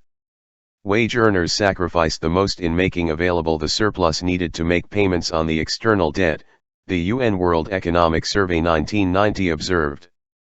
More than any geographic area in the world, correspondent Mark Cooper writes, Latin America over the past decade took seriously the promise of the Reagan Revolution not quite by choice. The decade was marked by privatization, deregulation, free trade, destruction of unions and popular organizations. Opening of resources, including national parks and reserves, to foreign investors, and all the rest of the package. The effects have been disastrous, predictably. 49. The celebration in the doctrinal institutions is also entirely predictable. Blame for past catastrophes has to be shifted to the shoulders of others. Any role that the U.S. masters have played is, by definition, marginal at most, to be attributed to Cold War imperatives. And as the old doctrines produce new economic miracles, there is every reason for the ideologues of privilege to applaud, as they always have, and as they will continue to do as long as power offers them that task. Chapter 8. The Tragedy of Haiti. 1. The first free nation of free men. Haiti was more than the New World's second oldest republic, anthropologist Ira Lowenthal observed, more than even the first black republic of the modern world. Haiti was the first free nation of free men to arise within, and in resistance to, the emerging constellation of Western European empire. The interaction of the New World's two oldest republics for 200 years again illustrates the persistence of basic themes of policy, their institutional roots and cultural concomitants. The Republic of Haiti was established on January 1, 1804, after a slave revolt expelled the French colonial rulers and their allies. The revolutionary chiefs discarded the French Saint-Domingue in favor of the name used by the people who had greeted Columbus in 1492, as he arrived to establish his first settlement in Europe's New World. The descendants of the original inhabitants could not celebrate the liberation. They had been reduced to a few hundred within 50 years from a pre-Columbian population estimated variously from hundreds of thousands to 8 million, with none remaining at all, according to contemporary French scholars, when France took the western third of Hispaniola, now Haiti, from Spain in 1697. The leader of the revolt, Toussaint L'Ouverture, could not celebrate the victory either. He had been captured by deceit and sent to a French prison to die a slow death from cold and misery, in the words of a 19th-century French historian. Medical anthropologist Paul Farmer observes that Haitian school children to this day know by heart his final words as he was led to prison: "In overthrowing me, you have cut down in Saint-Domingue only the tree of liberty. It will spring up again by the roots, for they are numerous and deep." The tree of liberty broke through the soil again in 1985, as the population revolted against the murderous Duvalier dictatorship. After many bitter struggles, the popular revolution led to the overwhelming victory of Haiti's first freely elected president, the populist priest Jean-Bertrand Aristide. 7 months after his February 1991 inauguration, he was driven from office by the military and commercial elite who had ruled for 200 years, and would not tolerate loss of their traditional rights of terror and exploitation. As soon as the last Duvalier had fled Haiti, Puerto Rican ethno-historian Jalil Soud-Badillo recounts, an angry crowd toppled the statue of Christopher Columbus in Port-au-Prince and threw it in the sea, protesting the ravages of colonialism under a long line of despots from Columbus to Duvalier, and on to today's rulers, who have reinstated Duvalier savagery. There were similar scenes in the neighboring Dominican Republic, subjected to a US-imposed terror regime after another Marine invasion in 1965 and a victim of IMF fundamentalism from the early 1980s. In February 1992, President Balaguer unleashed his security forces to beat peaceful demonstrators who were protesting the exorbitant expenditures shelled out for the 500-year celebration while the average Dominican starves, the Council on Hemispheric Affairs reported. Its centerpiece is a multi-million-dollar 100-foot-high half-mile-long recumbent cross with powerful searchlights that rises above a slum of rat-infested shacks where malnourished, illiterate children slosh through the fetid water that washes through the streets during tropical rainstorms, the news services reported. Slums were cleared to accommodate its sprawling terraced gardens, and a stone wall conceals the desperate poverty that its beams will soon illuminate. The huge expenses coincide with one of the worst economic crises since the 30s, the former president of the central bank pointed out. After 10 years of structural adjustment, healthcare and education have radically declined, electricity cutoffs up to 24 hours are used to ration power, unemployment exceeds 25%, and poverty is rampant. The big fish eat the little ones, one old woman says in the nearby slum. Columbus described the people he found as lovable, tractable, peaceable, gentle, decorous, and their land as rich and bountiful. Hispaniola was perhaps the most densely populated place in the world, Las Casas wrote, a beehive of people, who of all the infinite universe of humanity, are the most guileless, the most devoid of wickedness and duplicity.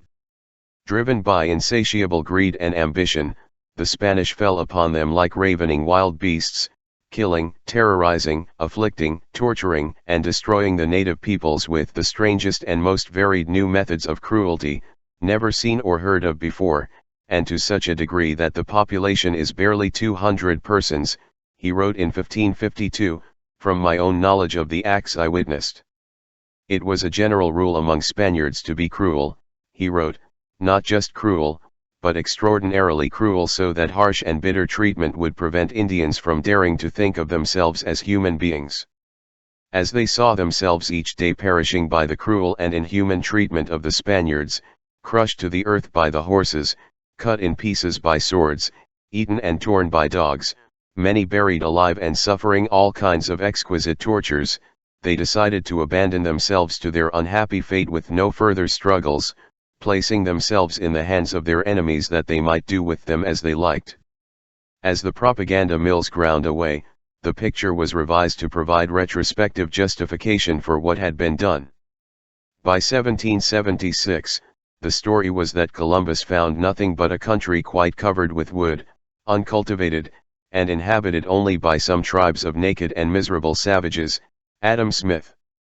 As noted earlier, it was not until the 1960s that the truth began to break through, eliciting scorn and protest from outraged loyalists. The Spanish effort to plunder the island's riches by enslaving its gentle people were unsuccessful, they died too quickly, if not killed by the wild beasts or in mass suicide. African slaves were sent from the early 1500s, later in a flood as the plantation economy was established.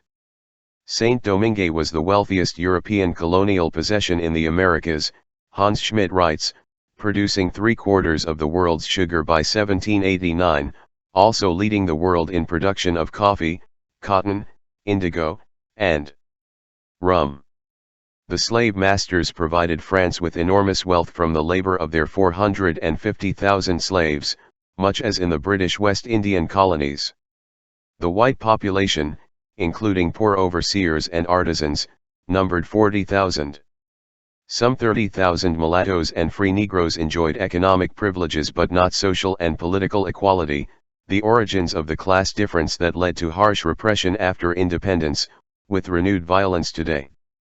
Cubans may have seemed of dubious whiteness, but the rebels who overthrew colonial rule did not approach that status. The slave revolt, which had reached serious proportions by the end of 1791, appalled Europe, as well as the European outpost that had just declared its own independence. Britain invaded in 1793, victory would offer a monopoly of sugar, indigo, cotton, and coffee from an island which for ages, would give such aid and force to industry as would be most happily felt in every part of the empire, a British military officer wrote to Prime Minister Pitt. The United States, which had lively commerce with the French colony, sent its French rulers $750,000 in military aid as well as some troops to help quell the revolt. France dispatched a huge army, including Polish, Dutch, German, and Swiss troops. Its commander finally wrote Napoleon that it would be necessary to wipe out virtually the entire black population to impose French rule. His campaign failed, and Haiti became the only case in history of an enslaved people breaking its own chains and using military might to beat back a powerful colonial power, farmer. The rebellion had broad consequences. It established British dominance of the Caribbean, and impelled its former colonies a long step further on their westward course as Napoleon, abandoning his hopes for an empire in the New World, sold the Louisiana Territory to the United States. The rebel victory came at tremendous cost. Much of the agricultural wealth of the country was destroyed, along with perhaps a third of the population. The victory horrified Haiti's slave-holding neighbors, who backed France's claims for huge reparations, finally accepted in 1825 by Haiti's ruling elite, who recognized them to be a precondition for entry into the global market. The result was decades of French domination of Haitian finance with a catastrophic effect on the new nation's delicate economy, Farmer observes. France then recognized Haiti, as did Britain in 1833. Simon Bolivar, whose struggles against Spanish rule were aided by the Haitian Republic on condition that he free slaves, refused to establish diplomatic relations with Haiti on becoming president of Greater Colombia, claiming that Haiti was fomenting racial conflict, a refusal typical of Haiti's welcome in a monolithically racist world, Farmer comments. Haitian elites continued to be haunted by fear of conquest and a renewal of slavery, a factor in their costly and destructive invasions of the Dominican Republic in the 1850s. The U.S. was the last major power to insist that Haiti be ostracized, recognizing it only in 1862. With the American Civil War underway, Haiti's liberation of slaves no longer posed a barrier to recognition. On the contrary, President Lincoln and others saw Haiti as a place that might absorb blacks induced to leave the United States. Liberia was recognized in the same year, in part for the same reason. Haitian ports were used for Union operations against the rebels. Haiti's strategic role in control of the Caribbean became increasingly important in U.S. planning in later years, as Haiti became a plaything among the competing imperial powers. Meanwhile, its ruling elite monopolized trade, while the peasant producers in the interior remained isolated from the outside world. Sponsors Mission Network feedback. The professed concern for freedom of the press in the West is not very persuasive in the light of the actual performance of the media in serving the powerful and privileged as an agency of manipulation, indoctrination, and control. A democratic communications policy, in contrast, would seek to develop means of expression and interaction that reflect the interests and concerns of the general population, and to encourage their self-education and their individual and collective action. Chapter 9. The Burden of Responsibility. 1. Irrational disdain.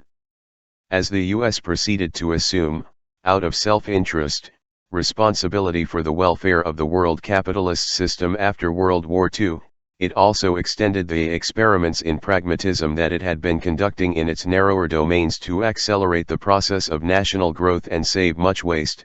Gerald Haynes, Ulysses Weatherby. One striking feature of the scientific methods of development designed for our wards is what Hans Schmidt calls the irrational disdain for the agricultural experience of local peasants.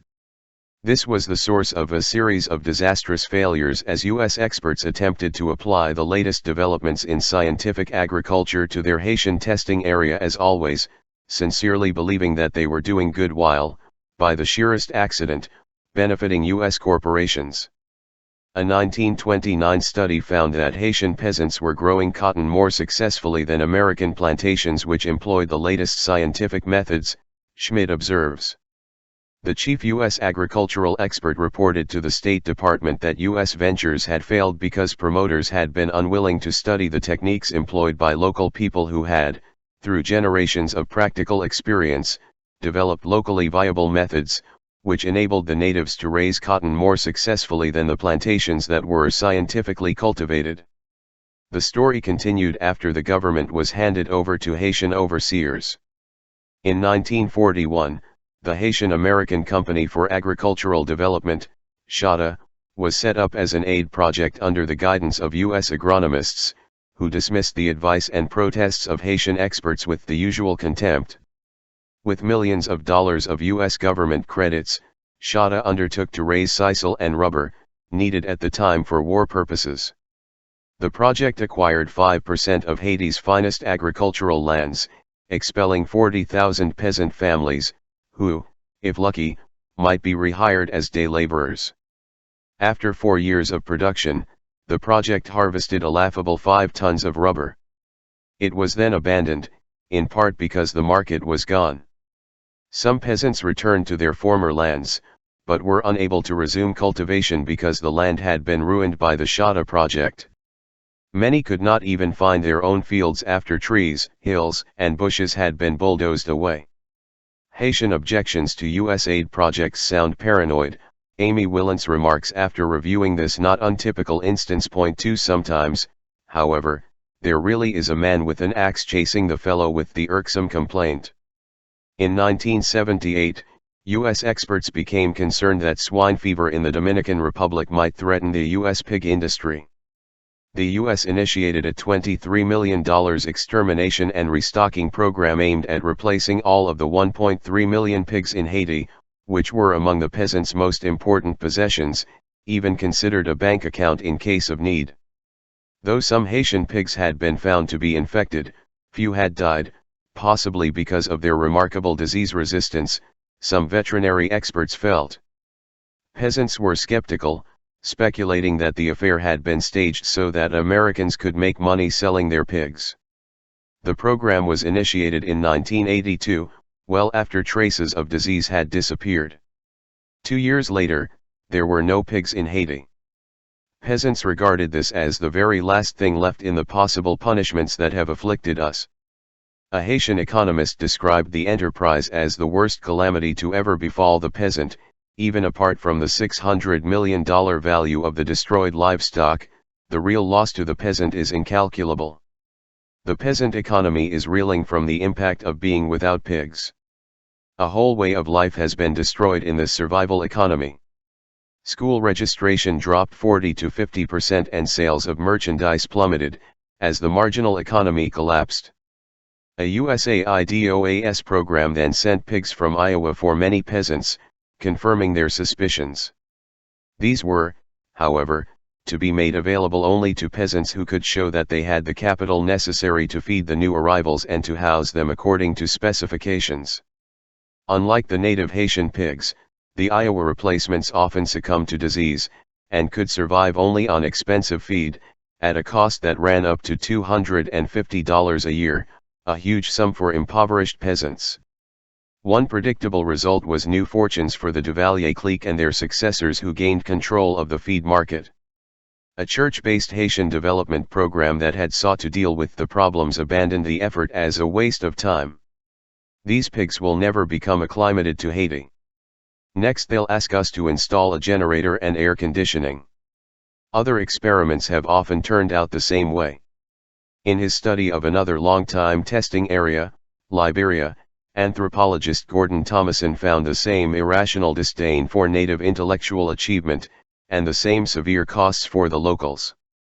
Over the centuries, the Capel had developed hundreds of varieties of rice that were matched precisely to microenvironments in particular ecosystems. Dozens of different seeds might be planted in a small field, with very high yields. U.S. agronomists advised capital-intensive green revolution techniques using petrochemical inputs which, apart from being far too costly for a poor country, bring lower yields and loss of the traditional knowledge and the wide variety of seeds that have been bred, selected, diversified, and maintained over centuries. Thomason estimates that agricultural productivity will be cut by as much as 50% if the rich genetic pool of rice varieties, the product of centuries of self-conscious breeding and selection, is lost and replaced by foreign inputs. Many areas of rural Liberia will for all intents and purposes cease to exist, and so will many of Liberia's indigenous cultures. Chapter 9, The Burden of Responsibility Segment 2/7. The disdain of the experts was heightened by the fact that this is women's knowledge, transmitted by older women to young girls who spent much time acquiring the skills and lore. The same attitudes extend more broadly.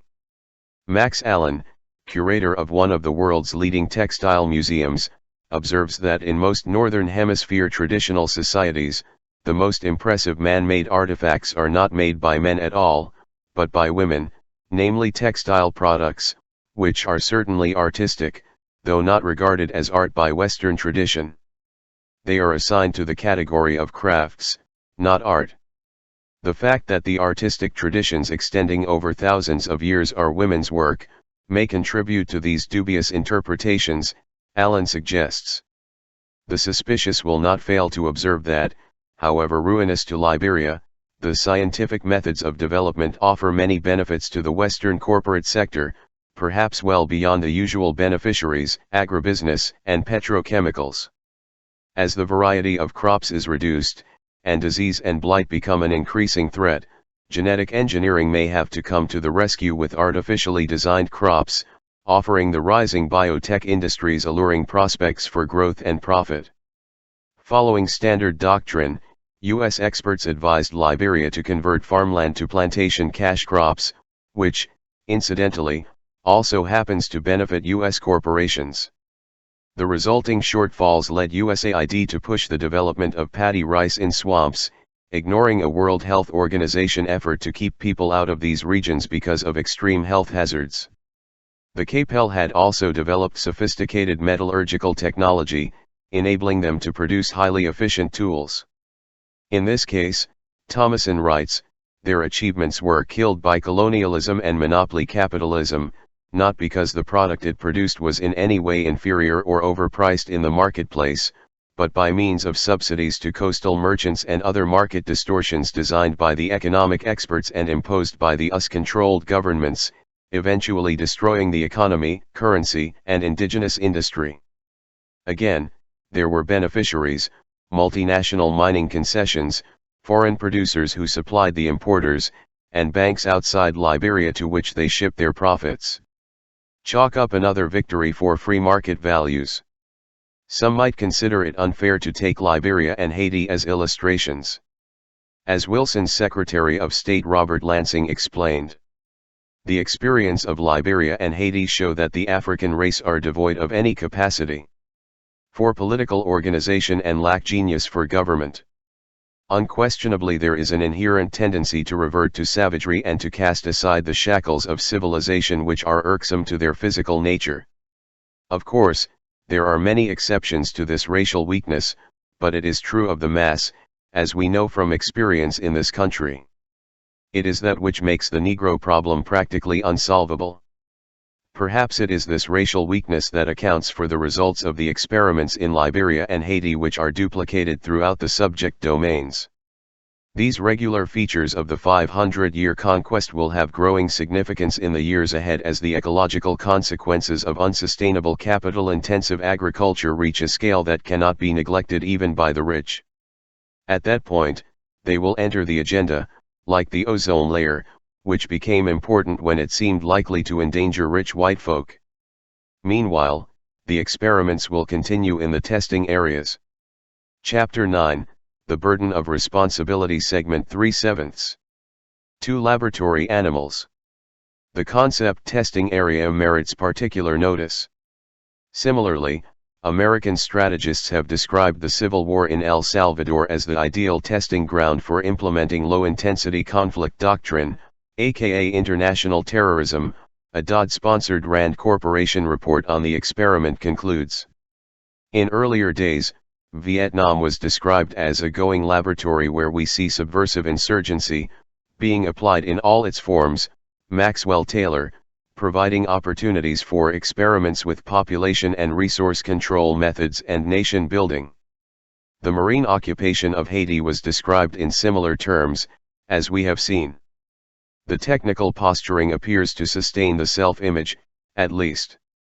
One finds no intimation that the experimental subjects might have the right to sign consent forms, or even to know what is happening to them. On the contrary, they scarcely have the rights of laboratory animals. We will determine what is best for them, as we always have, another hallmark of the 500 years. The wise among us just know, for example, that maximizing consumption is a core human value, if we weren't influencing the world in this direction, it would be someone else, because what we are seeing everywhere is an expression of the basic human desire to consume, Boston University professor of management Lawrence Wurtzel explains. U.S. entrepreneurs are fortunate indeed to be so in tune with human nature. True, slow learners sometimes have to be helped to understand their true nature. The advertising industry devotes billions of dollars to stimulating this self-awareness, and in the early days of the Industrial Revolution, it was no small problem to bring independent farmers to realize that they wished to be tools of production so as to be able to gratify their basic human desire to consume. The very visible hand of government has also helped. As radio was becoming a major medium, the Federal Radio Commission equated capitalist broadcasting with general public service broadcasting, since it would provide whatever the market desired, Robert McChesney writes, while attempts by labor, other popular sectors, or educational programming were deemed propaganda. It was therefore necessary to favor the capitalist broadcasters with access to channels and other assistance. Apart from the regular bombardment of the senses through advertising and media portrayal of life as it should be lived, corporate government initiatives are undertaken on an enormous scale to shape consumer tastes. One dramatic example is the Los Angelesizing of the U.S. economy, a huge state corporate campaign to direct consumer preferences to suburban sprawl and individualized transport as opposed to clustered suburbanization compatible with a mix of rail, bus, and motor car transport. Richard Duboff observes in his Economic History of the United States, a policy that involved massive destruction of central city capital stock and relocating rather than augmenting the supply of housing, commercial structures, and public infrastructure. The role of the federal government was to provide funds for complete motorization and the crippling of surface mass transit. This was the major thrust of the Federal Highway Acts of 1944, 1956, and 1968, implementing a strategy designed by GM chairman Alfred Sloan. Huge sums were spent on interstate highways without interference. As Congress surrendered control to the Bureau of Public Roads, about 1% of the sum was devoted to rail transit. The Federal Highway Administration estimated total expenditures at $80 billion by 1981, with another $40 billion planned for the next decade. State and local governments managed the process on the scene. The private sector operated in parallel. Between 1936 and 1950, National City Lines, a holding company sponsored and funded by GM, Firestone, and Standard Oil of California, bought out more than 100 electric surface traction systems in 45 cities, including New York, Philadelphia, St. Louis, Salt Lake City, Tulsa, and Los Angeles, to be dismantled and replaced with GM buses. In 1949, GM and its partners were convicted in U.S. District Court in Chicago of criminal conspiracy in this matter and fined $5,000. By the mid-1960s, 1 out of 6 business enterprises was directly dependent on the motor vehicle industry. The federal spending helped keep the economy afloat. Eisenhower's fears of another depression setting in after the Korean War were allayed, a U.S. Transportation Department official reported. A congressional architect of the highway program, John Blatnick of Minnesota, observed that it put a nice solid floor across the whole economy in times of recession. These government programs supplemented the huge subsidy to high-technology industry through the military system, which provided the primary stimulus and support needed to sustain the moribund system of private enterprise that had collapsed in the 1930s. The general impact on culture and society was immense, apart from the economy itself. Democratic decision-making played little role in this massive project of redesigning the contemporary world, and only in marginal respects was it a reflection of consumer choice. Consumers made choices, no doubt, as voters do, within a narrowly determined framework of options designed by those who own the society and manage it with their own interests in mind. The real world bears little resemblance to the dreamy fantasies now fashionable about history converging to an ideal of liberal democracy that is the ultimate realization of freedom. Chapter 9, The Burden of Responsibility, Segment 4/7. The primitive people to whose needs we minister also commonly lack self-awareness, and need a little help to discover what they really want. The efforts of the Jesuits who sought to raise their Amerindian charges from their natural condition of rudeness and barbarism, were first, and very wisely, directed to the creation of wants, the springs of human activity, in which these creatures were so sorely lacking, Hegel learnedly explained. A century later, the U.S. proconsul in Haiti, financial advisor Arthur Millspaugh, observed that the peasants, living lives which to us seem indolent and shiftless, are enviably carefree and contented, but, if they are to be citizens of an independent self-governing nation, they must acquire, or at least a larger number of them must acquire, a new set of wants which the advertising industry will be happy to stimulate, and U.S. exporters will generously fulfill.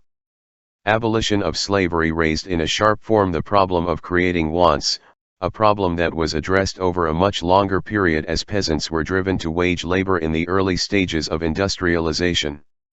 Given the suddenness of the transition in the case of abolition, the problem had to be faced squarely, and with self-awareness.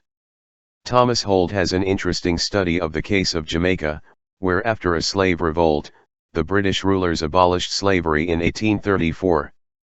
The problem was to ensure that the plantation system would be maintained without essential change.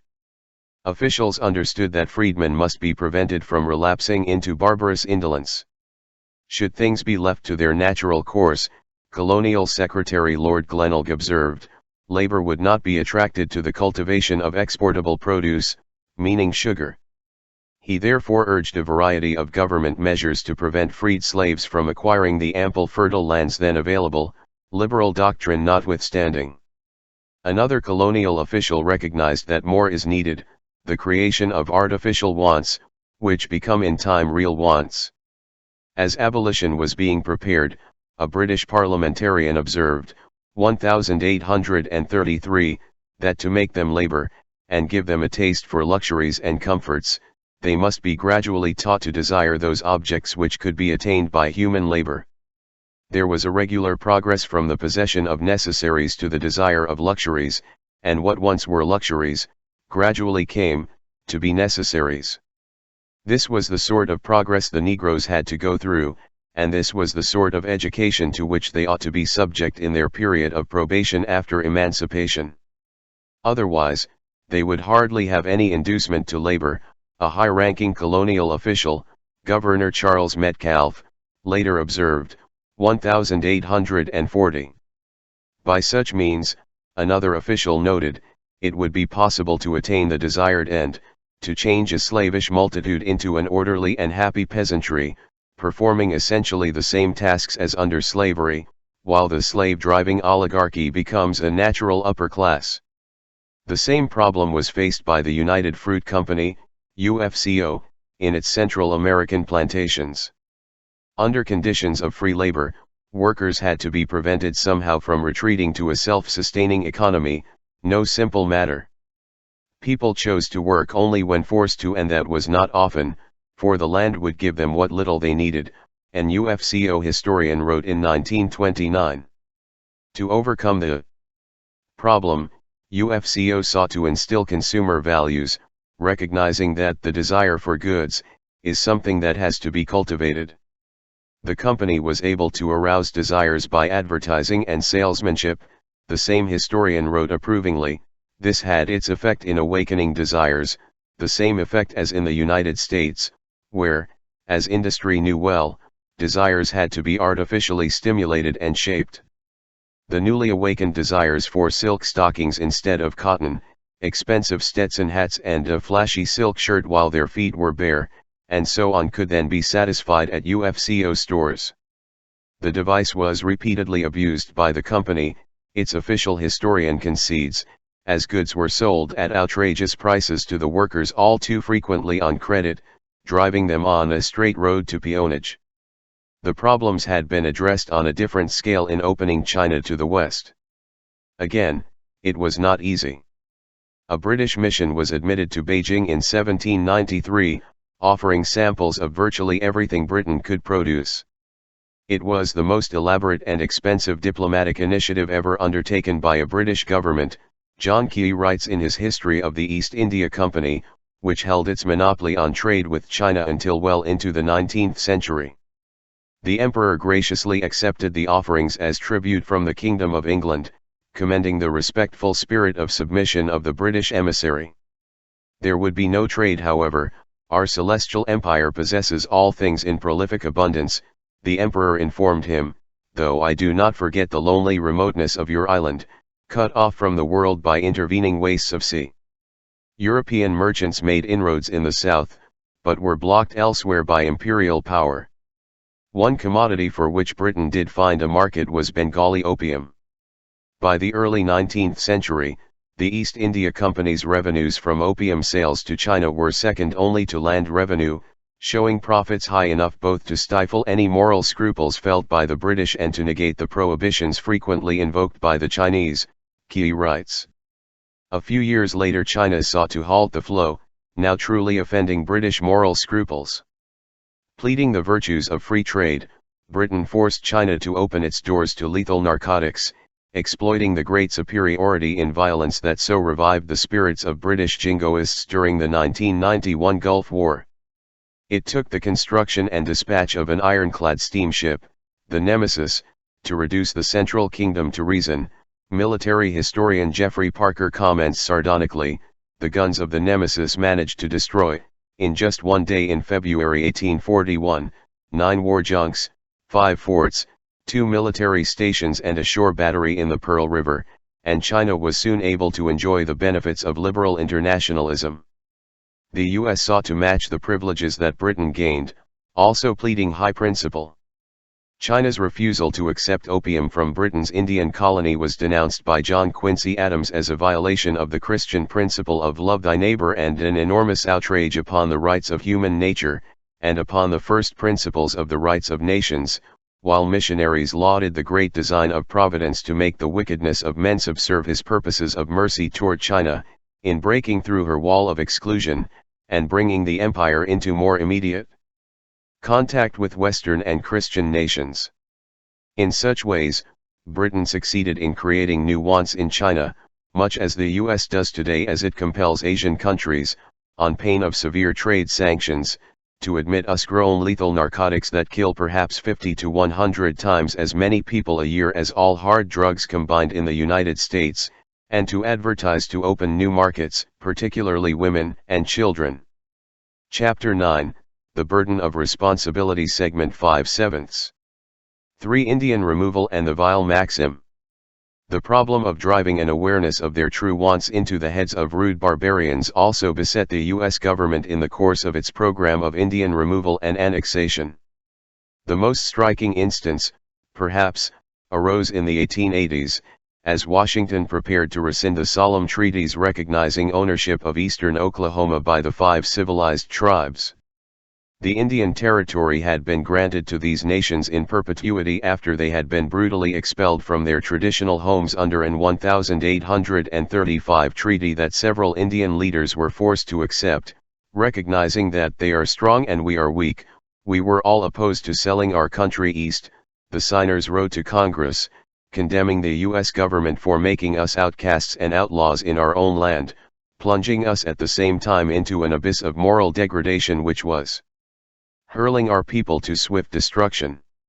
For the English settlers, peace treaties had a special meaning, explained by the Council of State in Virginia in the 17th century, when the Indians grow secure upon the treaty, we shall have the better advantage both to surprise them, and cut down their corn.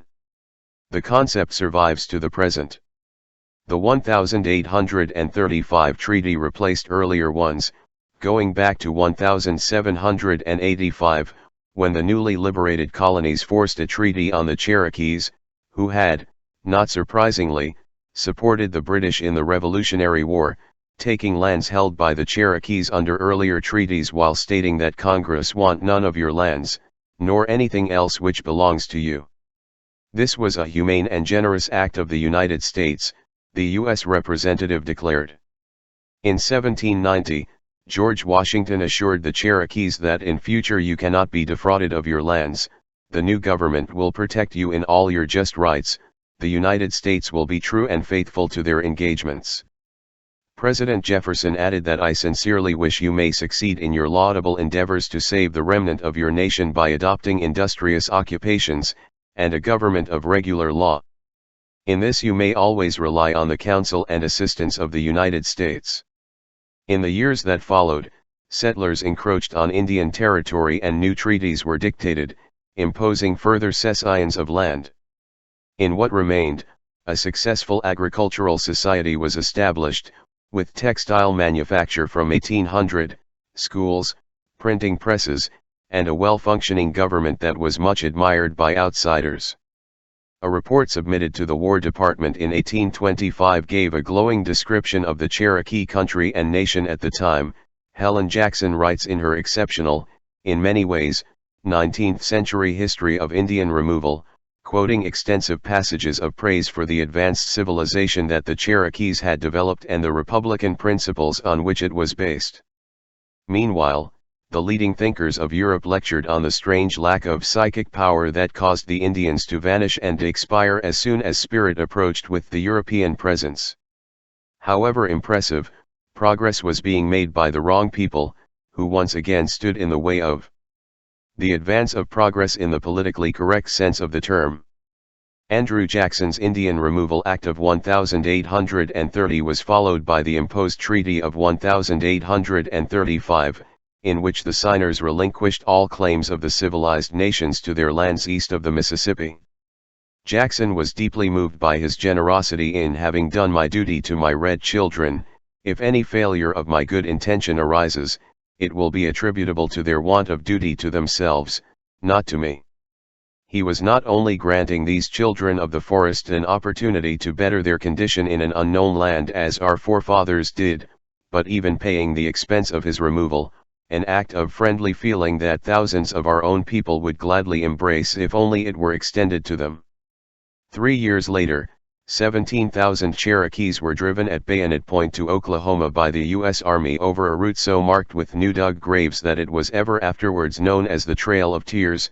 Thurman Wilkins, perhaps half survived the generous and enlightened policy of the U.S. government, as the operation was described by the Secretary of War, with the routine self-acclaim for unspeakable atrocities. Reviewing the remarkable achievements of the Cherokee Nation before and after, and the treatment accorded them, Helen Jackson writes that in the whole history of our governments dealing with the Indian tribes, there is no record so black as the record of perfidy to this nation. There will come a time in the remote future when, to the student of American history, it will seem well nigh incredible, a judgment with which it is hard to quarrel, though the future is still remote. Chapter 9, The Burden of Responsibility, Segment 6/7. In 1870, the Department of the Interior recognized that the Cherokees, and the other civilized Indian nations of the Oklahoma Territory no less, hold lands in perpetuity by titles defined by the supreme law of the land, a permanent home granted under the most solemn guarantee of the United States, to remain theirs forever, a home that shall never in all future time be embarrassed by having extended around it the lines or placed over it the jurisdiction of a territory or state, or be disturbed in any other way. 6 years later, the department declared that affairs in the Indian Territory are complicated and embarrassing, and the question is directly raised whether an extensive section of the country is to be allowed to remain for an indefinite period practically an uncultivated waste, or whether the government shall determine to reduce the size of the reservation. The department had previously described the uncultivated waste as a miracle of progress, with successful production by people living in considerable comfort, a level of education equal to that furnished by an ordinary college in the States, flourishing industry and commerce, an effective constitutional government, a high level of literacy, and a state of civilization and enlightenment comparable to anything known, what required 500 years for the Britons to accomplish in this direction they have accomplished in 100 years, the department declared in wonder. Jackson ends her account in 1880 with the question, will the United States government determine to reduce the size of the reservation? It was soon to be answered, in just the way she anticipated. Again, the advanced civilization of the Indians stood in the way of civilization, properly conceived. What followed is described by Angie Debo in her classic study And Still the Waters Run. In the independent Indian Territory, land was held collectively and life was contented and prosperous. The federal Indian office opposed communal land tenure by ideological dogma, as well as for its practical effect, preventing takeover by white intruders. In 1883, a group of self-styled philanthropists and humanitarians began to meet to consider problems of the Indians. Their third meeting was addressed by Senator Henry Dawes of Massachusetts, considered a distinguished Indian theorist, who had just concluded a visit of inspection to the Indian Territory. Like earlier observers, he described what he found in glowing terms: there was not a pauper in that nation, and the nation did not owe $1. It built its own capital, in which we had this examination, and it built its schools and its hospitals. No family lacked a home. Dawes then recommended that the society be dissolved, because of a fatal flaw, of which the benighted natives were unaware. Yet the defect of the system was apparent. They have got as far as they can go, because they own their land in common. It is Henry George's system, and under that there is no enterprise to make your home any better than that of your neighbors. There is no selfishness, which is the bottom of civilization. Till this people will consent to give up their lands, and divide them among their citizens so that each can own the land he cultivates, they will not make much more progress. In brief, though superficially civilized and advanced, the people remained culturally deprived, unable to recognize their basic human drive to consume and to best their neighbors, ignorant of the vile maxim of the masters. Dawes's proposal to bring enlightenment to the savages was approved by the Eastern humanitarians, and soon implemented. He introduced legislation that barred communal land holding and headed the commission that oversaw the dispossession of the Indians that inevitably ensued. Their lands and property were looted, and they were scattered to remote urban areas where they suffered appalling poverty and destitution. Such is the way with experiments, they don't always succeed. In fact, the regular experiments conducted in our various testing areas typically do succeed quite well, as this one did, for those who design and execute them, Adam Smith's architects of policy, honorable men, always guided by the most benevolent intentions, which, fortuitously, happen to coincide with their own interests. If the experiments do not succeed for the indigenous people of North America, or Brazilians, or Haitians, or Guatemalans, or Africans, or Bengalis, or welfare mothers, or others who stand in the way of the rich men who rule, we may seek the reasons in their genes, defects, and inadequacies. Or we may muse on the ironies of history.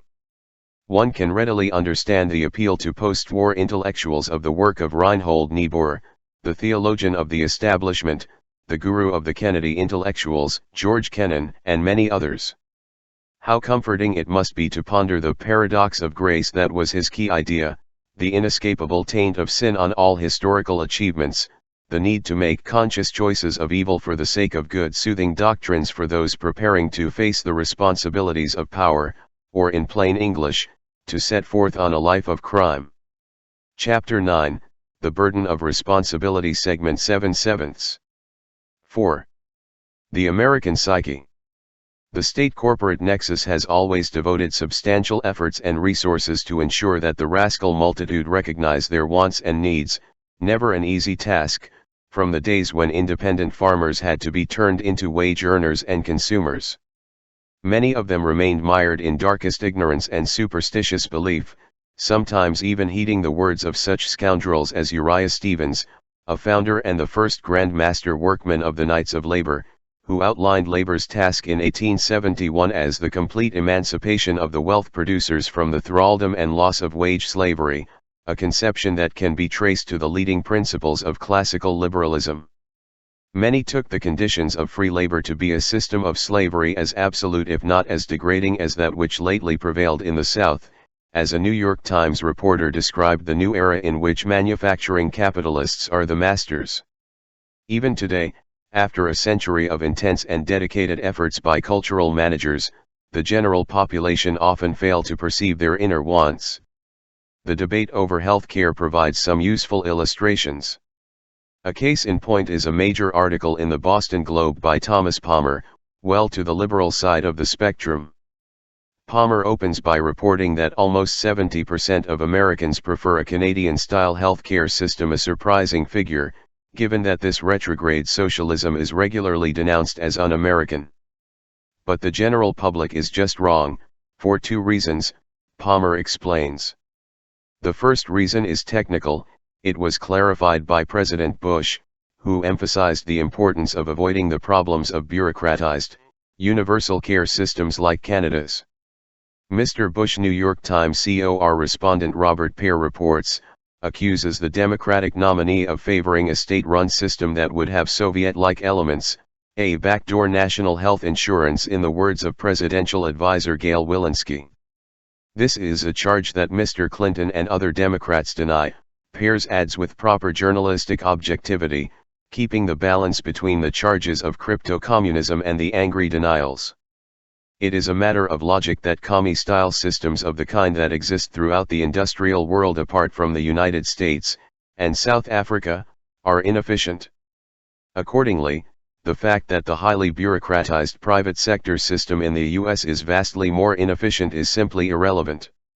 It is, for example, of no relevance that Blue Cross of Massachusetts employs 6,680 people, more than are employed in all of Canada's health programs, which insure 10 times as many people, or that the share of the health dollar for administrative costs is over twice as high in the US as in Canada.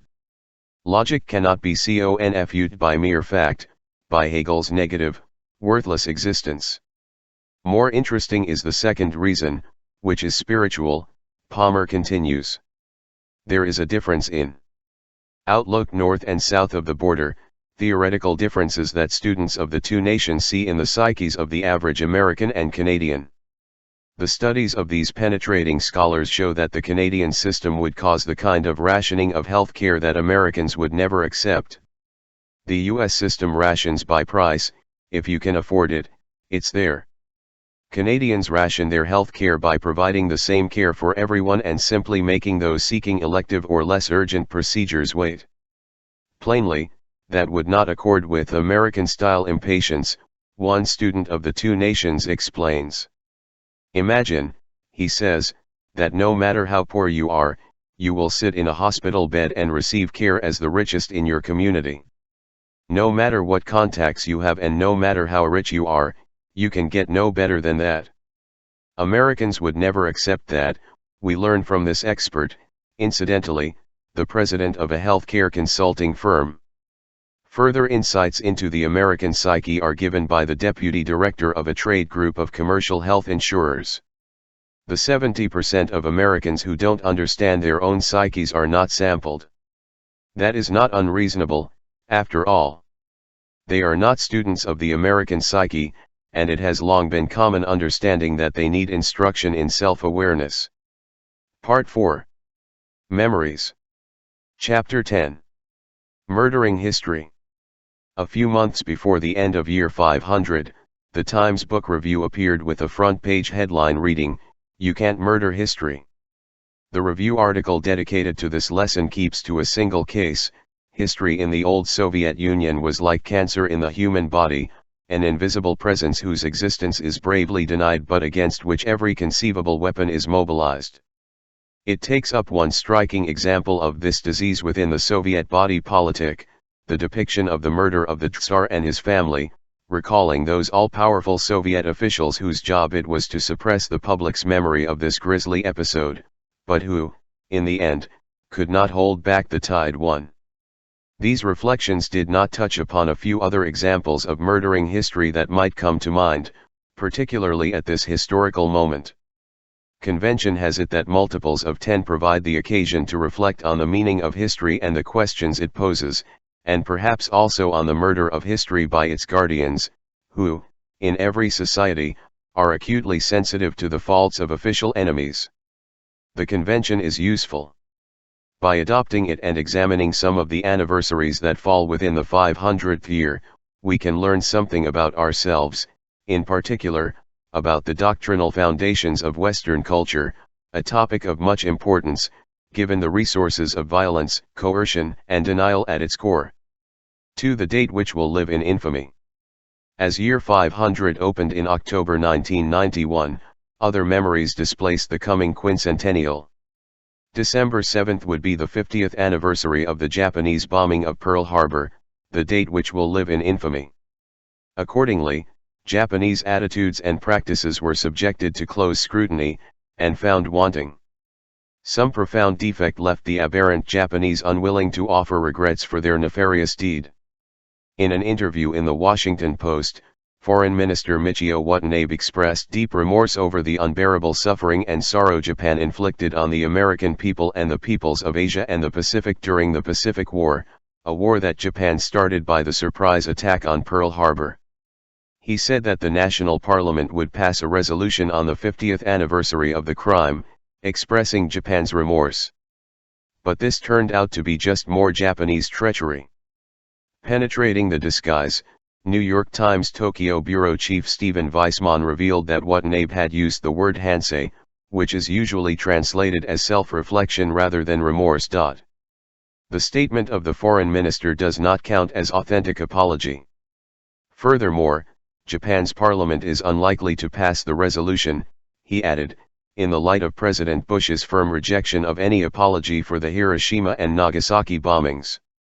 No one considers an apology for the 1,000 plane raid 5 days after Nagasaki on what remained of major Japanese cities, a triumph of military management skills designed to be as big a finale as possible, the official Air Force history relates. Even Stormin' Norman would have been impressed. Thousands of civilians were killed, while amidst the bombs, leaflets fluttered down proclaiming, "Your government has surrendered. The war is over." General Spaatz wanted to use the third atom bomb on Tokyo for this grand finale, but concluded that further devastation of the battered city would not make the intended point. Tokyo had been removed from the first list of targets for the same reason. It was practically rubble, analysts determined, so that the power of the bomb would not be adequately revealed. The final 1,000 plane raid was therefore dispersed to 7 targets, the Air Force history adds. Some went beyond George Bush's dismissal of any thought of apology for the use of nuclear weapons to kill 200,000 civilians. Democratic Senator Ernest Hollings told South Carolina workers they should draw a mushroom cloud and put underneath it, "Made in America by lazy and illiterate Americans and tested in Japan," drawing applause from the crowd. Hollings defended his remark as a joke, a reaction to Japan's America bashing. The humorless Japanese did not find the joke amusing. The event was briefly reported, provoking no inquiries into the American psyche. Japan's obsessions with the bomb, which provoke much scorn here, were also revealed after the Texas air shows where the atomic bombing was reenacted annually for many years, perhaps still is, before an admiring audience of tens of thousands, with a B-29 flown by retired Air Force General Paul Tibbets, who lifted the curtain on the atomic age at Hiroshima. Japan condemned the display as in bad taste and offensive to the Japanese people, to no avail. Perhaps the hypersensitive Japanese would have expressed similar reservations about the showing of a film entitled Hiroshima in the early 1950s in Boston's Combat Zone, a red light district where pornographic films were featured. It was a Japanese documentary with live footage of scenes too horrendous to describe, eliciting gales of laughter and enthusiastic applause. Chapter 10, Murdering History Segment 2/17. In more sedate intellectual circles, few have considered the observation by Justice Rawling of the Netherlands after the Tokyo Tribunal where Japanese war criminals were tried and convicted. From the Second World War above all 2 things are remembered, the German gas chambers and the American atomic bombings. Or the impressive dissent by the one independent Asian justice, Rothbinod Pal of India, who wrote, "When the conduct of the nations is taken into account, the law will perhaps be found to be that only a lost cause is a crime. If any indiscriminate destruction of civilian life and property is still illegitimate in warfare, then, in the Pacific War, this decision to use the atom bomb is the only near approach to the directives of the Nazi leaders." Nothing like this could be traced to the present accused at Tokyo, 7 of whom were hanged along with over 900 other Japanese executed for war crimes, among them General Yamashita, executed for atrocities committed by troops over whom he had no control at the war's end. Even the reactions of high-ranking U.S. military officials have been little noted. For example, Admiral William Leahy, Chief of Staff under the Roosevelt and Truman administrations, who regarded nuclear weapons as new and terrible instruments of uncivilized warfare, a modern type of barbarism not worthy of Christian man, a reversion to the ethical standard common to the barbarians of the Dark Ages. Its use would take us back in cruelty toward non-combatants to the days of Genghis Khan. Recognizing where power lies, Prime Minister Watanabe adopted U.S. conventions in expressing Japan's regrets. He traced Japan's crimes to December 7, 1941, thus implicitly discounting hideous atrocities that killed 10 to 13 million Chinese, by conservative estimate, from 1937 through 1945, not to speak of earlier crimes. Passing silently over Watanabe's dating of the guilt, Weismann raises only one question: the evasiveness of the gesture and apology. The anniversary commemoration was based upon the same principle: killing, torturing, and otherwise abusing tens of millions of people may not be wholly meritorious, but a sneak attack on a naval base in a U.S. colony is a crime of a completely different order. True, to heighten the recognition of Japan's iniquity, its atrocities and aggression in Asia are regularly tacked onto the indictment, but as an afterthought, the Pearl Harbor attack is the real crime, the initial act of aggression. That decision has many merits. It enables us to ruminate on the strange defects of the Japanese character without having to confront some facts that are better removed from history. For example, the fact that pre-Pearl Harbor, much of the American business community and many U.S. officials rejected the generally accepted theory that Japan has been a big bully and China the downtrodden victim. Ambassador Joseph Grew, an influential figure in Far East policy. The U.S. objection to Japan's new order in Asia, Grew explained in a speech in Tokyo in 1939, was that it imposed a system of closed economy, depriving Americans of their long-established rights in China. He had nothing to say about China's right to national independence, the rape of Nanking, the invasion of Manchuria, and other such marginal issues. Secretary of State Cordell Hull adopted much the same priorities in the negotiations with Japanese Admiral Nomura before the Pearl Harbor attack, stressing U.S. rights to equal access to the territories conquered by Japan in China. On November 7, Japan finally agreed to the U.S. demand, offering to accept the principle of non-discrimination in commercial relations in the Pacific, including China. But the wily Japanese added a qualifying clause: they would accept the principle only if it were adopted throughout the world. Hull was greatly shocked at this insolence. The principle was to apply in the Japanese sphere alone, he admonished the impudent arriviste. The US and other Western powers could not be expected to respond in kind in their dominions, including India, Indonesia, the Philippines, Cuba, and other vast regions from which the Japanese had been effectively barred by extremely high tariffs when they unfairly began to win the competitive game in the 1920s. Dismissing Japan's frivolous appeal to the British and American precedent, Hull deplored the simplicity of mind that made it difficult for Japanese generals to see why the United States, on the one hand, should assert leadership in the Western Hemisphere with the Monroe Doctrine and, on the other, want to interfere with Japan's assuming leadership in Asia. He urged the Japanese government to educate the generals about this elementary distinction, reminding his backward pupils that the Monroe Doctrine, as we interpret and apply it uniformly since 1823, only contemplates steps for our physical safety.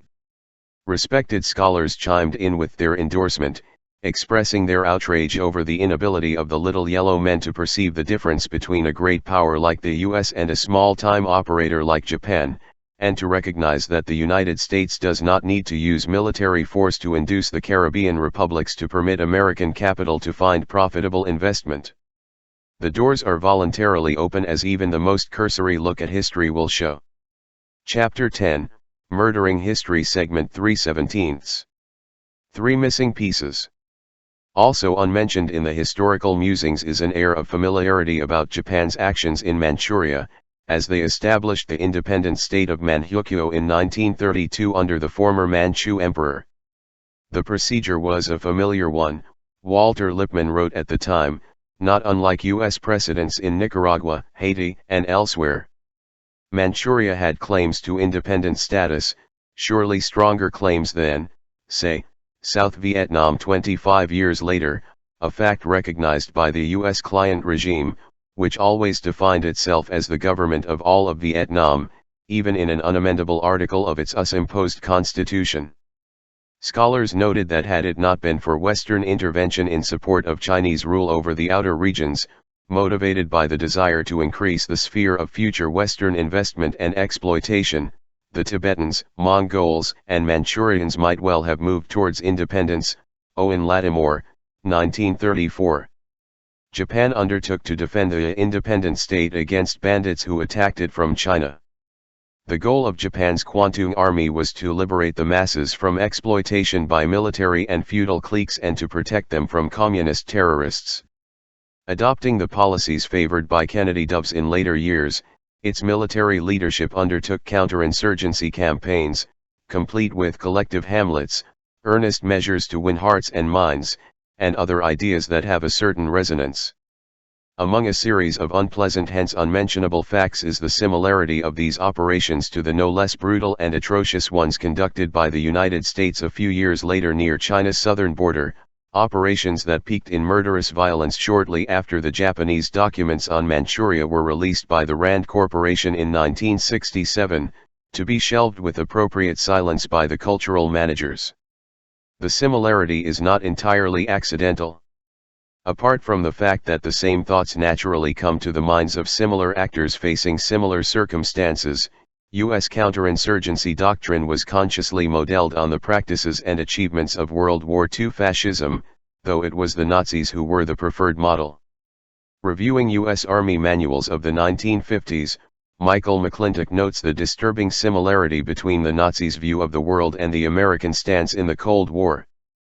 The manuals recognize Hitler's tasks to have been much the same as those undertaken by the U.S. worldwide as it took over the struggle against the anti-fascist resistance and other criminals, labeled communists or terrorists. They adopt the Nazi frame of reference as a matter of course. The partisans were terrorists, while the Nazis were protecting the population from their violence and coercion. Killing of anyone furnishing aid or comfort, directly or indirectly, to such partisans, or any person withholding information on partisans, was legally well within the provisions of the Geneva Convention, the manuals explain. The Germans and their collaborators were the liberators of the Russian people. Former Wehrmacht officers helped to prepare the army manuals, which culled important lessons from the practices of their models, for example, the utility of evacuation of all natives from partisan-infested areas and the destruction of all farms, villages, and buildings in the areas following the evacuations, the policies advocated by Kennedy's dovish advisors, and standard U.S. practice in Central America.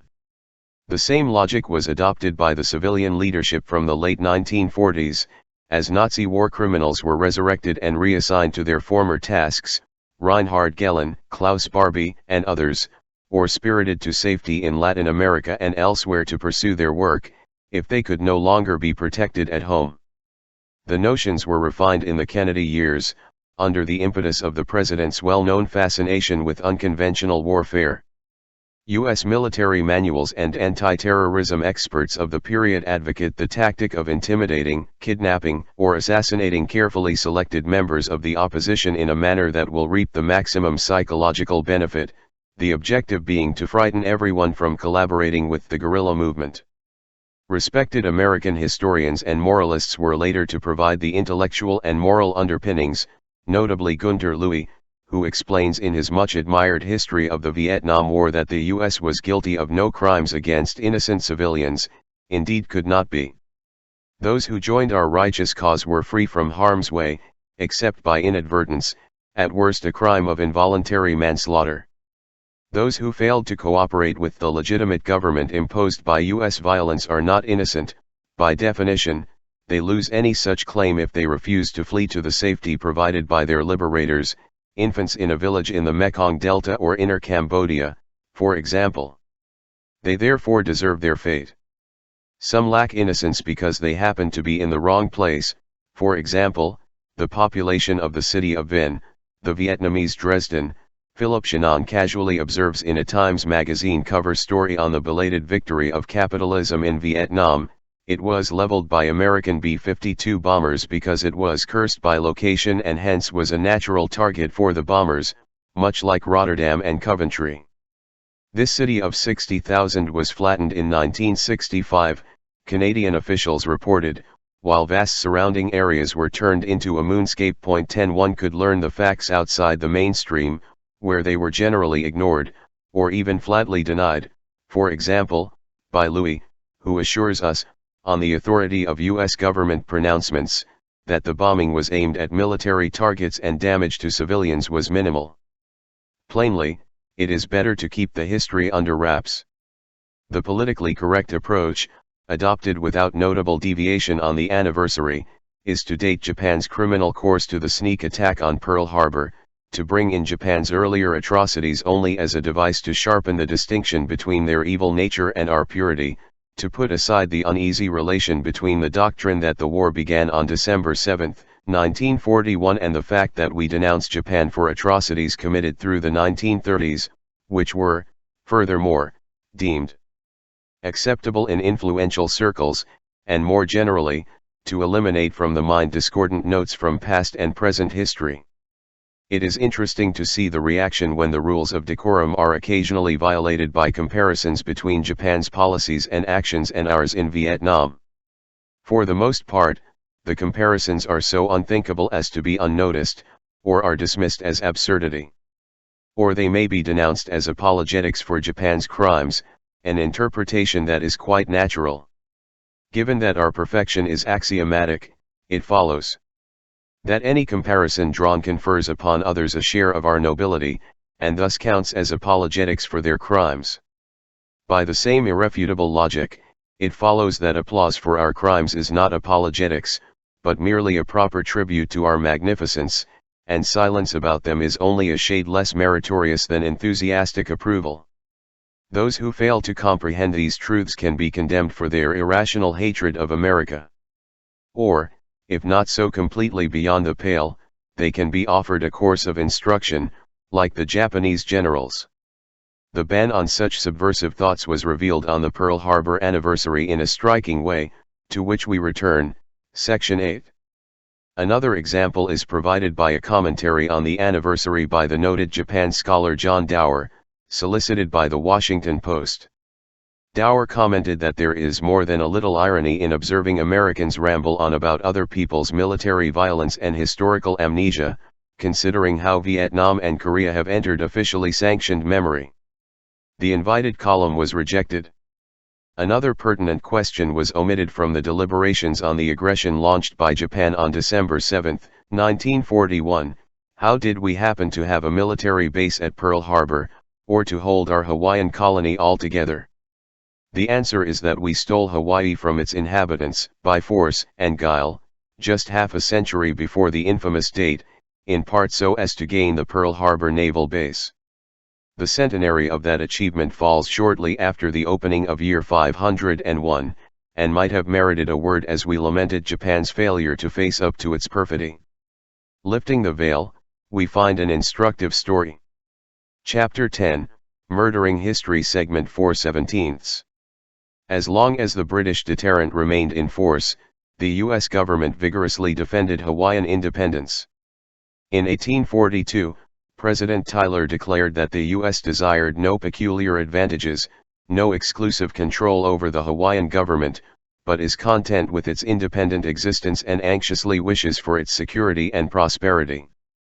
Accordingly, Washington would oppose any attempt by any nation to take possession of the islands, colonize them, and subvert the native government. With this declaration, Tyler extended the Monroe Doctrine to Hawaii. Its independence was also recognized by the major European countries and others, and confirmed by numerous treaties and declarations.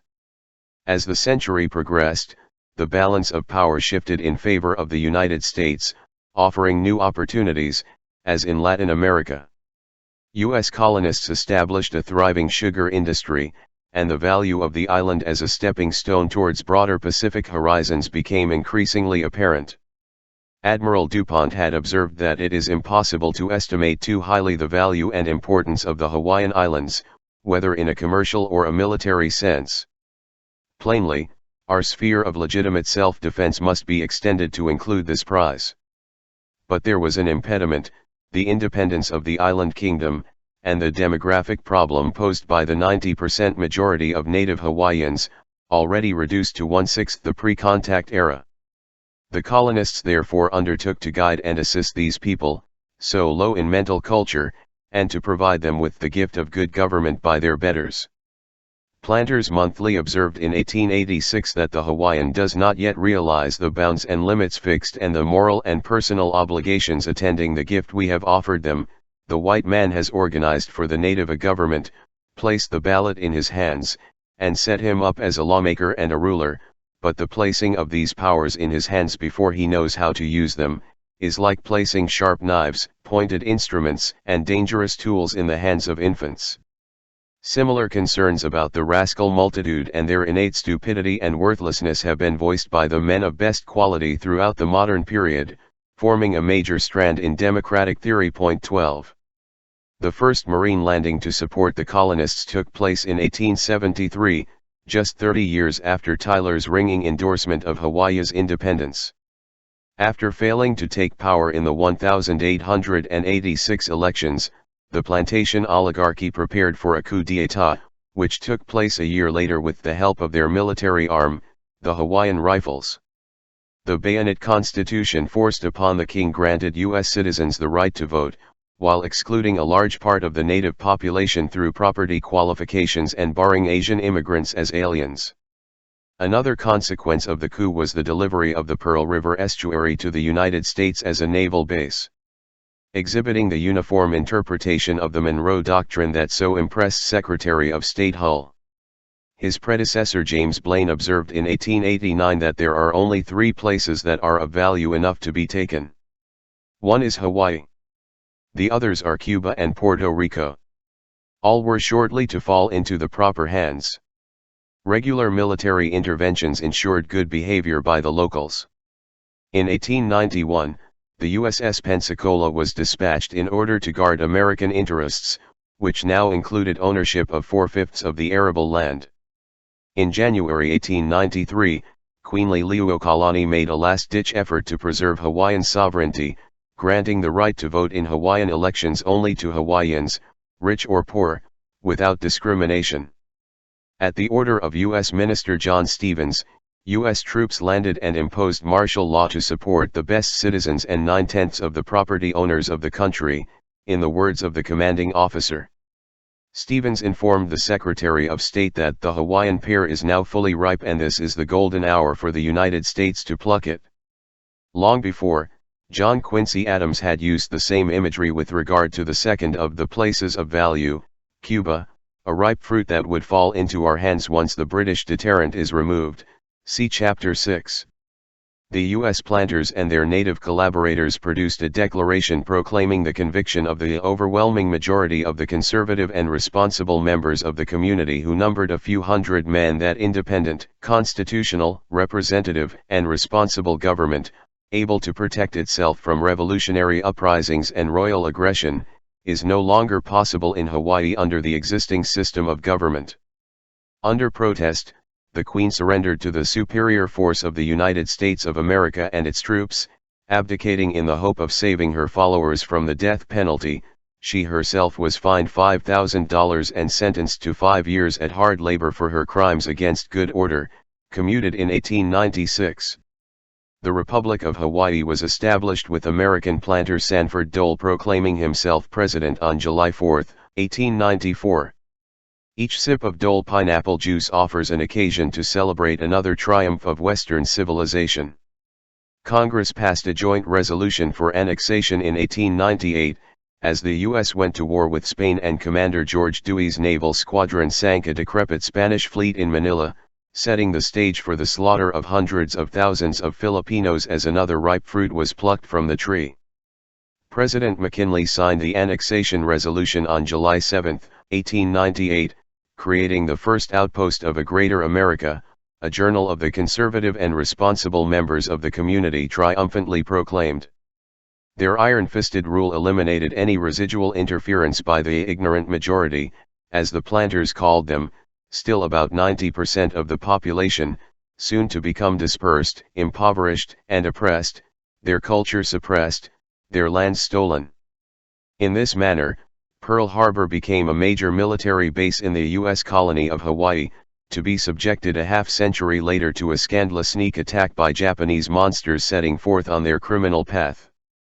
On January 2, 1992, the Institute for the Advancement of Hawaiian Affairs published a document entitled The Cause of Hawaiian Sovereignty, reviewing the history, in preparation for the 100th anniversary of the overthrow of Hawaii in January 1993.14. Short of a dramatic change in the reigning culture, that anniversary is destined to remain deeply buried in the memory hole, joining many others that commemorate the fate of the victims of the 500-year conquest.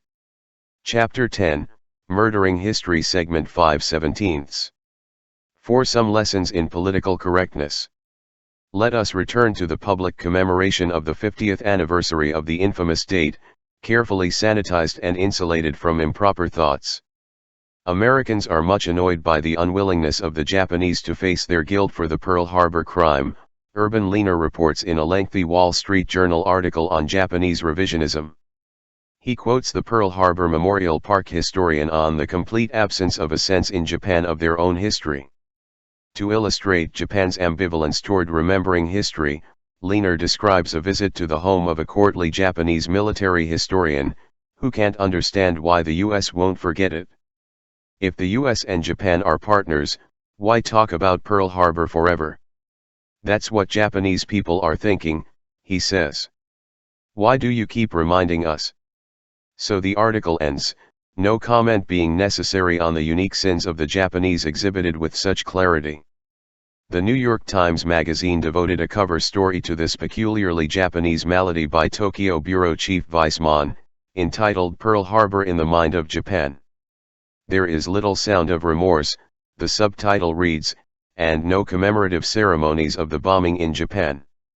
The US will approach the event from a completely different perspective, Weissman writes, reflexively taking that perspective to be right and proper, no questions asked. His study of this topic exemplifies the general style and provides useful instruction in the techniques of political correctness, encapsulating many of the standard gambits. Americans were not always so clear as they are today about the simple verities, Weissman observes. In the late 60s, guilt-ridden over the Vietnam conflict, American historians were more willing to question American motives in Asia. Today, their tone is much less apologetic. The last word, an interesting choice. With the Persian Gulf War and the collapse of communism, times have changed, and Roosevelt's drawing a line in the sand is no longer seen as improper. Weissman's claims about the late 60s contain a particle of truth. Younger historians associated with the anti-war movement did indeed begin to raise previously forbidden questions.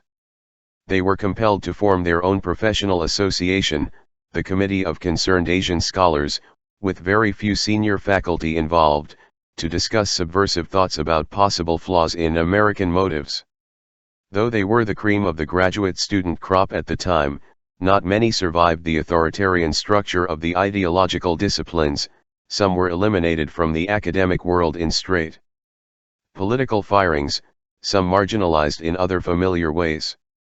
The young scholars did receive some support in the mainstream, notably from John King Fairbank, the Dean of Asian Scholarship and a figure at the dissident extreme, often accused of crossing the line to communist apologetics. He outlined his own position on the Vietnam War in his presidential address to the American Historical Association in December 1968, well after the corporate sector had called for terminating the enterprise. The war was an error, Fairbank explained, based on misunderstanding and naivete, yet another example of our excess of righteousness and disinterested benevolence. One will find very little questioning of American motives in respectable circles then, or since. Conventional falsehoods commonly retain their appeal because they are functional, serving the interests of established authority. Weissman's tales about the late 60s are a case in point. They buttress the view that the academy, the media, and intellectual life generally have been taken over by a left-wing onslaught, leaving only a few last brave defenders of simple truths and intellectual values, who therefore must be given every bit of support that can be mustered for their lonely cause, a project well suited to current doctrinal needs. See Chapter 2.4. Like all right-thinking people, Weissman takes it as axiomatic that the U.S. stance in the Persian Gulf and the Cold War is subject to no imaginable qualification, surely no questioning of American motives. Also following convention, he evades entirely the issue of shared responsibility for the Pacific War. The issue is not Roosevelt's drawing a line in the sand, but rather the decision of the traditional imperial powers, Britain, France, Holland, U.S., to close the doors of their domains to Japan after it had followed the rules of free trade with too much success, and the U.S. position, maintained to the end, that the U.S.-Japan conflict might be resolved if Japan would permit the U.S. to share in exploiting all of Asia, while not demanding comparable rights in US-dominated regions. Weissman indeed recognizes that such issues have been raised, making sure to frame them in a proper way. He does not refer to the discussion of the actions of the imperial powers in Western scholarship as events unfolded, or since. Rather, these are the startling words of Prime Minister Hideki Tojo, hanged in 1948 as a Class A war criminal, who defiantly defended the attack on Pearl Harbor as forced by inhuman economic sanctions imposed by Washington, which would have meant the destruction of the nation, had Japan not reacted. Could there be a particle of truth lurking behind the thought? The question need not be answered, since it cannot rise to consciousness. Weissman writes that of course, most American historians would have little trouble rendering a judgment on Japan's singular responsibility, if not guilt, noting Japan's annexation of Manchuria in 1931, and its bloody sweep through China in 1937 and later into Indochina, driving out the French colonial regime.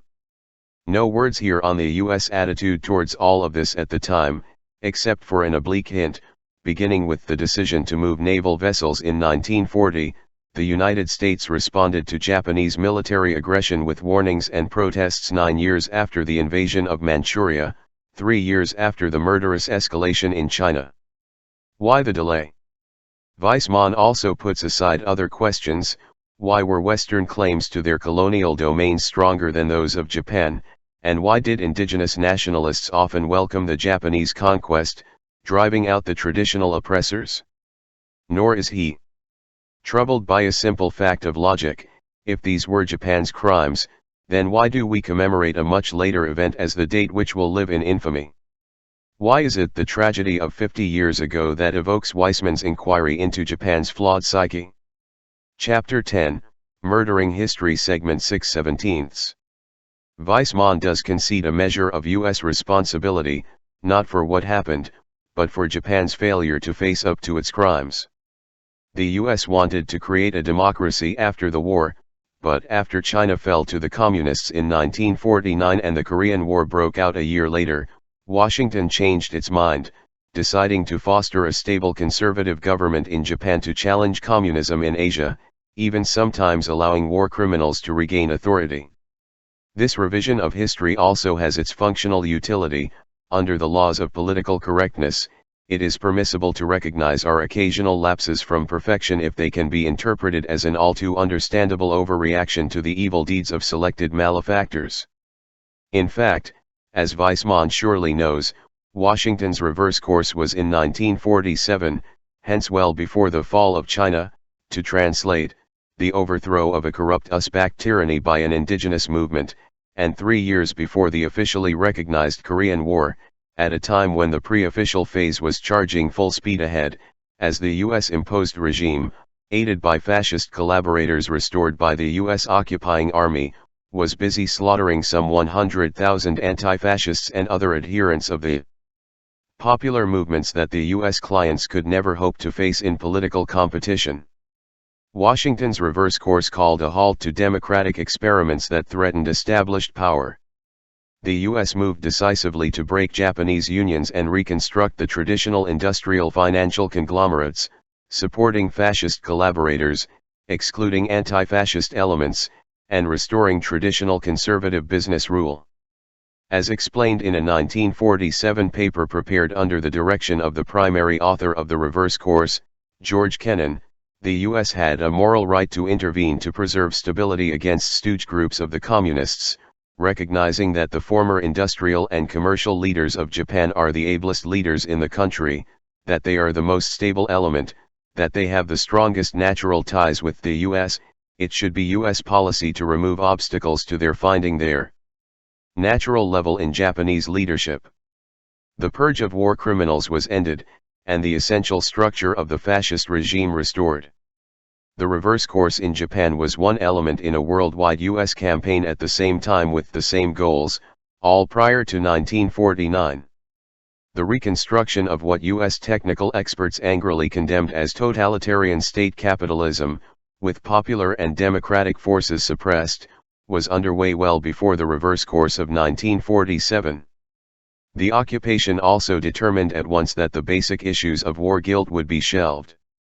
General MacArthur would neither allow the emperor to be indicted, nor take the stand as a witness, nor even be interviewed by international prosecution investigators at the war crimes trials, Herbert Bix writes, despite ample evidence of his direct responsibility for Japanese war crimes available to MacArthur, but kept secret. This whitewashing of the monarchy had momentous consequences for re-establishing the traditional conservative order and defeating a far more democratic alternative, Bix concludes. Weismann observes correctly that Japan's goal was to assure access to natural resources, markets, and freedom of the seas. These goals it has now attained, he adds, by its own hard work and the generosity, and self-interest, of the United States. The implication is that Japan could have achieved the same goals 50 years ago, had it not been in the grip of fascist ideology and primitive delusion. Overlooked are some obvious questions. If Japan could have achieved these ends by accepting Western norms, then why did the British, the Americans, and the other imperial states not simply abandon the high tariff walls they had erected around their colonies to bar Japan?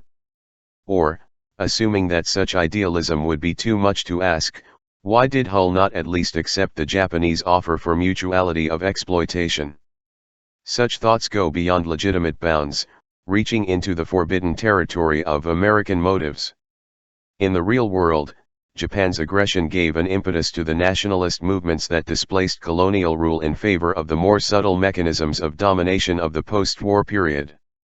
Furthermore, the war left the US in a position to design the new world order. Under these new conditions, Japan could be offered its empire toward the south, as Kennan put it, under US control, though within limits. The US intended to maintain its power over what Japan imports in the way of oil and such other things so that we would have veto power on what she does need in the military and industrial field.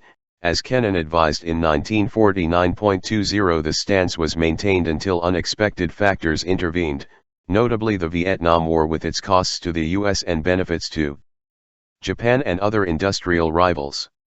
Yet another fault of the Japanese, Weismann observes, is the bellicose terms in which they frame Japanese-American relations, thus revealing their penchant for militarism. The Japanese speak of their second strike. If Washington cuts off Japanese imports, Tokyo can strangle the American economy by cutting off investments or purchases of treasury bonds. Even if we adopt Weismann's unexamined judgment on the impropriety of such retaliation, it would hardly seem to rank high in comparison to standard US practices. For example, the devastating and illegal economic warfare regularly waged against such enemies as Cuba, Chile, Nicaragua, and Vietnam, or the efforts of Jacksonian Democrats to place all other nations at our feet, primarily the British enemy, by gaining a monopoly over the most important commodity in world trade. Japan's worst sin, however, is its tendency towards self-pity, its refusal to offer reparations to its victims, its clumsy attempts to sanitize the past, and in general, its failure to come forward with a definitive statement of wartime responsibility. Here Weismann is on firm ground, or would be, if he or his editors, or their colleagues in the doctrinal system were even to consider the principles they espouse for others. They do not for a moment, as the record shows with utter clarity. Chapter 10, Murdering History Segment 7/17. 5 Self-Pity and Other Character Flaws. The 50th anniversary was commemorated with cover stories in the major news weeklies, articles in the press, and TV documentaries. Several were applauded by Wall Street Journal critic Dorothy Rabinowitz for their unrelentingly tough historic view of the Pearl Harbor attack, with no ambiguities about the distinction between pure righteousness and absolute evil, December 2. She reserves her condemnations for the journalists of the fashionable left and the terminal right who invariably portray the Japanese as victims of the dastardly Americans. Examples of these lunacies are omitted, the actual historical issues receive not a phrase. The opposite side of the page carries an article by Robert Greenberger headlined U.S. Vietnam ties remain held back by the missing in action issue, describing a Vietnamese plan to solve the main issue blocking a resumption of relations, accounting for Americans missing since the Vietnam War. This news report is so conventional as to merit no particular notice, apart from the interesting layout. It is a staple of the media, and the culture generally, that we were the injured party in Vietnam. We were innocent victims of what John F. Kennedy called the assault from the inside, November 12, 1963, the internal aggression by South Vietnamese peasants against their legitimate government and the saviors who imposed it upon them and defended their country from them. 21 Later we were treacherously assaulted by the North Vietnamese. Not content with attacking us, they also imprisoned Americans who had mysteriously fallen into their hands. Unrelenting, the Vietnamese aggressors proceeded to abuse us shamefully after the war's end, refusing to cooperate fully on the fate of U.S. pilots and MIAs, even failing to devote themselves with proper dedication to locating the remains of pilots they had viciously blasted from the skies.